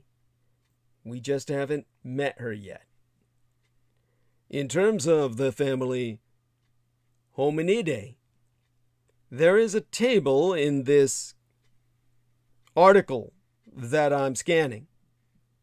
So, again, this is Wood and Harrison, and this is an article published circa 2011, the year my late and sainted womb matron, my Cyrus, my mother, was slain. Therefore, it's of precious to me, since it was volume 1966. And it was the same volume numbered, or rather a volume numbered as the same as the year I was born in, but it was published in the year my mother died. And that was actually the reason I picked this issue up, without even thinking I would someday be essentially summarizing it for you. But in terms of subfamily, tribe, and genus, Ponginae gives us genus Pongo. Homininae, or Hominiae, gives us the Gorillini, the gorillas, the Panini, the Pans, the Homos, Australopithecus, Kenyanthropus, Paranthropus, and of course, Homo, you and I. I'm still Homo sapiens. And actually I'm Homo nocturnus, which is different from Homo sapiens. So I'm Homo sapiens to a degree because I'm, 75% Homo sapiens, sadly. But yeah, Homo nocturnus, it constitutes, shall we say, the 24% that's arguably the most important. Now, the final tribe to bring up would be Incertaceres, which would be like, or maybe Incertae, which is Ardipithecus, and Cetus would be Auroran, and Sahelanthropus, the anthropods of the Sahel being in Africa. Finally, fossil skeletons of hominins and our ancestors are still being recovered around the world, and there be no doubt that new techniques of imaging and molecular analysis will continue to provide evidence supporting or refuting all of the categories I've just articulated, and always teaching us more about the early stages of human evolution. For now, if you want to meet the hominids, then you would look for Tumai or Sahelanthropus tadensis. I think is how you pronounce it. It's a TCH, which is like they had to dream that up just to make certain you couldn't pronounce it.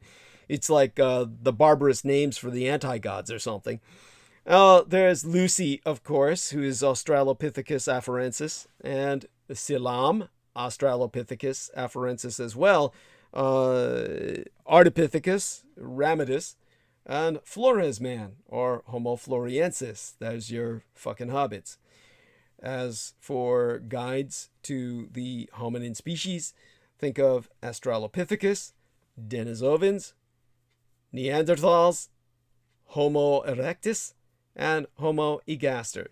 These were some of those guiding lines for the hominin species we have come to know and love or hate, or both. Now, in terms of problems and related theories, as I mentioned, there are a few problems that should be self-evident. A major one being, as I mentioned, the likelihood that Gigantopithecus would be simply too big to be bipedal. Even if you argue it could walk on two legs, there is another problem. Gigantopithecus were not hominins. It is not of our family. Hominins are a tribe within hominids that have big brains, smaller canine teeth, and walk on 2 feet, which, if you didn't get it by now, references yourself. Hominins are humans, as well as a number of other apes. Now, Bigfoot looks like a hominin. It has a large brain and walks on 2 feet. Also, the way that Bigfoot walks is similar to humans. So if Bigfoot is Gigantopithecus, it would be an incredible coincidence. It would mean two species arrived at almost the same kind of bipedal movement on their own, which is not impossible. But because of that issue, researchers have put forward alternative species in the fossil record as possible Bigfoot. Or, fuck, what's the tribal name again that I so prefer? I can't even get myself to remember it. It's kind of like, JoJo remembering the agendered pronouns for her child. Mayak datat. Alright. However, Gigantopithecus has one major advantage above these other possibilities. It shows up in Asia and very likely migrated, in fact, most certainly did so, to North America around the same time that humans did. In fact, it came to North America instead of humans, the humans being left paddling their boats. That specific feature of the so-called theory makes it impossible to dismiss. And the holes in the theory don't shoot it down for good. There are times when evolution converges, explaining how Bigfoot might have developed bipedalism on its own. Maybe the bone structure developed to support his weight. This is all to say that it is certainly not impossible that Gigantopithecus is Bigfoot, and it would explain a lot about Bigfoot, this being the case. Of course, the origins of Bigfoot are hotly contested, and it might be that as we learn more about Gigantopithecus in the fossil record, we will finally settle this debate. Of course, most of our Earth is still shrouded in mystery, and this will be much of what we speak about tonight so that you can appreciate just how little we know about the world we live on.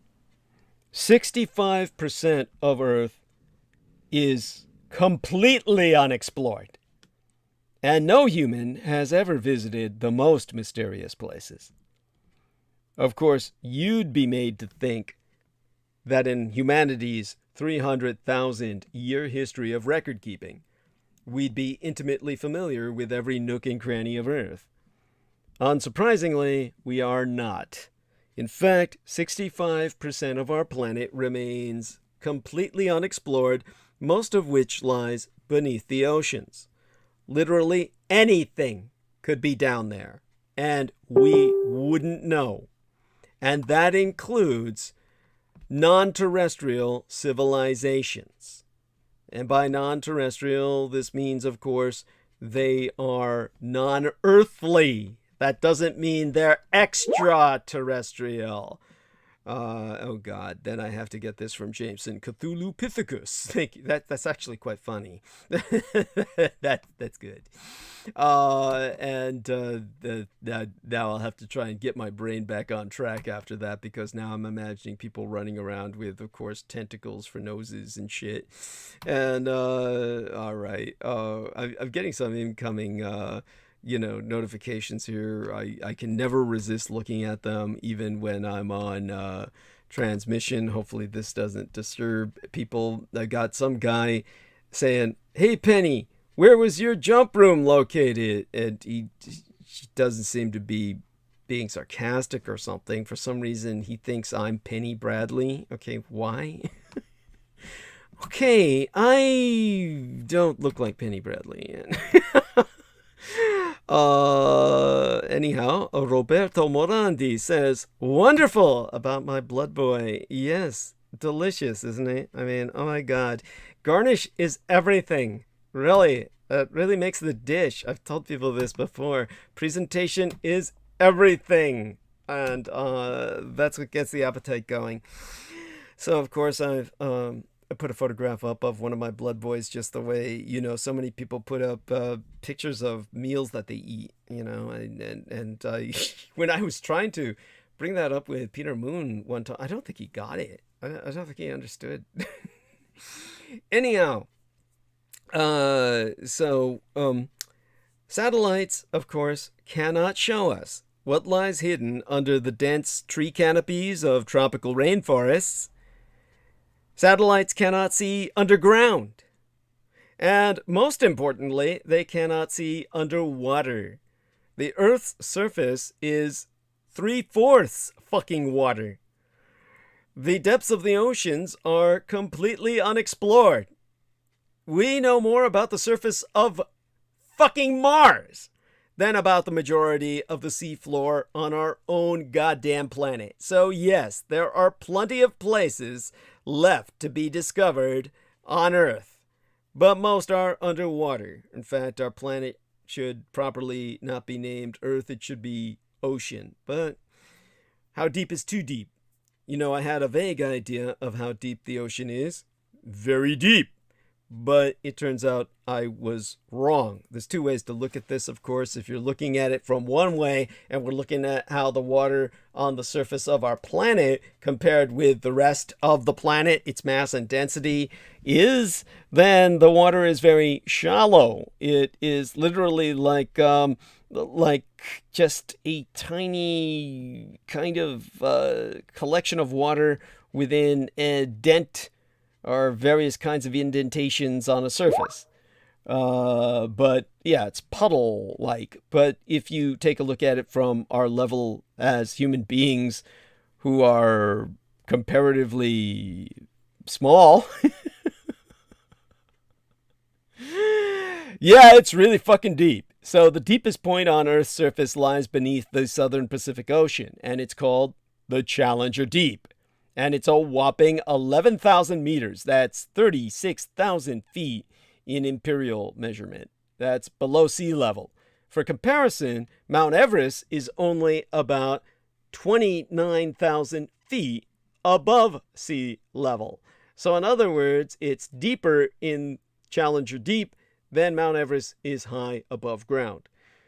And exploring those oceans is more than just challenging, it's downright impossible.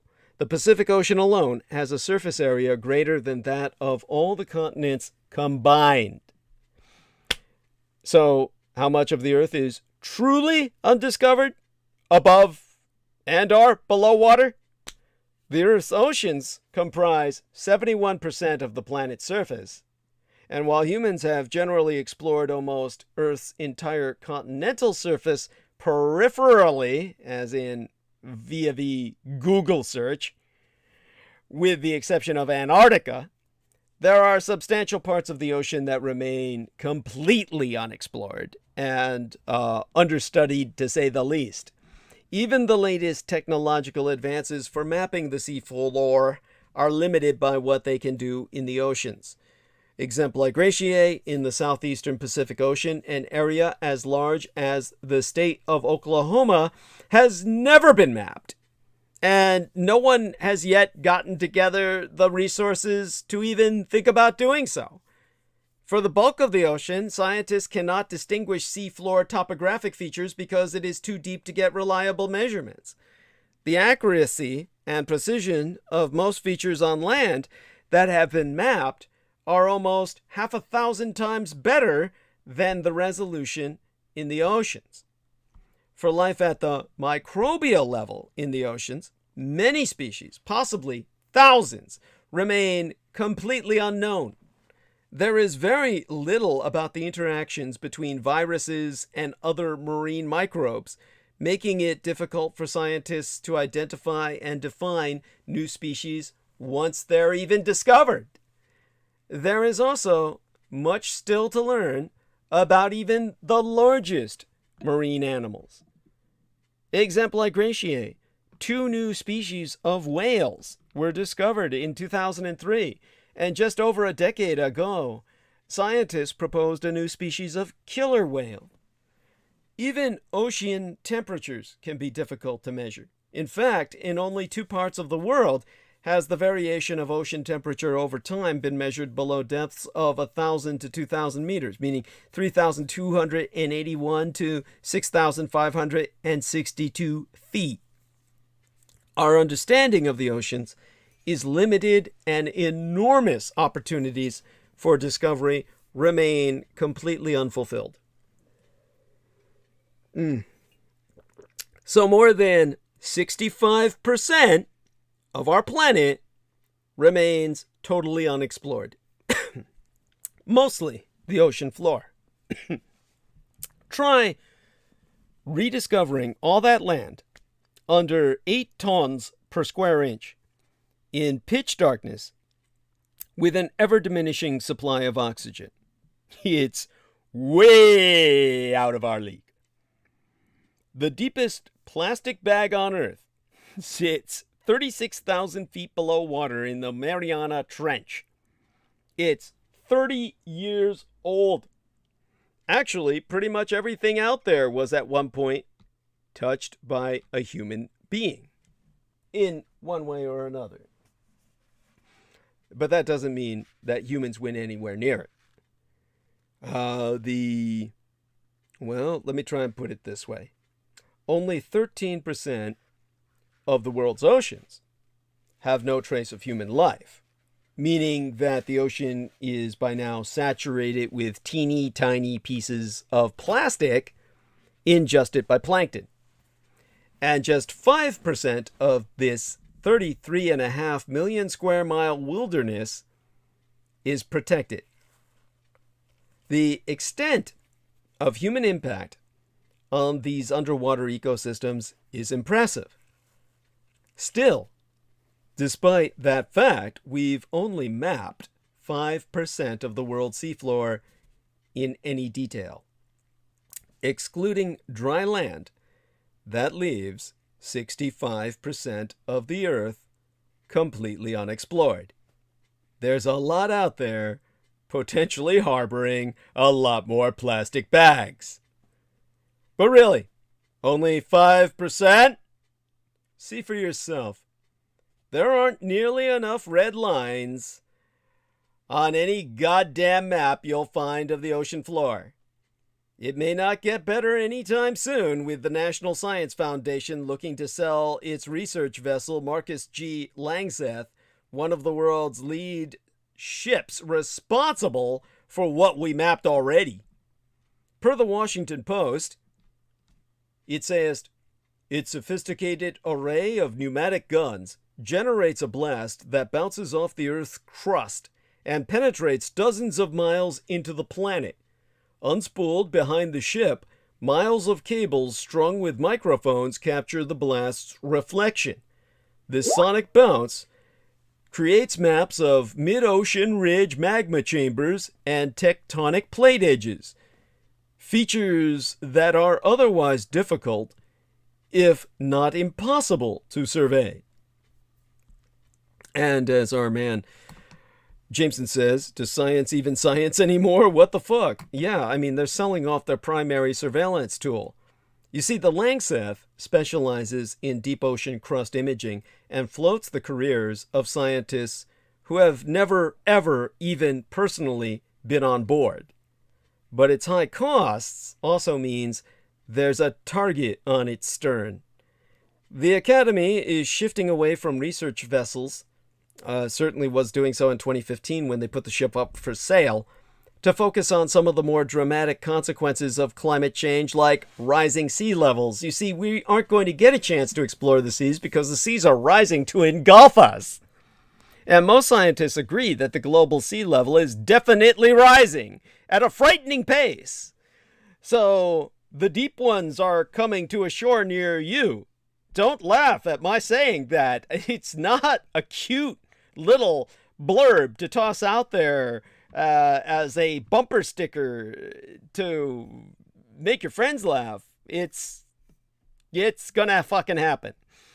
And when people start disappearing at the shoreline and you find them later on in alien-looking nets and shit, you'll say, God damn, that Doug Dietrich said all this would happen. Now, some other reasons why we know nothing about our world. The Namib Desert is still largely unexplored, but we have a pretty decent idea of what's there, more sand. Well, I mean, that's the general scenario. Of course, if you walk the grounds, you might fall underground, as I said, and wind up finding different worlds you never dreamt existed. Most of you would wind up as ghoul food, but hey, loss gain, right? Nothing lost, nothing gained. Gengar Punsum. That's a mountain in Bhutan. The Gengar Punsum is the world's highest unclimbed peak, and climbers are not allowed for religious reasons. Again, that's in Bhutan, which is like, see if you can find that on the map. It's lost between like Nepal and India and China and shit. So, at any rate, there's large areas of Antarctica, well, 95% at least, 97% really, that have never been visited by humans. Yeah. By the way, Jameson Reese says the religious reason you'll die, the religious reason you're not allowed to climb Gengar Punsum is that you'll fucking die. Yes, it's Yeti territory. Now, again, 97% of Antarctica has never been visited by humans, and if you just go by the satellite photos, you'd say, well, it's all revealed to be a vast icy wasteland anyway, but of course, unless you walk it, you're not going to know. There's several small Pacific islands. In fact, far more than we know of that are completely unexplored. Due to access difficulties, actually a complete lack of interest. Of course, if you have enough money, you'd probably buy one of those in the near future. But this brings us to the incredibly great unknown. Because last but not least, we have the wild universe as the greatest unexplored region of all, and it's daunting for any species. We are the only ones around to witness the splendor all around us. It's our responsibility to figure it all out. Well, we're not the only ones around, but we're the only ones around that are now at, shall we say, the top of the game when it comes to dominance of our environment. The relict populations believe they should inherit it, but they're lurking and they're waiting for us to do all the work for them. Then they'll come out and take us down and grab it all. That's why you must never give up your guard. Always maintain the level of awareness and surveillance of the world around you from the sense of protecting your species. Humans may not be there yet where we have figured it all out. Far from it. But we're trying, and I give humanity credit for that. Discovery is related to things which are already there, after all, but yet to be found. So we can say, based on everything I've articulated, that yes, you can tell your kids there are places on Earth which are yet to be discovered. To define discovered, again, redefine it so you can tell your kids about it. We know that it is there, but we haven't actually been there, although we've probably been above it. It's estimated that approximately 7.1% of territorial surface Earth is still yet to be discovered, and over 43.4% of the aquatic Earth is still completely undiscovered. So we are not even halfway fucking there. Number 1, there are around 8.7 million species on Earth, of which 80% are undiscovered. We have no idea about what kind of life there exists on Earth. And you want to go to fucking Mars. We don't even know what's here. We know only 5% about oceans. Most of the mountain ranges, like the Himalayas, Colombia's North Mountains, are not fully discovered. Dense forests, like Amazon, Western Ghats of India, are not fully discovered. Areas like Antarctica, Greenland, Siberia. The list can go on and on. Ancient cities are emerging in remote rainforests.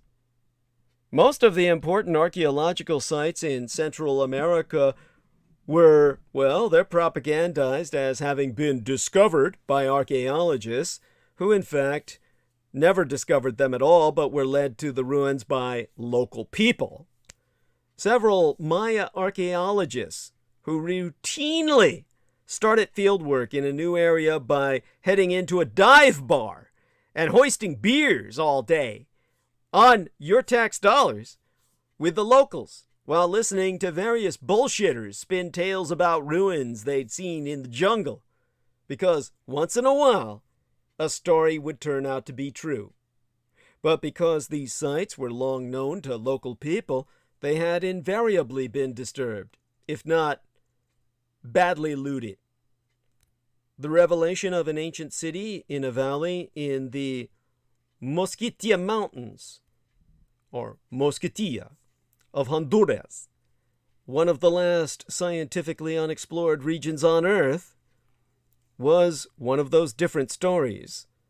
This was the first time a large archaeological site had been discovered in a purely speculative search using a technology called LIDAR.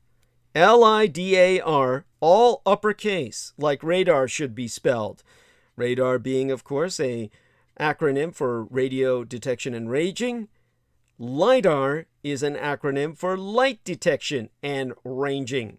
LIDAR, all uppercase, which can map terrain through the thickest jungle foliage. That's an event that I read about in a magazine circa 2013, which for you kids out there, I might as well be saying 1913. Back when dinosaurs walked the earth, and I went into a dime store and picked up some pulp. As a result, that discovery revealed something vanishingly rare: a city in an absolutely intact, undisturbed, pristine state, buried in a rainforest, so remote and untouched that the animals there never saw people before. After that piece came out in The New Yorker that year, a joint Honduran-American archaeological expedition to explore the city on the ground was funded. In February 17th of 2015, their helicopter landed in a slot-like zone macheted out of a stand of heliconia next to an unnamed river in the valley scientists had nicknamed T1, or Target 1. There were 5 of them, along with 3 British ex-Special Air Service, or SAS, jungle warfare specialists, whose job was to keep them alive for the next 9 days. They expected Predator out there, people. These men were armed to the teeth. Explosives, along with rapid-fire heavy guns. I'm talking like the kind you can fucking mount. And they climbed a steep embankment and entered the rainforest through a dark hole freshly cut into the jungle, emerging in a gloomy forest with trees rising like giant cathedral columns into the canopy. The trunks of those trees, 10 to 15 feet in diameter, you couldn't hug those babies, were braced with massive buttresses and knees.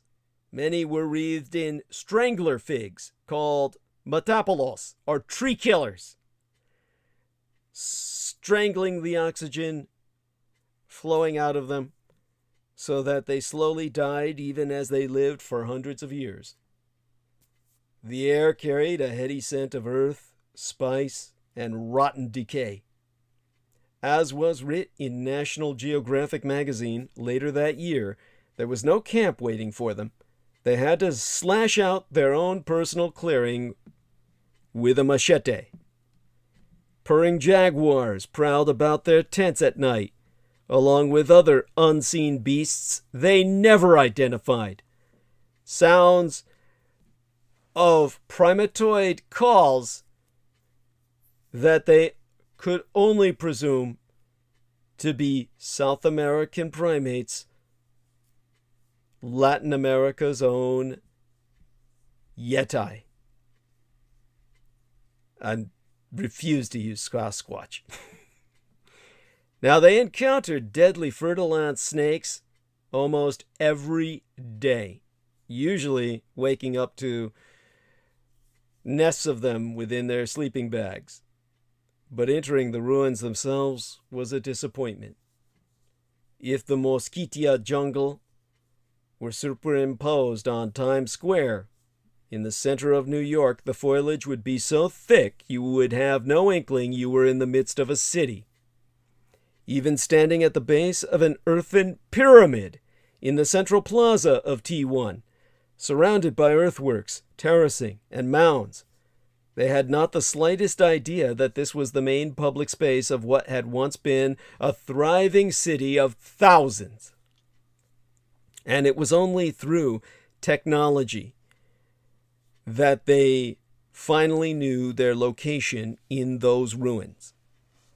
The chief archaeologist on the expedition, Chris Fisher, carried a sophisticated Trimble GPS, geosynchronous positioning satellite display that itself displayed a digital LiDAR map of the city with the trees removed and their location pinpointed on it.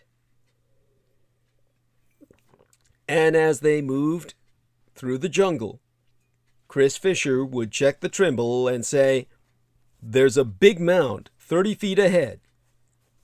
But they could see nothing but leaves until they practically walked into it. They had to win every foot by machete, their blades marked with stripes of pink day-glow tape so they could avoid one another's slashing strokes cutting through the vegetation. Otherwise, in close proximity, they would have lopped each other's limbs off. Even so, they had some close calls, one time nearly beheading one of their own. But on the third day, after a few lost fingers, They stumbled over a cache of objects at the base of the pyramid that would prove to be of singular importance. As they were strolling past a leafy hollow in the drenching rain, a team member spied, peeking from the leaves, the carved head of a snarling jaguar. A shout went up and everyone crowded in to see. Just poking out of the ground were the tops of dozens of stone sculptures. The objects took shape in the forest twilight. Vessels with carved rims, thrones decorated with the heads of half-animal, half-human deities, bowls, and effigies. They were all almost entirely buried, with only the tops visible, like stone icebergs. Then they saw that jaguar head coming out of the ground. Gleaming with rain, it rose up snarling, as if struggling to escape the earth itself. It was an image that spracketh directly across the centuries, forging an immediate emotional connection to these vanished people. What had been theoretical became real. This spirited image had been created by people who were confident, accomplished, and formidable. Standing in the gloom among the ancient mounds, they could almost feel the presence of the invisible dead. Fisher, the expedition's chief archaeologist, a professor of anthropology at Colorado State University in Fort Collins, and an authority on both LIDAR and Mesoamerican culture, would eventually uncover close to 1,000 sculptures and fragments in an area no larger than 200 square feet. The objects had been left all at the same time, probably when the city was abandoned. Most of these artifacts had been ritually smashed, a common practice in the Americas for goods placed in a grave to release their spirits. Also of significance was the statue positioned in the center of the cache, a half-human, half-vulture figure that probably represented a shaman or a priest in a transformed state. Vultures, in the ancient world of Honduras, were a symbol of death and the transition to the spirit world. In Mesoamerican zodiac, I myself am the sign of the vulture, a carrion eater that transitions between the worlds of the living and the dead. And taken together, all these clues proved that this was no grave for any individual, no matter how great. It was the cenotaph, the mass mausoleum for the entire city. Around the year 1500, Anno Dracula, or the Age of Dracula in Europe, something catastrophic appeared to have happened in T1 that triggered the abandonment of a capital city, with the survivors leaving this cache as a final offering to their gods and their ancestors before they departed. And there it had lain for 1,000 years. But what had happened? It couldn't have been any conquest by the Spanish, as no Spaniards or any Europeans had ever penetrated those remote mountain valleys. That much was certain. It was, most certainly, disease that devastated that city. To understand the collapse of that mysterious civilization, we have to go back to October of 1493, when Columbus set sail on his second voyage to the New World with an enormous flotilla of 17 ships carrying 1,500 men and thousands of head of livestock. Columbus and his men also quite purposefully carried microscopic pathogens from Europe, to which the people of the New World had no genetic resistance. His travels throughout the Caribbean unleashed the first in a series of deadly pandemic tsunamis that engulfed the Caribbean and all Central America. This was biowarfare practiced by a Jew who had every intention of annihilating the population of the New World so he could recreate it in the image of New Zion, to populate it with a Jewish population in the name of his Old Testament maniacal God.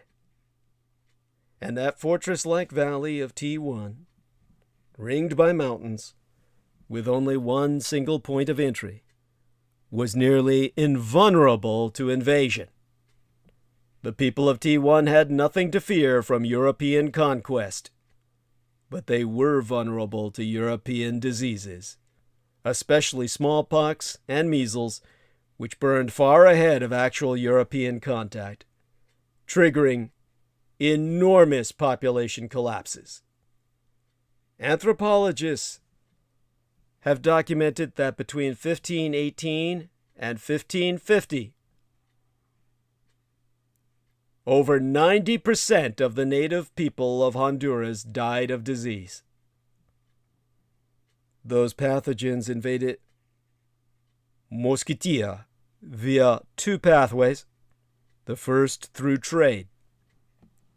When Columbus landed in Honduras's Bay Islands, he discovered a memorable sight, an enormous trading canoe, 8 feet wide and 60 feet long, manned by 250 paddlers. That canoe was heaped with invaluable trade goods: copper, flint, weapons, textiles, and beer.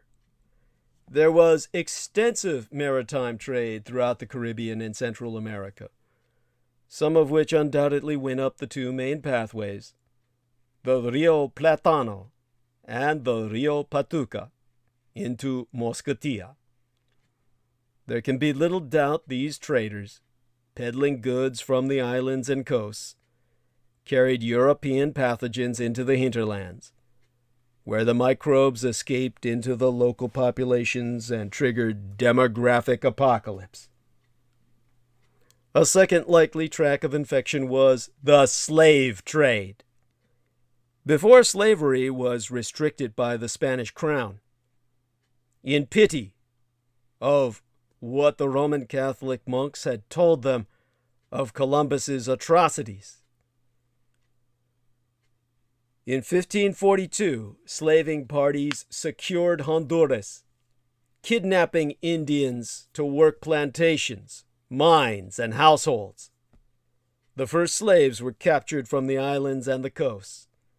As disease wiped out these early captives, the Spanish raiders went ever deeper into the countryside to find replacements. The African slave trade also ramped up at this time. By the 1530s, the slavers were ravaging the Mosquito Coast and the Olancho Valley of central Honduras, destroying villages and rounding up people like cattle. On three sides, west, north, and south, the Mosquitia Mountains were surrounded by slave raids. Thousands of Indians fled their villages and took refuge in the rainforest, disappearing into the mountains of Mosquitia.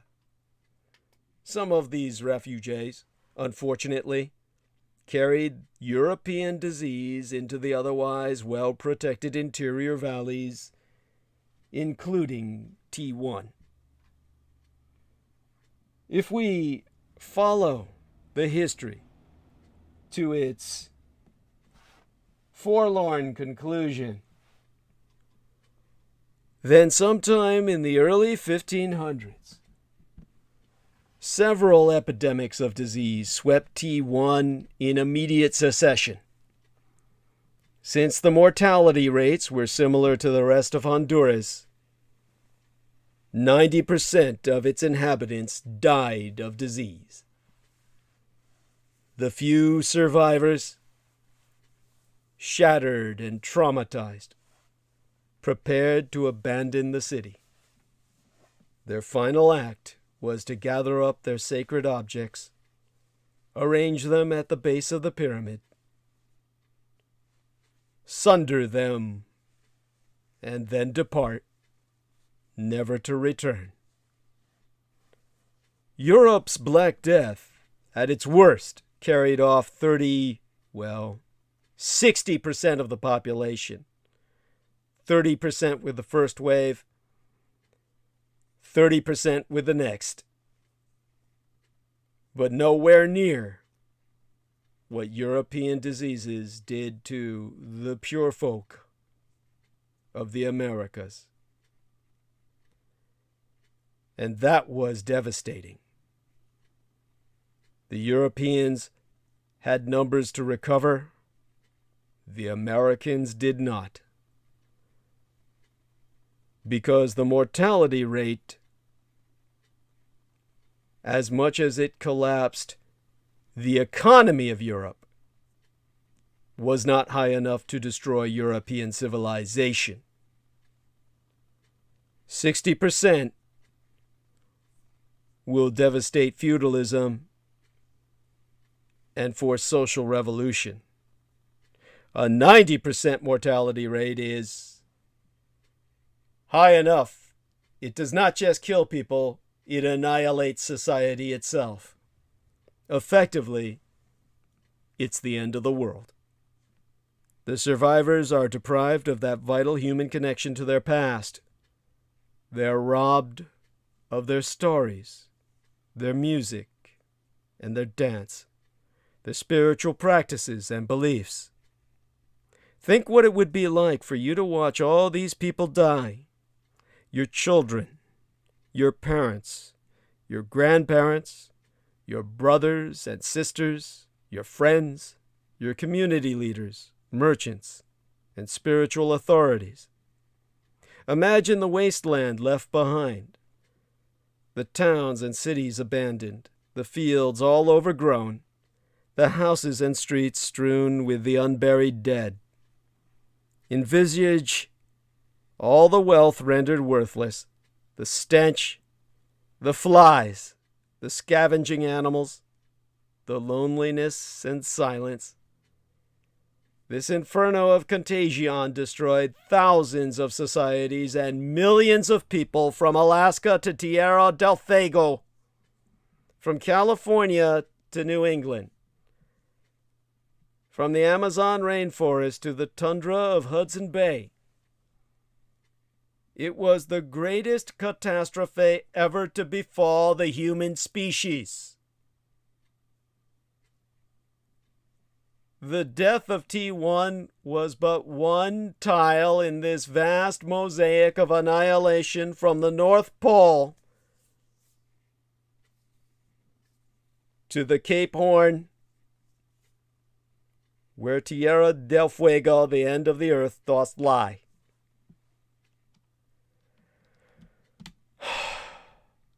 We have few accounts giving the Native American point of view to these pandemics. One of the most moving is a rare contemporary eyewitness description called the Book of Chilam Balam of Chūnjié, which recalls the two worlds, before and after contact. It was written by an Indian in the Yucatec Mayan language. It reads, "There was then no sickness. They had no aching bones. They had then no high fever. They had then no smallpox, no stomach pains, no consumption. At that time people stood erect. But then the Chules, the foreigners, arrived, and everything fell apart. They brought fear, and they came to wither the flowers." Europeans had known before Columbus of the Western Hemisphere. This is why Sir Thomas More placed Utopia in the Falkland Isles, off Cape Horn and Tierra del Fuego, the ends of the earth of South America, between the American Hemisphere and Antarctica, was the land of the Native Americans who knew no ills and wanted for nothing. Now, of course, it's populated by the sheep herders of England after the slaughtering of the natives.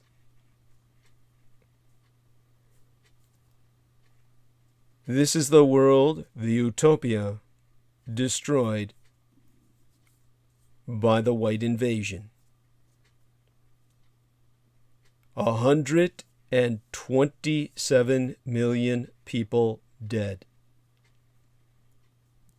A Jewish genocidal maniac, Christopher Valbo Columbuenas, Christopher Columbus,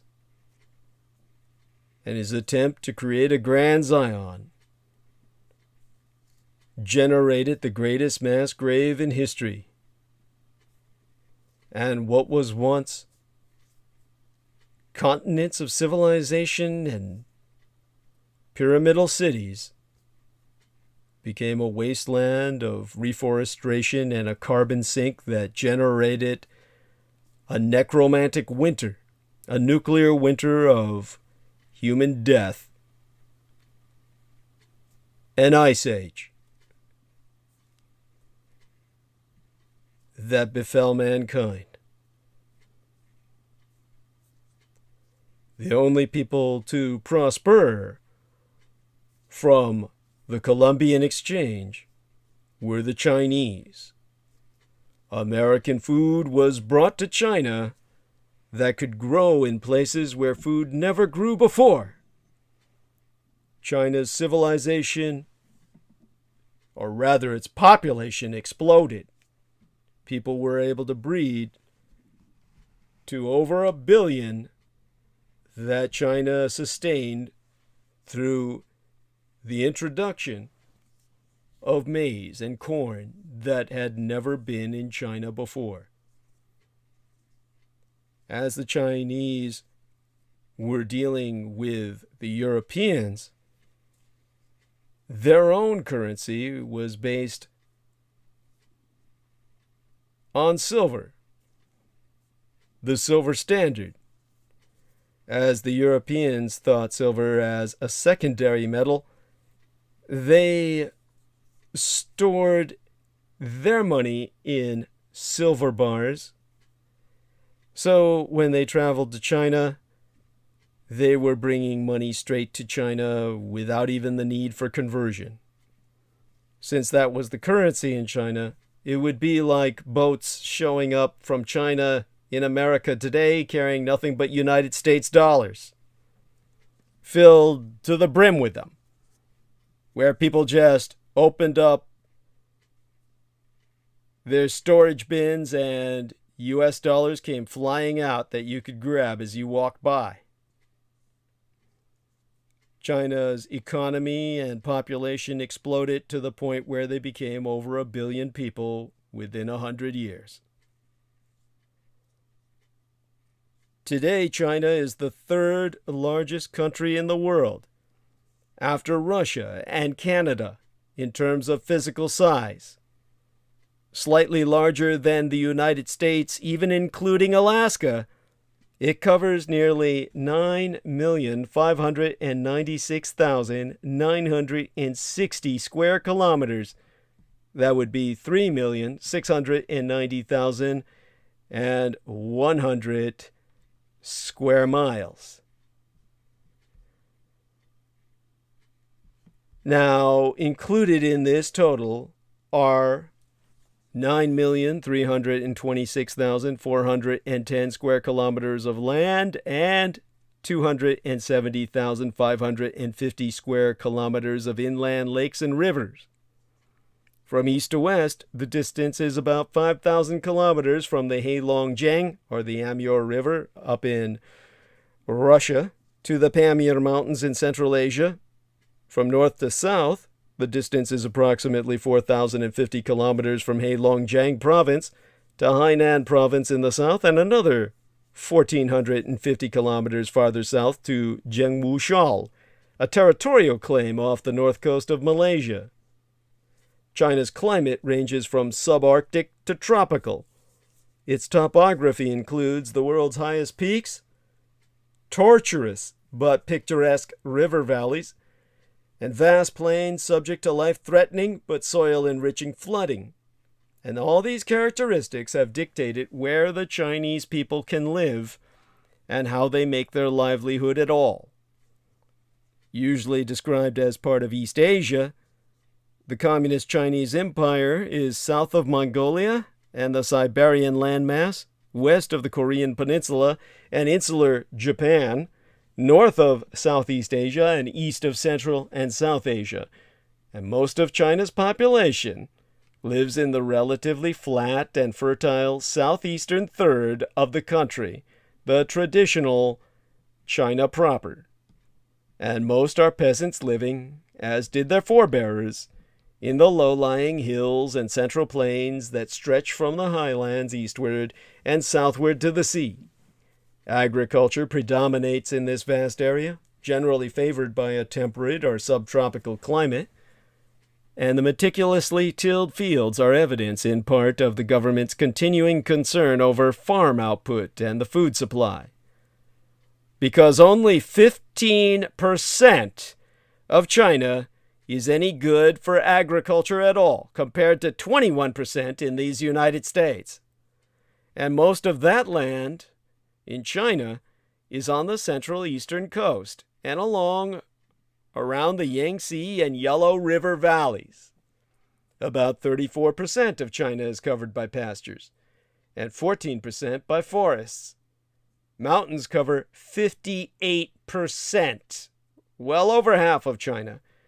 Deserts cover 28%, well over a quarter of 100% of China. Plains and basins they cover around 35%. And based on 2005 estimates, the last available before the communists closed up the data, 14.86%, or about 1.4 million square kilometers of China's land, is arable. Less than 15% can be farmed. About 1.3%, some 116,580 square kilometers, is planted to permanent crops. With comparatively little land planted to permanent crops, intensive agricultural techniques are used to reap harvests that are barely sufficient to feed the world's largest population and still have surplus for export.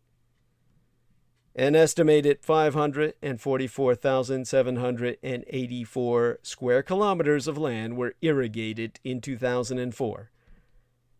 Now, China is made up of 21 provinces, such as Sichuan, Yunnan, and Guangdong, and 5 autonomous regions: Inner Mongolia, Ningxia, Xinjiang, Guangxi, and Tibet.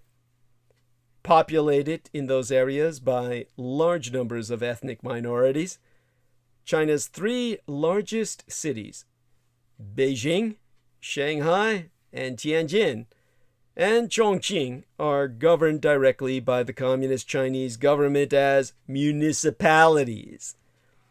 Even though Red China is the world's most populous country for now, already overwhelmed by Asian India, most of its land is uninhabitable, or effectively uninhabitable. The western half of the country is overwhelmingly desert. Majorly, 2 of China's largest provinces, Xinjiang and Tibet, located towards west and southwest of the empire, is effectively completely uninhabitable, since they form the high-altitude plateau and mountain region of the country. Apart from the difficult terrain, the climate is extremely harsh and inhospitable. Also, provinces such as Yunnan and Inner Mongolia, in south and north respectively, are also largely uninhabitable, The former is mountainous, whereas the latter is semi-arid. Both support tribal and nomadic populations only. On the whole, over half of China is completely uninhabitable due to both difficult terrain as well as inhospitable climate that does not support agriculture and any human settlement. And even as things are changing with the communist Chinese plans to develop infrastructure and expand commercial industrial activities to these regions, with the communist empire having already succeeded in extending railway and roadway connectivity to most of these regions as part of its strategic and developmental agenda, climate change is already forcing all of it back, with desertification covering all the new projects in dust and sand, even as the bush begins to burn in terms of the scrub around whatever's been constructed. All the well-laid plans of mice and men come as to naught in the face of the wrath which man has wrought upon himself. In terms of the central and northern portions of the country, they are covered in rugged mountains, and the northeast is heavily forested and bitterly cold in the winter. China also embraces rainforests, fog-shrouded coasts, evergreen forests, misty green mountains, vulnerable floodplains, and vast steppes. In terms of time zone, although China crosses all or part of 5 international time zones, insanely, under the communists, it's been forced to operate on a single uniform time called China Standard Time, which is old British Imperial Greenwich Mean Time plus 8 hours, using Beijing as the base. China does not employ any daylight savings time system. They declare the war to be over because they were never at war with the Third Reich. In terms of borders and boundary disputes, they're at war with everyone else. China has a total of 22,117 kilometers. That's about 14,900 miles of land boundaries with 14 other nations, more countries than any other country on Earth. And these borders include Afghanistan at 76 kilometers, Bhutan, as I aforementioned, one of those places with a mountain you're never allowed to climb, at 470 kilometers of border, Burma with 2,185 kilometers, India 3,380 kilometers, Kazakhstan 1,533 kilometers, North Korea 1,416 kilometers, Kyrgyzstan at 858 kilometers, Laos at 423 clicks, Mongolia at 4,677 clicks, Nepal at 1,236 clicks, Pakistan at 523 clicks, Russia at 4,300 kilometers, Tajikistan at 414 clicks, and Vietnam at 1,281 kilometers. The Yellow Sea lies between the east coast of China and the Korean Peninsula. Further south is the East China Sea. Off the southern coast of China is the South China Sea. There is about 4,300 miles of coastline. China's coastline extends 14,500 kilometers from the border with North Korea in the north to Vietnam in the south. China's coasts are on the East China Sea, Korea Bay, the Yellow Sea, and the South China Sea. China claims a 12 nautical mile territorial sea a 24 nautical mile contiguous zone, a 200 nautical mile exclusive economic zone, and a 200 nautical mile continental shelf, or the distance to the edge of the continental shelf. So China is ergo involved in a complex dispute with Malaysia, the Philippines, my Taiwan, Vietnam, and, incredibly, even Brunei, the pirate state, over the Spratly, or Nansha Islands in the South China Sea. The 2002 Declaration on the Conduct of Parties in the South China Sea eased tensions but fell short of legally binding code of conduct desired by several of the disputants.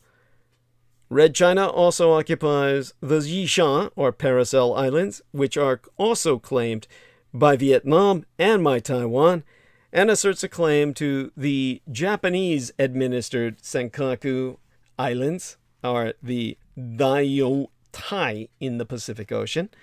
Most of the mountainous and militarized boundary with India is in dispute, but Beijing and New Delhi have committed to begin resolution with discussions on the least disputed middle sector.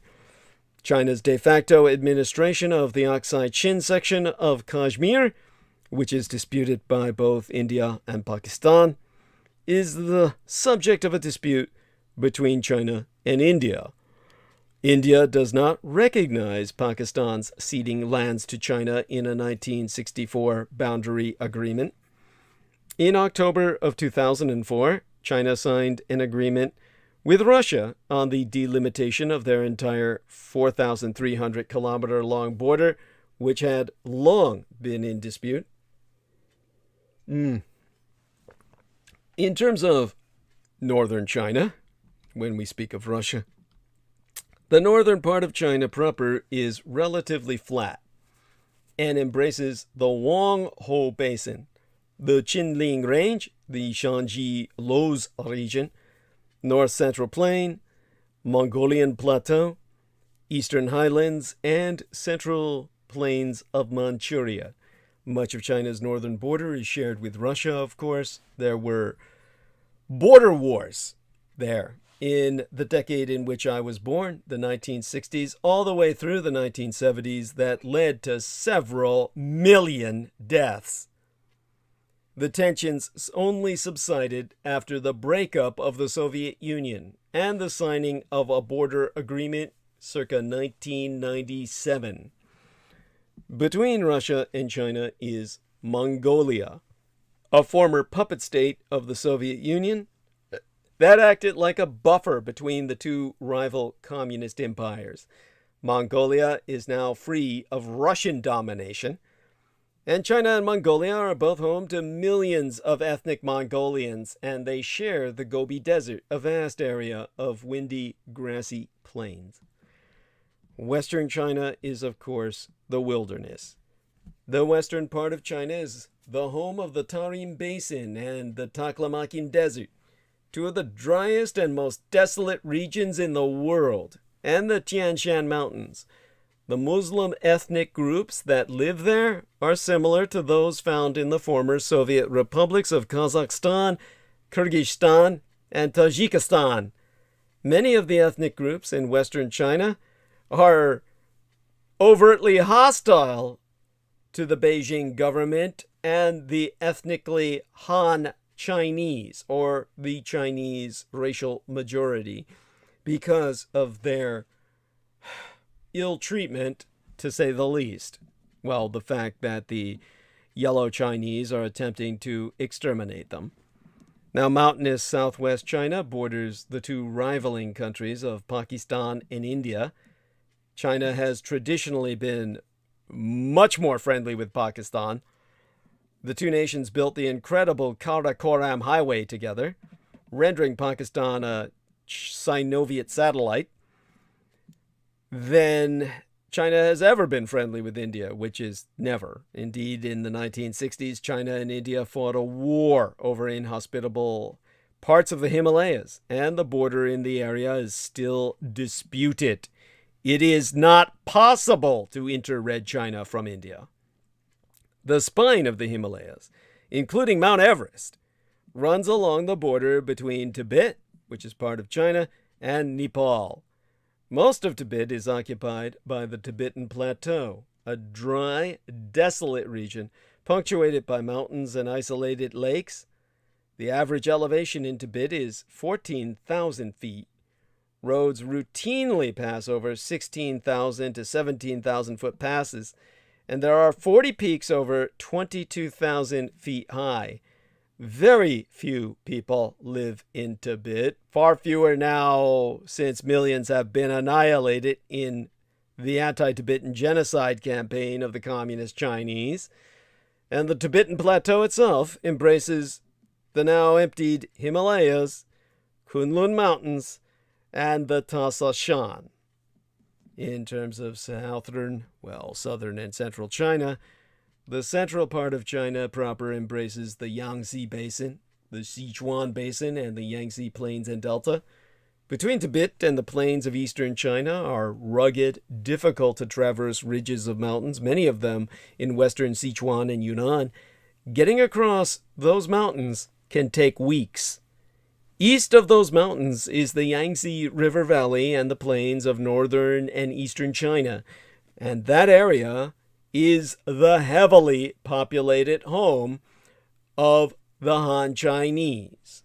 It is also largely agricultural and has 4 seasons, albeit the Chinese recognize 5 seasons because Indian summer is also a season. Southeast China is a green, semi-tropical region inhabited by large numbers of ethnic minorities similar to the hill tribes found in neighboring Burma, Laos, and Vietnam. There are numerous mountains and mountain ranges of various sizes. Large tracts of forests have been cleared there, and deforestation-induced erosion is all too noticeable. The southern part of China proper embraces the Yunnan-Guizhou Plateau, the Tung, Pi, and Si river valleys, the southeast coastal uplands, and Guangdong Guangxi Hills. As for the major rivers in China, that is China. That's where everyone lives. China has 50,000 rivers, totaling some 420,000 kilometers in length, and each having a catchment area of more than 100 square kilometers. Some 1,500 of these rivers each have catchment areas exceeding 1,000 square kilometers. Most rivers flow from west to east and empty into the Pacific Ocean. The Yangtze, Changjiang or Yangtze River, which rises in Tibet, flows through central China and, having traveled 6,300 kilometers, enters the Yellow Sea near Shanghai. The Yangtze has a catchment area of 1.8 million square kilometers and is the third longest river in the world after the Amazon and the Nile. The second longest river in China is the Huanghe, the Yellow River, which also rises in Tibet and travels circuitously for 5,464 kilometers through North China before reaching the Bohai Gulf on the north coast of Shandong province. It has a catchment area of 752,000 square kilometers. The Ailongjiang, the Ailong or Black Dragon River, flows for 3,101 kilometers in northeast China and an additional 1,249 in what is currently Russia, but will eventually be taken by Manchuria, where it is known as the Amur River. The longest river in South China is the Zhujiang, or Pearl River, which is 2,214 kilometers long, along with its 3 tributaries, the Ji, Dong, and Bei. West, East, and North rivers, it forms the rich Zhujiang Delta near Guangzhou, Zhuhai, Macau, and Hong Kong. Other major rivers are the Liaohe in the northeast, Haihe in the north, Jiantang in the east, and Lancang in the southwest. Now, rivers have traditionally been important transportation routes in Chinese. the Yangtze River, the third longest river in the world after the Nile and the Amazon, and the Yellow River, the second largest river in China, and the Mekong River all begin in eastern Tibet and twist and turn through rugged mountains before reaching elevations low enough for them to become navigable. The Yangtze empties into the East China Sea near Shanghai and has traditionally divided China into north and south. The Yellow River takes a more northern route and empties into the Yellow Sea southeast of Beijing.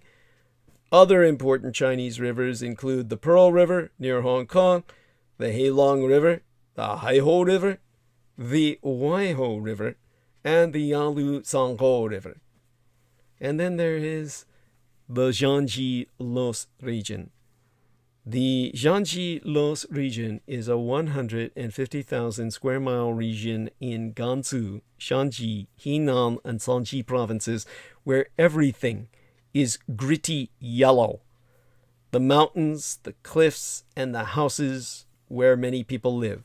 Even the air is yellow. It gets its color from the yellow dust that gets kicked up by the strong winds that blow through from time to time. The dust in turn comes from a fine loosely packed soil called loess, L-O-E-S-S, and that O-E is a single letter. You can look that up, a Latin letter that also appeals to myself. This L single O-E, siamized, and then the double S, which is found in other parts of the world, but not in the concentrations that are found in China. Loess soil is very fertile. The Loess Plateau produces a lot of crops and would be one of the bread baskets of China if it weren't for the fact that the region is so dry. It only receives 10 inches of rain a year. Many crops are coaxed from terraces or raised with irrigation water from the Yellow River and its tributaries. It is the last major area of arable land as one heads north. Compacted loess can be easily carved, and many farmers in Loess Plateau live in caves carved out of the Loess cliffsides. Some farmers even dig in their own fields. Dig down in their fields and make their homes underground. It's not unusual for some places to see fields with smoking chimneys rising out of them from houses set in the middle of the field under the earth. They live under the farms they till. And that's a primarily subterranean population living under the yellow earth.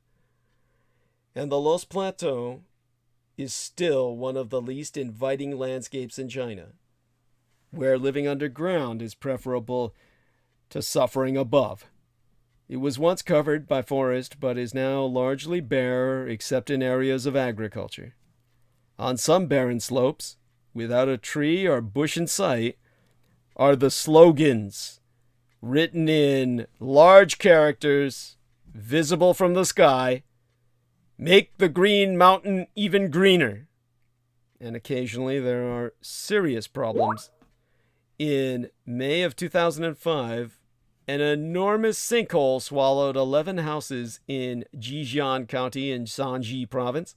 16 people escaped the 80-meter wide, 1,250-meter long hole created in Loess soil from massive subterranean collapse and under subterranean housing system fell in upon itself.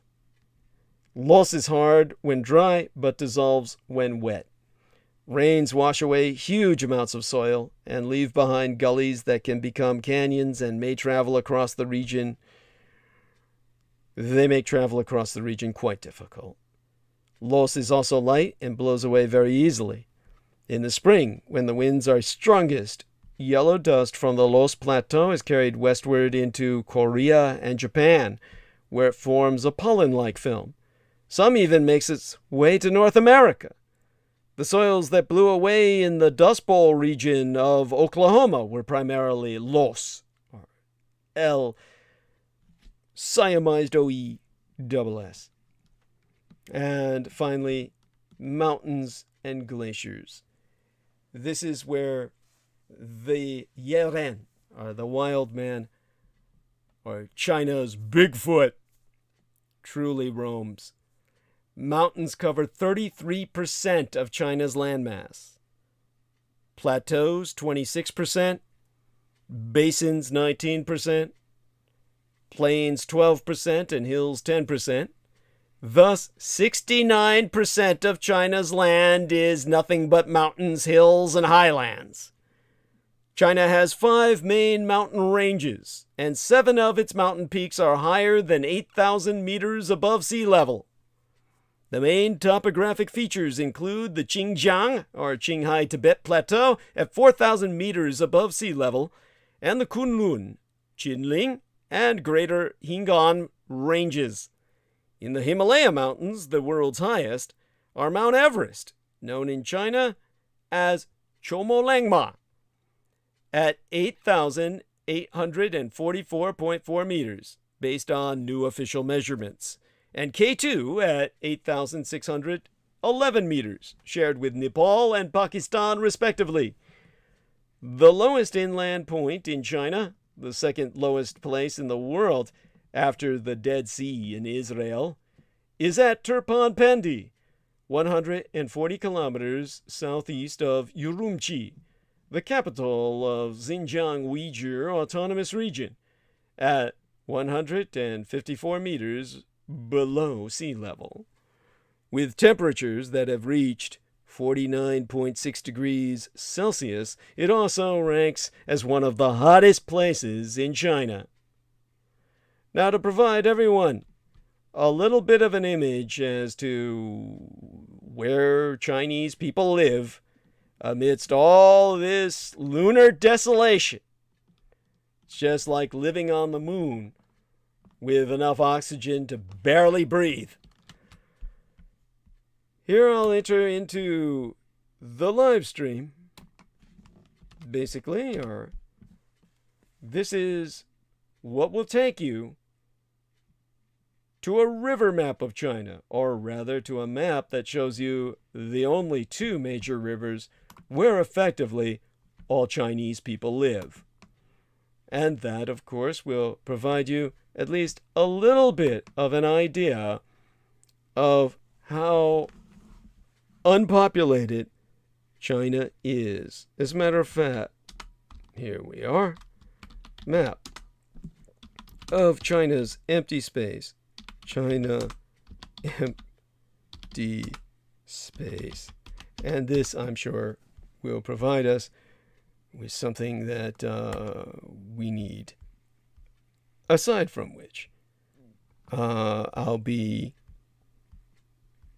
providing you some information now on, of course, that case that resulted in a hybrid being produced by China's primatoids, raping a human woman, as they do when they capture them.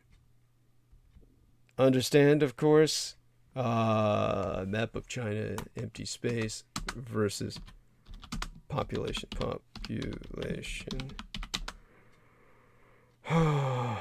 Okay, there we are. This will bring us what we need.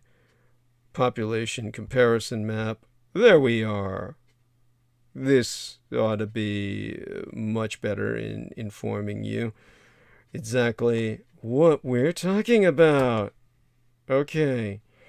Now, how do I bring people here? Let me get this link and provide it to yourselves. And that will give you, now, this is the one we want, not the others. Shit. Okay, how do we do this? Oh, I know.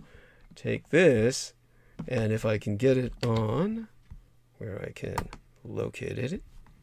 In the meantime, pity our man Jameson took his leave of us, because I could certainly use him right now to burn some bandwidth while I do this. I hate it when people just listen to me putter, but, you know, what are you going to do, right? This is like something that needs to be done, and it's hard otherwise to do it. So, okay, get that back up there. Take a look at what other messages have been left for us. Be right back. All right, people in the chat room, talk to me while I try and get this up here. Hey, fuck, it's coming up. Okay, got two of these fuckers. All right, put one of them down, get the other screen up, get this going, and then I'll be able to get you what you need. Okay, here we are. This will get us what we need. Do a little search here.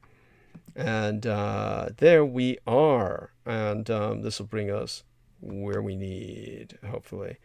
And no, that's not what I want. Okay. This is what I need. Okay. So in terms of, while I'm looking for this and getting what we need, cool. There we are. This is what I'll toss into the chat room. And this will tell you everything you need. And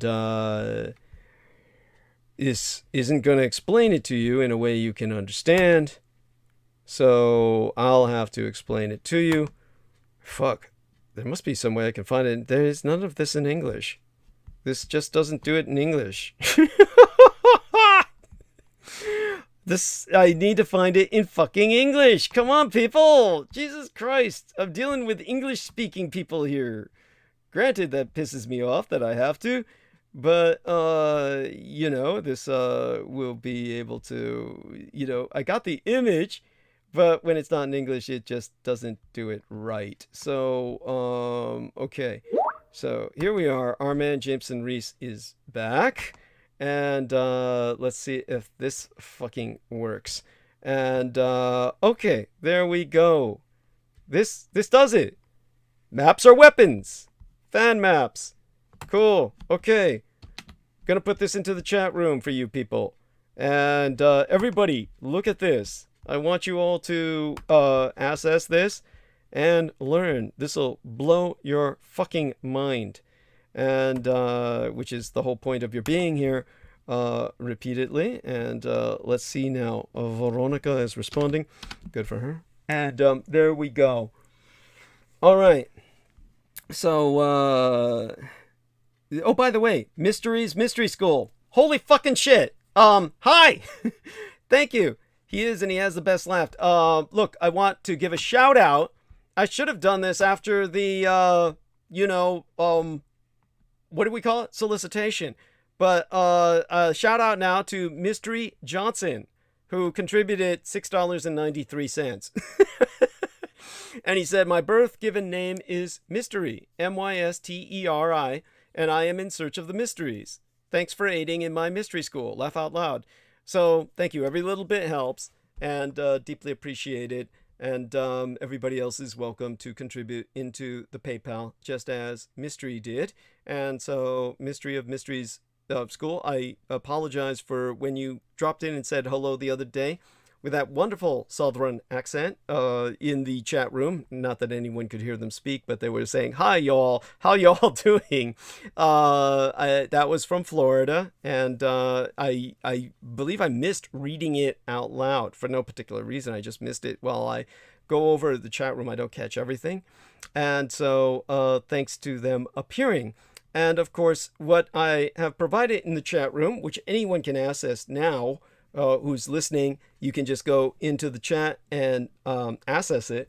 This is a link to where you'll see how the overwhelming majority of China is completely empty. That basically the overwhelming majority of China lives on the coast, and as for the hinterland, it is effectively completely fucking empty. This is called the Heihe or Heihe Tengchong line. The Heihe Tengchong line. 94% of the Chinese population lives east of that line, and 6% lives, well, there's nobody living on the other side because the Chinese have fucking killed them all.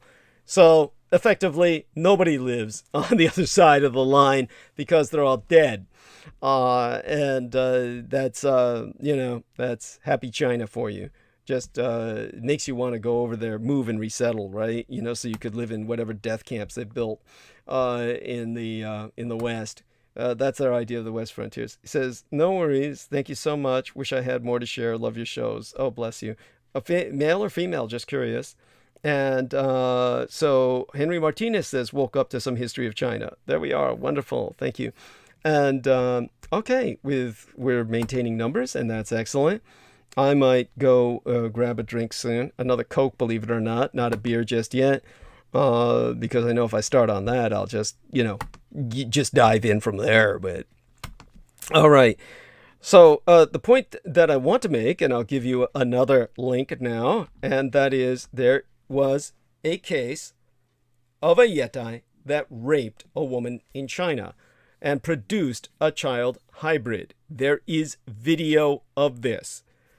So basically, this is what Bigfoot will do to you. They will rape you until you are impregnated with a human hybrid man. Now, footage of the primatoid hybrid was taken in Sichuan province.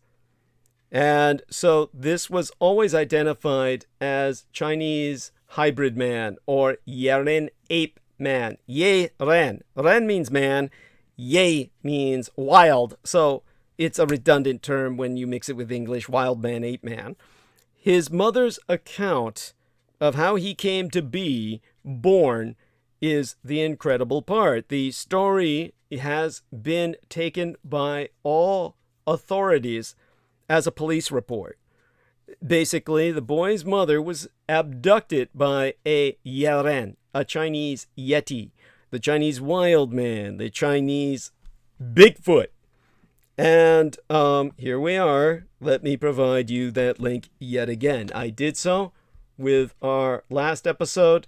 I will do so again tonight. And access that and turn on the subtitles. There may be English subtitles if you press the CC button.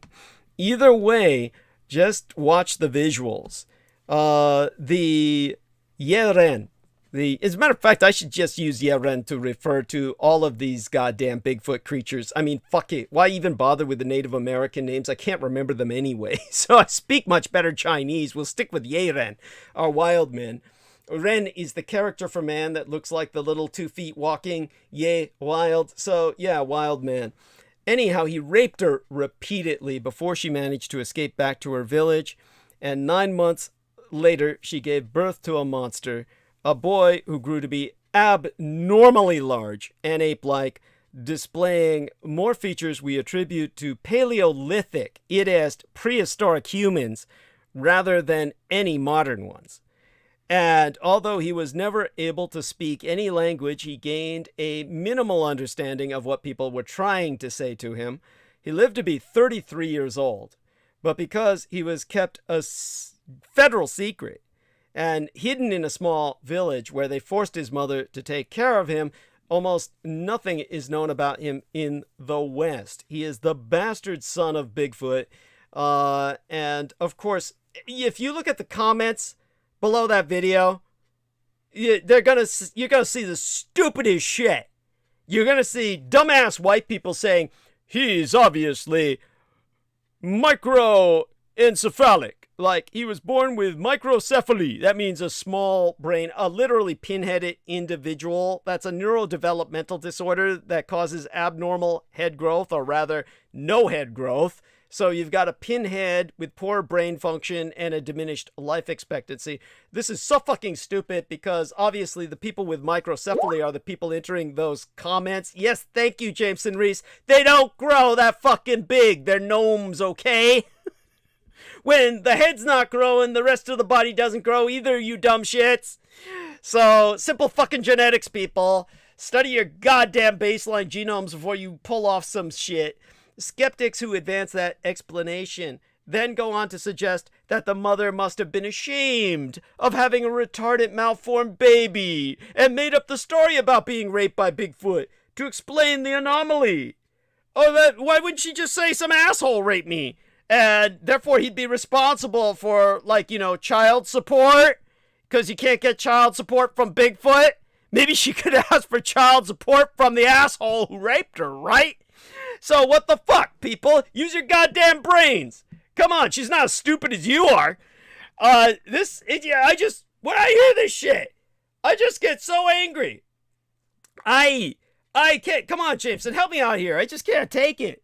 Help me out and shit all over these stupid people.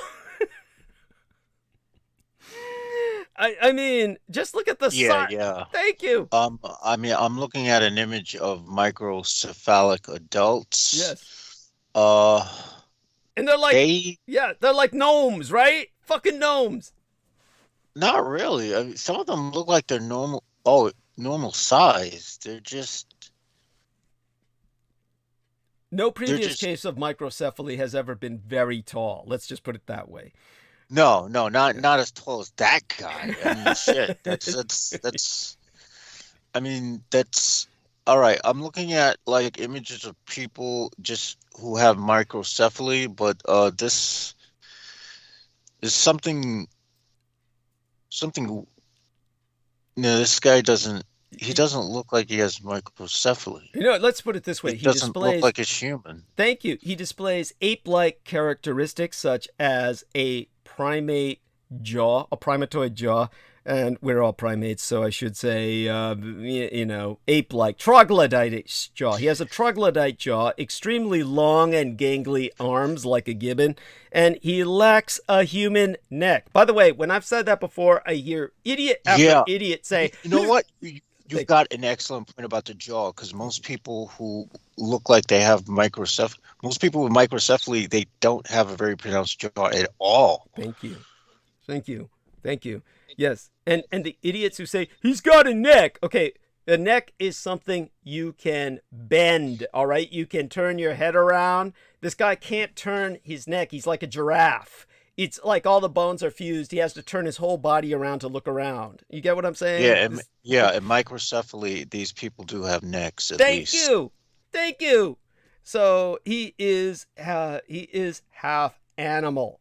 So basically, there is ever-mounting evidence of a bipedal creature in California's Sierra Nevada mountain range. And, of course, you have researchers who have been trekking in to investigate Native American stories and petroglyphs of a family of hair-covered man-beasts. And they've examined things such as the comparatively recently found footprint evidence, the 1991 video of the encounter at Mono Lake east of Yosemite National Park. So basically, we've got this primate in North America inhabiting the forests of the Pacific Northwest. It's described as a large, hairy, bipedal humanoid. And these creatures, they range from 6 to 10 feet tall. That's 2 to 3 meters. They weigh in excess of 1,000 pounds. That would be around 230 kilograms. They're covered in dark brown, reddish, or white hair. Eyewitnesses describe large eyes, pronounced brow ridges, low-set forehead. The top of the head is described as rounded and crested, similar to the sagittal crest of the male gorilla.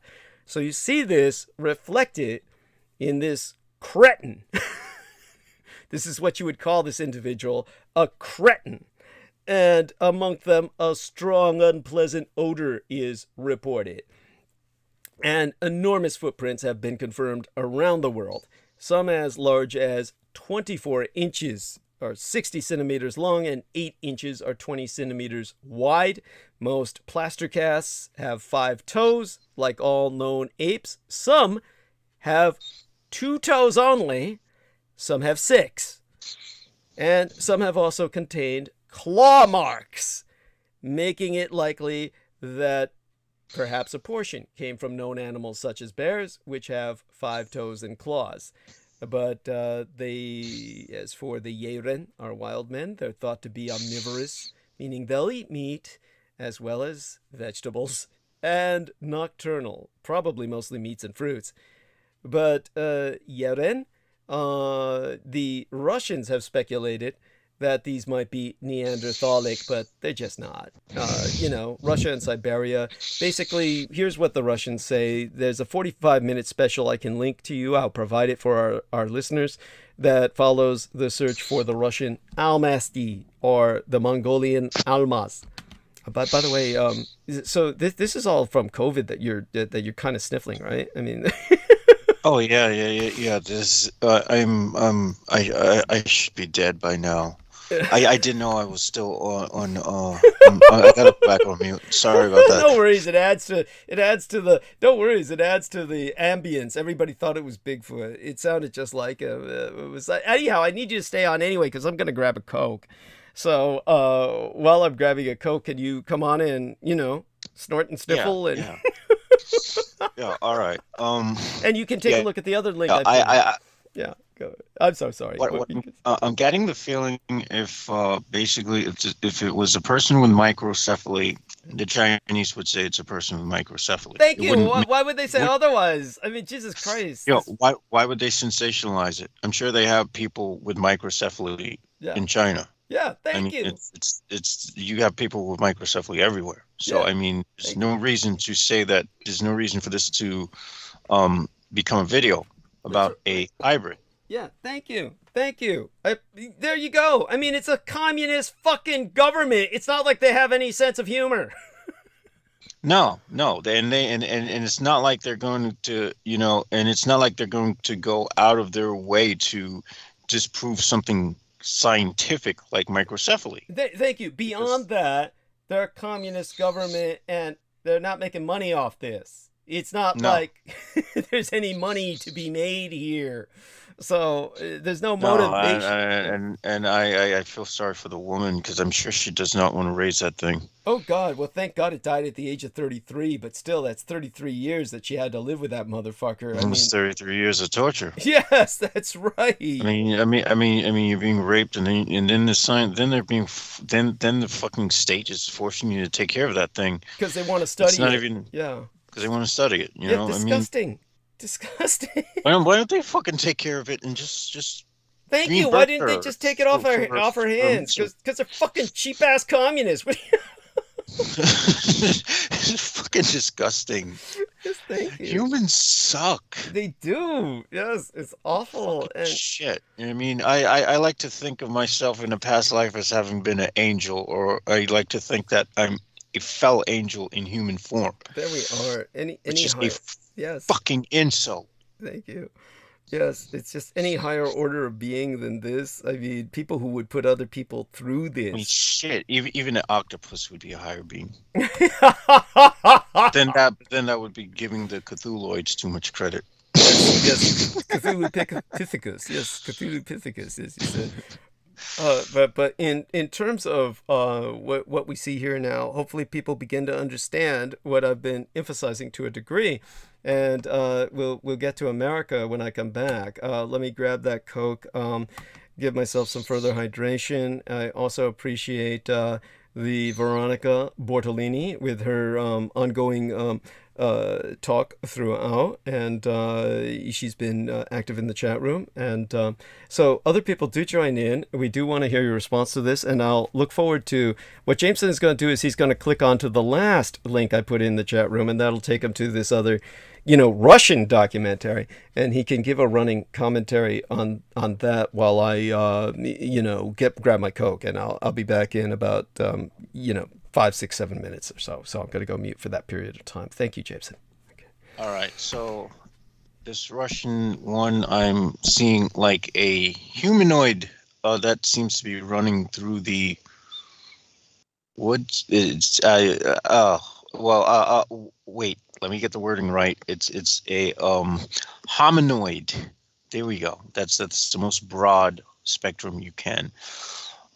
They seem to be looking for they seem to think this is the last living Neanderthal. There's a difference between a Neanderthal and a Bigfoot. I don't grasp why they can't tell the difference. Of course, their depiction of a Neanderthal is something completely, how do I put it? It doesn't do the Neanderthals any justice. that being said, this is what channel is this? It looks like this is from the National Geographic channel. So of course they're gonna have everything all skewed the fuck up. Do archaic humans still walk the earth? The Almasti, man of the forest, wild man, Yeti, Russian Bigfoot, whatever you want to call him, he's out there, and Adam Davey is looking for them. I hope he gets what he wants in looking for and finding them, because he won't be alive to haunt us anymore. And of course, for those of you who think I'm overly harsh on human beings. Okay, imagine being something that doesn't know gender, doesn't have any, and then all of a sudden being slapped into a body, imagine going from something far more perfect than humankind, and then being slapped in a human body, and, all of a sudden being subjected to this, and then waking up many, many decades down the line, realizing, fuck, I don't think I was supposed to be human to begin with. Why the fuck am I here? Yeah, this adds insult to injury. When you consider how much dumber the species is becoming. Now they have some bones here, and they're just like comparing skulls. I'm just pretty much just flashing through this thing. They have depictions of what the Neanderthal would look like. I really should put this on subtitles because I can't. I would play it, but that just probably wouldn't transfer too well. It would. Okay, so I do have subtitles. There we go. They're basically trying to recreate the skull of this thing, a relic hybrid. Well, but then again, what we do know about hybrids is we do know that people who have red hair have more Neanderthal DNA. So, there you go. There's our living hybrids. No offense to those of you who have red hair, but it's just a sort of scientific thing that they have out there. So, as far as cryptids are concerned, there's the most interesting one has been obviously this thing called Ingrid Cold, aka the Smiling Man. His name comes from the fact that he has a tendency to smile at those who encounter him. They also call him the Grinning Man. It's said to have a human-like appearance, and it seems to be commonly associated with UFO activity. I'm not going to comment on those who believe it to be an alien. I don't think so. It's also believed possible that he is connected with the Men in Black. In his first sighting, he was described as being over 6 feet tall and wearing a reflective green suit with a black belt. He had a dark complexion, small beady eyes set far apart. He was described as not having any nose, ears, or hair. God damn. That sounds genuinely frightening. I would think that this seem like an individual who was the result of a radioactive experiment or something. In his second known encounter, his suit was said to be blue instead of green, but still retained its reflective property. Of course, they have a drawing of a grinning man that in no way, shape, or form resembles what they're describing here, which is why, Wiki sucks balls. But this entity was first seen October 16th, 1966, when two boys, Martin Mouse Munov and James Jimmy What? What?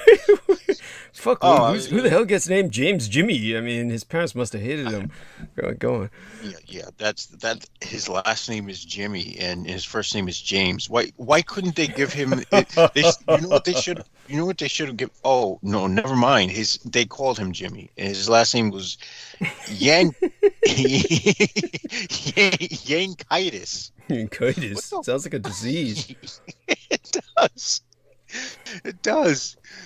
And so this guy is described as a tall, bald man wearing a metal green suit who was staring at them with a huge grin. And supposedly the man doesn't have a nose, he doesn't have ears or hair. What the fuck? What is this? Like supposedly an alien visit or something? Or is this like or the new type of child molester that's well, this is a cryptid. It's a cryptid. It's a child molesting cryptid. a green reflective suit. Green reflective suit. Basically, the suit, it's green and it reflects whatever image, whatever you're looking at. It seems to be like a mirrored suit. Jesus, that sounds pretty high-tech, futuristic bullshit. And a black belt, and he had a dark complexion. A black belt too, huh? Yeah, martial arts master at that. And so it's like someone took a big black basketball player, cut his nose, hair, and ears off, and had him smile at a bunch of kids. Jesus Christ, that'd scare anybody. Holy fuck. Oh my god, that's genuinely, that is fucking super cringe, man. Yeah.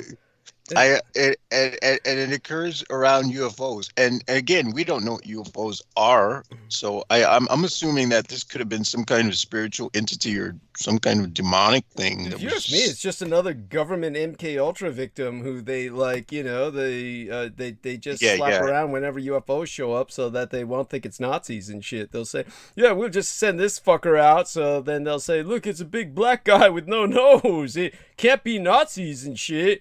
Yeah, that are flying in UFOs around here. It's the Jolly Green Giant guy. And there's a second report. He actually had hair. He had slick back hair, and I guess he had ears. So he looked like a smiling Indian man, a giant Indian man. And listen, look at this. I'm looking at Jameson Reese's message. The message he sent me was, I can't do beer anymore. Never want another hangover like yesterday. By that, I'm going to presume you're telling me that you drank beer yesterday, right? Is that what you're saying? I never had a reaction like yesterday, but what I will say is that I can't do that anymore. That was just the shittiest few hours. That was the shittiest 12 hours of my life. I hear this from you every time. I can't do that again. Oh, man. Oh, that's the last time, man. Oh, God. Do I really do that? Yes, you do. Holy shit. I'm glad you brought that to my attention. That shows just how bad this virus is. Yes, there we are. Thank you. Yes. And I'm not talking about COVID. I'm talking about the virus of addiction. Yes. Yes, it's the, what is it called? THK, or is it TK? One of those. It's a retrovirus. Which who knows? We probably got that from having sex with all these, being raped by all these other wild things. I mean, good God, early humankind was I wouldn't want to be in those times when human form was just forming. Thank you. I wouldn't want that. But nowadays we're raped by black men in green suits. Yeah, that's it. Coming with reflective suits, so we can see our expression of horror while they're raping us. Or more or less raped by anything that has a penis. Yes. So I mean, honestly, why don't we just take males out of every species? Yes. And force everything to be a female that reproduces with females. There we are. It's when Peter Moon said, this is theoretically possible. I mean, it's biologically possible, but, people haven't just tweaked the genes just yet. I'm certain someone kind of do that naturally, tweak those genes where reproduction is possible, and then we have a new species. By the way, Baby Yi-Fi is in the chat room, and she says, "Hello, Veronica. I follow you too. Nice to meet you here at DDD," with a nice big heart. DDD and team, thank you very much for your research and presenting. Okay, thank you, Baby Yi-Fi. I judge by your big red heart. You might be a female. Mwah. So a big kiss out to you. Henry Martinez says, in Spain and Mexico, they have kids that have wolf-like hairy faces. Used to have a friend we called Baby Sasquatch. And so basically, yeah, you've seen these. I'm certain that's like lycanthropy. That's actually a certain. In that case, in the case of the people who are hairy, that's actually a form of pellagra, I think. Hirsute. They also call it hirsute for hairiness. It's a like some kind of it's like lycanthropy, except it's permanent. You never morph back. Yeah, and you don't get the cool powers such as regeneration. Yeah, and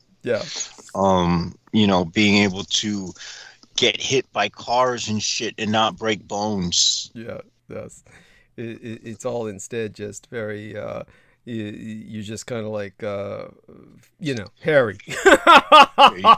you just pretty much, you're just fodder for being joked at. Yes, all the time. Yes. It sucks. Yes, it sucks. Yes, it's not worth enduring. But then again, I saw those Mexican kids who were all hairy, and they had these white girlfriends. They were Holy shit! Yeah, they had these. What? Yeah. Well, I look. I don't know how to say this respectfully, but I'm gonna hope that we don't lose the listeners when I say this. But women will sleep with anything. I'm sorry. I hate to say it. I mean, I'm sure they would sleep with other things that are primates that aren't human. I mean, hasn't that been known to happen? Yeah, I didn't know what to say when I saw it either. I mean, it wasn't like these weren't like, these were lookers too. I mean, it wasn't like these were lonely, ugly chicks. These were like a couple of lookers. I mean, bikini model quality. I mean, they were running around in their bikinis and just kind of like, these are nice people, and they everybody doesn't understand them. And well, like I say, I'm not sure you're gonna bump into me. I mean, if you were in a black community and you were looking like that, your chances of getting laid are non-existent. Thank you. Yeah. If you were in an Asian community looking like that, I'm sure your chances of getting laid are non-existent. Thank you. But if you happen to bump across some white folks, see, this is why Solomon Sheikh always be asking, where are the white women at? Yeah, there we are. It has something to do with they hate their fathers. This is something like, I can fuck this guy and there's nothing you can do about it. It's something like that. Something's going on there. I don't know what it is. I mean, oh gosh, I remember there was this documentary of this woman who always spent all this time with like fucking monkeys and shit. And in the back of my head, I kept thinking, I don't know, it was on some kind of documentary, some kind of animal. You're talking about that famous woman, right? The woman who was like saving the, gorillas in the mist and shit, right? The one that... Yeah, and I kept thinking in the back of my head, is this chick fucking those things? she was so goddamn close to them that it seemed like there was more going on. It's funny you say that, because there was this one white woman who was working with orangutans in Indonesia. And she was, unlike, I forget the name of the woman who you are talking about, because the name of the woman you're talking about was very, close with those monkeys. The gorillas. But this other woman who was in Asia was more of an obese, lonely-looking type white woman with glasses who was among the orangutans in Asia.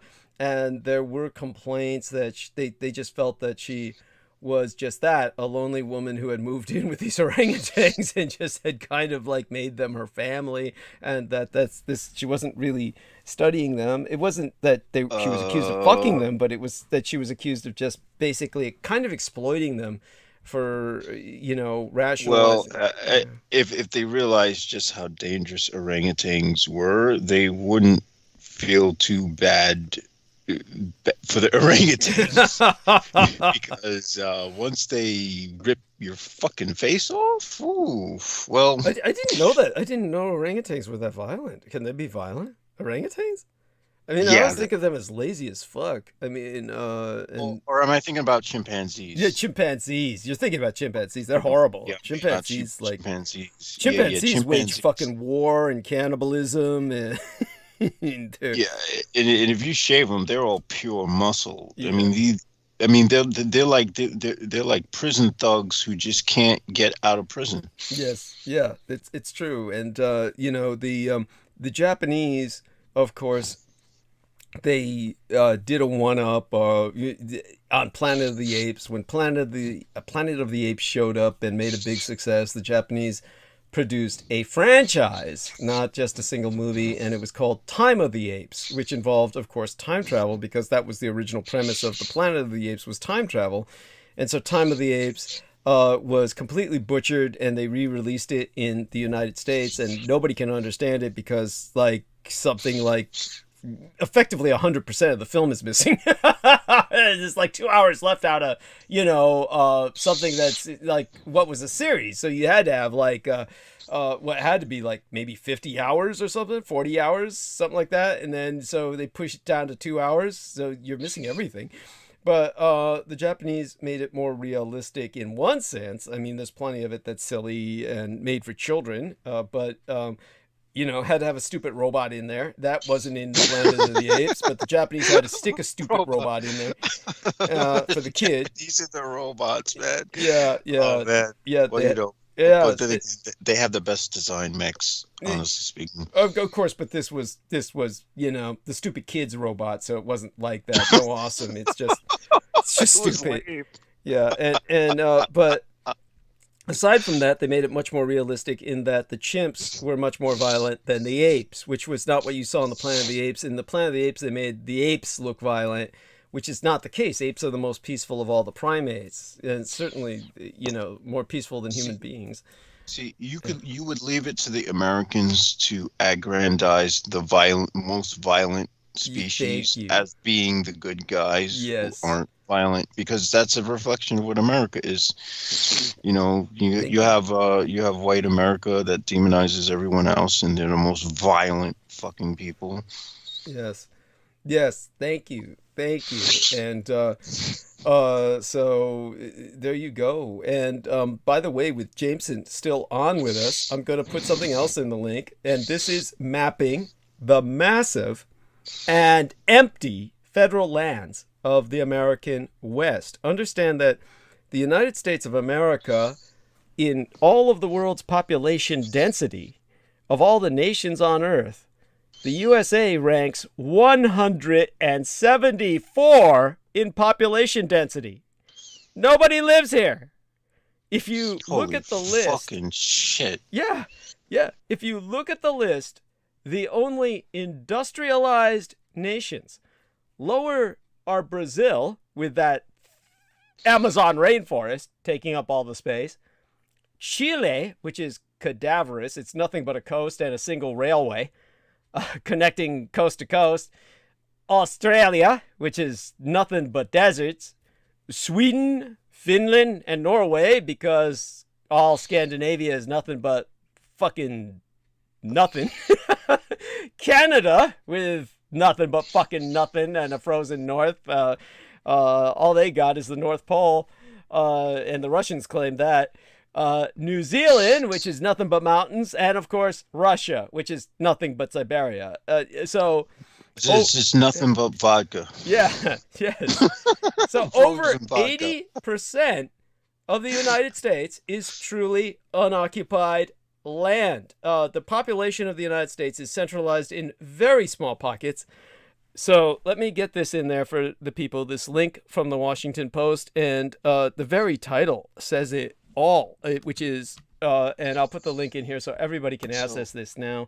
What's absurd is the idea that we're running out of resources because we haven't even looked to those other places to see if there are resources. Thank you. Well, I mean, obviously, it's an artificial scarcity. It has to work that way to sort of drive a demand and to gouge people with the cost of the product. Yeah, this is the horror. We have to move from an age of scarcity to a paradigm of an age of plenty, and it's going to be very difficult to do that. So in the chat room. So Veronica is saying, yes, the men in black are part of the tall whites. Yes, I always thought it was so stupid that they made, a black man a partner in the Men in Black. It was just so fucking stupid. It was just like, Yeah. Well, I guess it makes some kind of sense because John Keel usually described the Men in Black as having an olive skin complexion. Mm-hmm. I guess Will Smith could sort of. Well, why didn't they just make both of them a pair of Asian Indians? That would make more sense because that seems to resemble what they are. And so I'm guessing that the Men in Black actually have to do with time travel manipulation. And these guys are just like evanescers who just fucking blip in and out and just got fucking stuck in some fucked up experiment that India and China was probably, somewhere in Asia they were fucking around with, and this explains why they could speak perfect English and still look like with no Hindu accent or anything, and they're just like, what time are we in? Who the fuck asked that? Oh, yeah. Something's up. I mean, all kinds of weird things happen. So Baby Yi-Fi says, the system gave me this name. My name is Barbara Endor, a German who married an African some time ago. I'd like to be a member of the listening community of DDD. Well, you're certainly welcome. And so, but that sounds a bit suspiciously like Richard K. Cole Jr. when he was pretending to be the African. Oh, yes. Yes. He was pretending to be an African woman who married a German man. Who lives in Africa. No, it's sort of like the reverse, but time will tell.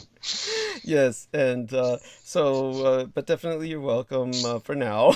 At least if you turn out, so long as you turn out not to be him. But if you are him, we'll find out soon enough. You know what? I do want to experiment with that spell on Dickie K. Cole. I want to see if I could use that technique. Okay. Because that was brutally effective. I believe so. Yes, I think so. And so what I'm going to do now, finish the Coke. I'll rinse my mouth out. I'll be back. But understand what I put in the link. Everybody take a look at that. That's using the numbers from the 2014 U.S. Census, and the counties shaded in blue are the 462 least densely populated counties of the nation. None of them have a population density greater than 7.4 people per square mile. And in 65... What's ironic is most of these are Republican states. Yeah, there you go. It's true. And the only power they have is through the power of the Electoral College. So, yeah, in 65 of those counties, the density is less than one person per square mile. So, the least populated place in the United States is Alaska's Yukon Koyukuk census area. And there you go. When I come back, I'll tell people a little bit more about that. But in the meantime, our man Jameson will kind of just drop his jaw in wonder along with you. And holy shit! More people live in the orange counties than the blue. More people live in Bronx and Queens. Yeah. Holy fucking shit. Well, that explains why the Bronx is always on fire. Yeah.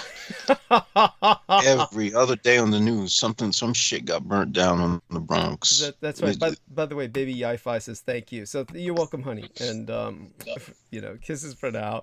I'll be right back. And yeah, I mean, it's mind-blowing. Yeah. So Jameson will go on helping you trip about that. I'll be right back. And its stage is his for now. Okay, so I don't know about you, but I'm a sucker for maps that show the crazy geographic concentration of things like wealth and population. And this one splits U.S. economic activity in two. Or this one, which does the same for population. Now, basically everywhere from Texas up to half of Texas all the way up. And then like what do you call it? East of like California, lower Arizona, all the way up to Washington. That pocket right there basically has, and we would include Alaska in this, which is fucking huger than half the United States anyway. So they definitely didn't do justice with the scaling there. But more people live in Bronx and Queens than all these freaking places in all these areas in the country combined. That's fucking crazy. And yet they're able to hold, politically, they're able to hold the entire fucking system hostage for, this is bullshit. Oh my God. This humans suck. I could gripe about that, but the least populated place, of course, is Alaska's Yukon Koyukuk census area, at over 145,000 square miles. That's larger than New York, Pennsylvania, Maryland, and Virginia combined. But it's home to only 5,547 people, for a population density of fewer than 4 people to every 100 miles. Talk about desolation. Who the fuck would want to move? But then again, that's the interesting thing about it. You know, I was about to say who would want to move there, and it's like, you know, it's interesting. Why am I drawn to a state? Why am I drawn to staying in a state that is one of the most populated states in the country? Yet I fucking hate people. Because you really hate the people who live in those empty places. If you think you have problems with the people in the city spaces, it would be way worse. It would be way worse having all that empty space and nothing. Beyond there, the few people that are there are nobody you'd want to meet. Those are people who would be chaining their kids to freaking beds and shit. And, yes, and hacking up neighbors and eating them and shit. And yes. But Timmy down 500 miles away hasn't come to work. What's happened to him? Oh, he's in my fridge. Yes. By the way, just so people understand this, when you live in a congested city full of apartment units, and you have people above you and below you and all around you, it really doesn't matter. You never have to know any of them. But when you are in an environment where the people are literally miles away, these people automatically are either friends who your life depends on or mortal enemies whom you're either going to eventually be killed by unless you kill them first. It's no in between there. It's they are either your ally or your enemy, because they either dominate or are able to intercede with anything reaching you, or they're going to expedite it and see that it does get to you. And this is why some fascination and respect must be given to like the real old Appalachian communities, and understand that when we make fun of like people who are just white trash assholes, this is kind of like an overall generic template that we put over the white assholes who are normally this kind of horrible in between, where they're like city people who fantasize about being country survivalists, but you know, they're really suburbanites, and they're just or exurbanites, meaning way out in the countryside and just living with their dogs and shit, like Richard K. Cole Jr. But all of these people are truly dependent on civilization. When you go back to the old days where people were truly isolated, like in the Appalachians, or many parts of the Deep South where these were just non-slave holding. They weren't slave owning at all. They were just poor whites who were living for miles of wilderness. These people developed that kind of southern yell that you heard in the rebel charges, and that is based on the tradition that they would get up in the morning and they would conduct these kinds of yells. It's kind of based off the European mountain range yodeling, where they would immediately do that in the morning so they could notify their neighbors they're alive. That way, when their neighbors didn't hear them yelling, they knew they were either very sick or dead, and then they would go to check on them. This is where that came from. So these kinds of traditions developed because of that backwoods, I don't mean to say backwards, but backwoods kind of culture.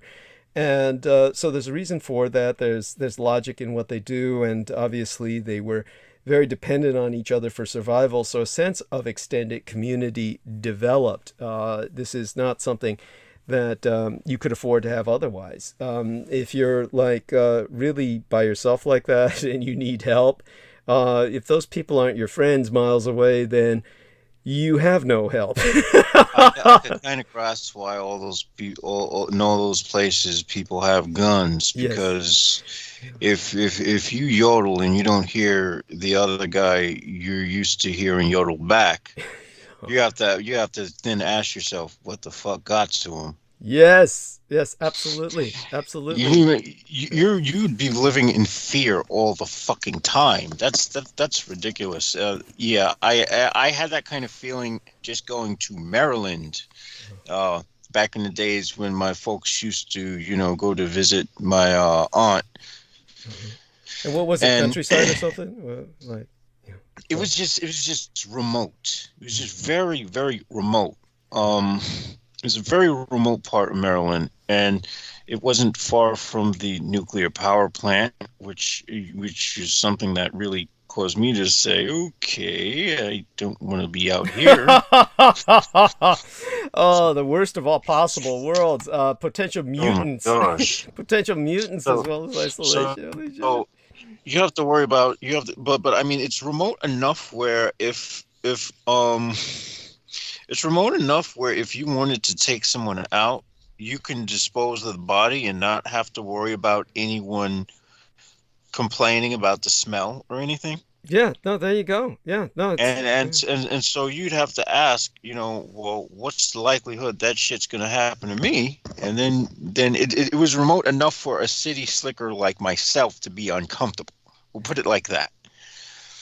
Much as a child, when I was younger back then, I was a bit I wasn't very well known of the world and its machinations, so I might have fantasized about how the remoteness felt really good, and I liked being out there. But now I'm thinking about that shit, and I'm like, oh fuck no, man, you couldn't pay me to live down there. Thank you. Oh my fucking God. It's like, you don't need that. Nobody needs that. I can deal with the tension of being in a densely populated place where, where we have to fight each other off to get scraps and whatnot. As long as there are scraps to freaking get, because when you're in that sort of situation, in the boonies, where the fuck are your scraps going to come from? Yeah. Yeah, I hear you, and it's like, believe me, you're preaching to the converted here. Let me see here. There's an excellent map here that kind of shows what I'm trying to say. So what I'm going to have to do is find it, see if I can locate this, and if I can, that's great. In the meantime, what I want to do is emphasize to people with the oh, good. Okay, so let's see if we can find this. And if we can find this, then in the meantime, our man, Mr. Jameson Reese, is going to say a little something to keep you all entertained, tell you more about his... Well, I will tell you that I think I am probably going to die of pneumonia. Now, I'm going to probably have to hit this nasal spray religiously. This is oxymetazoline hydrochloride 0.05%. Right. And of course, they say, when using this product, do not use more than directed. Do not use more than 3 days. It's been over a month. Yeah. By the way, you'll be using that the rest of your life, but who the fuck cares? Yeah. Frequent or prolonged use may cause nasal congestion to recur or worsen. Yeah, well, for that. Yeah. By the way, so hit that link, Jameson, and tell me what you see. This pretty much says it all. If people were wondering about America compared to China, there you go. The race of the superpowers, and you can see nobody lives in America effectively, and the least populated place in the United States is Alaska's Yukon-Koyukuk census area, which Amanda Yu can go to town on, God bless her, and at over 145,000 square miles, it's larger than New York, Pennsylvania, Maryland, and Virginia combined, but it's home to only 5,547 people for a population density of fewer than 4 people every 100 miles. But even if you ignore Alaska, which is almost completely empty once you get away from Anchorage and a few places near Juneau, there are vast stretches of these United States that are so empty that you have to carefully plan facilities visits if you happen to drive across them. I mean, once my gang brother Beaver, we took a visitor from China and his cousins on a road trip to Lake Tahoe and a drive down U.S. Route 395 to Las Vegas. And early in the trip, I had to warn them not to drink tons of liquids when we were between towns. They didn't believe me until they experienced the joy of dealing with the call of nature in California's outback a couple of times. And the 395 area isn't even the most desolate place I visited. For that, you have to go into the Nevada desert or some places in the high desert areas of northeastern California and southeastern Oregon, where you can drive 150 miles without seeing anything but the road and nature. And in those areas, tiny towns with 75 people and a gas station feel like civilization. But I've been told by real truckers, not like Derek Talley, but real truckers, that, if Derek Talley as a black fat man had entered some of those towns like that, he wouldn't have gotten out alive. I mean, I would actually fear for the townsfolk. they wouldn't have gotten out of his belly. Yeah, that's why you got that cancer, intestinal cancer from all that cannibalism. Yeah, that's right. Good point. Yeah, touche. Yeah, people might think we're joking, but we've come to suspect that fucker's cannibal was just the way it is just bizarre. Is that between the how does she taste? What does she taste like? That shit about that all white meatballs and noodles and shit. You remember that shit? It was just It's like I'm thinking to myself, damn man, doesn't he know that anything white will kill you? Yeah, there you go. At least a majority of the things.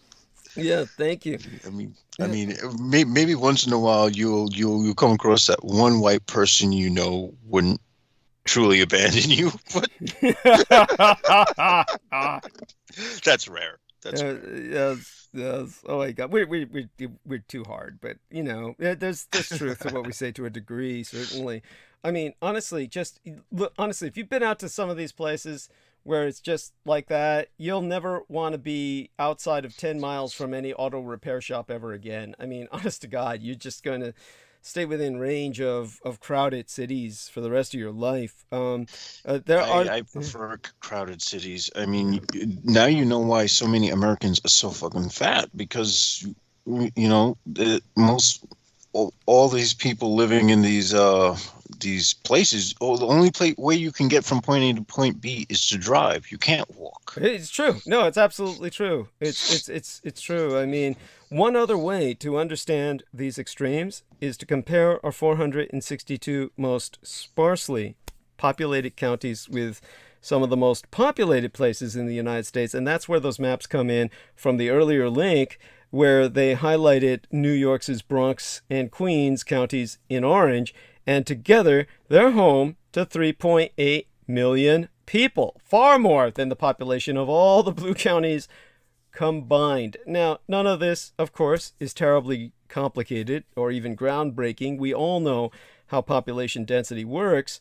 The country's made up of cities and rural areas, and there are way more people in the former than in the latter. But if it's easy enough to understand the concept in theory, it's even easier to lose track of how truly vast and unpopulated most of our country's rural areas are, which is why the fact that they get all the votes due to some goddamn electoral college so they wouldn't be taxed without representation has now been turned on its head, and we in the cities are being taxed without representation because they're getting all the representation, and they don't do shit.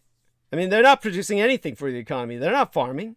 They're not doing anything. They live off welfare. So the rest of us on the coast, the eastern half of the country, are doing all the work. And geographically speaking, the American empire is nothing but a nation of mountains, forests, and farmland surrounding tiny islands of urbanity. And so all these maps put some of that in perspective. And of course, let's hit you with some more so people finally begin to grasp where the Yeren, or the wild man, lives. I'm going to put in 2 more links. This will be another one to go in there. Mystery School says, I used to be addicted to nose spray, Walmart generic brand. I laugh out loud. And so here we have another one. So let's see, when people hit that link, this takes us to the unoccupied land that you can find. Let's see if we can get down there to the population density. This is really kind of unnecessary because you already got that with the China and American comparison. But if you scroll down, you'll see that when let me see if I can remove that, because that's just going to confuse people. And let's try and give them this one. Here we are. This is a much better one. And this is where you will get what you need. Here we are. Everybody take a look at this one. And this is snowbrains.com. And let's see. This one takes us to the... look at that. Nobody lives here. Look at that. That is everything in green.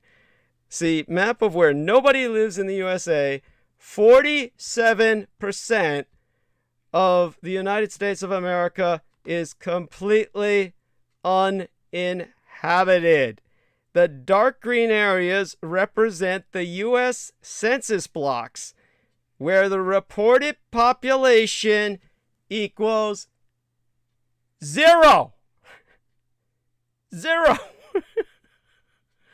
And America is all green. Whoever told you overpopulation is a problem, tell them you know better. Look at that. There's nobody here. Like I said, we need 1 billion Americans. Like, China's got 1 billion people. India's got 1 billion people. America could easily house and feed 1 billion people. But this brings us back to the point. By the way, are you looking at that, Jameson? Can you see all that green? I mean, it's like... Yeah. I just had to hit the nose spray because it felt like I felt like my lungs were going to implode. Sorry about that. Oh my god.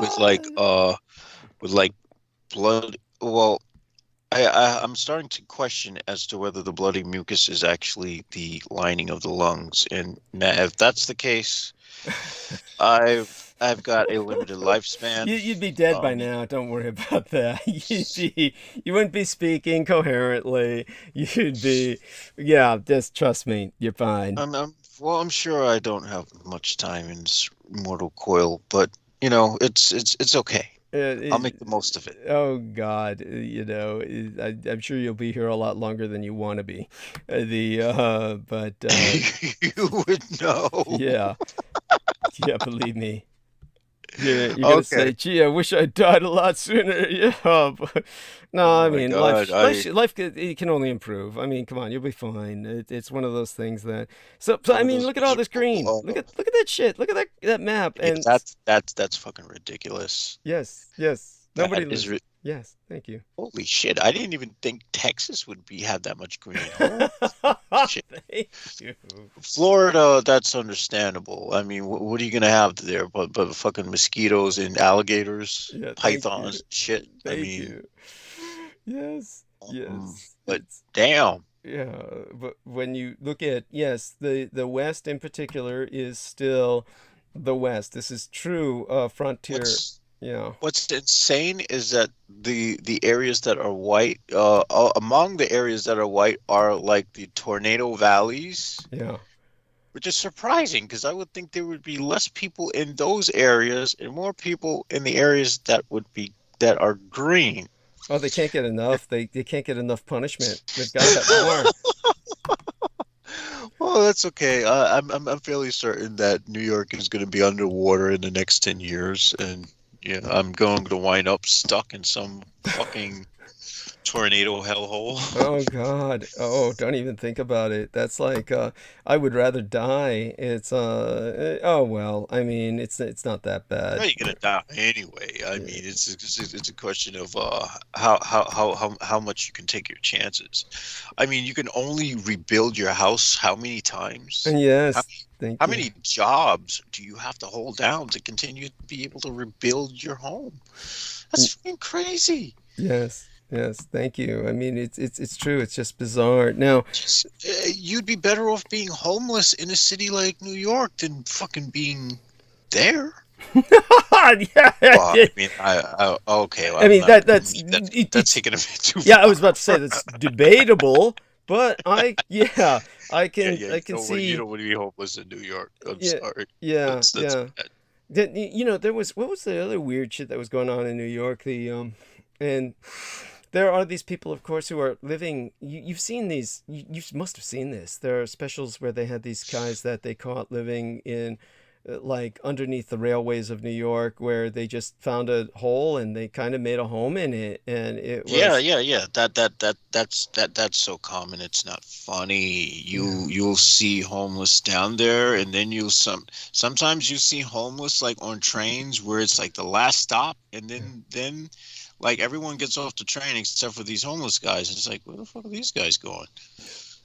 And where do they go? Who fucking knows? I mean, they hitched a ride to the train depot apparently, and or they find a way to get off the train while the thing stopped, pulled in somewhere, and probably run into an abandoned station, because there's so many abandoned fucking train stations in New York. It's not funny. Miles of that shit. I mean, you probably have whole communities down there. You probably have humans that are really close to that are really close to ghoul territory. Yeah. Well, you've heard of the movie Chud, right? I brought that up with you before. Do you remember it? Do you remember what I brought up about that? Chud, C-H-U-D. You look it up, C-H-U-D. C-H-U-D, and they made like 2-3 films in that franchise. But CHUD is an acronym for Cannibalistic Humanoid Underground Dwellers, and it's yes, homeless people in New York. It's homeless people in New York who are cannibalistic, like Derek Talley. Yeah, well, he would probably eat them all. Yes. They'd have to be running from him. Yes, that's right. Oh my God. So, at any rate, this brings us, of course, to these massive, empty federal lands of the American West. The U.S. government owns half of the land in 11 western states, but almost no one lives there. So when a handful of armed protesters occupied that remote Oregon wildlife refuge, the Mauler Wildlife Refuge on Sunday, January 3rd of 2016, one of them, a Jap trash piece of shit named David Fry, who was supposed to have a pedigree of American patriotism because he had white ancestors who had served in the Marine Corps during World War II and shit.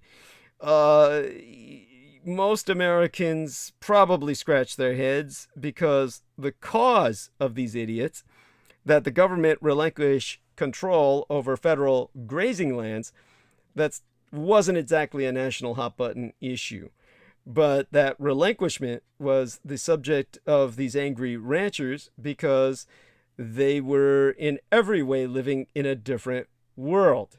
And most of the Northeast and South, where the only federal presence is the occasional military base or national park, complaints that the government owns too much land would seem laughable. But out here in the frontier West, the government lays claim to enormous state-sized, swaths of land that are bigger than most eastern states, more than 630 million acres, greater than the landmass of Texas, California, Florida, and New York combined. And in some states, government agencies are the biggest landowner. In Nevada, 80% of the land is federally owned. So the data from the U.S. Geological Survey, which publishes a shapefile of federal land, makes it possible to map these areas at all, albeit completely imperfectly.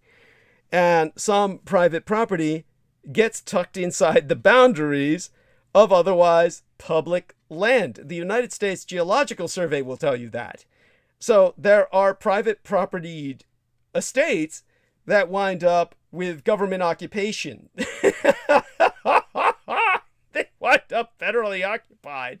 And so for years, ranchers have bemoaned the federal government's hold on Western land, which it leases out for grazing through the Bureau of Land Management. So what happened was, when was that? When they occupied the Malheur, it's 2016. So it was about 2014, about the time that the other guy was making those other maps we were looking at, the Census Bureau data he was using to make those maps where he was comparing the population of the Queens and the Bronx with, all the Western United States. It was that same year when the Nevada rancher Cliven Bundy made headlines after leading an armed response to a cattle roundup by federal agents because his unpaid grazing fees to the BLM, which wasn't Black Lives Matter back then. Back then it was Bureau of Land Management. All that was at issue. So his son, Ammon Bundy, was one of those Oregon occupiers of the Malheur Wildlife Reservation. So the struggle wasn't new, but for most Americans, that fight didn't hit terribly close to home at all. I mean, physically, literally, geographically, it was on a different planet. Because, yes, out here in the frontier West, the government owns nearly a third of America. I mean, think of that. Your federal government, without this even being a communist country, owns a third of the continent of the United States, continental mass of the United States. But after mapping federal holdings to county populations, it becomes clear the majority of government land is remote and completely unpopulated, far from even most rural residents. So that means almost all of America is owned by the government and completely unpopulated. Now, come on, ask me why. Say, why? You don't need to answer. Why? You didn't need to do that. I'm sorry. But, well, tell me what you think. It's basically because we have a hostile population of indigenous primates that the government knows will otherwise rape people to death. That's pretty much it. I mean, certainly that's what I saw in a lot of the documents. That's a big reason. It's one of the major reasons.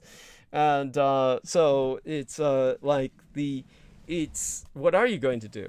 It's kind of like, for your safety, they keep you from going there because otherwise, people would be disappearing every other day and they'd be demanding answers, and then the government would have to go in and kill them all. Either the people or the indigenous primates or both. I mean, I'm not quite sure which one the government would care about more. They're trying to study the indigenous primates because they let them have a number of people. Jameson says no taxes will be paid because no people. So by that you mean like, so is that advantageous? I mean, obviously that's a disadvantage. Yeah, that's a disadvantage. That's why they have to keep you away from those areas, because if some poor schmuck happens to slip in once in a while, sucks to be them. But I mean, if it reaches a point where this is happening all the time, it's like you start losing money. Yeah, that's true. Yeah. No, I mean, your point's well taken. Business. Thank you. Your point's well taken. If the government business is collecting taxes, which it is, then obviously it doesn't pay to be losing taxpayers. And understand this. A certain amount of people are allowed, like idiots, to go in and hike and bring their kids and all that shit because they let the primates have that so they can, see if they can monitor their hybrid kids, like what happened in communist China. Only in America, they know that they can't make some American take care of them. So those are, in America, brought into government properties. In other words, it's also hybrid territory out there so that they can maintain reservations of these hybridized ape beings that they are monitoring, some in the wild and some in concentration camps. So people might get a better understanding now of what's going on here.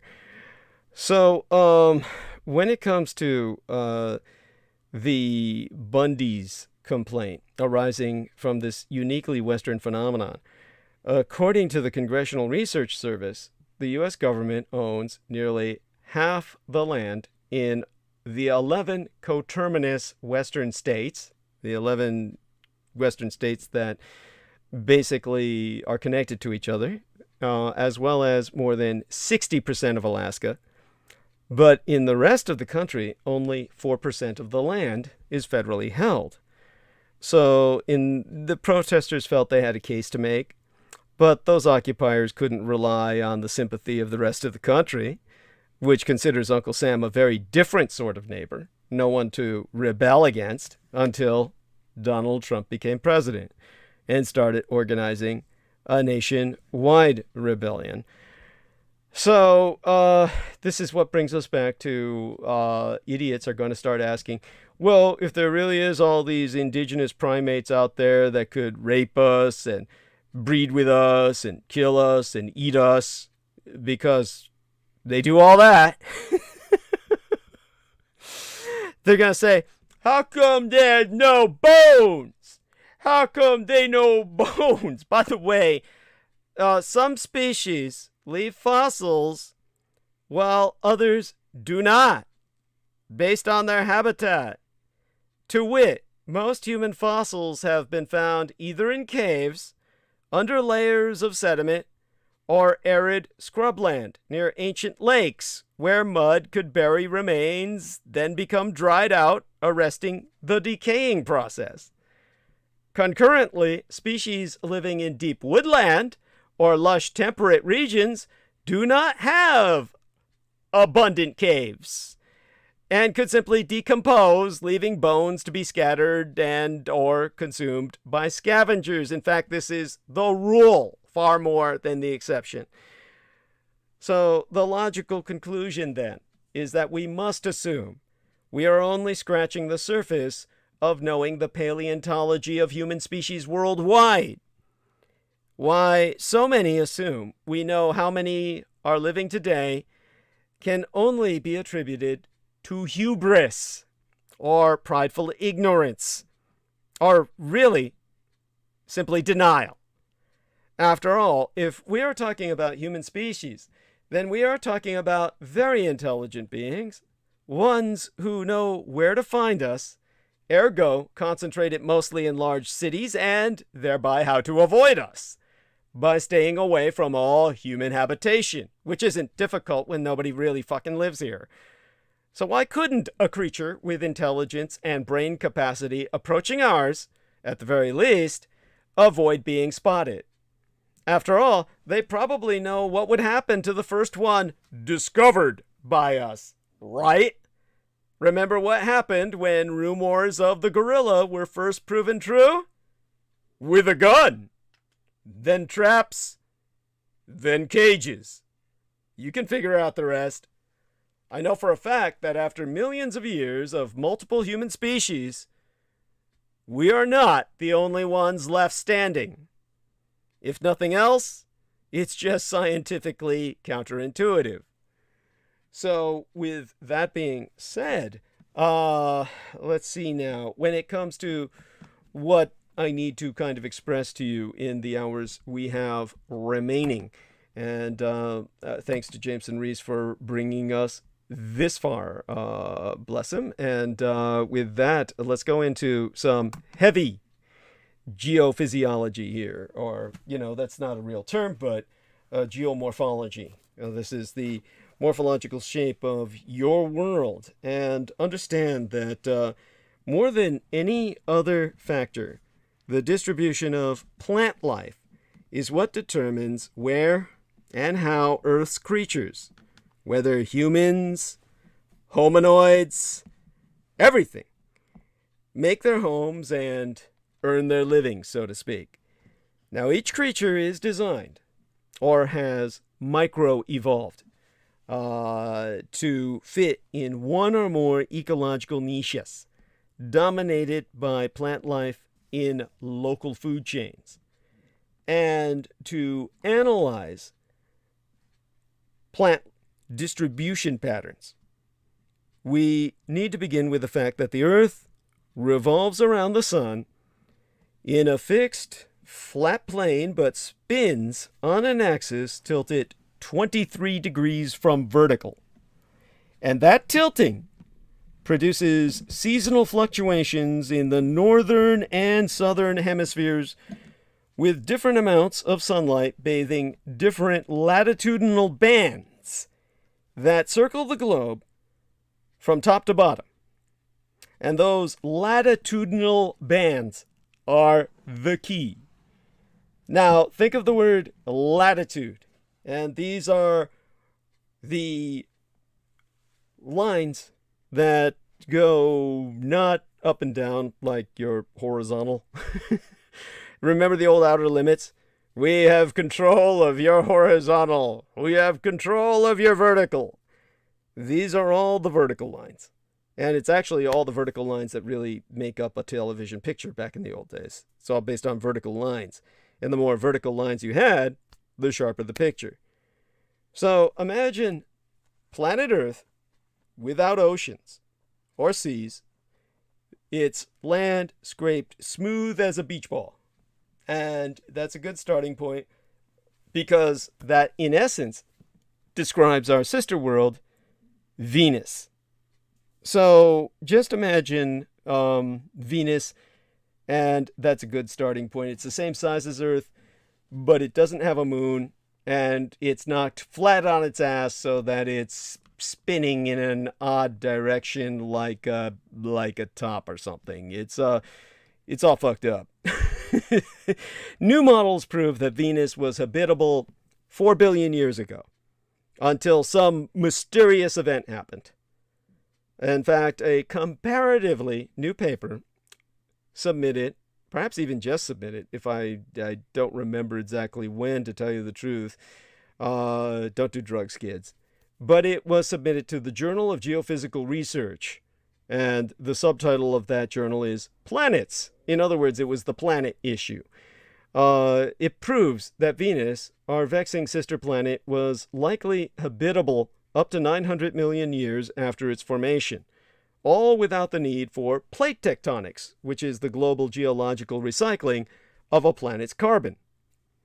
So with hellish surface temperatures, extreme pressures, and no water, today's Venus has long been a cautionary tale for a planet gone wrong. But with this relatively recent paper, there's fresh fodder for the evidence that ever so fleetingly, Venus had liquid water on its surface and temperatures that were, for a time at least, clement. And whether microbial life might have had time to form there during this brief epoch remains speculative. But research proves Venus may have had water oceans billions of years ago.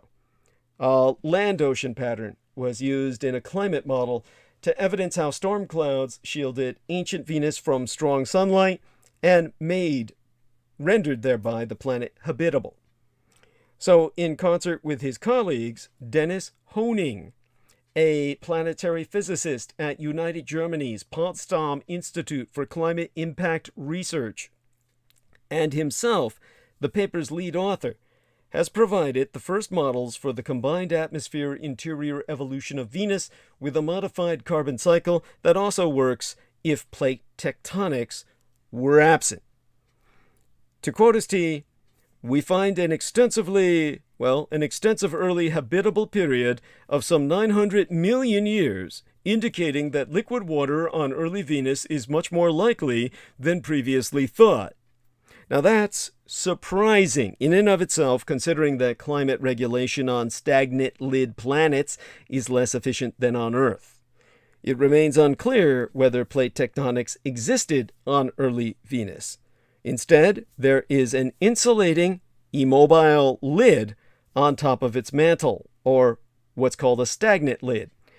But it could still keep the planet habitable to a certain degree, because some 4 billion years ago, the sun was much fainter, and if Venus's atmosphere contained much less CO2, it has carbon dioxide, than today, liquid water was highly probable on the planet's surface. And Venus likely maintained stable temperatures and hosted liquid water for billions of years before an event triggered drastic changes in that planet.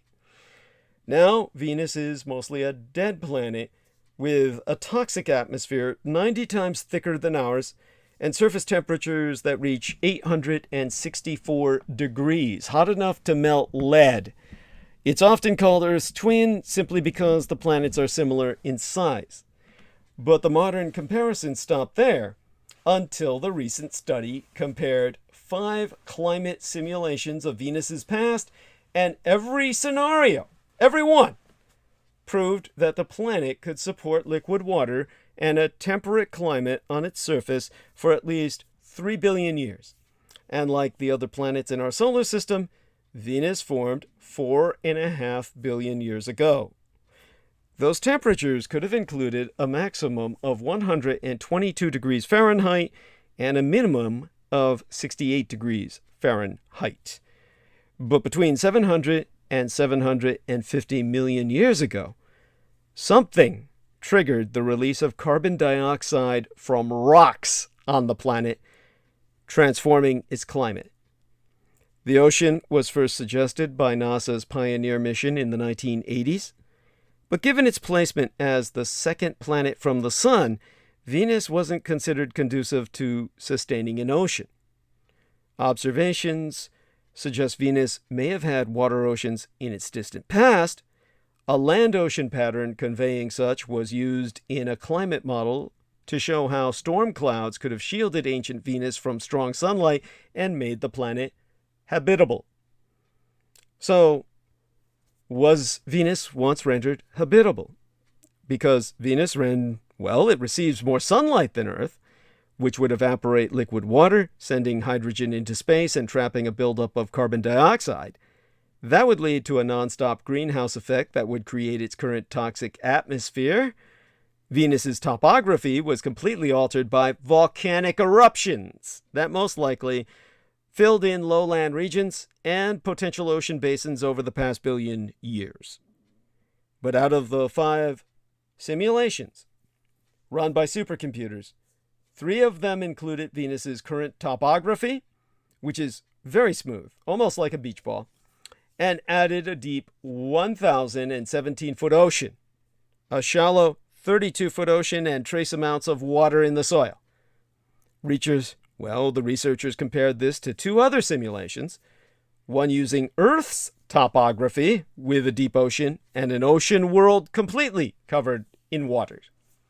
To recreate likely conditions on Venus that happened 4.2 billion years ago and changed over time, they gradually increased solar radiation to reflect the sun as it warmed.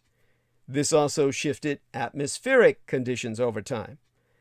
Previously, researchers believed that Venus is too close to the sun to sustain liquid water on its surface beyond the inner limit of the sun's habitable zone. The new simulations shift that belief for Wei and his colleagues. The simulations prove that Venus went through a rapid cooling phase a few billion years after it formed. Then the atmosphere would have been full of carbon dioxide. If Venus evolved similarly to Earth, that carbon dioxide would have come down from the atmosphere, drawn by silicates, and become trapped in the surface. This would allow the atmosphere to be full of nitrogen, with tiny amounts of carbon dioxide and methane, providing stability. But something happened around 700 million years ago that remains a mystery, although the researchers think it's connected to volcanic activity. Magma would have released carbon dioxide into the atmosphere, and as the magma cooled, the gas couldn't be reabsorbed in the surface, or resorbed, as the term would be. As you would resorb the blood in a bruise. Whatever happened, so much carbon dioxide in the atmosphere caused a runaway greenhouse effect, evidenced in the scorching hot temperatures on the planet now. What we're headed towards, if we don't learn our lesson from Venus. Besides the mystery of the event's cause, the researchers need to know how quickly Venus cooled after its formation and if water could have existed on the surface, as well as if the outgassing event only happened once or was merely one in a series of events. Michael Wei, the study author at the Goddard Institute of Space Science, presented his own study circa 2019 at the European Planetary Science Congress, Division for Planetary Sciences Joint Meeting 2019 in Geneva, Switzerland. Previously, Wei had authored a 2016 study about climate and oceans on Venus in its past, and to quote his team, at length and verbatim, he said, "Our hypothesis is that Venus may have had a stable climate for billions of years. It is possible that the near-global resurfacing event is responsible for its transformation from an Earth-like climate to the hellish hothouse we see today. Venus currently has almost twice the solar radiation that we have at Earth. However, in all the scenarios we have modeled, we have found that Venus could still support surface temperatures amenable for liquid water. Something happened on Venus where a huge amount of gas was released into the atmosphere and could not be reabsorbed or resorbed by the rocks. On Earth, we have some examples of large-scale outgassing. For instance, the creation of the Siberian traps 500 million years ago, which is linked to a mass extinction. But nothing on this scale. It completely transformed Venus. We need more missions to study Venus and get a more detailed understanding of its history and evolution. However, our models prove that there is a real probability that Venus could have been habitable and radically different from the Venus we see today. This opens up all kinds of implications for exoplanets found in what is called the Venus Zone, which may, in fact, host liquid water and temperate climates. So that brings us to the more practical, immediate question: how do we terraform Venus, or geoengineer it into truly being a sister planet of Earth, one we could live on, or at least live floating in its atmosphere in dirigible cities? Well, the planet Venus, it's often referred to as Earth's sister planet, and rightly so, because in addition to being almost the same size, Venus and Earth are similar in mass. and have very similar compositions, both being terrestrial planets. And as a neighboring planet to Earth, Venus also orbits the Sun within its Goldilocks zone, also known as a habitable zone. But of course, there are many key differences between the planets that currently make Venus uninhabitable. But were it rendered habitable, it has far more landmass than Mars. Why, it's got almost as much landmass as planet Earth. For starters, its atmosphere renders that land inaccessible right now because it's over 90 times thicker than Earth's. Its average surface temperature, when you do reach the land right now, is hot enough to melt lead, and the air is a toxic fume consisting of carbon dioxide and sulfuric acid. As such, if humans want to live there, some serious ecological engineering, aka also known as terraforming, is needed first. And given its similarities to Earth, many scientists think Venus would be the prime candidate for terraforming, for all the reasons I've articulated, even more so than Mars. So over the past 100 years, the concept of terraforming Venus has appeared multiple times, both in terms of science fiction and as the subject of actual scholarly study. Whereas treatments of the subject were largely fantastical in the early 20th century, a transition occurred with the beginning of the space age. As our knowledge of Venus improved, so too did the proposals for altering the landscape to be more suitable for human habitation. Now, in terms of examples in fiction, since the early 20th century, the idea of ecologically transforming Venus has been explored in fiction. The earliest known example is Olaf Stapledon's Last and First Men, published in 1930, 2 chapters of which are dedicated to describing how humanity's descendants terraform Venus after Earth becomes uninhabitable due to our runaway greenhouse effect, and in the process commit genocide against the native aquatic life on Venus, which of course is like acid-swimming fish or something. Now, by the 1950s and 60s, owing to the beginning of the space age, terraforming began to appear in many works of science fiction. Paul Anderson also wrote extensively about terraforming in the 1950s, and in his 1954 novel titled The Big Rain, Venus is altered through planetary engineering techniques over a very long period of time. The book was so influential that the term Big Rain has since come to be synonymous with the terraforming of Venus. In 1991, the author G. David Nordley suggested in his short story titled The Snows of Venus that Venus might be spun up to a day length of 30 Earth days, in other words, a month-long rotation, by exporting its atmosphere of Venus via mass drivers. The author Kim Stanley Robinson became famous for his realistic depiction of terraforming in the Mars trilogy, which included the titles Red Mars, Green Mars, and Blue Mars.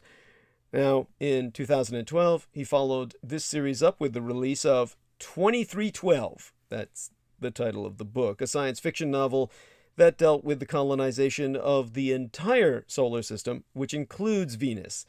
The novel also explored many ways in which Venus could be terraformed, ranging from global cooling to carbon sequestration, all of which were based on scholarly studies and proposals. So these proposed methods, well, the first proposed method of terraforming Venus was made in 1961 by Dr. Carl Sagan. In a paper titled The Planet Venus, he argued for the use of genetically engineered bacteria to transform the carbon in the atmosphere into organic molecules.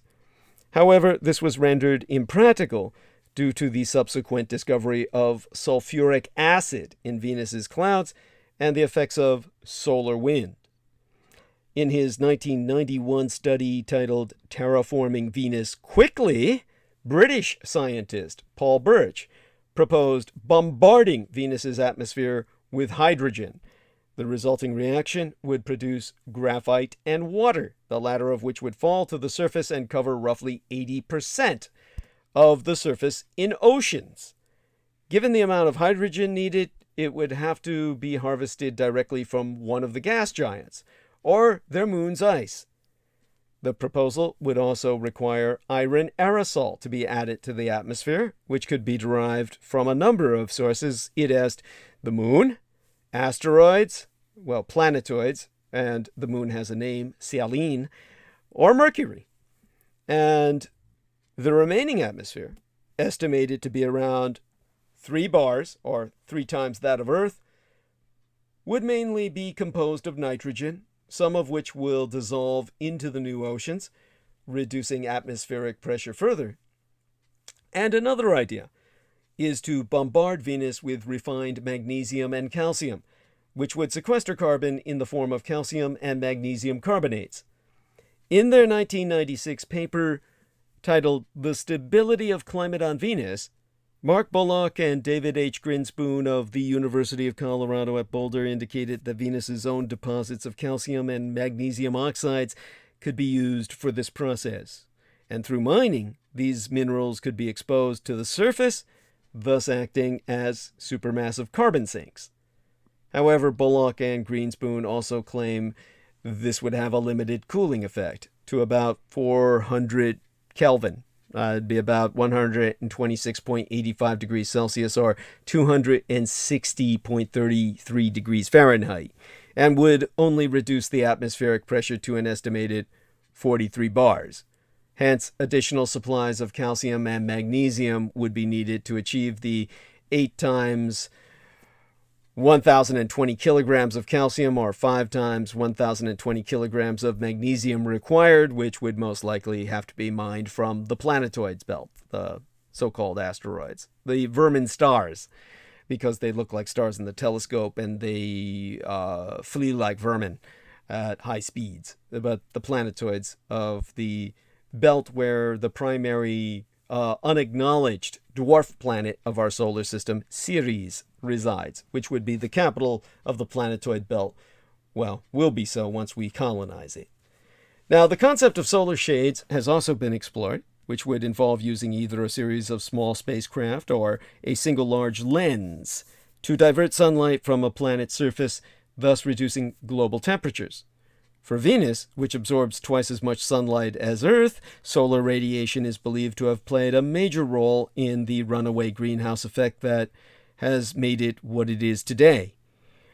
So such a shade could be space-based, located in the Sun-Venus or the solar Venerian L1 Lagrangian point, meaning an orbital point where gravity balances, where it would prevent some sunlight from reaching Venus. And in addition, this shade would also serve to block the solar wind, thus reducing the amount of radiation Venus's surface is exposed to, which is another key issue when it comes to habitability. And this cooling would result in the liquefaction or freezing of atmospheric CO2, which would then be deposited on the surface as dry ice, which could then be shipped off-world or sequestered underground. And alternately, solar reflectors could be placed in the atmosphere or on the surface, and this could consist of large reflective balloons, sheets of carbon nanotubes or graphene or low albedo material. The former possibility offers 2 advantages. For one, atmospheric reflectors could be built in situ, using locally sourced carbon. Second, Venus's atmosphere is dense enough that such structures could easily float atop the clouds.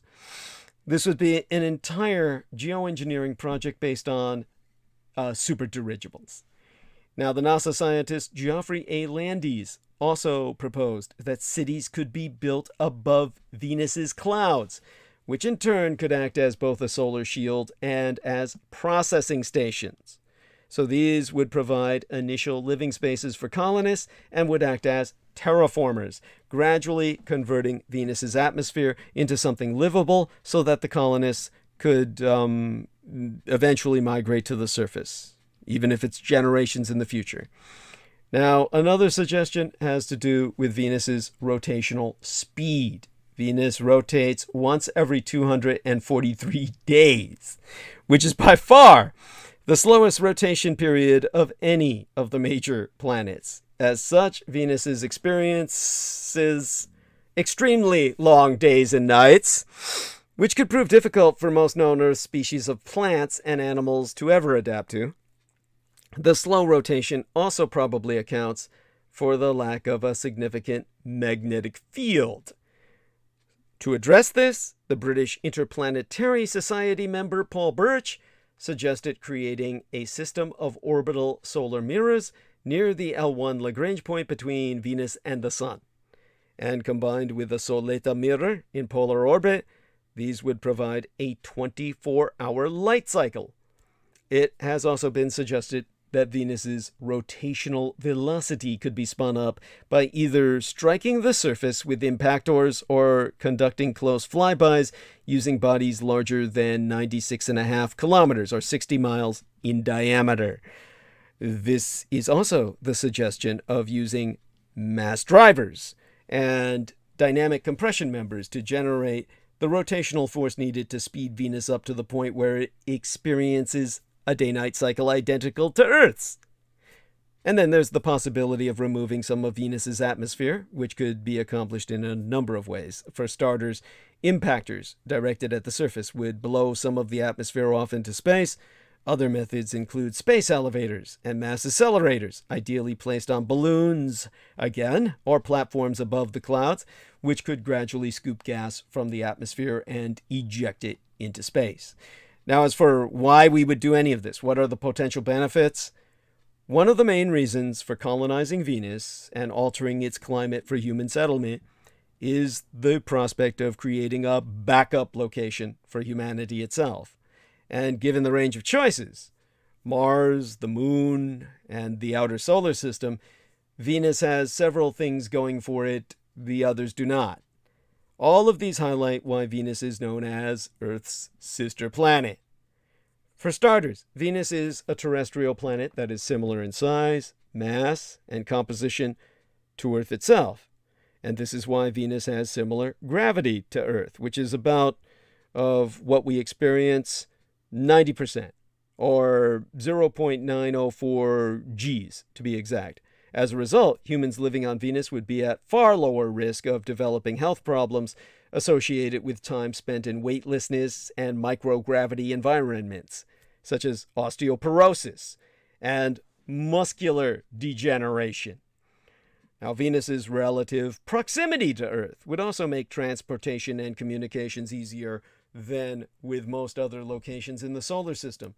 And with current propulsion systems, launch windows to Venus occur every 584 days, compared to the 780 days for Mars. Flight time is also somewhat shorter since Venus is the closest planet to Earth. At its closest approach, it is 40 million kilometers distance, well, compared to 55 million kilometers for Mars. Another reason has to do with Venus's runaway greenhouse effect, which is the reason for the planet's extreme heat and atmospheric density. In testing out various ecological engineering techniques, our scientists would learn a great deal about their effectiveness, and this information, in turn, will come in mighty handy in the ongoing fight against climate change here on Earth. And in the coming decades, this fight is likely to become life and death intense. As the NOAA, National Oceanic and Atmospheric Association, reported in March of 2015, carbon dioxide levels in the atmosphere have now surpassed 400 ppm, a level not seen since the Pliocene era, when global temperatures and sea level were significantly higher. And as a series of scenarios computed by NASA show, this trend is likely to continue until 2100 with severe consequences. So ppm is parts per million. It can also be expressed as milligrams per liter, or mg/L with a capital L. And this measurement is the mass of a chemical or contaminant per unit volume of water. We can also use that per atmosphere. We've already surpassed 400 parts per million for our atmosphere. As for the Pliocene era, which we're returning to in terms of our environment, let me look up what the Pliocene was even like, and that will give us a hint of where we're going. Well, the Pliocene was 5.4 to 2.4 million years ago, and it was, of course, a lot of animals were around. Saber-toothed tigers and fucking like zebra-type horses and shit, and jackal-type dogs, crocodiles, cranes, bears, supergiant armadillos. It wasn't that bad. I mean, a lot of game. Fossil horses and shit. People! We had people! Hominini! Our tribe! I can't fucking believe it. There were people. Family members of the extinct monkey folk and shit. Australopithecus africanus. Meet and kill. And wow, I've never seen pictures like this before. This makes them actually look dynamic. Most of the stuff I see, they look like a bunch of idiots. Oh, then they've got pictures of predator hunting them and shit. Okay, science fiction authors and shit doing a prehistoric world. I've got to start using discernment to try and ascertain which of these is actual anthropological material. Oh, fuck, these people look scary. These must be the Denisovans. And, all right, this is like, yeah, here, I'll share this with let's put this in the text box. Don't want to scare the listeners away, what few we have remaining, because I get so technical and shit. There we are. This is, our man Jameson Reese can take a look at this. This is Homo habilis. So this is the real shit, but if you go to that page there and just look immediately below that, Jameson, you're going to see the ugliest white people you've ever fucking seen. That is supposed to be Neanderthalis. So, well, we've got people like that still around. Nobody can tell me they went extinct. And beneath the Neanderthal family, we've got other weird-ass examples of ancient humans. I mean, fuck, they got a lineup here. I mean, here we go with that. So let me put this in the... Hey, Jameson, you there? Let's see if he can talk. Yeah. Oh, there he goes. Yeah. So here's the other link. If you see that, click onto that page there, and right beneath that freaky looking white family, you're going to see a lineup of these kind of like different species of humanity. And I like the way they put them in a lineup like they were all criminals and shit. Yeah. Can you see that? Yeah, the pages. I clicked it once, and then all of a sudden, like 7 of the pages open up. I think it's because my mouse is all fucked up. Oh, there you go. Let me reduce it to 1. All right. Okay. So yeah, I see some of these humanoid things. I honestly can't stand primates. Yeah. Outside of human beings, primates are just fucking ugly. You see them in a lineup, right? They're on top of, like, how you can tell the height and shit on the wall behind them. You've got that illustration, right? Okay, I gotta open that one. Give me a second. Yeah. Okay, here's the one with the Neanderthal family. That's the Neanderthal family. Now let me give you this one, and then that'll give you the lineup. Honestly, I don't feel bad that humans probably killed some of these things off. Honestly, because I don't understand why we don't do the same thing to monkeys, gorillas, and all other fucking primates. Anyhow, you might have to reset the page to get the next one. This is a lineup of these people that, this is actually, when you look at that, I'm sorry, this is really fucking funny if you take a look at that. It's not because I'm not because it's like I'm some religious person who's laughing at the concept of evolution. It's just these people look, they've got them like they're criminals in a lineup. You can see that, right? Yeah. That's kind of funny. Yeah, and it's like, what's this guy in for? What did this guy do and shit? And it's like, oh man. The best is the one that has like the cloth wrapped around his feet. Oh, let me take a look at that one. It's like he's got like socks and shit. Holy shit! Yeah, let me take a look at that. He's enterprising. Yeah, and so let me see this. He's Iceman and shit. Yeah, so that's supposed to be Neanderthalis. That's Homo neanderthalensis, Homo neanderthalensis, and they all look like just horrible people, none of whom you would ever want to meet, and at the same time they all look like we've met them all before, right? Oh God, yeah.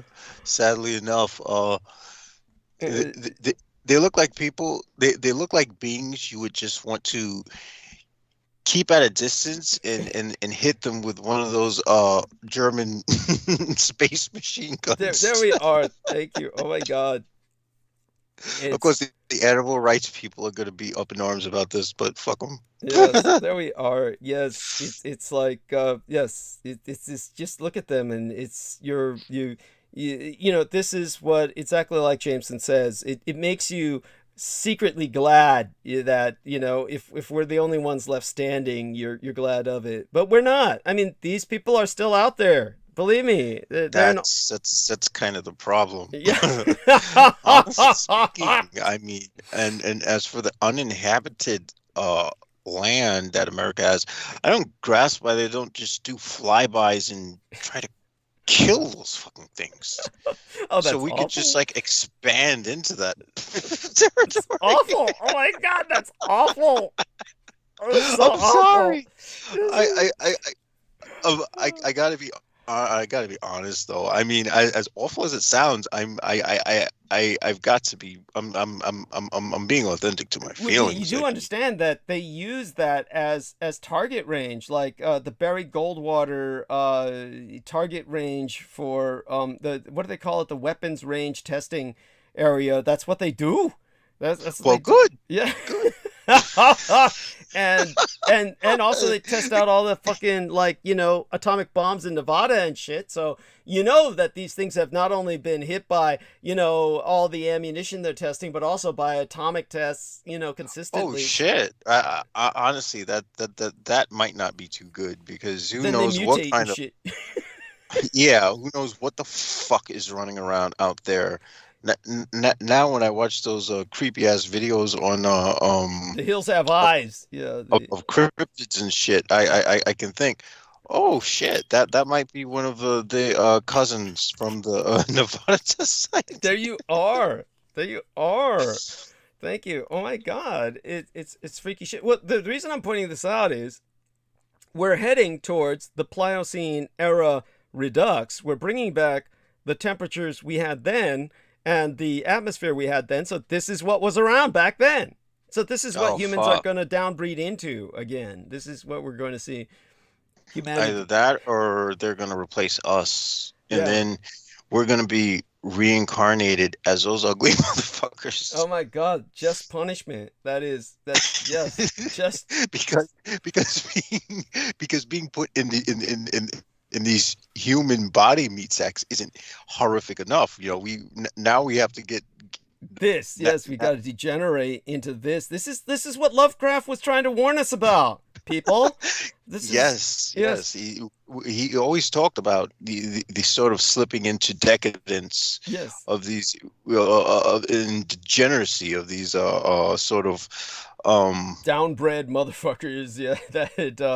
Yes, this is what he was talking about, people. This is what we're bringing upon ourselves. This is as poor caretakers of planet Earth, this is our divine punishment.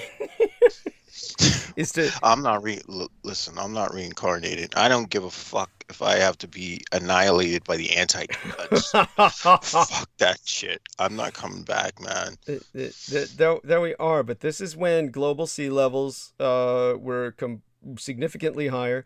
Global temperatures were higher. This is what people look like. So this is what we're. Do us a favor. Just when it reaches that point, please use the Vox Arcana. Yeah, take it all away and shit, and we become squid people. Oh shit! Just put it out of its misery. Oh my god! Oh my god! This is horrible. Yeah. I mean, could you imagine having to take blood from those things? Thank you. I can't. No, I would just die instead. I would starve. Thank you. This is just awful. So people can't see this right now, but it's like we're not looking at science fiction illustrations. These are like paleontological illustrations. This is like, they tell you these people are relatives. Yeah, they say, this is all the same family, Oh, this is all. Oh man, I got a funny story about that. It's interesting when like on fucking what is that website with the chromosome shit? It's not 23andMe, the other one, Ancestry. Ancestry.com. Yeah. Like I barely go on a profile, but every once in a while I get an email stating that someone from Ancestry wants to reach out, and they're like, "Oh, you're my fourth cousin," and I'm thinking to myself, I don't want to know you, motherfuckers. Thank you. If you guys aren't filthy fucking wealthy and are going to fucking pay off my fucking bills, shut the fuck up and go away. Thank you.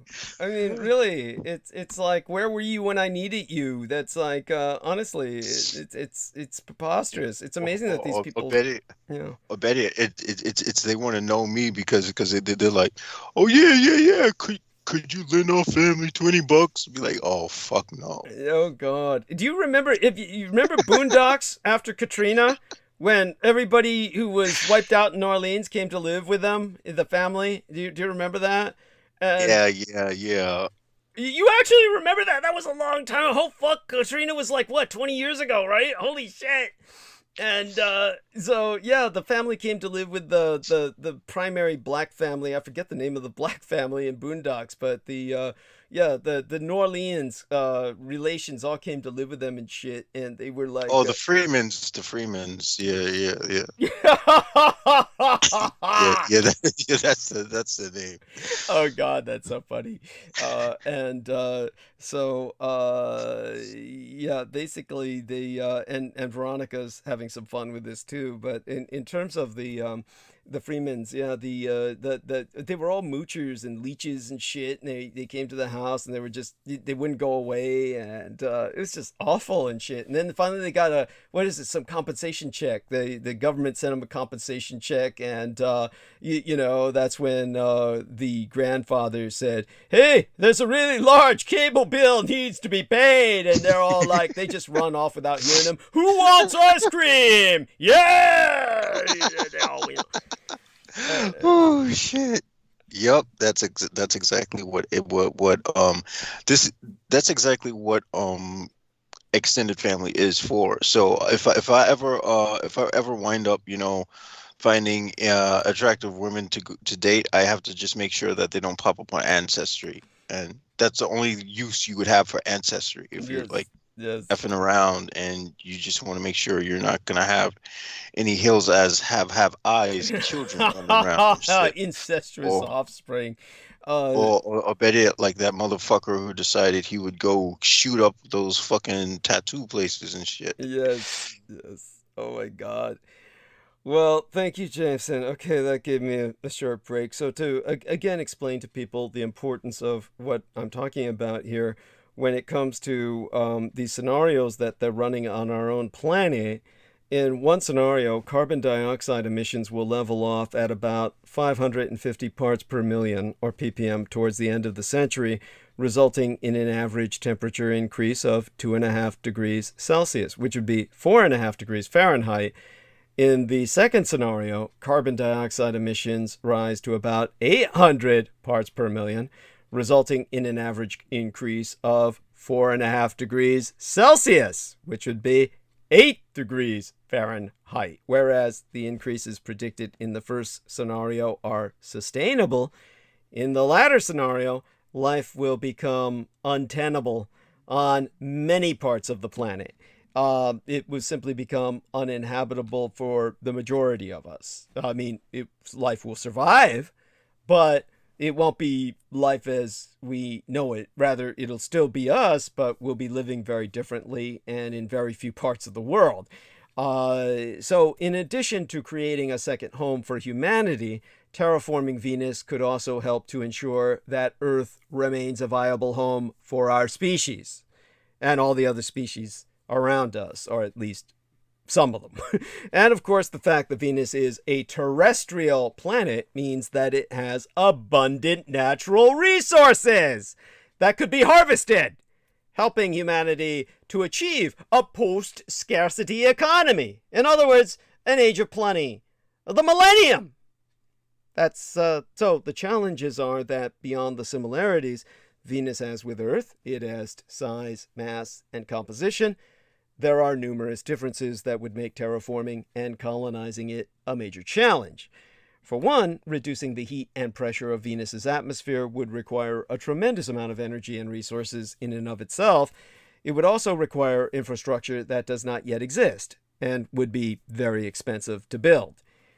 Exempli gratiae. It would require immense amounts of metal and advanced materials to build an orbital shade large enough to cool Venus's atmosphere to the point that its greenhouse effect would be arrested. Such a structure, if positioned at L1, the gravitational balance point between Venus and the Sun, so it would stay in place, a geostationary orbit, so to speak, would also need to be 4 times the diameter of Venus itself. It would have to be assembled in space, which would require a massive fleet of robot assemblers. In contrast, increasing the speed of Venus's rotation would require tremendous energy, not to mention a significant number of impactors that would have to come from the outer solar system, mainly from the Kuiper Belt. In all of these cases, a large fleet of spaceships would be needed to haul the necessary material, and they would need to be equipped with advanced drive systems that could make the trip in a reasonable amount of time. And presently, no such drive systems exist. And conventional methods, ranging from ion engines to chemical propellants, are neither fast or economical enough. To illustrate, NASA's New Horizons mission took more than 11 years to make its historic rendezvous with Pluto in the Kuiper Belt using conventional rockets and the gravity assist method. Meanwhile, the Dawn mission, which relied on ionic propulsion, took almost 4 years to reach Vesta in the asteroid belt. Neither method is practical for making repeated trips to the Kuiper Belt and hauling back icy comets and asteroids, and humanity has nowhere near the number of ships we would need to do this. The same problem of resources holds true for the concept of placing solar reflectors above the clouds. The amount of material would have to be large and would have to remain in place long after the atmosphere had been modified, since Venus's surface is currently completely enshrouded by clouds. Also, Venus already has highly reflective clouds, so any approach would have to significantly surpass its current albedo at 0.65 to make a difference.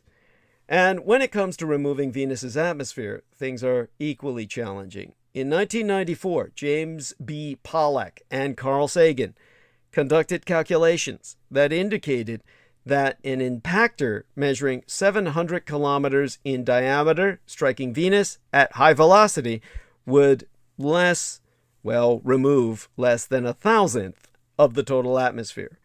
What's more, there would be diminishing returns as the atmosphere's density decreases, which means thousands of giant impactors would be needed.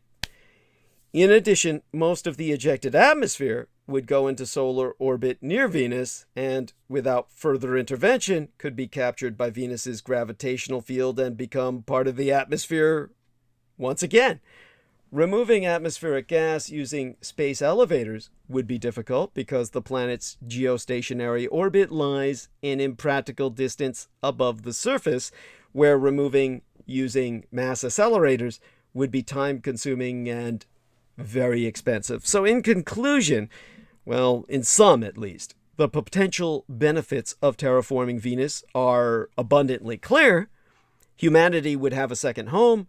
We would be able to add its resources to our own, and we would learn valuable techniques that could help prevent cataclysmic changes here on Earth, to the point where we would degenerate into a subspecies, as in substandard from our standard today. However, getting to the point where those benefits could be realized is the hard part. Like most proposed terraforming ventures, many obstacles need to be addressed beforehand. Foremost among these are transportation and logistics, mobilizing a massive fleet of robot workers, and hauling craft to harness the necessary resources. After that, a multi-generational commitment would need to be made. As in the buildings of the pyramids or the Great Wall of China level, providing financial resources to see the job through to completion. Not an easy task under the most ideal of conditions. Suffice it to say, this is something that humanity cannot do in the short run. However, looking to the future, the idea of Venus becoming our sister planet in every way imaginable, with oceans, arable land, wildlife, and cities, certainly seems like a beautiful and conceptually feasible objective. The only question is, how long will we have to wait? A terraformed Venus, with the current slow rotation, would result in a global climate with day and night periods, each roughly 2 months long, 58 days each, resembling the seasons at higher latitudes on Earth towards our polar regions. The day would resemble a short summer with a warm, humid climate, a heavy overcast sky, and ample rainfall. Now, that brings us back down to Earth. As I said, imagine Earth if it were more like Venus in terms of topography. Without oceans or seas, its land scraped smooth as a beach ball. Then imagine that beach ball spinning vertically on its axis, rather than at 23 degrees, and unlike Venus, which is lying on its side, all lopsided and half-assed. And then imagine everything else the way it is today.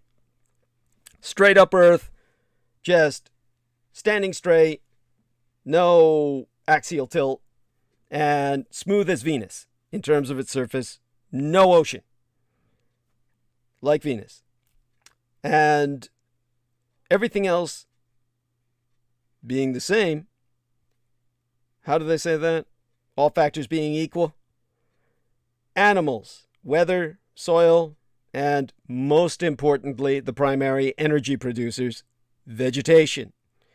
And what we would have is all plant life growing in a pattern of 28 major bands that from space would make the new Earth look like a striped beach ball.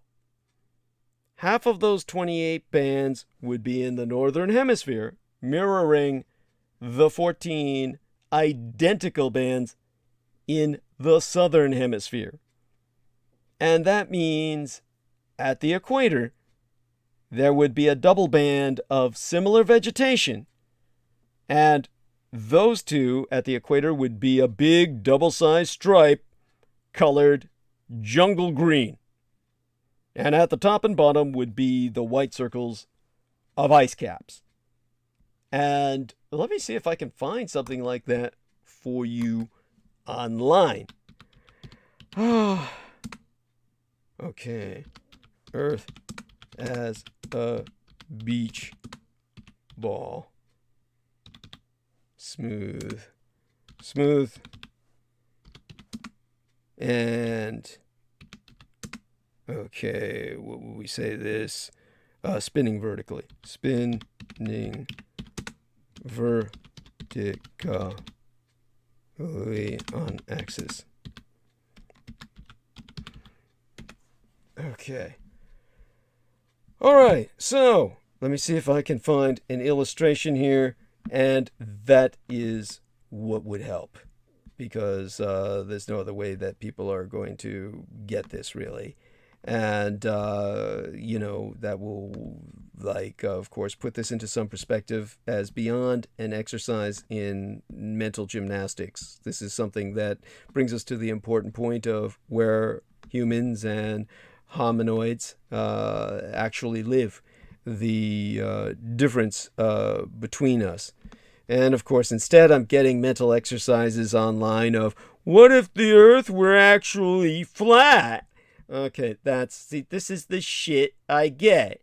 What if the Earth were actually flat instead of what I'm fucking looking for that has some fucking scientific sense? Now, let's see now. We were told that Earth is the hottest in this because of the sun's rays. Someone forgot the supposed tilt of the supposed planet. There we are. What would Earth be like if it was perfectly round and had a perfect axis? This is more towards what I'm trying to get, but I'm getting the same shit. This is not taking me to where I'm seeing anything that provides visual aid. So, oh my God, what the fuck is this? So, all right, now I've got to try and find out where, you know, this would be so that people can get a better understanding of what I'm talking about. Oh, great. And I get a kid sitting on top of a beach ball that's made to look like planet Earth. And that doesn't help us. All right. So our man, Jameson Reese, says, Google sucks balls. I mean, it does. But, you know, to tell you the truth, I'm really using Firefox right now, and my only hope is to fucking try and use Google so I can find something that I can show to our audiences with a link. So let's, you know, get this here. Oh, cool. Now I'm getting there. I can't believe it. Oh, I'm gonna orgasm. I'm gonna fucking orgasm. I can't believe I fucking... Oh, yeah, I got something. I fucking got something. Oh my God. How did I... Oh, this is like my mind projected this onto cyberspace. I am God. Oh shit. Oh my God. So here we go, people. There you go. Let's see this now. So everybody hit that link. And you've got it. This is what I'm trying to describe to you. So here we have what would emerge. Only they're bringing up seas as if we needed that. That confuses the issue. But you've got a key here that supposedly brings you warm seas, hot deserts, cold and temperate seas. But it gives you the idea. So basically, it would be far more detailed than this. This is actually childlike in its simplicity. So literally, it would be this by orders of magnitude more, very much thinner stripes.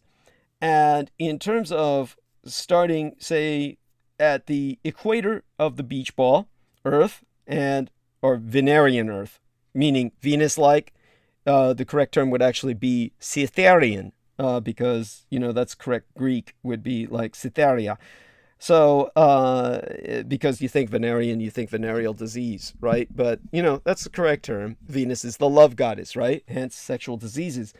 But starting at the equator of beach ball Earth or venereal Earth and moving north or south, either way, the bands we would find would be basically in the very center. It would be, they say here, equatorial zone is tropical swamp, rivers, and seas. It would actually be tall equatorial forest. And then you would get above or beneath that tall equatorial forest, which would be the biggest band in the center. It would be high deciduous tropical forest, followed by orchid bush, then savanna, then subtropical scrublands, hot desert, temperate scrublands, prairies, parklands, temperate deciduous woodlands towards the pole, boreal coniferous forest closer to the pole, then tundra, then barren lands, and finally polar ice fields. Now, all of this is profoundly important because it would be only in 3 areas. The central belt would be hominoid territory. That would be like basically a transition point would occur from the tall equatorial forest, which would be the equator, completely dominated by Yeren, the wild man. And then right on either side would be a transition zone of rainforest. That would be about 3,600 miles of all-inclusive rainforest over the belt that would merge into that tall equatorial forest in the middle. And that would be the transition from hominoid to human. Hominoid to hominid to human. The tall equatorial forest, straight hominoid. The rainforest would be hominid on either beltway bracing it. And then humans would be the orchid bush and savanna. That would be basically, in what they're saying here is tropical zones and deserts. That would be human territory. And you go beyond that subtropical zone where it says warm seas, that's kind of practical because those seas separate in your mind in hospitable territory. And that would be inhospitable to either hominoid or human because they'd really be hot desert in those areas, and temperate scrublands, subtropical scrublands, going towards where people could live, prairies and parklands. The humans above that towards the cold temperate zone, right between the cold temperate zone and the subtropical zone of warm seas, that would be human territory. And above them or below them on either end of that beach ball, heading towards the polar ice fields, you'd have hominoids in the boreal coniferous forests and the temperate deciduous woodlands. That would be towards the poles. And so you'd have hominoids at the equator and towards the poles at either end of the beach ball. Humans at the beltways around the equator, what's known as deserts into subtropical zones and warm seas on this beach ball. And then, towards the between the subtropical and the cold and temperate zone would again be human territory. Above or below them, depending on how far you are in the beach ball, would be hominoids again. So, these are like what the hominoids would have, what would be called temperate rain jungle. That would be about 1,800 miles. Each of the belts that I'm envisioning would be about 1,800 miles wide in terms of these belts that would cross the Earth, that would gird the Earth. So a vertically axial terrestrial globe would have no seasons, like Venus. Climate would be regular eternally. And there would be no oceans on such a world. That would make it terrestrial, truly terrestrial, a land planet with constantly sprinkling misted rainfall, because instead of oceans, a canopy of liquid water would hover about it in the form of a very thick atmosphere. You see, the tilt of our terrestrial globe precipitated the catafalque, or the catabolt, the fall of the skies. Moisture from this hydrosphere instead would be stabilized. It would support life from above. So with all the world's water hovering overhead as a liquid atmosphere, the aqueous medium would support, quote unquote, aquatic life. Kind of like gelid jellyfish in the sky, which we do have in our skies, but that's a cryptid that I would have to explain as Crawfordsville monster, and you have to go in another tangent we don't need right now. So above the thermocline, the sun's rays would be filtered via this canopy of the hydrosphere, cloud cover being so universal as to evenly distribute all sunlight in a diffuse manner and filter the night sky star. Well, the night sky stars would be filtered in such a manner that they would shimmer as vaguely connected constellae that would give us solid constellations that actually connect to our eyes, an illusory firmament. So this atmospheric ocean of vapor would host aerial jungles of gelatinous plant life, more like kind of semi-gelid seaweed. That would be something that if we developed flight, we could harvest. We would actually have a true nautical experience in the skies. That would be something unimaginable to us now. It would be something that we would need oxygen tanks to survive in such an environment, most likely, but it would be kind of like scuba diving. It would be one where we could surface by simply diving lower towards the ground. Now, in this case, because we would be far enough from the sun, all of this would be benevolent or beneficent, provide us benefits rather than do what it does on Venus, because we're far enough away where it wouldn't choke into a greenhouse effect as it does on Venus. Now, all of this seems like a intellectual exercise, and what could it mean aside from the fact that someday Venus will look like that? That's what Venus will be like someday when it's terraformed. But in this intellectual exercise, if we stood at the equator of our imaginary venereal Earth and started traveling north or south, we would pass through each vegetation zone in the precise order of the list I originally gave you. And not only that, each zone would be the same width across, exactly 1/14 of the hemisphere, or approximately, actually 900 miles. And if we went to the equator and found a mountain there, and if we began climbing it, we would pass through the exact same series of vegetation zones. We would pass through heading north or south. However, instead of being 900 miles long, each zone would take up 1,200 feet of altitude until a perpetual snowfield was reached at approximately 17,000 feet at the peak. Now, all of this is like on Venus, where there is Olympus Mons, the singular mountain that they have. The one single mountain that they have. That's Mars is Olympus Mons. So on Venus, it's named after a man, whereas everything else on Venus is named after a woman. The mountain's named after a man because it reminds everyone of a penis. I mean, this is like Freud would not be surprised. Let me see. Single mountain on Venus name. And we'll get that for you here, so you know that bit of trivia. Single mountain on Venus name.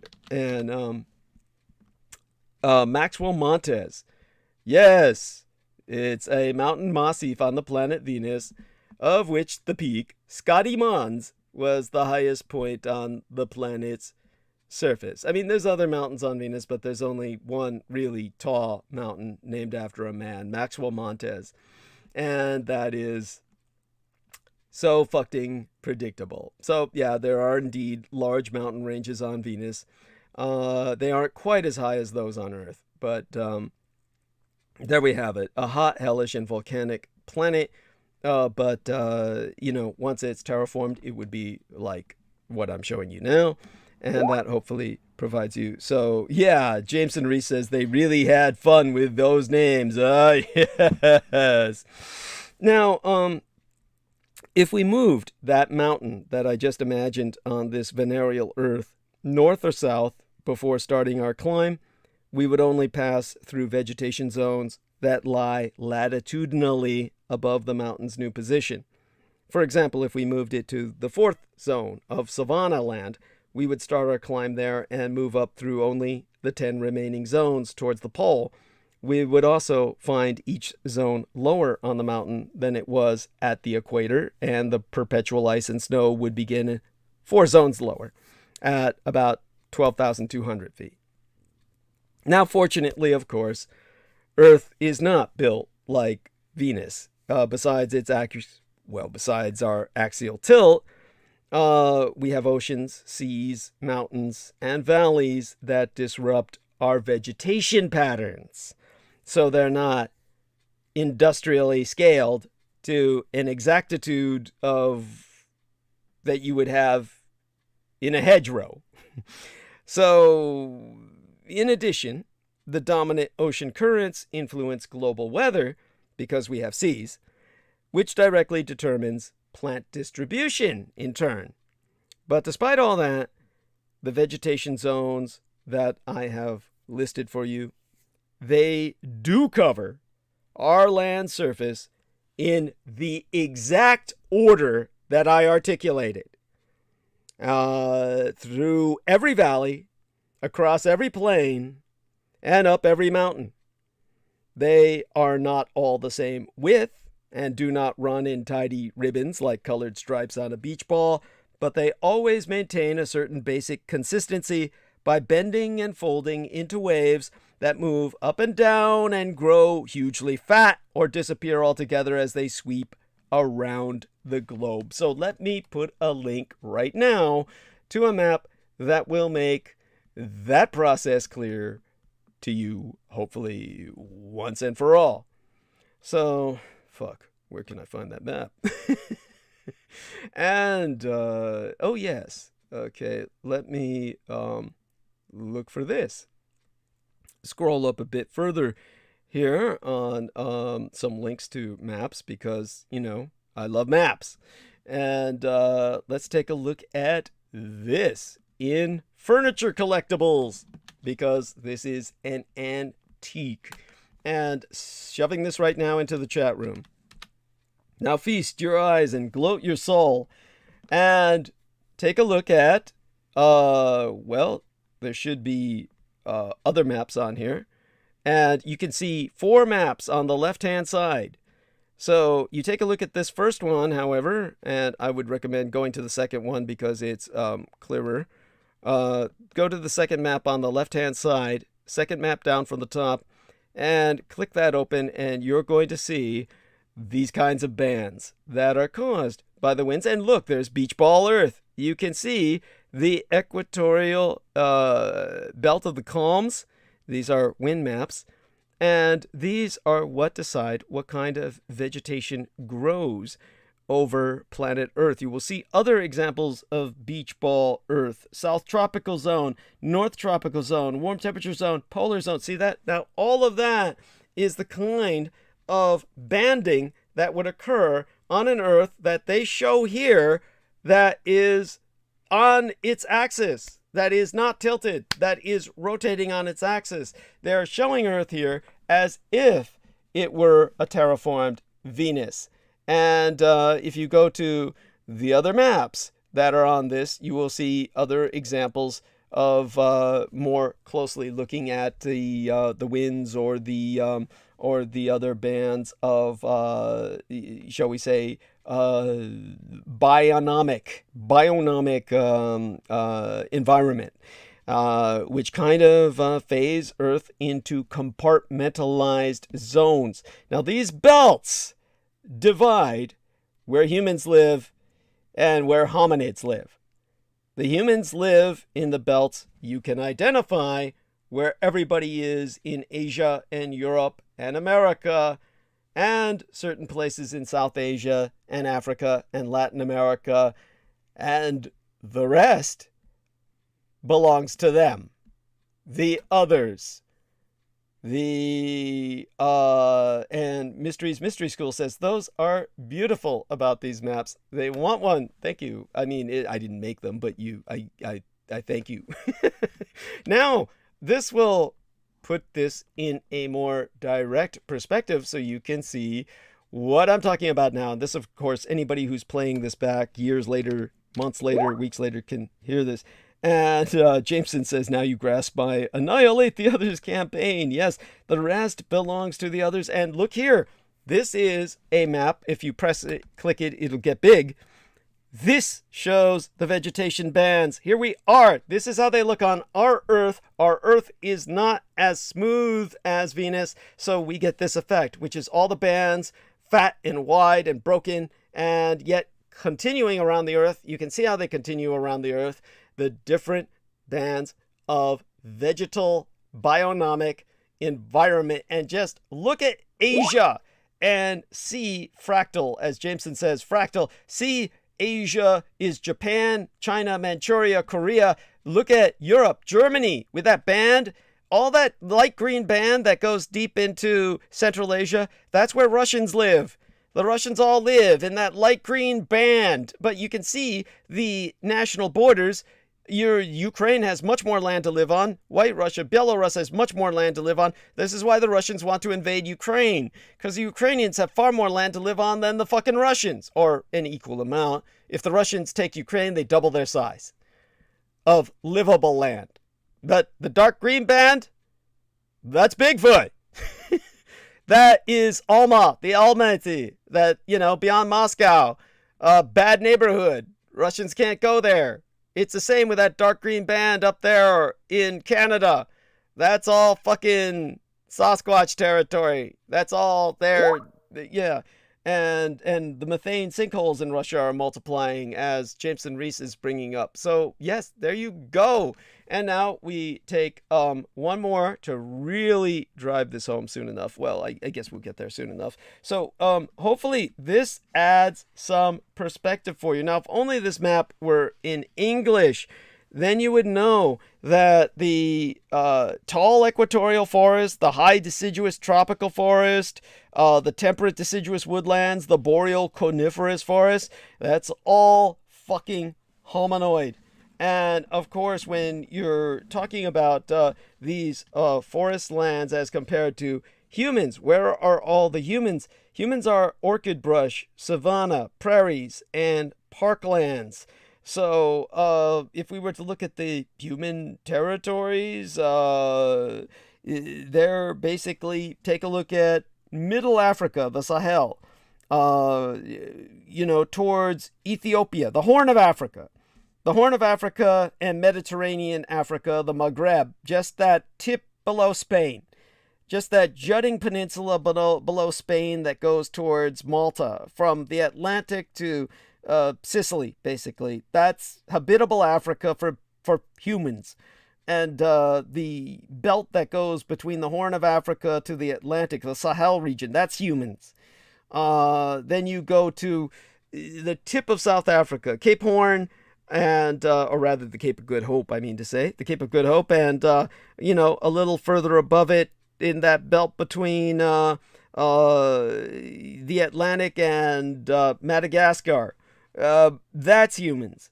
But, above that, that's Yeren. That's wild man territory between the Sahel, and that includes the majority of the island of Madagascar. That's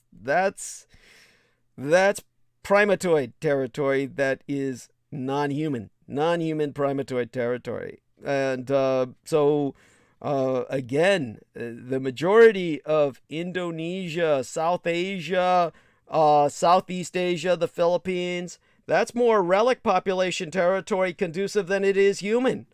The conducive human territory is simply Japan through to Germany and Britain. And you've got some bands of habitability in northern Australia and deep South Australia. Other than that, you take a look at the majority of Brazil, that's all fucking hominid territory. It's far more conducive to them than to humans. Southern Brazil is the whitest, most European part of Brazil. That's the most habitable part. Down towards slim belt in Chile and Argentina. But, between those, that's hominid territory. With America, there's a belt of habitability in Mexico and Eastern America, the Pacific coast, but Baja, all of Baja and the American heartland, hominid territory, as is the Great White North. That's all just hominid and Wendigo. So as far as how all this relates to the hominoids, each vegetation zone is a layering of ecological niches that supports only those animals designed by nature, or whatever force we acknowledge drives the engine of all life on Earth, to make a living off its plants, or off the animals that live off its plants. In other words, a troop of crocodiles deciding to try their luck outside wetlands will quickly come to regret their decision. Remember, nothing lives where it is not supposed to live. Not humans, not hominoids, nothing. Everything alive is trapped in its ecological niche. Now, of course, you're going to argue that humans do live at the margins of every environment on the planet, but not in a natural state. Strip everyone naked and force us to live off the land and watch how quickly the tropical and subtropical zones will start to budge.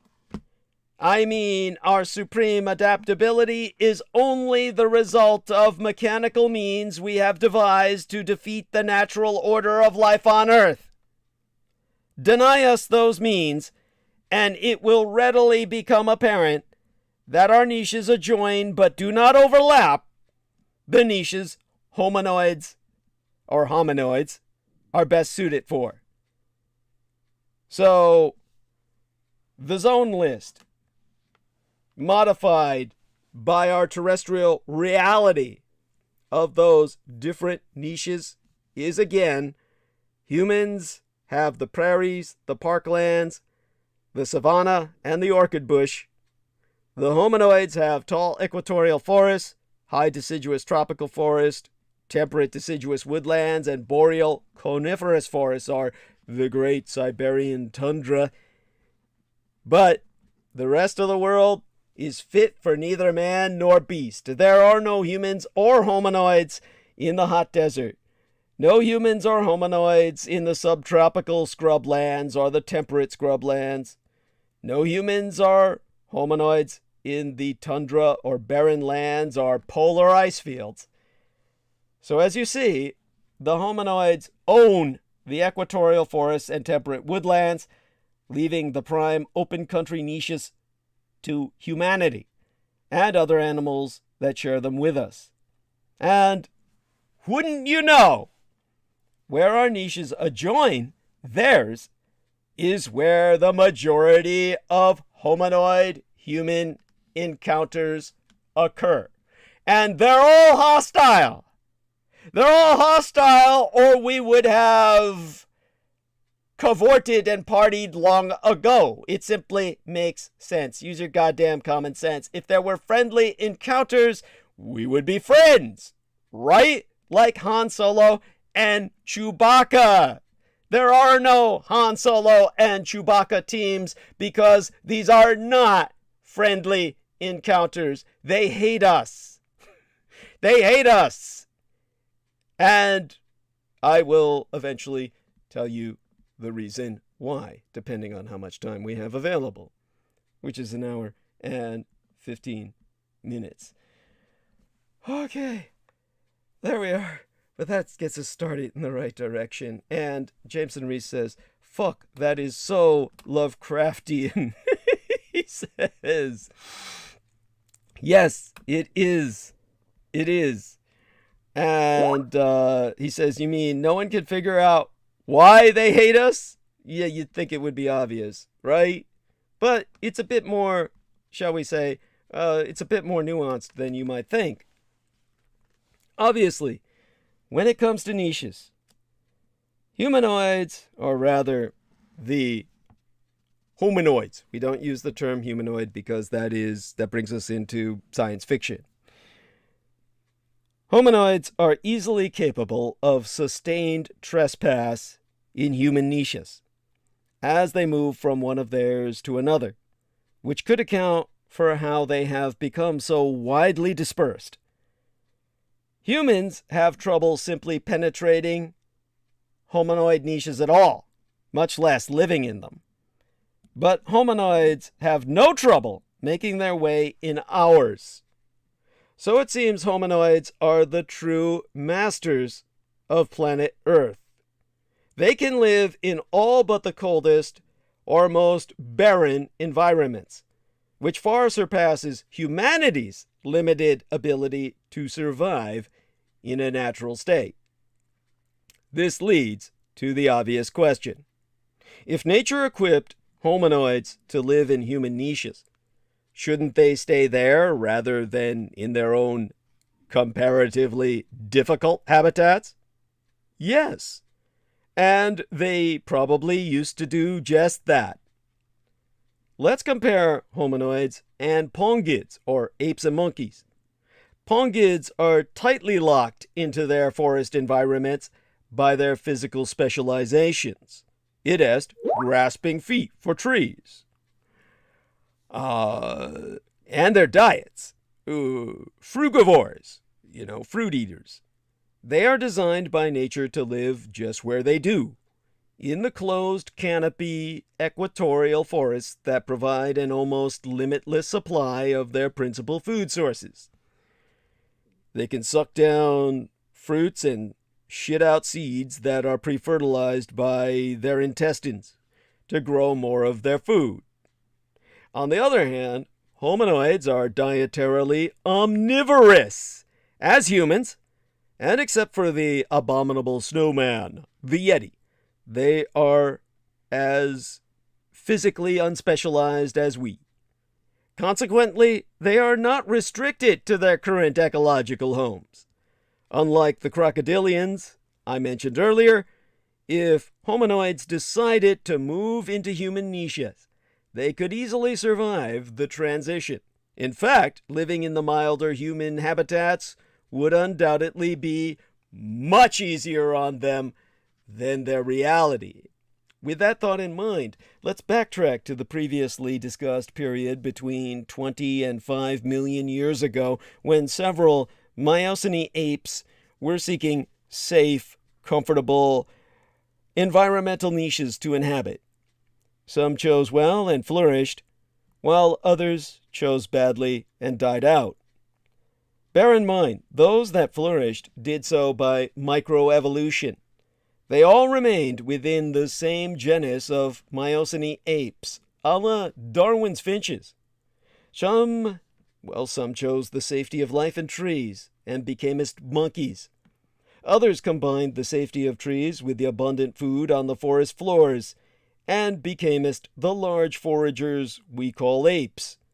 Still others chose ground dwelling on the open parklands and savannas.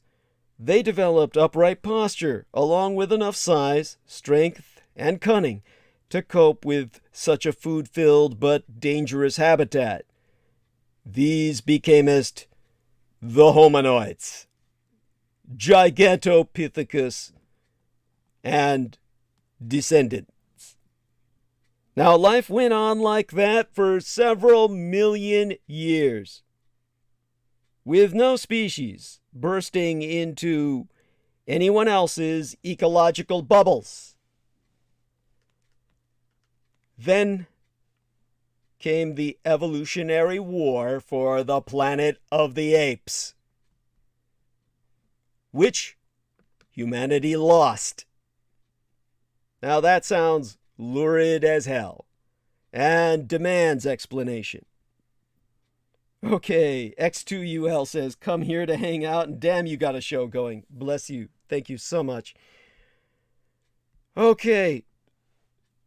Of course, other than by the neurochemically abetted impression of fallacious memory, vampire cannot physically dematerialize into vapor, nor can they transform into voron or ravens, rats or wolves. On the other hand, these particular animals seem to display an affinity for vampire, and so too do vampire hold them in totemic admiration. Dogs and cats, however, demonstrably hate the vampire. Indeed, most human domesticated species of animals quickly sense, fear, and flee any vampire. This is most definitely attributable to the vampiric stench of death that I have addressed in the book Vampirology, so that vampire can camouflage as cadavers and therefore try to hide by playing possum. That doesn't work when humanity catches on and stakes them anyway. Of necessity, mankind learned to domesticate animals to compensate for his various inherent physical shortcomings. Doubtless one of the most glaring being the immediate need to scent out his kind's literal blood enemy, the vampire. And in this sense, the dog has truly and always been man's best friend. A dog is simply a special bred wolf, which is in the legion of the vampire, or on their side. In stark evolutionary contrast, vampire need never tame any lesser beasts, possessing inborn animal-like strengths and skills as they do. Being extremely quick, quiet, and stealthy, they are barely above the bestial level of existence and behavior themselves. But for how long has this enmity endured? Since the day after the progenitors of mankind lost their battle for the planet of the apes. Unlike our medieval ancestors, in the postmodern age of cynicism, we no longer look for Eden to the east in Asia. In the age of mad science, humans are indoctrinated, propagandized that their primeval home lies on the African savanna. And in primeval Sahel, 20 million years agone, the world was enjoying the Miocene. Kenya, formerly Deutschen Ostafrika, or German East Africa, was cooler and very well watered. Your president was born there. Where today there is savanna, long before Barack Obama was born, there were forests. Well, the forest came after savanna. And in those forests, there were apes. And these apes were frugivores, fruit eaters, with large canine teeth for self-defense. We know, for a certainty, that tribes of these creatures inhabited forests on the shores of what the imperializing British renamed as Lake Victoria. Fossils on the primordial lake shoreline tell us that some species of this ape lived a good part of its life on the ground. We call the creature, the tree dweller and the ground dweller alike, proconsul. Throughout the Miocene, equatorial Africa was a torrid jungle and tangled forests extended throughout much of Europe. Eurafrica was one. The forest apes adapted increasingly to this environment, where the Mediterranean was but a huge river that coursed between the continents. We can envision selective mutations spreading longer and longer arms throughout the community. We can envision a development of the chest muscles and an ability to swing from branch to branch. But their brothers on the ground did not change discernibly. There is suggestion that evolutionary pressure would tend to make them stand more upright, the better to watch out for approaching predators on horizon, but they would, it seems, have remained largely unspecialized beyond that. We know that when they stood upright, the position of their head had to change, hence they developed a neck, which the Chinese hybrid does not have. That's referring to the product of ape rape that I've linked within the chat. And if you're new to the show or just showed up, you can scroll up to find that. In terms of why you had to develop a neck to stand upright, well, otherwise, you'd be looking up at the stars all fucking day with your head positioned like a gorilla. And other than that specialization, well, nothing really happened. But because, well, let's look at it this way. If the developmental history of man can be summed up in the single phrase, "When do we eat?" it's necessary to remember that these dwellers on the forest's edge ate fruit. And in the Miocene, there was more than enough fruit to be had. It is a maxim, when times are easy, evolution stops. But times did not stay easy.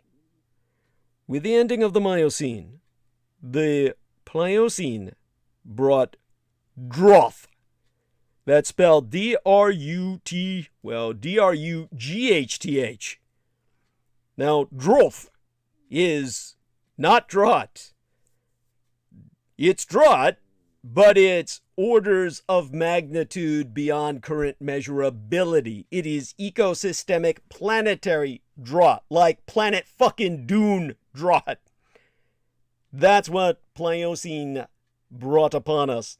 Drought. D-R-O-U-G-H-T-H. That is what would ultimately birth what you consider a monster.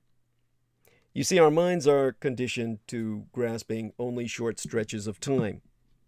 We speak glibly of the climactic conditions of a geological epoch and think about how bad our weather was last week.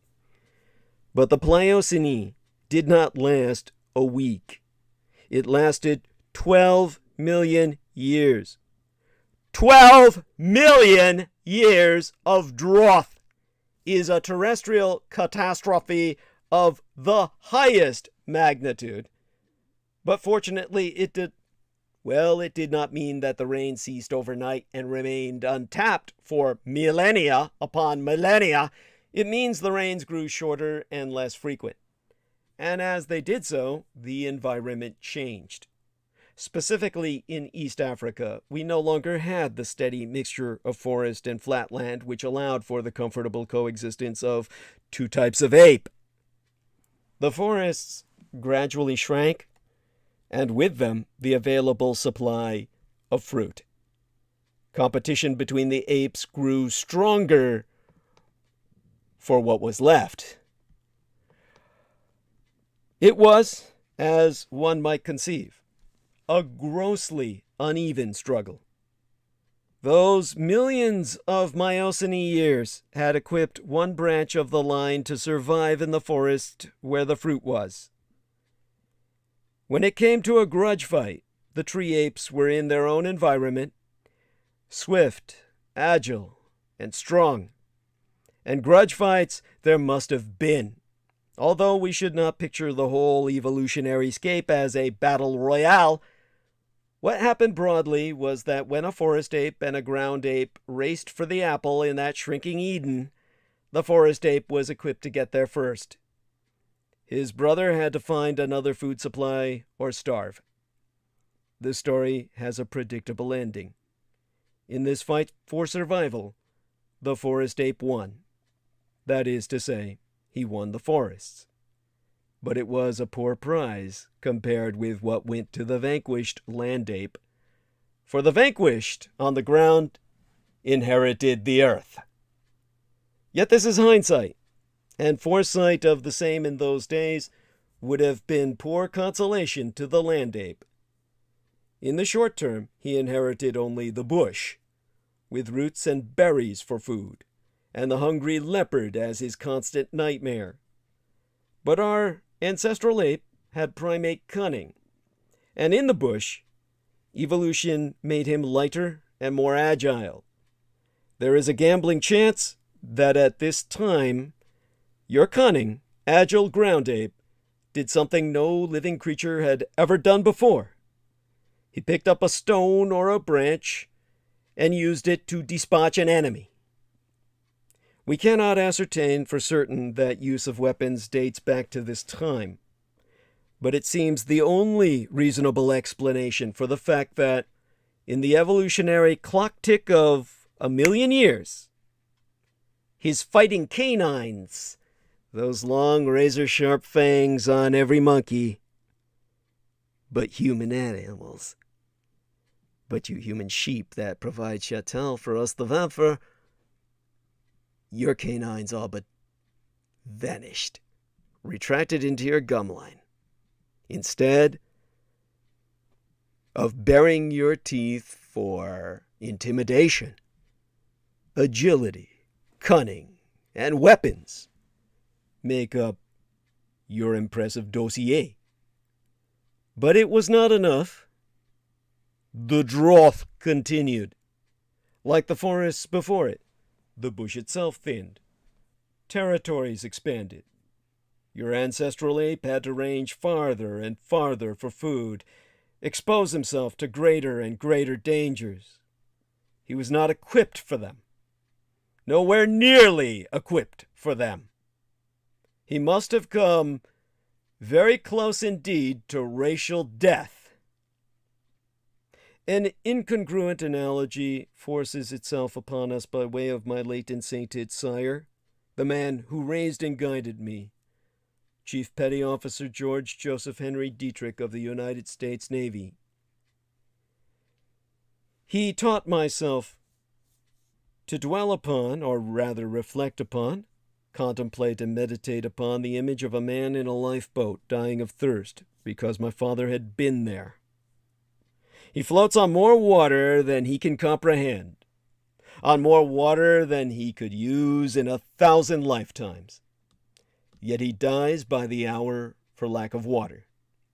His body is so adapted that it cannot utilize the salt waters available around him in profusion.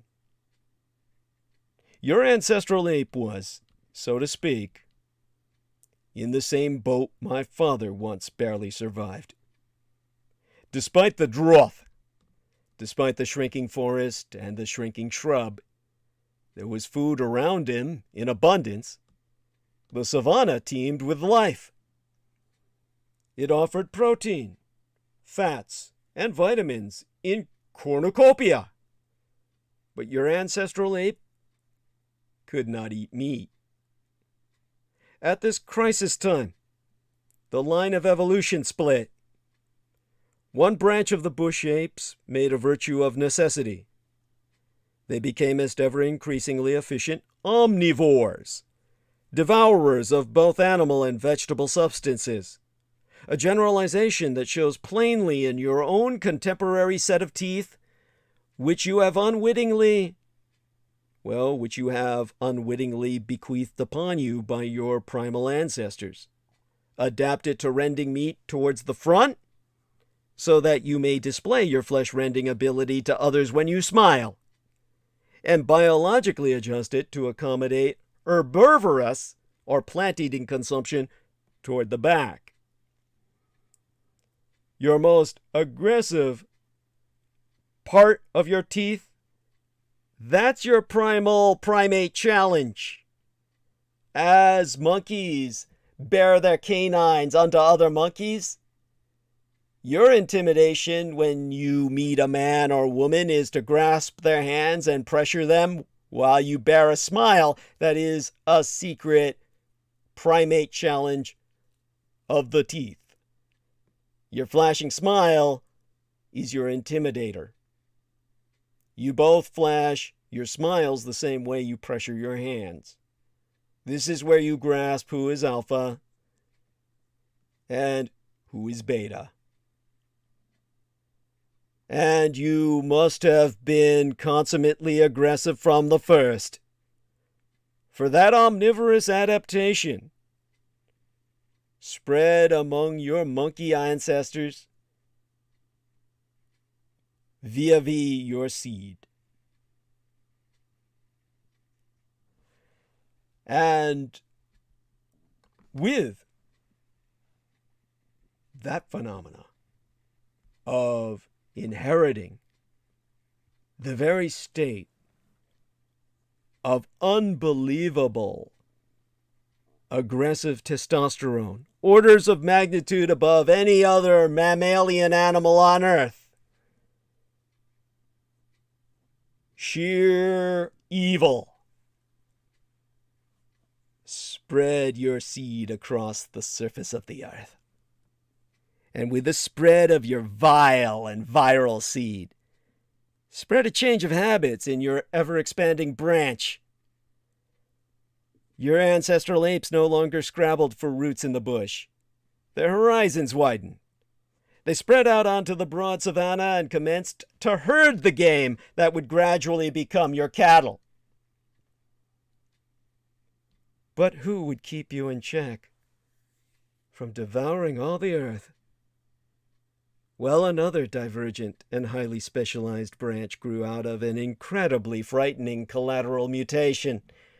Not a herder, but a hunter. Somehow, sometime, somewhere in the bush, a savanna-ranging she-ape gave birth to a monster. He may have looked much like your fellows on the outside, but beneath it all he had a literal taste, not for fruits or vegetables or meats, but for your blood. And it was that taste and no other which made him your first enemy, the scientific counterpoint to Cain. His tool use never developed beyond the utilitarian need to tap the human vein.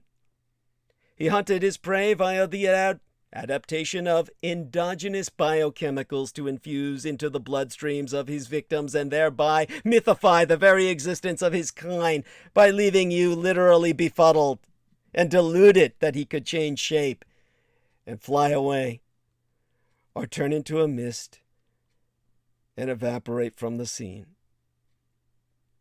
Pumping into your bloodstreams by his very saliva in exchange of illusion, while he took your blood to service himself as nutrition in return. And yet, despite the literally imposing mnemonic abilities that evolution has gifted my vampiric subspecies, in essence a non-lethal biochemical weapon with which to throw off effective acknowledgement, let alone pursuit, by our human prey throughout the millions of years of our mutual coexistence as an honest species of laborers and a predatory subspecies of parasites, a true nobility on our part that parasitize off yourselves. Vampire are the very epitome of physicality. Per force of logic, they must be so to remain so utterly enslaved to our hematophagous needs. This is why the majority of vampire are like autistic children. They never need to mature beyond childhood because they gain everything they want through physical prowess, like a child. Only the weak must mature, which is why women always mature so much earlier than men. Whereas men, well, most men never mature. They're forever trapped in childhood, and therefore respond by beating their wives and their girls to release their childlike stresses and emotions. The vampire are no different, except they never develop that level of dysfunctional resentment turned towards violence. Their violence is simply innate. And they'll toy with you the way a cat does with a mouse. At times, depending on their caprice or whim. And that's why you consider us such monsters. But we drove you to drive out the bigger, uglier, and even meaner gorillas from the rest of the surface of the world. And they'll toy with you the way a cat does with a mouse. Look at that. Somebody kicked on the video so that I started repeating myself. I'll take that as a hint. With the time we have remaining, understand that not only did the vampire drive you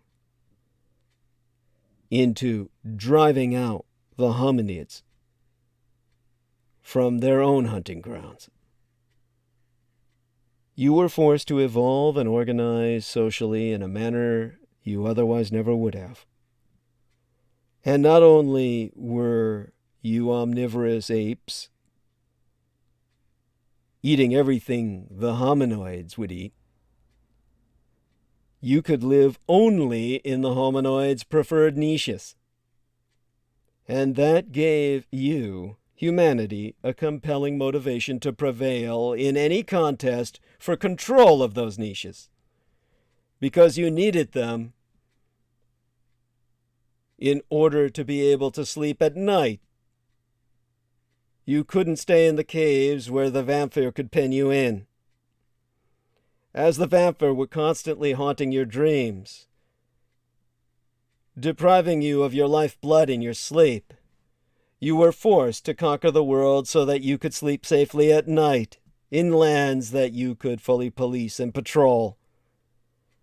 Also, you humans were forced to develop superb analytical and tactical intelligence, a savage territorial imperative, not built into your genetic code, but instilled into your genetic code by the vampire, which would otherwise have depleted you of numbers.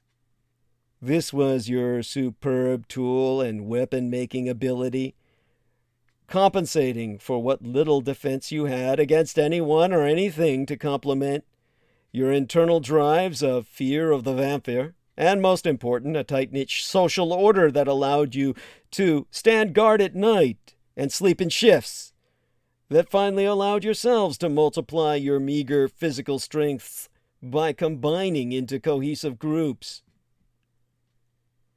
And though any hominoid could physically destroy any human, the humans, based on their organizational skill developed by their need to ward off Homo Nocturnus or the Nightman, that enabled you to win every niche despite, well, you won every disputation because of your deadly weapons and group tactics, developed originally to withstand the assault of those who drained your blood but looked like your brothers. And that would leave the hominoids, who looked like you not at all, facing two grim choices: stand and fight and get wiped out, or gracefully retire to less hospitable niches where they could at least survive, and where the murderous gangs of humans fleeing vampires, chasing the greater primatoids, would not or could not follow. Even for a hominoid, this was not a hard decision to make. The presence of Gigantopithecus fossils in what were once prime human niches tells us hominoids were homesteading your territory from 3.5 million years ago until the Cro-Magnons appeared as late as 120,000 years agone. It means hominoids were well adapted to a wide-ranging food-gathering lifestyle in open, temperate country. When the human menace finally appeared, propelled as it was by the fear of humans who looked like them, but fed off their life essence,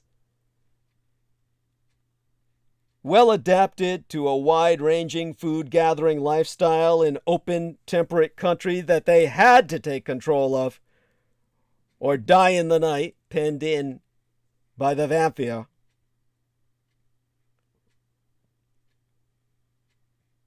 When some hominoids, who were physically robust enough to take their life skills into the harsh but safer forests, jungles, and swamps, did so in the face of that threat, a eusocial primate, meaning a socially positive primate propelled by a fear of the lone hunters in the night, driving the larger, more primitive primates into the furthest areas of the earth. This was the story of one species impacting another, a subspecies driving a species towards socialization, and then expulsion of another species unable to socialize in response. Also, it happened over a long enough period, no less than 120,000 years, for the survivor populations to stabilize and move ahead as if a major relocation had never occurred. Or it's forgotten by your racial memory as the victors, just as the Japanese on winning World War II forgot all about it. If you ask most Japanese about it, they won't know what you're talking about. It's the losers who remember the wars. And the hominoids in the jungles and the forests remember the war, the battle for the planet of the apes in a manner you never will. They hate you, and they'll kill you or they'll rape you to death to breed hybrids of their own, as a form of vengeance for what you did to them, in your fear of my kind, driving you forever on to drive others into the wilderness.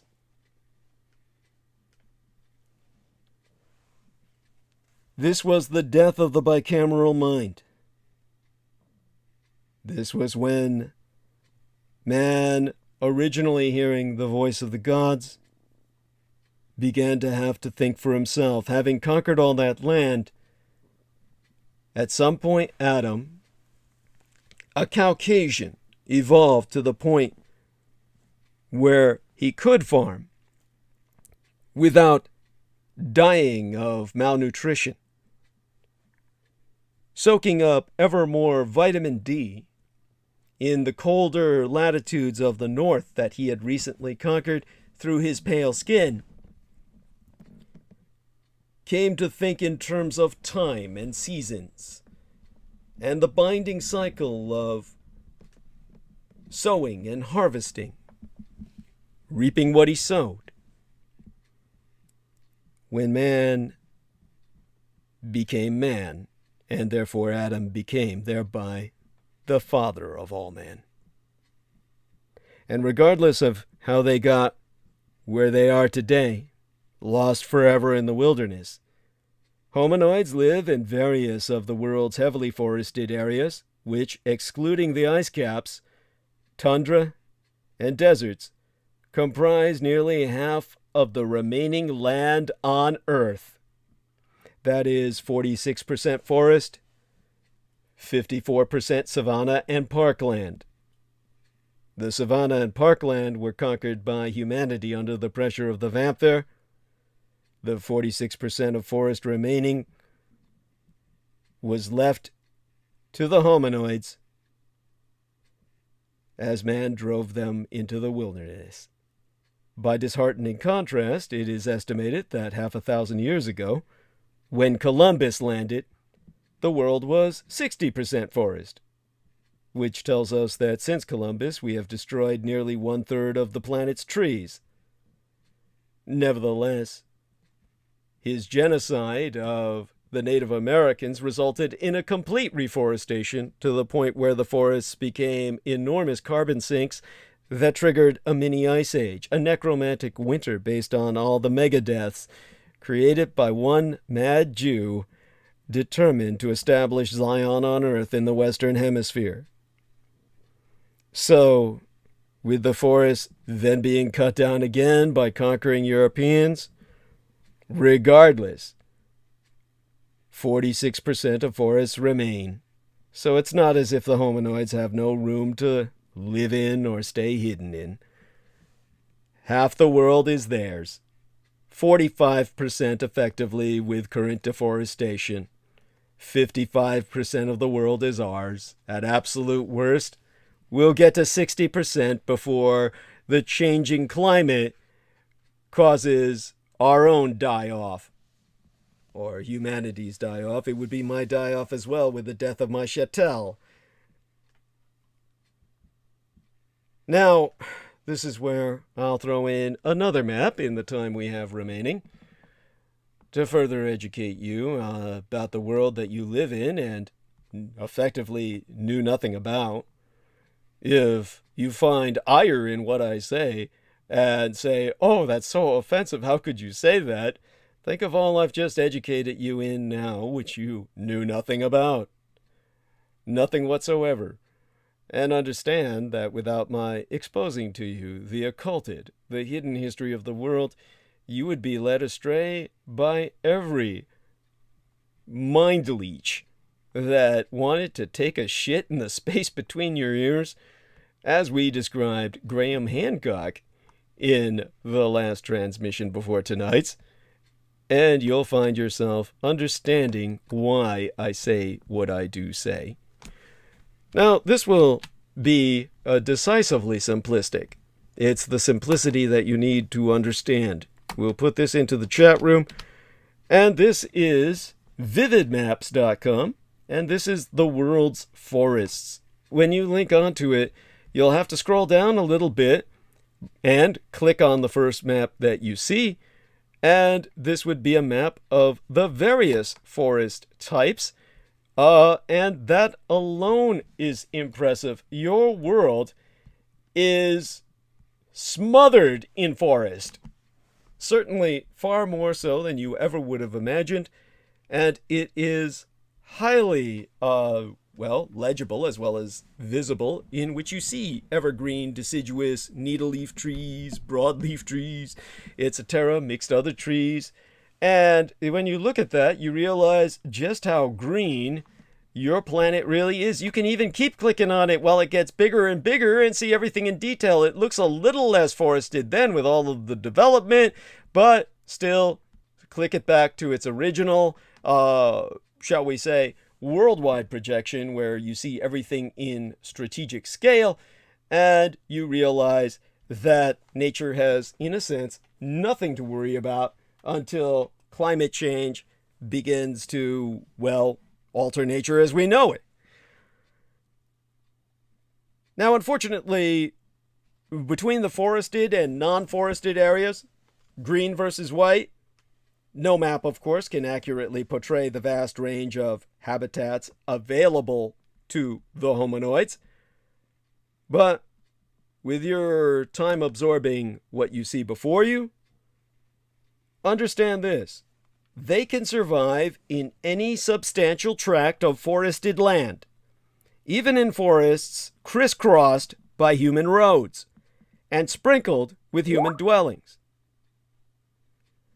However, despite numerous sightings in or near woodlands close to centers of human population, that is not considered prime real estate for them. It seems more likely they use such places as migration routes rather than as home areas. No matter where a forest is located, its different niches are created by the effects of latitude, how far from equator or poles it may be placed, and altitude, how high above sea level that it's growing. Those are the two main factors determining the kinds of trees and supporting flora and fauna found in any habitat. By the way, Peter is checking in, and shout out unto Peter. Love you dearly. I'm going to try and educate people a little bit, but I guess we can always kind of, recontinue this on Sunday if Peter wants to join in for a little bit. He's welcome to do so. As a matter of fact, it'll just make it easier on me. I can just cruise for the rest. I have no idea what you've been talking about, because sometimes I listen before I check in with you, but I wasn't. I just came down, so I don't have any idea what you've been talking about. Well, I've been experimenting with something I've never done before, which is basically continually going into the chat room and providing people links to what they can visually access to give them an idea of what I'm talking about, because I've never really gone into this detail before of educating people about their world. So it required their access to videos and maps, and matter of fact, when I timestamp it, you'll hear it all, and you'll be able to check into the chat room and just access it, no matter how many days or weeks later that you're replaying it. But what are you talking about? Basically, the hominoids, or the primal entities that people keep calling Bigfoot, which I hate, or Sasquatch, Yetai. I'm beginning to latch on to the simple Chinese term, which is Ye Ren, which is, Ren is simply the word for man. So when you use man, combine it with Ye, it means wild man. So Ye Ren is just a easy term, and I like it better than Bigfoot or anything else I've tried to, replace Bigfoot or Sasquatch with. So when I'm talking about Ye-Ren in a universal sense, like all types of Yetai or Bigfoot or Agagwe or the different species of these primatoids that subsist or exist in these unexplored regions of Earth, which I went to great depths explaining to people how unexplored our Earth is, how we know really nothing about it. And the overwhelming amount of satellite coverage really produces nothing that can provide you detail of what's going on the ground. Let me say something about that. Sure. Is when we go into the world of Radu Sinamar, there is I guess what you'd say, as you go into the regions of the Earth, inner Earth, there are indeed those regions you're alluding to that are part of the Earth, mm-hmm. and there's very weird life forms, weird from our perspective. But there's also a region where you go into another vibrational frequency, mm-hmm. that it will not be registered in this dimension, mm-hmm. and there's I guess what you call there's a boundary layer. So. I mean, and what was it? What's his name? Thomas Bearden. Mm-hmm. Thomas Bearden used to. I think he referred to something like these as tulpoids, which was, I don't know. I don't even. And there are also requests to, like, people get upset about the alien theme, and there's a certain amount of disambiguation required to disambiguate aliens from the Cthulhu sort of thing, and I'm not that interested in it. Good for you. Yeah. Thank you. Yeah. Well, but then because my books have aliens in them, like Preston's books rather. I don't really write about aliens myself because I don't really have any experience with them. A few, I guess what you call, like, say, the thing with your mother, what I deem to be your mother, that's more on the causal plane. Right. Yeah, and I think some of the stuff occurs on the causal plane, but I think people have a lot invested in aliens, mm-hmm. In their system, mm-hmm. from having it thrown upon them.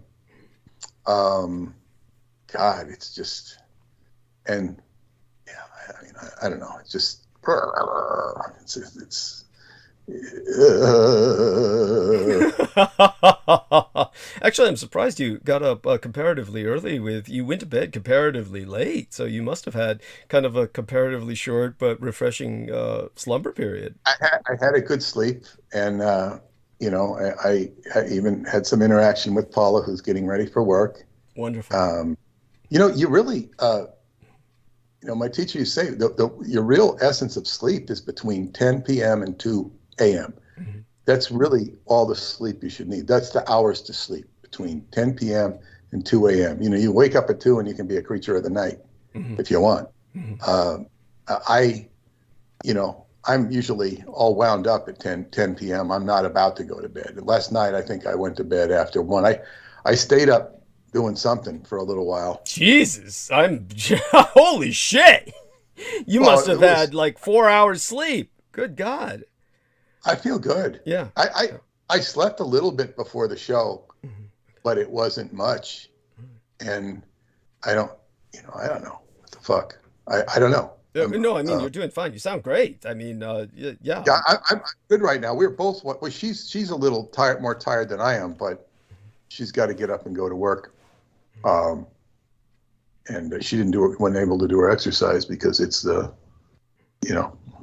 whatever. Well, it must be freezing. I mean, she usually does her exercise out in the park, right? She still does that? Oh, she goes to the gym. She wanted to take a walk, but she was going to, she wanted to take a walk. She goes to the gym. It's not cold here today. It's rainy today, real rainy.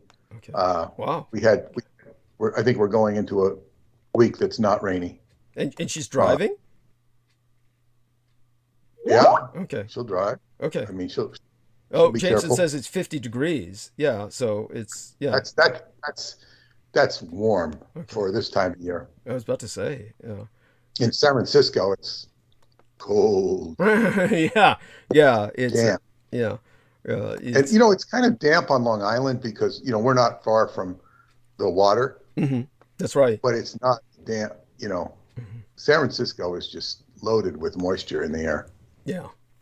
Oh, it's awful. It's awful. And it causes mildew and everything else. I've gone into that at length, just how that's what my lycanthrope friend, the werewolf, complains about when he comes here is, of course, he smells the mildew. He's so sensitive to smell. That's what, stands out for him. And so he bitches about it immediately, and I don't blame him, but such is life. So certainly what you'll be interested in is some of the maps I provided in the chat room when I bring them up during the narrative. Then and you click upon them, it's definitely gives you a real picture, a real solid picture of some of the things we've discussed in the past. China's population distribution and the like. By the way, Jameson brings up that Staten Island is the same. It's a swamplands, is what he calls it. I don't know if they're swamplands per se, but definitely. No. Literally out here, there is literally swamplands. Oh wow! And there's actually a wildlife preserve across from my house. Really? That has a big pond. Okay. Are you on the north part of Staten Island, the south part, the west part, the what part? North part. Okay. Wow. Well, what I'll do as well is I'll think of something nice to send to JoJo to let her know she was magnificent tonight. And certainly Amanda wrote me, of course, saying that she was hoping my Valentine's had gone well. And obviously, Peter and I can speak about this privately, hoping everything's going well with Crystal River as well. And that she sounded fine. Okay, good, wonderful. And so good, everything's going well. With what time we have remaining, which is enough time to take us to the top of the hour casually, we can talk about anything that comes to mind. Did anything come up last night that you felt the need to reemphasize or dive back into? No, because I didn't do that much talking. It was mostly JoJo talking about her, life and perspective, and she's as far as I'm concerned, she's highly qualified to deal with stuff, and that includes your world. Yes. It just she's tough. Yes. She's very sweet, but she's tough. Yeah. Without acting tough, Yes. And I just think she's a real formidable character. Yes. That I will work very well with. Yes. Because she's, as they say, her Venus is right on my midheaven. You couldn't have a better positioning to work with somebody who's interested in pushing you, in my career. Yeah. So I don't know. I mean, it's like we've only known each other since November. And I guess I've seen her 3 times, but it was great. And for her to be involved with the Montauk thing was so kind of monumental, because the energy that was just it grew. I think probably the most under-emphasized connection so far is this guy. Frank, who was the bioenergetic healer who grew up down the street from Rudy. And I said that neighborhood in Jamaica, he said, most of his friends are you know, they died off early because it was a really tough neighborhood. So they got involved in all the wrong things. So for, you know, them to have survived and still be neighbors, you know, they kind of had to go into the metaphysical. Wow. And Rudy speaks, he'll go much more metaphysical in terms of his, you know, talk than my teacher would. My teacher could, but in fact, my teacher lived in a world that was 4D. He could see geometric stuff, and he was dyslexic, and he said when he was like in school, you know, they always treated him like he was stupid until he figured out they were stupid. Yes. And you know, he saw things in a dimensional reference frame, and that's part of why he wanted to leave this world. He could see, and he was, you know, part of him, of course, you always want to live, and part of him, you know, there was great peace when he left for him. The only thing he kept alive for was teaching us. Yeah. That was the only thing that kept him motivated. Wow. And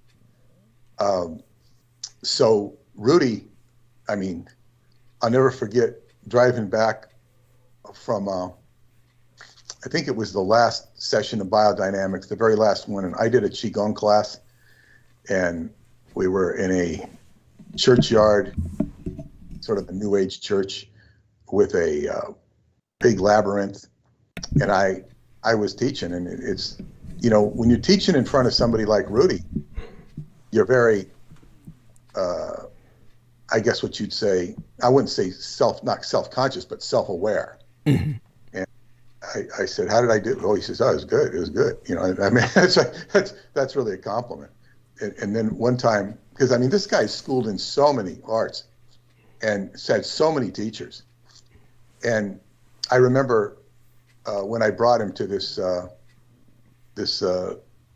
house to give a talk, he's talking, you know, I'm having him, and you know, the audience loves him, and he's doing these things, and he looks at me and he goes, right? Do I have it right? Do I have it right? I was like, God, what, you know, this is like, you know, intimidating to me. It's like if like I'm watching some baseball star teaching you how to hit a baseball, and he's looking at me and going, right? Do I have it right? Do I have it right?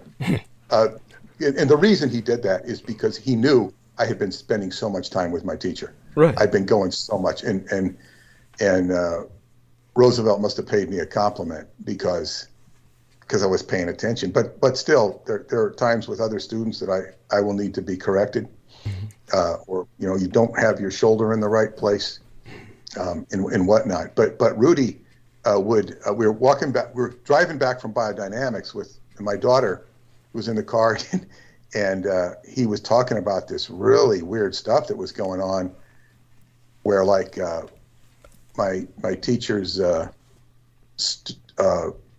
you know, assistant had actually raised off the massage table. She actually metaphysically raised off the table.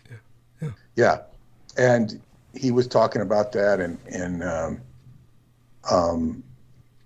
I afterwards I said to my daughter, I said, I was really wanted her to get exposed to this so she would get some sort of an idea. And she said, when we got home, I sort of brought up, she said, no, that's the stuff I'm trying to get away from. I want to get away from that. I don't blame her. Well, because she had enough experience, I said, with her Taoist friends. Yeah. That while she was seeing, she had these Taoist friends, and she started getting attacked in her dreams. And it was attributed to her mother. But then I later determined it had nothing to do with the mother, because she had a lot of problems with her mother. It had to come from these quote unquote Taoist energies. That makes sense. Yeah. Yeah. And she, you know, I mean, the mother even sort of attacked her. It's weird. It gets very weird because, oh God. But anyway, when I told my teacher about it, he told me how he had to, you know, had to ground him. You know, it's all about grounding. Yeah. So when people start getting too much into the tolpoids, the Bigfoot, the Sasquatch, it's like, you know, okay, let's go over to the wall, let's go over to the tree, put your hands on the tree, you know, and start breathing, because it's not necessarily. Well, you understand. Yeah. It's like, of course. It's like that old story of, how rocketry started in China with this guy getting on a firecracker and flying off into the. You've heard that before, right? Of course. Yeah. I mean, what a ridiculous story. It's the way it's rendered. I mean, it's probably based on some actual truth. Mm-hmm. But what? Yeah. It's like the groundedness, and I have that natively with Capricorn, with Virgo rising. It makes me very grounded. Yeah. And then I have a moon in Aquarius, which counteracts it. Moon in Aquarius makes you open emotionally, makes you distant emotionally, and the Venus and Mars in Pisces makes me, I guess, able to adapt with the spiritual energies or the metaphysical. So I have a nice blend. But some people, they just will talk. They won't delineate between the right brain and the left brain, and it just gets. By the way, Jameson Reese is going to be hitting the sack. It's hard for him to step right now, so you can come on and say goodnight if you wish, Jameson. Otherwise, yeah, I'll say good morning to you guys. I'm probably going to leave the call and just hit the sleep. Okay. Well, we love you All dearly, and blessed be thy dreams, and sweet be thy slumber. Okay. Definitely, and let me know if any interesting developments pop up. Yes, I'll keep you updated. I promise. And thank you. So that's Jameson Reese. I mean, we'll all be checking out soon enough because, of course, the time remaining is a little less than 15 minutes now, and about 10, 12. And so we're going to just kind of slowly bring this to a close. I do want to remind everyone I could use an electric blanket. So if anyone can have a queen-size electric blanket sent to my home address is at douglasdietrich.com. My physical mailing address is there to find, but it is 1242 or 1242 Green Street, like the color green, just so you know, San Francisco, California. So 1242 Green, 1242 Green Street, California, San Francisco, California, 94109. That's 94109-1925, 94109-1925. So you can have it sent there, and that should be fine. As I said, queen size, which is apropos for a man who spends half his life in drag. Other than that, of course, any financial succor or the support that can come through PayPal is appreciated as well. Shout out again to the wonderful Mystery of Mysteries Mystery School for sending $7, and that every little bit helps, whatever a person can send. And aside from that, we return to our dear Peter, and he can share with us any other insights that came into his mind. I think everything's been working out so well lately that really, we're just so happy to be here for you, all of our listeners, and we're so happy that all of you are here for us. And great to have some new people coming in, Erin and Jojo. Hopefully Mandy will be back with us soon. Got to get back to her with some stuff, and send Jojo some stuff soon enough, so she. I want to finish her book because I decided I'm asking Erin. Erin just popped up. He's going to come on for a few minutes. Erin Tice. Oh, great. Erin, come join us. For the last 5 minutes and say, I'll talk to him. Yeah. He can just join the call, I think. Yeah, right? Yeah. Erin, just tell him to jump in. Tell him to jump in on the call. So, yeah, Erin, if you're listening, just jump on it. He's got to close the call on his end, he says. Okay, so does he want me to call him? I can call him now. Let's try that. He says, I'll try, but not sure if I can. Okay, call him. Okay, so let me do that. That will require my... Fuck, why isn't that working? There we are. I'm at the end of my rope, so let's see what we can do here. Oh, fuck, no, don't want to call... He said, okay, he'll call you, okay. Yeah, so what I'll do is add him. That's what I need to do. Aaron, put those in. Get that there. Press the add button. He's on. Okay. Aaron? He'll be on any second. It's ringing him. There he is. Hello. Yes. Hey. Okay. Hey. Good It morning. worked. Yes. Good morning. Yes. Good morning. And share with us whatever you wish. Oh, I wanted to mention the dark room was very beneficial for myself as well. I didn't want to interrupt Peter and JoJo's flow last night, but when I got the white bat and I did the dark room, that was a major game changer for me. Wonderful. I think you were mentioning all the right points, Douglas. Oh, bless but you. I think it puts you in a state where you would take many years to get to via meditation. Okay. Yeah. Now there's other benefits to meditation, like the straight spine and the seated hips and all that. But I think it's a very deep practice, and I think it's very generous for Peter to share it with everybody. But yeah, I wanted to say it was a must. My teacher said it was a must, and it should be continued, 2 or 3 times a day for 15 minutes. And it just, and then you move into a state where you want to be in the dark room all the time, even when you're out there, functioning. Yeah. This is what I didn't get to finish what I was saying about my friend Chinese Chris. Well, I must warn you, we're going to have to continue that on Sunday. What I'm going to do is we're all going to stay on the call, but I'm going to have to end the stream because otherwise it won't publish. So that's fine. I want all of you to say good morning to our listeners, though. Say good morning, and we'll sign off. Good morning. Good morning. Yes. Okay. Good morning, everybody. Join us on Sunday, same time, same place, and end stream. Give me a second here to. This is a triple